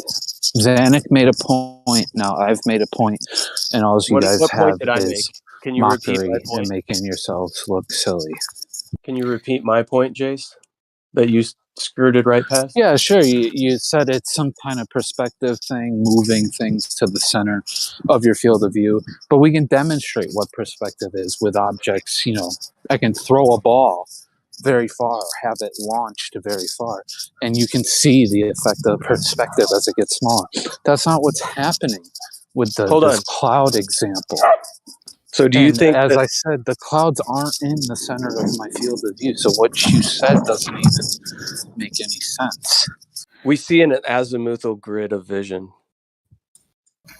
Well, can I just real fast ask a question for this whole perspective thing with things disappearing bottom up? So is it the ground rising up, or is it the sun, for example, or the mountain, or whatever it is that's being, that's disappearing bottom up? Is it that's moving down in our field of view? Is it the sun that's moving down, or is it the floor that's ramping up above the object? So that's a good question, Arma. And actually, both are taking place. It's actually that the sky is falling down, kind of like Chicken Little. Okay, so basically, then what you're saying is the sun or whatever the object is physically lower visually. Okay, Nope. not physically. Let's go visually. It is Yep. visually lower than where it should be. So if I've Not actually, necessarily. well, Not the necessarily than where it should be. What do you mean where it should be? Well, the reason why I say it should be is because I actually posed a little like an example, like a question, to kind of break this, thing, this whole argument down apart or whatever. Because basically, okay, I have a paradox. So if I'm pointing a gun or whatever it is, and the projectile can, it's not going to drop, like it just keeps its momentum, right? And I was to point it at, say, the sun or a mountain or whatever it is that's disappearing bottom up, in the distance, right? Where I point, is that where I'll hit like the object? Like, for example, like the mountain, if I point at, I don't know, the top of the mountain and I shoot at that mountain, will I hit the top of that mountain, or will my bullet miss because the object is, visually lower than where it should be? That's what I need to know. Well, it depends on your aim, and it depends on if you're viewing it through a scope and you're getting like optical effects that are happening through the atmosphere, right? So just like you can view something above like a fire, right? And you get this wavy turbulence, you're going to have objects appearing in different places, right? Due to atmospheric effects. Okay. And the further you go out in the distance, the more atmospheric effects are going to be taking place. Furthermore, when you're pointing your gun, just like the same way, I'm sure you've used a camera with like a decent zoom on it. It's much harder to, like, if you have the camera fully zoomed in, to really hone in on an object, because just the slightest movements will put you very far off your target. Have you experienced that before? No, you're right. Yeah, okay. But okay, Right. that's so you want to finish your point, or can I kind of like jump in now, or like? Okay, I would say, so to say whether you're going to hit that with like a bullet or not would all depend on quite a few different factors. But where the objects are appearing isn't where they shouldn't appear to be necessarily. Okay. Well, yeah, there's one. Yeah. So then, are you saying then that, because this conversation always comes up, all the time in this channel, are you then like saying that it is like a light bending or refraction or an atmosphere thing that causes these things to be lower and higher than they should be, or are you saying it's a perspective thing, right? Because a lot of flat earthers will say it's, perspective, includes like refraction or includes the atmosphere or whatever, right? Obviously, me, Zanuck, and a few other bowlers don't agree with that though. But I'm just trying to figure out what you're on about. Are you saying like refraction or atmosphere is causing things to not, like to raise and lower, or is that like a combination of atmosphere and perspective? No, so if you had zero atmosphere, you would still have things appearing in your field of view in a similar way as you currently see things through the atmosphere. But if there was no atmosphere, would things disappear bottom up? Because that's what me, Zanuck, and all the Globers are disagreeing with. We don't agree with that. Yeah. I mean, refraction can make it more pronounced at shorter distances than you would typically have. But perspective will do this regardless. Yes. Okay, so here's Can I propose something? Sure. Before you, so just to make the conversation simpler, and we able to get to the point faster. From now on, let's just assume no atmosphere. And someone is hot micing a lot. I think it's Elbow. Yes, a TV in the background, I think. Elbow TV or TV is echoing. Elbow. Shut up. Thank you. Right. So from now on, let's assume there's no atmosphere, there's no refraction, just lights traveling straight lines, and let's move on with this assumption. Who unmuted him? Yeah, a little angry doggo in the background. Anyway, point made. We'll go on. All right, yeah. So all right, yeah. So I actually posed like a like a little hypothetical or whatever you want to call it. In fact, I think it's a paradox because in this hypothetical paradox, example, right? We have just to test your whole thing about perspective, making things disappear bottom up, napalm. In my hypothetical, right? Let's assume there's no atmosphere, right? And we have, I don't know, like a mountain in the distance, and the mountain is, the bottom is just cut off. Like we're talking about, like we just like the half of the mountain is missing, right? In this hypothetical, right? We set our gun level, all right? It's level, like it's not tilting up, it's not tilting down, it is perfectly level, whatever, or whatever the term would be for that. But the point is, it's not tilting up or down. Okay, so it's So, or let's put it this way: it is parallel with the ground. All right, that's even. I think that works too. So now, when we shoot our bullet, right? The thing is, our gun will be actually because it's leveled, right, or whatever.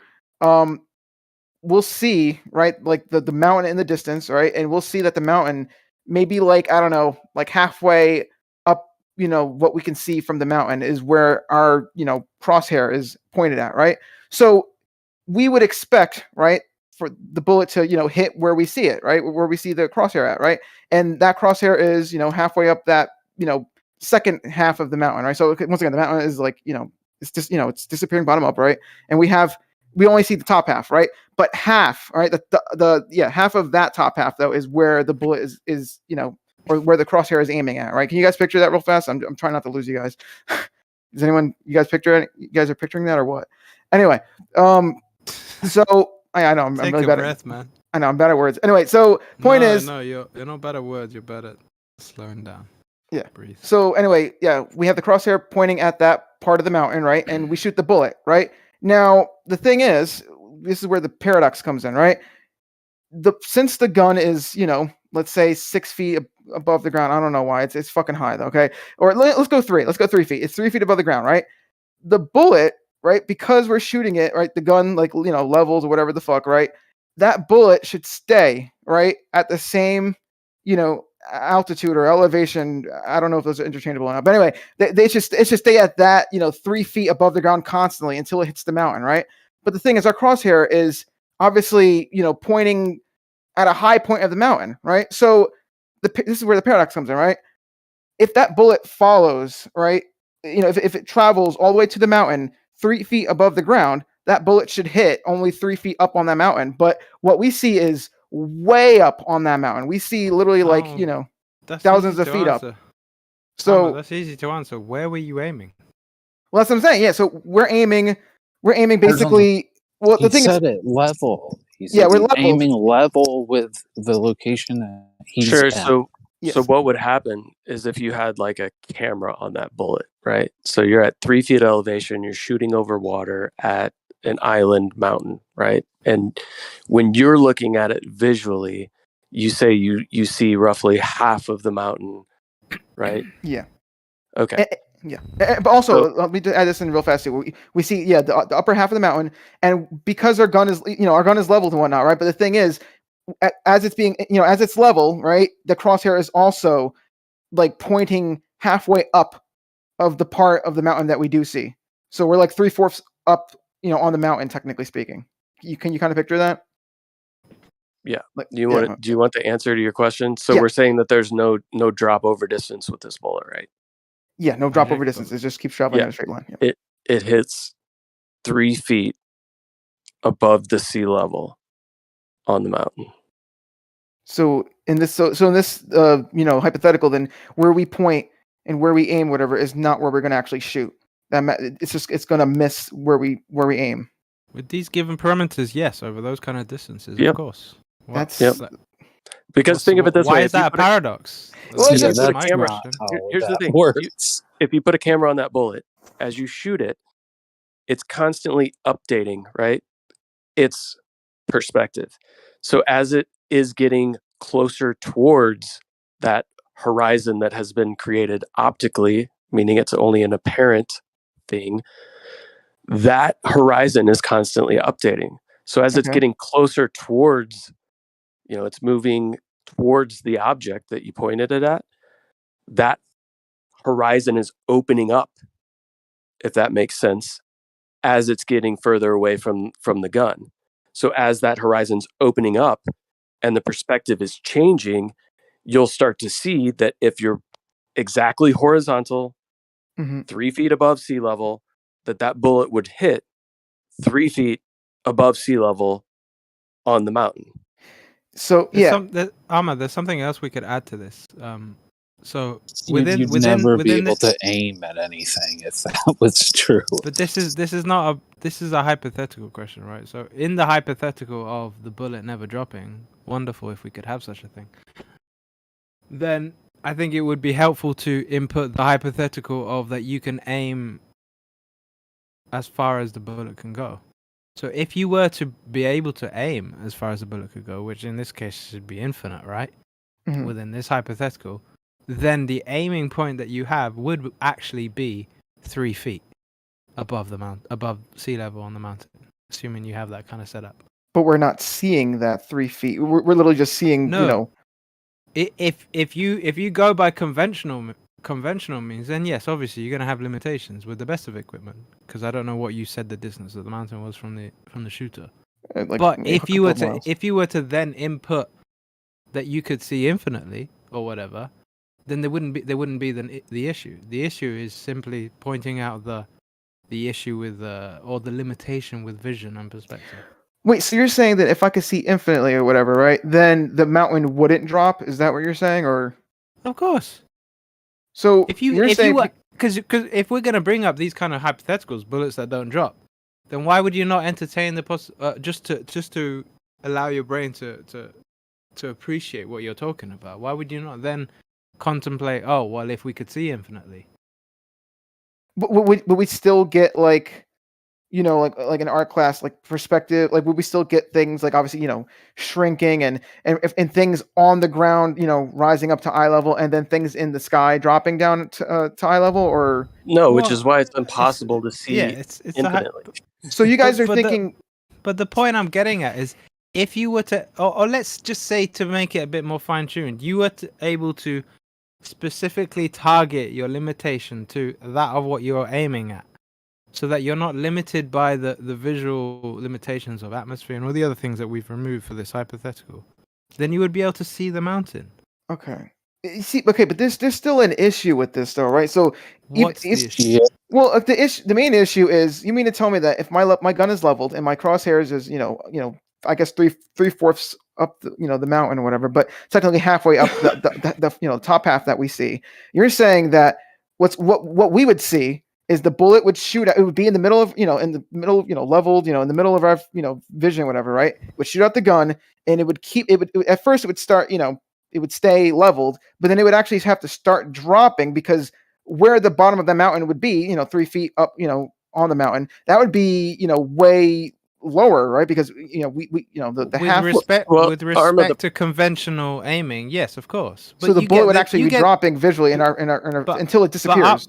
But Armor, you get this in normal situations. Maybe not to the point of disappearing from the visual frame of the shooter, but you get this in normal situations that, depending on where they are, how long they're shooting, where they put their crosshairs is not where the bullet's going to land, and this is why they get trained on how to deal with that. Yeah, but that's my question to you is, that's not because of perspective, bro. Yeah, that's because that's not what we're talking about. I'm just giving an example. Hold on, Elijah. So the problem with his example is he's removing the atmosphere, but then assuming that he's still going to see like only half of the mountain in what did he say, 2 miles?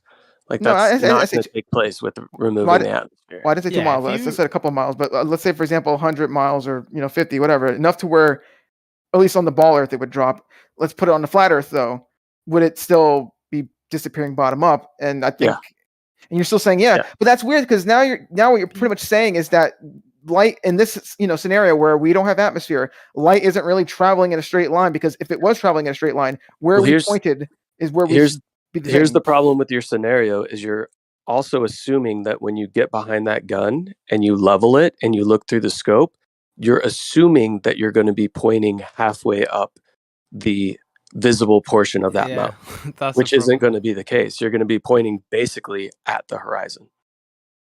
if anything, Yeah. depending on the distance that you're throwing, you're probably going to be aiming through the horizon. Fair enough.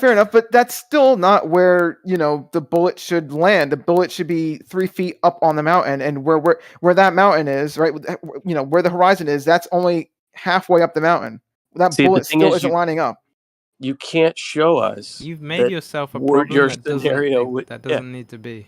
you can't show us that your scenario that when you're leveling that gun and you're looking down the scope, where that scope is actually going to be pointed on that mountain. That's the problem with your scenario, is you're assuming that it would be like halfway up the mountain. Well, if you're aiming it halfway up the mountain and the visual portion that you could see, then I would say it would hit halfway up the mountain, and your gun actually probably isn't level because it's aiming halfway up the mountain.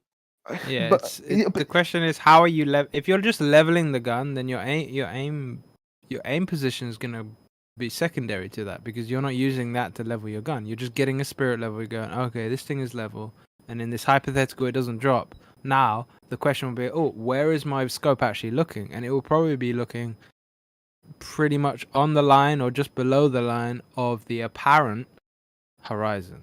So now you're saying that if the gun is leveled, right? Because you just said below, you said below at this point. You're saying now that the horizon would actually be a bullet is, but at least if you can't see within the given parameters that you have visually, if you can't see where the target is going to go, and you already know where it's going to go because you know this bullet is magic and you know it's going to stick level, then if you can't see it, it's obviously going to be pointing somewhere either on the resolution line or just below the resolution line. So let me just get this And that's straight. where the lines get blurred, because that's the whole point. That's the whole point of perspective, and that's why people study that. Okay. They can make sure that they're representing the visual aspects of nature.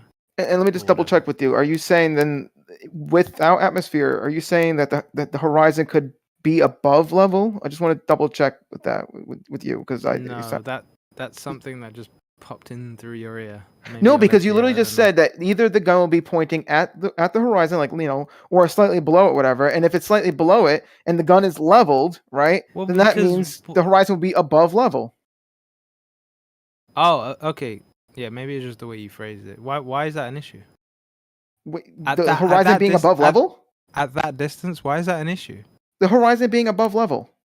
If the horizon rises to meet your eye line, but the level line is just level, at some point there's going to be an intersect. Those two lines are going to intersect, because one is true and one is apparent.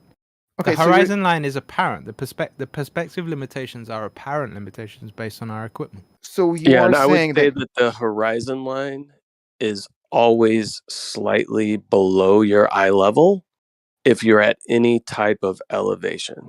And when I say slightly, I mean just very that's worth slightly. mentioning. Yeah, but the other guy just said that it might be at least he hinted at it, that the horizon could be above level. Due to atmospheric conditions, yes, but in your scenario, there is no atmosphere. Why is that a problem? Talking about no atmosphere. But even no atmosphere, could it be above level? I'm really trying to figure out your guys' the way you guys are doing this perspective then, because without atmosphere, it should never be above level. I think you need to figure out your question, because even in the hold on, this is it. This is even in your game, in your wellhouse armor. You can go and do this with all these little softwares that you play with. Yeah, you can just go and present that, because I'm pretty sure most of your softwares don't even, unless you specifically unless you specifically go and target that, they don't even involve the atmospheric. Right? I've seen many people, because there's no need. I've seen many people present things showing that the horizon indeed doesn't just rise to eye level. As near as makes no difference from what people generally experience. That's the general. The general what would you call it? Rule.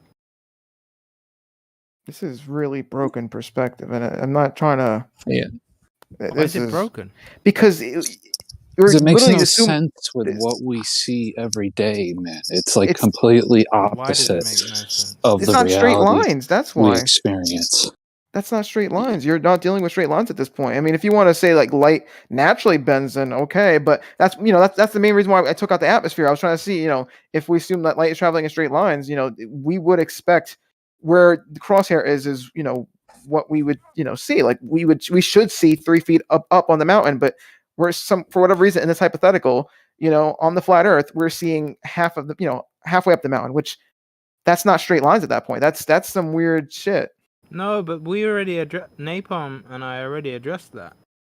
That if you're actually leveling the gun first, if you're leveling the target system with the hypothetical that this bullet doesn't drop, and you know that where you've placed it is where it's going, but within this hypothetical you're keeping to the limitations, even with the removal of atmospheric, which by the way we can't do because we don't actually know that. We don't know how that's gonna go, but whatever. Point is, it's gonna be different because one is apparent and one is just straight true level, and that's not gonna change.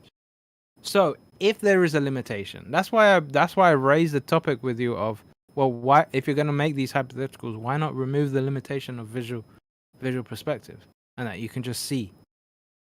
But that's a complicated one to comprehend because we don't see like that, right? If we don't see like that, how are we going to even comprehend like that? But that's a different question. Point is, why would they not be different? Why would there not be an intersection point between where the direct line of travel is to the apparent visual of that? Because that's not how trigonometry. Like that's not that you wouldn't we That never would would require depict that. infinitely far. Then this is not that something would we're intersect going to it. answer. This Can I is answer your something question? you have to answer and what you're actually thinking and what you're actually questioning because you're the one with the issue. Can I answer your question, Alicia? Go Elisha. Elisha. Right, because that would require an infinite distance for the intersection. Yeah.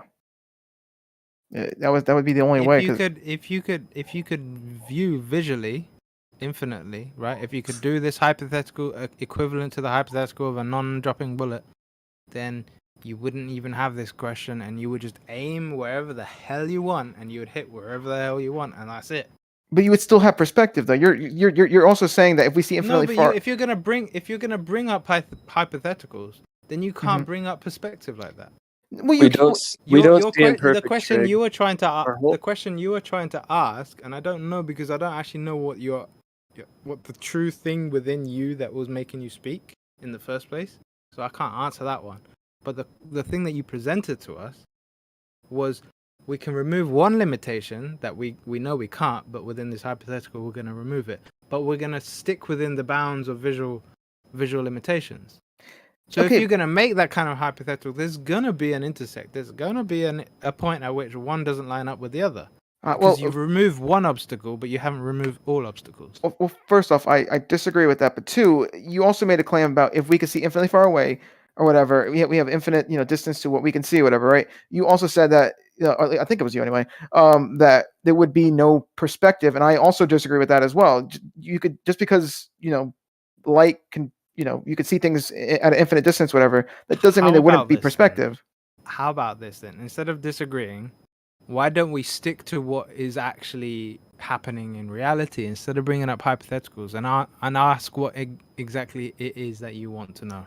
Well, the reason why I brought up the hypothetical was to literally take apart your guys' idea of perspective, because without the atmosphere, right, then it is strictly perspective, and you guys are showing me that you have a different understanding than what I have, and it's not lining up at all. Yeah, he asked you this hypothetical.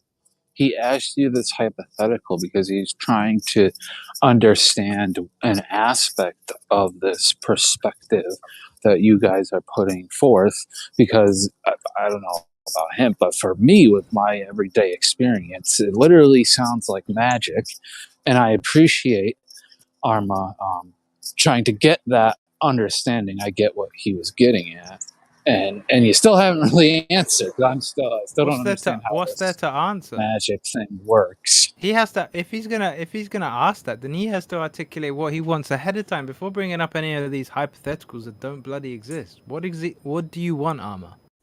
What is your agenda? The whole point, because remember, okay, this all started. Yeah, you can do it. Yeah. Right. Yeah. So whenever there's a claim that things can be structured bottom up by perspective, it's often we get mixed. That conversation get mixed with refraction, which is something separate. That's why Arma asked before if Napalm believe things could still disappear bottom up without refraction, without atmosphere, which means without refraction. The answer was yes. So we can now talk about perspective without refraction, which is something like you have on renderers. Render street light as traveling straight lines. So the same perspective that apply to renderers should apply to reality if there's no refraction. Or this hypothetical. And that's the kind of conversation we're trying to have. So whenever you bring back refraction into the table, you're just delaying the conversation. All we're trying to understand is the implications. We didn't bring it back. Is the implications of light traveling straight lines. Here's the problem: is you guys assume that perspective means exact trig and straight lines. Would you agree with that statement? Yeah. Do you have evidence? If there's no refraction, but one second. If there's no refraction, in perspective, by definition, if there's no refraction, then light's traveling straight lines. okay, but do you visually see in perspective? Yeah.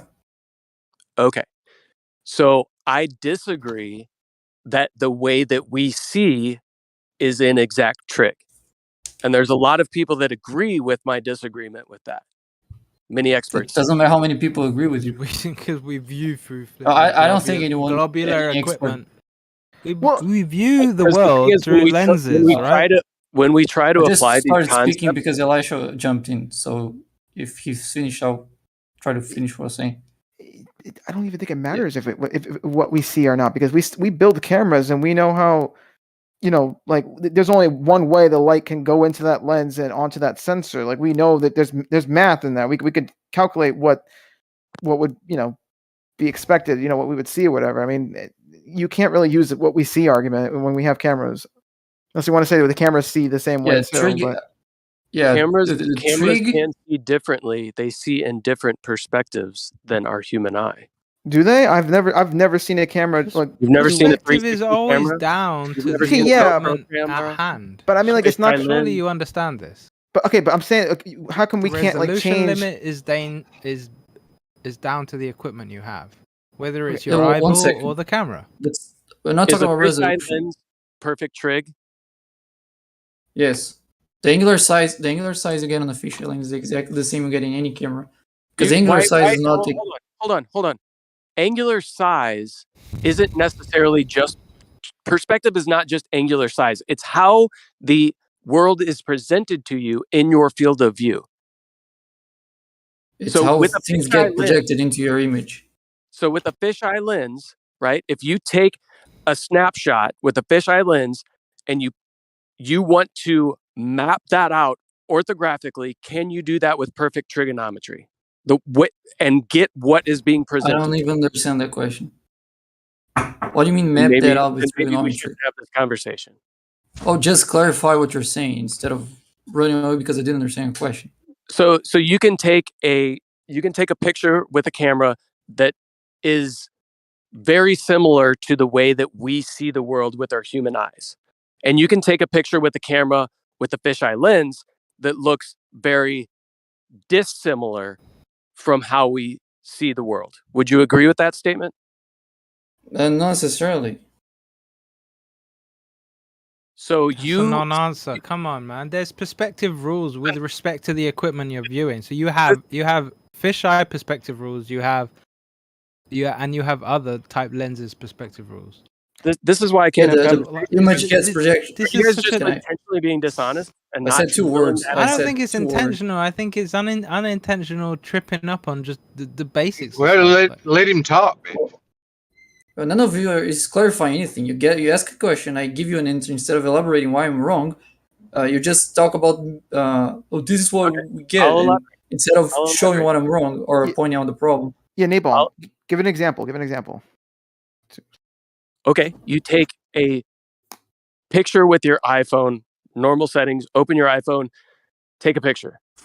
That looks visually similar to how we see the world. Now you put a fisheye lens on that iPhone and you take another picture. And you take these two images, these two photographs, these two-dimensional images, and you try to map them out orthographically to present themselves in the way that they're being presented in that image, are they both able to use perfect trig to get you the image? Both images. Why are you adding the Are the images what? What do you mean? They're both able to use trig to Oh, he's asking a question. give you the image? Yeah, I'm trying to understand any sense on that question. I'm trying to see any sense on that question. Where things are State it being again, presented, Napalm. right? So let's say you have I disagree with some of the premises. trees going off in the distance, right? And it's just Can I address one of the premises? A row of trees and a road. Guess not. And they're going off in the distance. You take a picture with a regular camera. You take a picture with a fisheye lens. Now you're going to see trees bending until you get closer to the center of the field of view on the fisheye, and then they become more straightened. Whereas the other image, you're going to see straight trees the whole way down. Do you understand that visual? Okay. So when you're trying to map out the locations of these things, does it follow perfect rules of trigonometry based on the image that's being presented to you? Or is there a distortion of reality based on the lens that you're using? There's an There's inbuilt distortion on both, and either of those match the human eye. There's an inbuilt distortion, and this is precisely what I would say, at least partially precisely, if that's allowed. Why, when you're doing trigonometry, you don't rely on what you're looking at, you rely on direct measurements. Because if you rely on what you're looking at, yes, within depth perception and all of that, and all the great abilities we've been given by the creator with our eyeballs, etc., we can do certain things. I think there was a But back if and you forth want that could be having with Napalm that you just broke. Yeah, but you didn't have to interrupt. Like this is relevant. I'm not taking the piss. This is relevant to the I'm conversation. already lost. Well, then perhaps ask questions when I'm done, right? Well, I was trying to get Napalm's response Well, to you what I inter- said, and you you interrupted, you didn't just got into the middle of the conversation to say something that is neither what he was saying or what a response to what I was It's saying. been a 4, 5, 6-way conversation from the beginning. Don't just obfuscate. It's unnecessary. I'm not obfuscating. I was trying to do the Anyway, opposite. Trying to get back to the conversation. The point that's been made is about true trigonometry, or however Napalm phrased it, and the differences between the equipment and what we're doing, right? But when you're going for trigonometry, when you're going for direct measurements, that's where it has to come. Because if you're going to rely solely on the equipment, then the equipment has its inbuilt either limitations or distortions. Wonderful. Thanks for the input. All right. Yeah. So what were we at? Yeah, I'm trying to remember. Okay, so the point Napalm was made in the beginning. He said that you can take a picture with an iPhone with and without the fisheye lens. When you put a fisheye lens, that no longer matches how we see. Well, I disagree that it matched how we see without it, or that it makes it worse with it. If you get close to two parallel lines, let's say on the roof of your room and the ceiling of your room, and those two lines are parallel, you can notice that from one corner to the middle, that line is going up in your field of view, and from the middle to the other side, it's going down. If you take a picture, that doesn't happen. With the rectilinear lens, that doesn't happen. But what does happen in a rectilinear lens that our eyes don't pick up is when you have something in the corner, the image gets stretched. So if you take a picture and the head of someone's in the corner, it gets stretched in that direction on a rectilinear lens. But we don't see like that. There are plenty of distortions in rectilinear lenses that we don't have with the human eye. And there are plenty of things that do happen in spherical lenses that do happen with the human eye. I'm not saying that spherical lenses are closer to the human eye, because those are also not how we see, given that our eyes don't have flat images, right? The image is projected into a curved surface in the back of our eye, so it doesn't match either of those projections. And trig tells you none of those. Trig does only solves triangles. If you want to figure out how you're going to see something, you have to figure out the trigonometry of everything involved on that observation, including the lenses of your eyes and the shape of your retina. Once you include all that on the trig, you're still going to be able to predict how you're going to see things.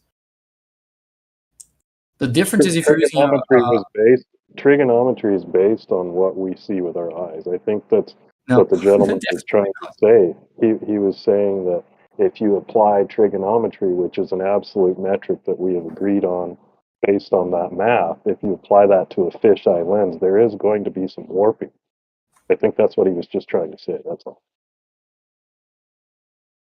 Yeah, napalm may be trigonometry is occupied at the it's moment, not so your defined based on questions how we see. might take a little while. Trigonometry has nothing to do with how we see. No, It's just a baseline that people have agreed on using as a metric. So when you apply that to curved lenses, you're going to have some warping effects. That I think that's all the point he was trying to make. Oh, wait, no. Trigonometry has nothing to do with metrics.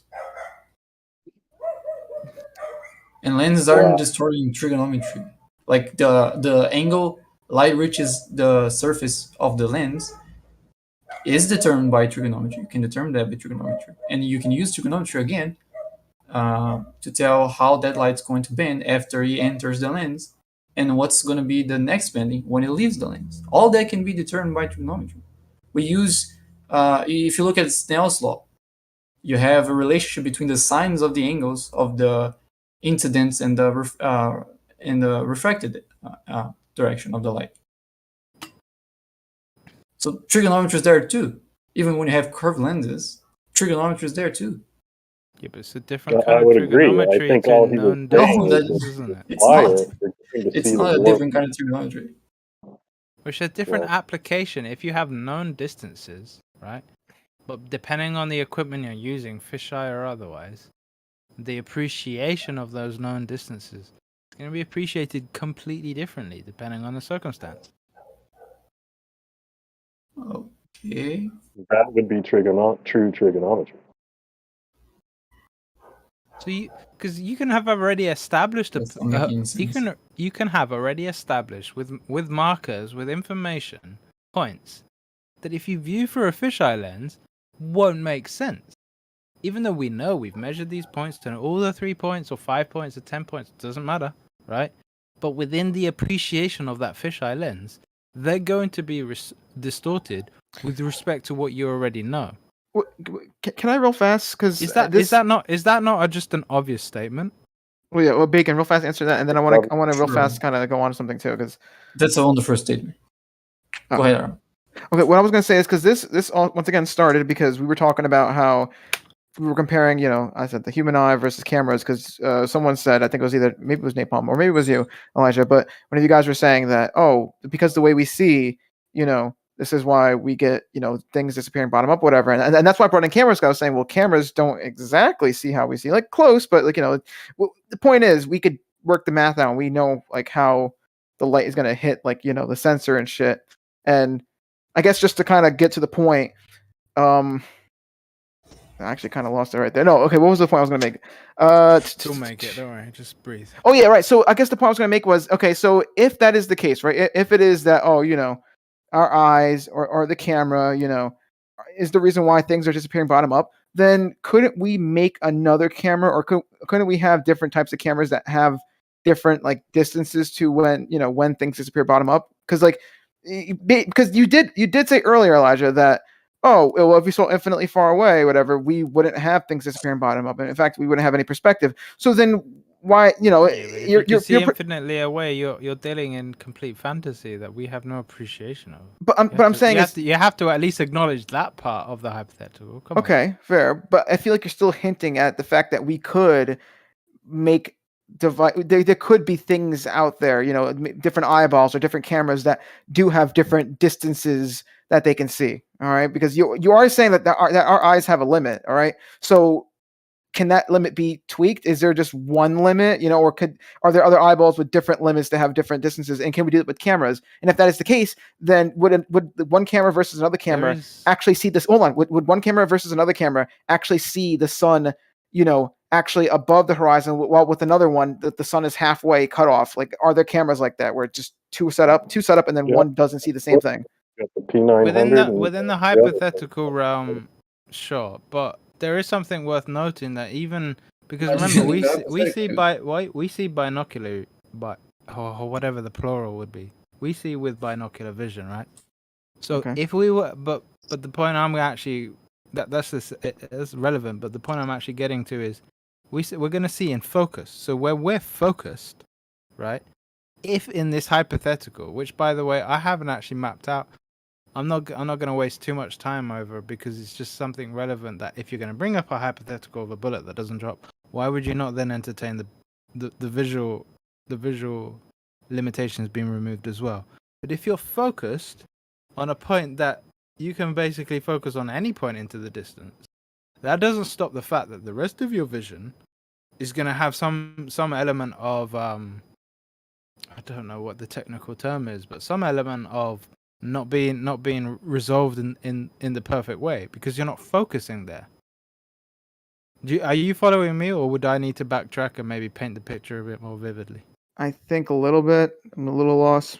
Just maybe paints a little bit more. So it's that specific point that you're looking at into the you can choose infinite hypothetical where you're looking at. You can look wherever you want, right? Funnily enough, even in your own mind, I'm sure you can conceive that when you do that, you're not looking at the back of your own head. So you're not on a ball. But anyway, that's just me teasing you because you're so easily teased. And not you specifically, but just the worldview that you hold. But that specific point's in focus. The rest of the thing is going to be appreciated completely differently. Okay. Because you're viewing through binocular vision. All right.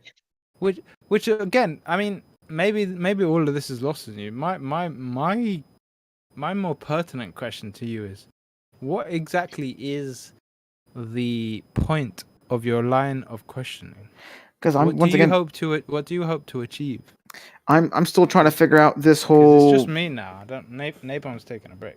Fair enough. But I'm still trying to figure out this whole perspective thing with you guys, because if you guys are claiming that, okay, there is a limit and whatnot, right? Then we should be able to, science it, and actually, vary it, and have a camera where, that doesn't, because like, okay, what are the chances, right? Because our eyes supposedly have this limit, right? What are the chances that the cameras that we make have that exact limit? You know what I'm saying? Like, of all the limits, all the potential limits that we could have, whatever. How come the cameras they have the exact limit that? So where when we see a sun being cut off halfway, the camera also sees that, or we see a mountain cut off halfway, the camera also sees that. Like, what are the chances?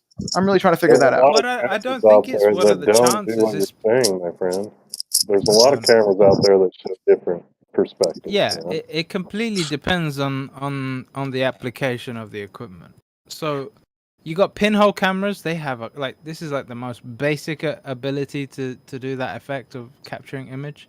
That's gonna do some serious, interesting level of distortion. That can be fun Like for what? artistic purposes, for study purposes. So you have that as the most basic, right? But we don't see it. Yo, you're back. Let me just try and address a few things, and then Napalm, take up the post if you wish, because they had some things for you while you were gone.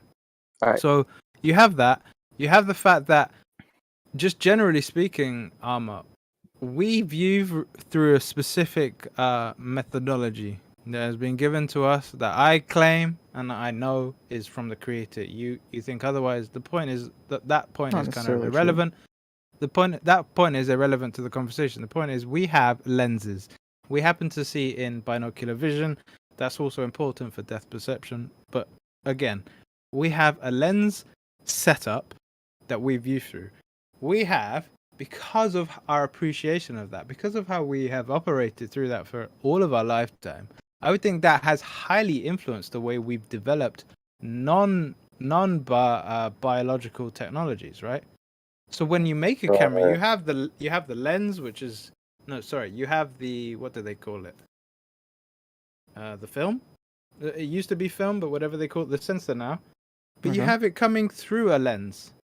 Now, for whatever reason, I kind of think this is an interesting thing, and like from a psychological point of view. But for whatever reason, we've always seemed to have done the lenses and the camera equipment from a singular, and only in the very rare occasion have we ever done it binocular. That to me is a bit weird. Why would you not do both? But whatever. Well, there's Point actually it. a good reason. But Point we'll is get to to that your later. question.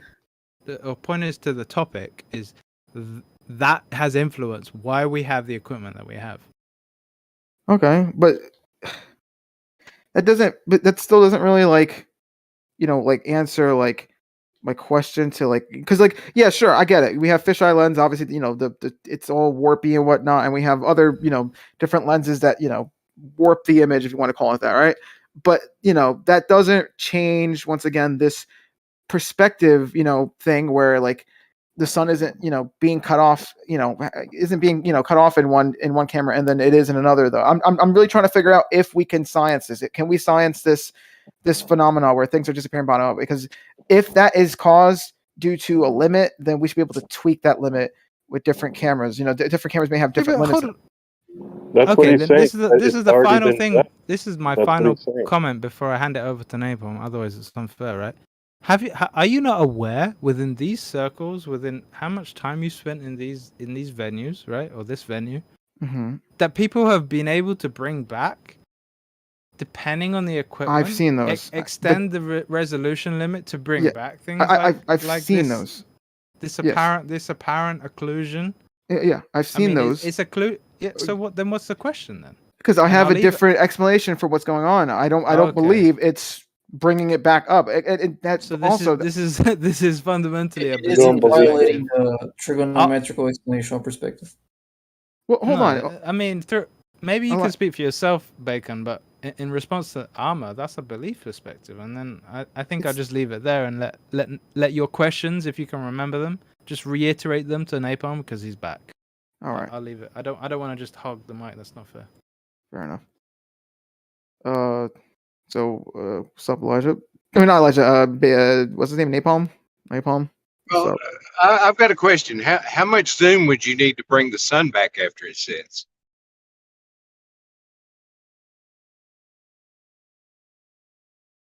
Yeah, they can't answer that. But no, but I mean, yeah, they say.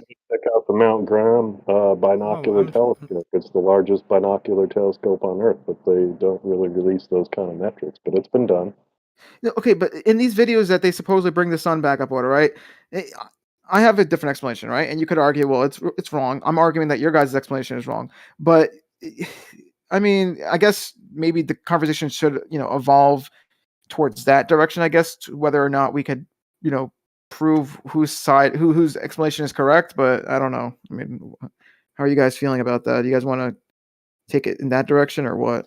You're talking about a camera that everybody can agree on that is actually accurate to what a human eye sees. And since we all have our own eyes and our own perspectives, it's going to lead into an argument unless we can agree on something like trigonometry or the basis of where these cameras were invented from, which is, I think, what the point Elijah was making, is when you're viewing binocularly with two eyes and you're using a medium that is a single lens, you're going to naturally have some distortion. The two eye argument is. Yeah, I was gonna say that two eye argument is dumb because we have and this is not me poking fun of him, but you have Jeremy though who has one eye and he can literally tell you he sees what we see, just not with any depth perception, So I don't really buy this two eye argument. But that's what perspective is based on through the binocular view of your two eyes. That's what we're trying to say. Perspective can be singular, right? A singular point. Yeah. So here's depth the perception thing is the two eye thing. You need that. That's how you get depth perception. You need the two eyes to. Yeah, refraction. Refraction is going to take place with all observations in perspective, because the viewpoint that's being laid out is always being viewed through some type of lens, which is actually going to refract light in some way, shape, or form. Can we agree on Not that? always. Not always. You have pinhole cameras where you have no lens. Right, so that would be diffraction, but it's a similar concept. No, the diffraction of pinhole lens on a pinhole camera only blurs the image. It doesn't change the perspective of the picture. Yeah. Right, but if a pinhole camera didn't have any type of refraction, then you would only have an image the same size as the pinhole. No. Yes. You have the exact same size. No, you don't know how pinhole cameras work. Yeah, then, your right? I do know perspective they work off changes. of diffraction, meaning the light No. does diffract coming through the pinhole. Yes, they do. Yes, No, they do. that's completely wrong. That's Well, completely wrong. let's get into it. Let's get into it. How many times have you used a pinhole camera? None. Okay, so I Does have it have used to do pinhole with how it cameras works? 100% more times than you It have. doesn't matter. It doesn't justify your nonsensical claim about how it works. All right, well, you show me what is being done in a pinhole camera and tell me that it's not diffraction. What if you're looking through a pinhole camera and I you think get that question closer was to for the object, it will get bigger. If you get further, it will get smaller. That's your just like perspective. other cameras. Yeah, like all cameras, right? Okay, a pinhole camera isolates the light rays based on the direction in which they're reaching the hole. So if the light ray is reaching the hole from below, it's going to reach the top of the center. If it's coming from above, it's going to reach the bottom of the center. Diffraction just makes the light ray spread like slightly, so it doesn't reach a single point, but it reaches an area which blurs the image. If you remove diffraction, if the diffraction was 0, you would still have an image. It was just going to be clear. You'll not get a hole. You will only get a hole if all light that is reaching the hole of the pinhole camera is reaching the pinhole camera in parallel. That's how you get a hole. They're not reaching the pinhole camera in parallel because things aren't infinitely far away. So they reach the hole of the camera in all sorts of directions, and by filtering those directions, you can then get the image. It's not based on diffraction. I don't know where you get that from. Can you post like a single link that says that they work based on diffraction? Or that diffraction is important for them to work? I'll bet money you're not going to find it unless you write it now. It's all perspective with a camera. I mean, it's your point of view. That's your perspective. Whether it's a pinhole or not, when you're close to an object, it's bigger. When you're far away, it's smaller. That's perspective. Doesn't matter what camera you're using. But no one's asking that.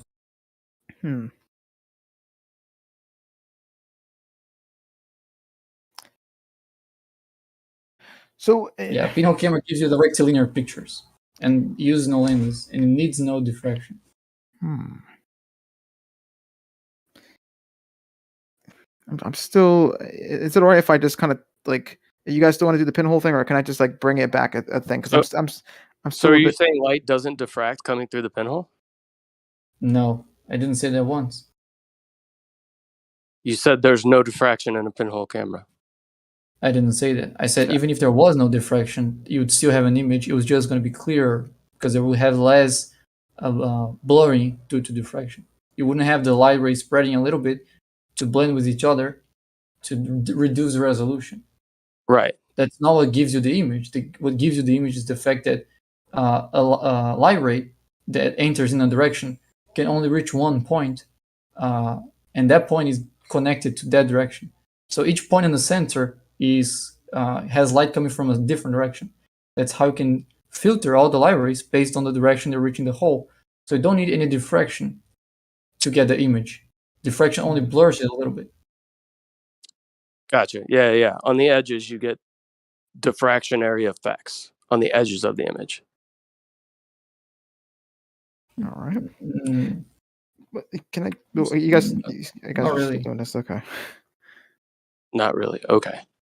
Yeah, you get diffraction in the whole image. Light rays coming in all directions are going to diffract on the when they go through the hole. The difference is that the light rays. Now you're agreeing with me. I don't know. Whatever, dude.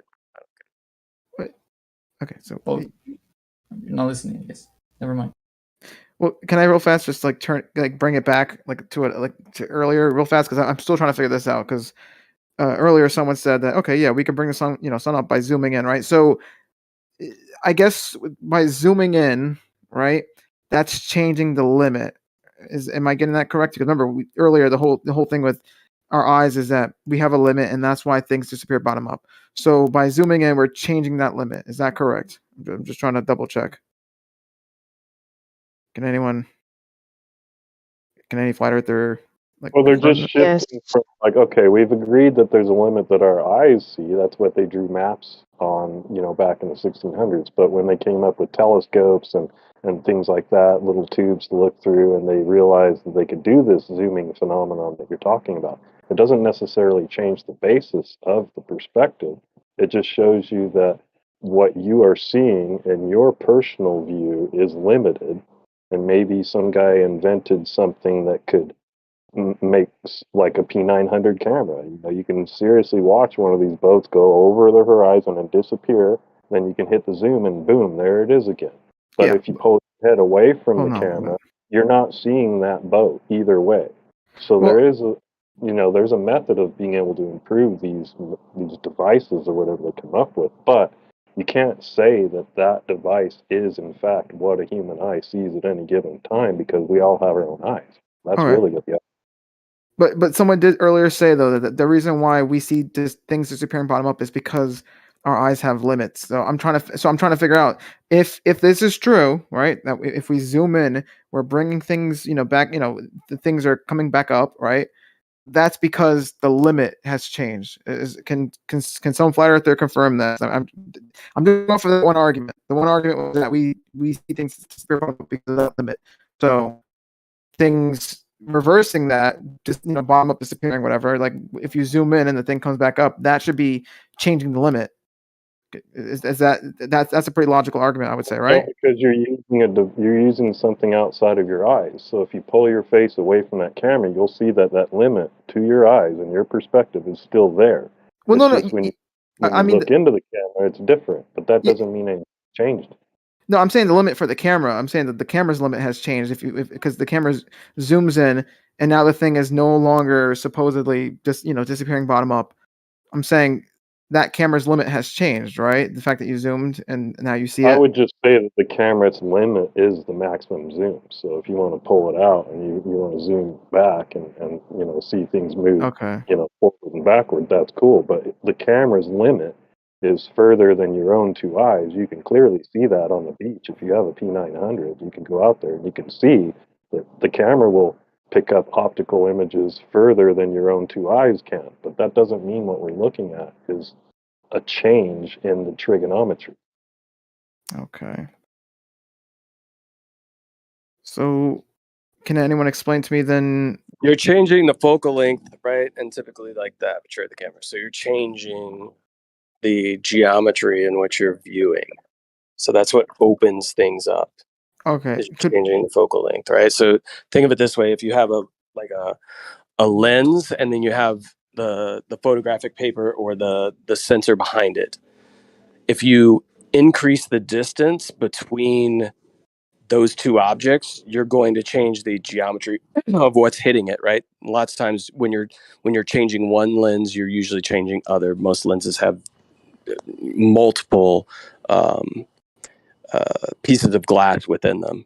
So you're making adjustments to different pieces of glass so that you still have a focused image, but you're enlarging an image and you're increasing your perspective, I guess you could say. Field of view, right? Yeah. All right.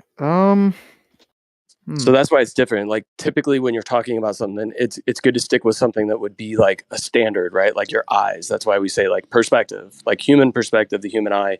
We kind of know what that aperture size is going to be. We typically know the distance between the lens and the back of the eye. That's all going to stay fairly consistent between human beings. So it's going to be a fairly consistent thing. So to say like, when you say an observer sees the horizon roughly 3 miles at a 6-foot observer height, that's based on the human eye. Now, if you give that observer a camera with different focal lengths, different aperture sizes, all that kind of stuff, you're going to change where that horizon is being set for that observer because you're changing the geometry of how you're visually taking in the information. And that's when trig comes into play, and it does apply on both ends. I don't think I don't really buy that. I don't think, because I feel like with the mountain in the distance or whatever, even because I've seen pictures where they zoom in or whatever, and you could argue, well, maybe the mountain was, even lower than that, but when they zoomed in, they brought it up, a little bit more. But I feel like with those, and I could be wrong, but I feel like, you'd be able to see maybe the mountain in the distance, whatever, maybe, and it would still be disappearing bottom up, and zooming in wouldn't really change anything. I don't know. I And just there's different kinds of zooms, right? There's optical zoom and like digital zoom, meaning lots of cameras nowadays have digital zoom, which is just really increasing like stretching out a picture that's already being captured by a specific focal length, Yeah. as opposed to changing that focal length and Yeah. thus changing the geometry of how you're viewing it, if that Well, makes sense. I mean, from all the videos that I've seen, I mean, we might have to, end the, the discussion here, because I mean, I don't think we're agreeing, but for all from all the videos that I've seen, where they zoom in, whatever, like not digitally, but actually optically, it's as if it was just, digitally, but just more, resolution, whatever. Like I've never seen things resurface or whatever. That it's just the things larger when you zoom in optically. From all that I've seen. I actually did a picture a while back. I don't know if I still have it, Yeah. but it's a picture where they took they zoomed in on like what are those called again? And like those power plants, those giant like Smokestacks. is that what it's called? The giant like tube thingy, the really huge Yeah, smokestack. Yeah, there was someone like zoomed in optically, whatever with the lens. Talking to a teenager, huh? No, I just don't deal with that. You know what I'm saying? I don't. Why would that be my vocabulary? I don't talk about nuclear power plants and shit. But anyway, That's fine. It's just a comment on the fact that your experience with things that we know is limited to your age.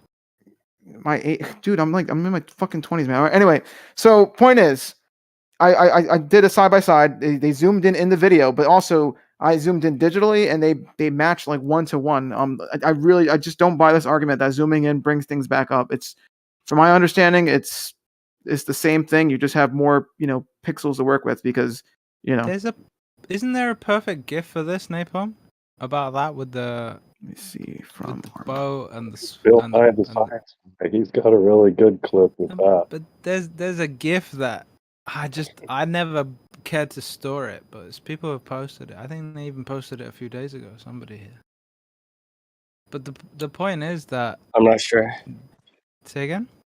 I'm not sure, but yeah, like things. Yeah, I'd have to appear check. to come back Just bear into- with me. I'll be able to find it, but it just might take a few minutes. Yeah, and it's a difference, right? But in order for things to change considerably, or something like the whole entirety of a sun would come back, where a portion of it has gone missing or whatever, you're talking about a huge size lens that would have to give you the ability to be up above the cloud in which it's being obstructed by, or the mountains in the distance 1,000 miles away that are actually causing the obstruction or something like that. So it's, yeah. Well, they had that. It was the Hubble telescope, and it still destroyed their own theories after it was up there. Like, oh, okay, we can't have that up there too long.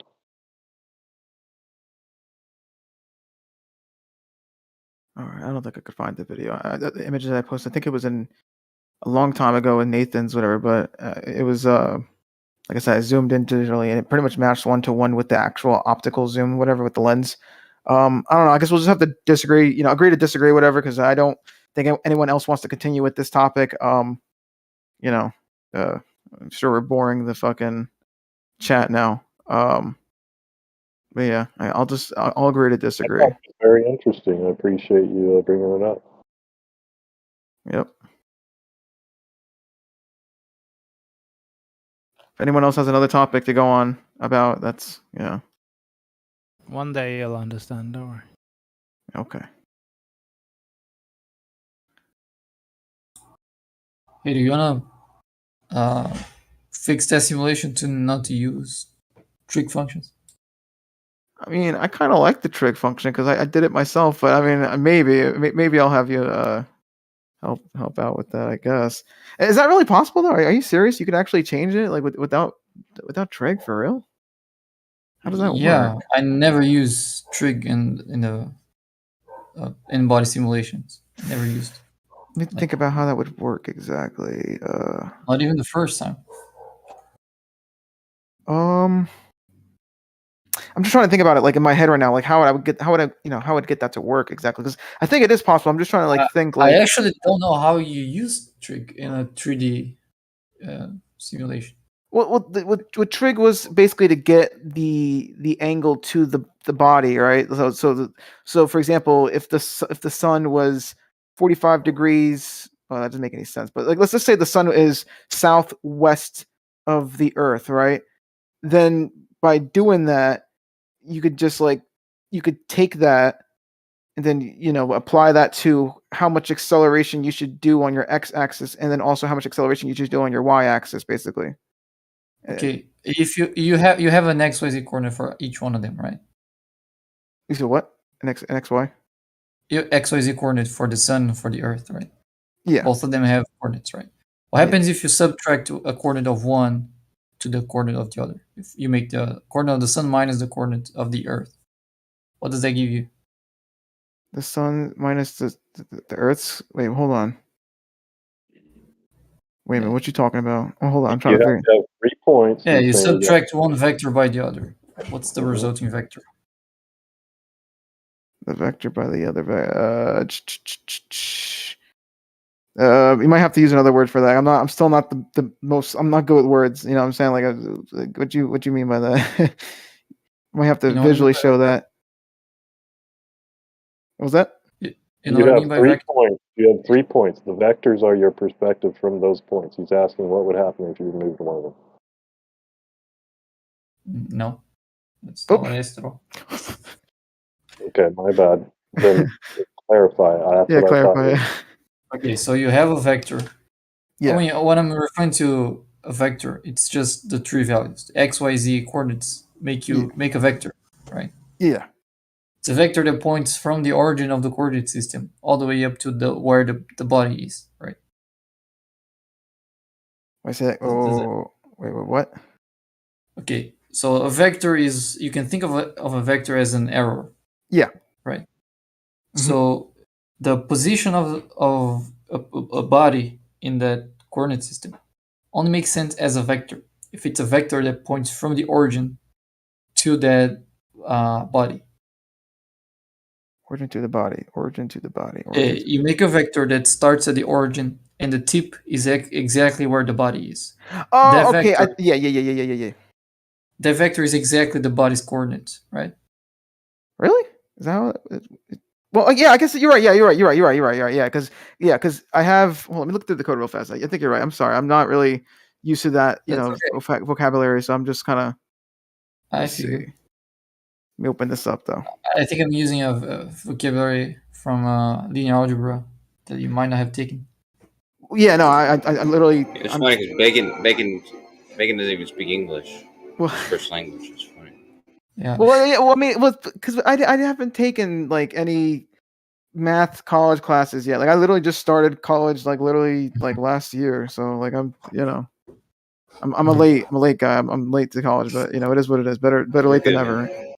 Yeah. Well, I'm. Moving forward, you should probably stop saying literally so much. Just adult to future adult. Don't say literally so much. Not future. Who are you talking about? Me? I'm not a I am adult already. You fucking. I'm just kidding. Okay. Sorry. Okay. Jeez. I know I don't sound like it, but you're just laughing. Stop pretending. He's literally adult. Give him a break. Adult? You can call me adult. Adult.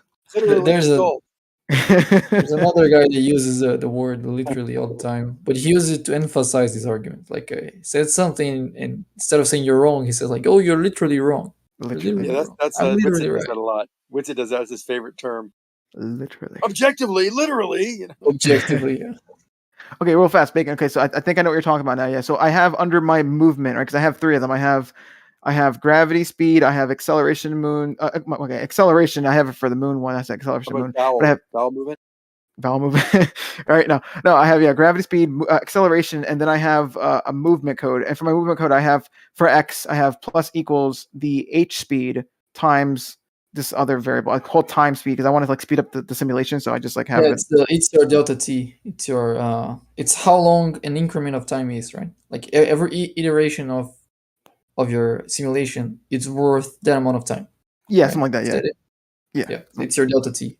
We usually call it a delta t. Yeah. So, but the main one is though for x I have plus equals h speed, and for y I have plus equals v speed. So the idea is that in order to get the proper h speed and v speed, that's where the trig comes in. Where basically I'm trying to figure out. Are those horizontal and vertical speeds? Yeah. Isn't there a direction missing? A direction? Well, no, that's what I'm saying. The direction is actually already put into those speeds through the trig. Basically, the trig gives me the angle to the sun, and then it basically my math is weird, but basically I have for where is it? So acceleration, I have h speed minus equals, and then I have cosine, and then all that math, whatever. I was struggling a lot to understand how you did that with trigonometrical functions and using a horizontal and a vertical speed. You know what? Let me see how you do it because I want to see how you did it real fast. I really can't like fathom how. I mean, I think I kind of can, but I need to see how you do it because I'm not really sure how that would work without the trig. Okay. But yeah. Okay. Like pull up some. Okay, code so or let's something. forget speed and acceleration and all that. Let's just focus on position, right? For now, just to make things simpler. You can also think in 2D if that makes it easier. Yeah, just because yeah. But what I'm going to explain you, it can be expanded to any amount of dimensions. It works just the same. Okay, so you have a vector, which is the position of the sun, and you have a vector, which is the position of the Earth, right? Yes. And you can think about those vectors as arrows that go from the origin of the coordinate system to those bodies, right? Yeah. Okay. What happens when you subtract vectors? Like you have the vector of the sun, it's called S. You have the vector of the Earth, which is E. So what happens if you do S minus E? S minus E. Give me a second. Let me see. You also have another vector, which is your perspective of these two that you're talking about. Let me see. But that's another story. If you subtract that vector, it'd be. I don't know. Would it be like? Is it like mirrored or something? Or like, is that what it is? Is it mirrored? I'm trying to figure that out right now. Hold on. I'm not really sure what you're asking exactly because once again, I'm not really used to this sort of vocabulary. So like, or just You just draw a new vector. Oh, he's describing a new vector. Hold on. So. Okay. Also, okay. Let me. There's some tricks to help you visualize operation between vectors. So if you want to add vectors, you can move the butt of an arrow, the base of an arrow, to the tip of the other arrow. Yeah.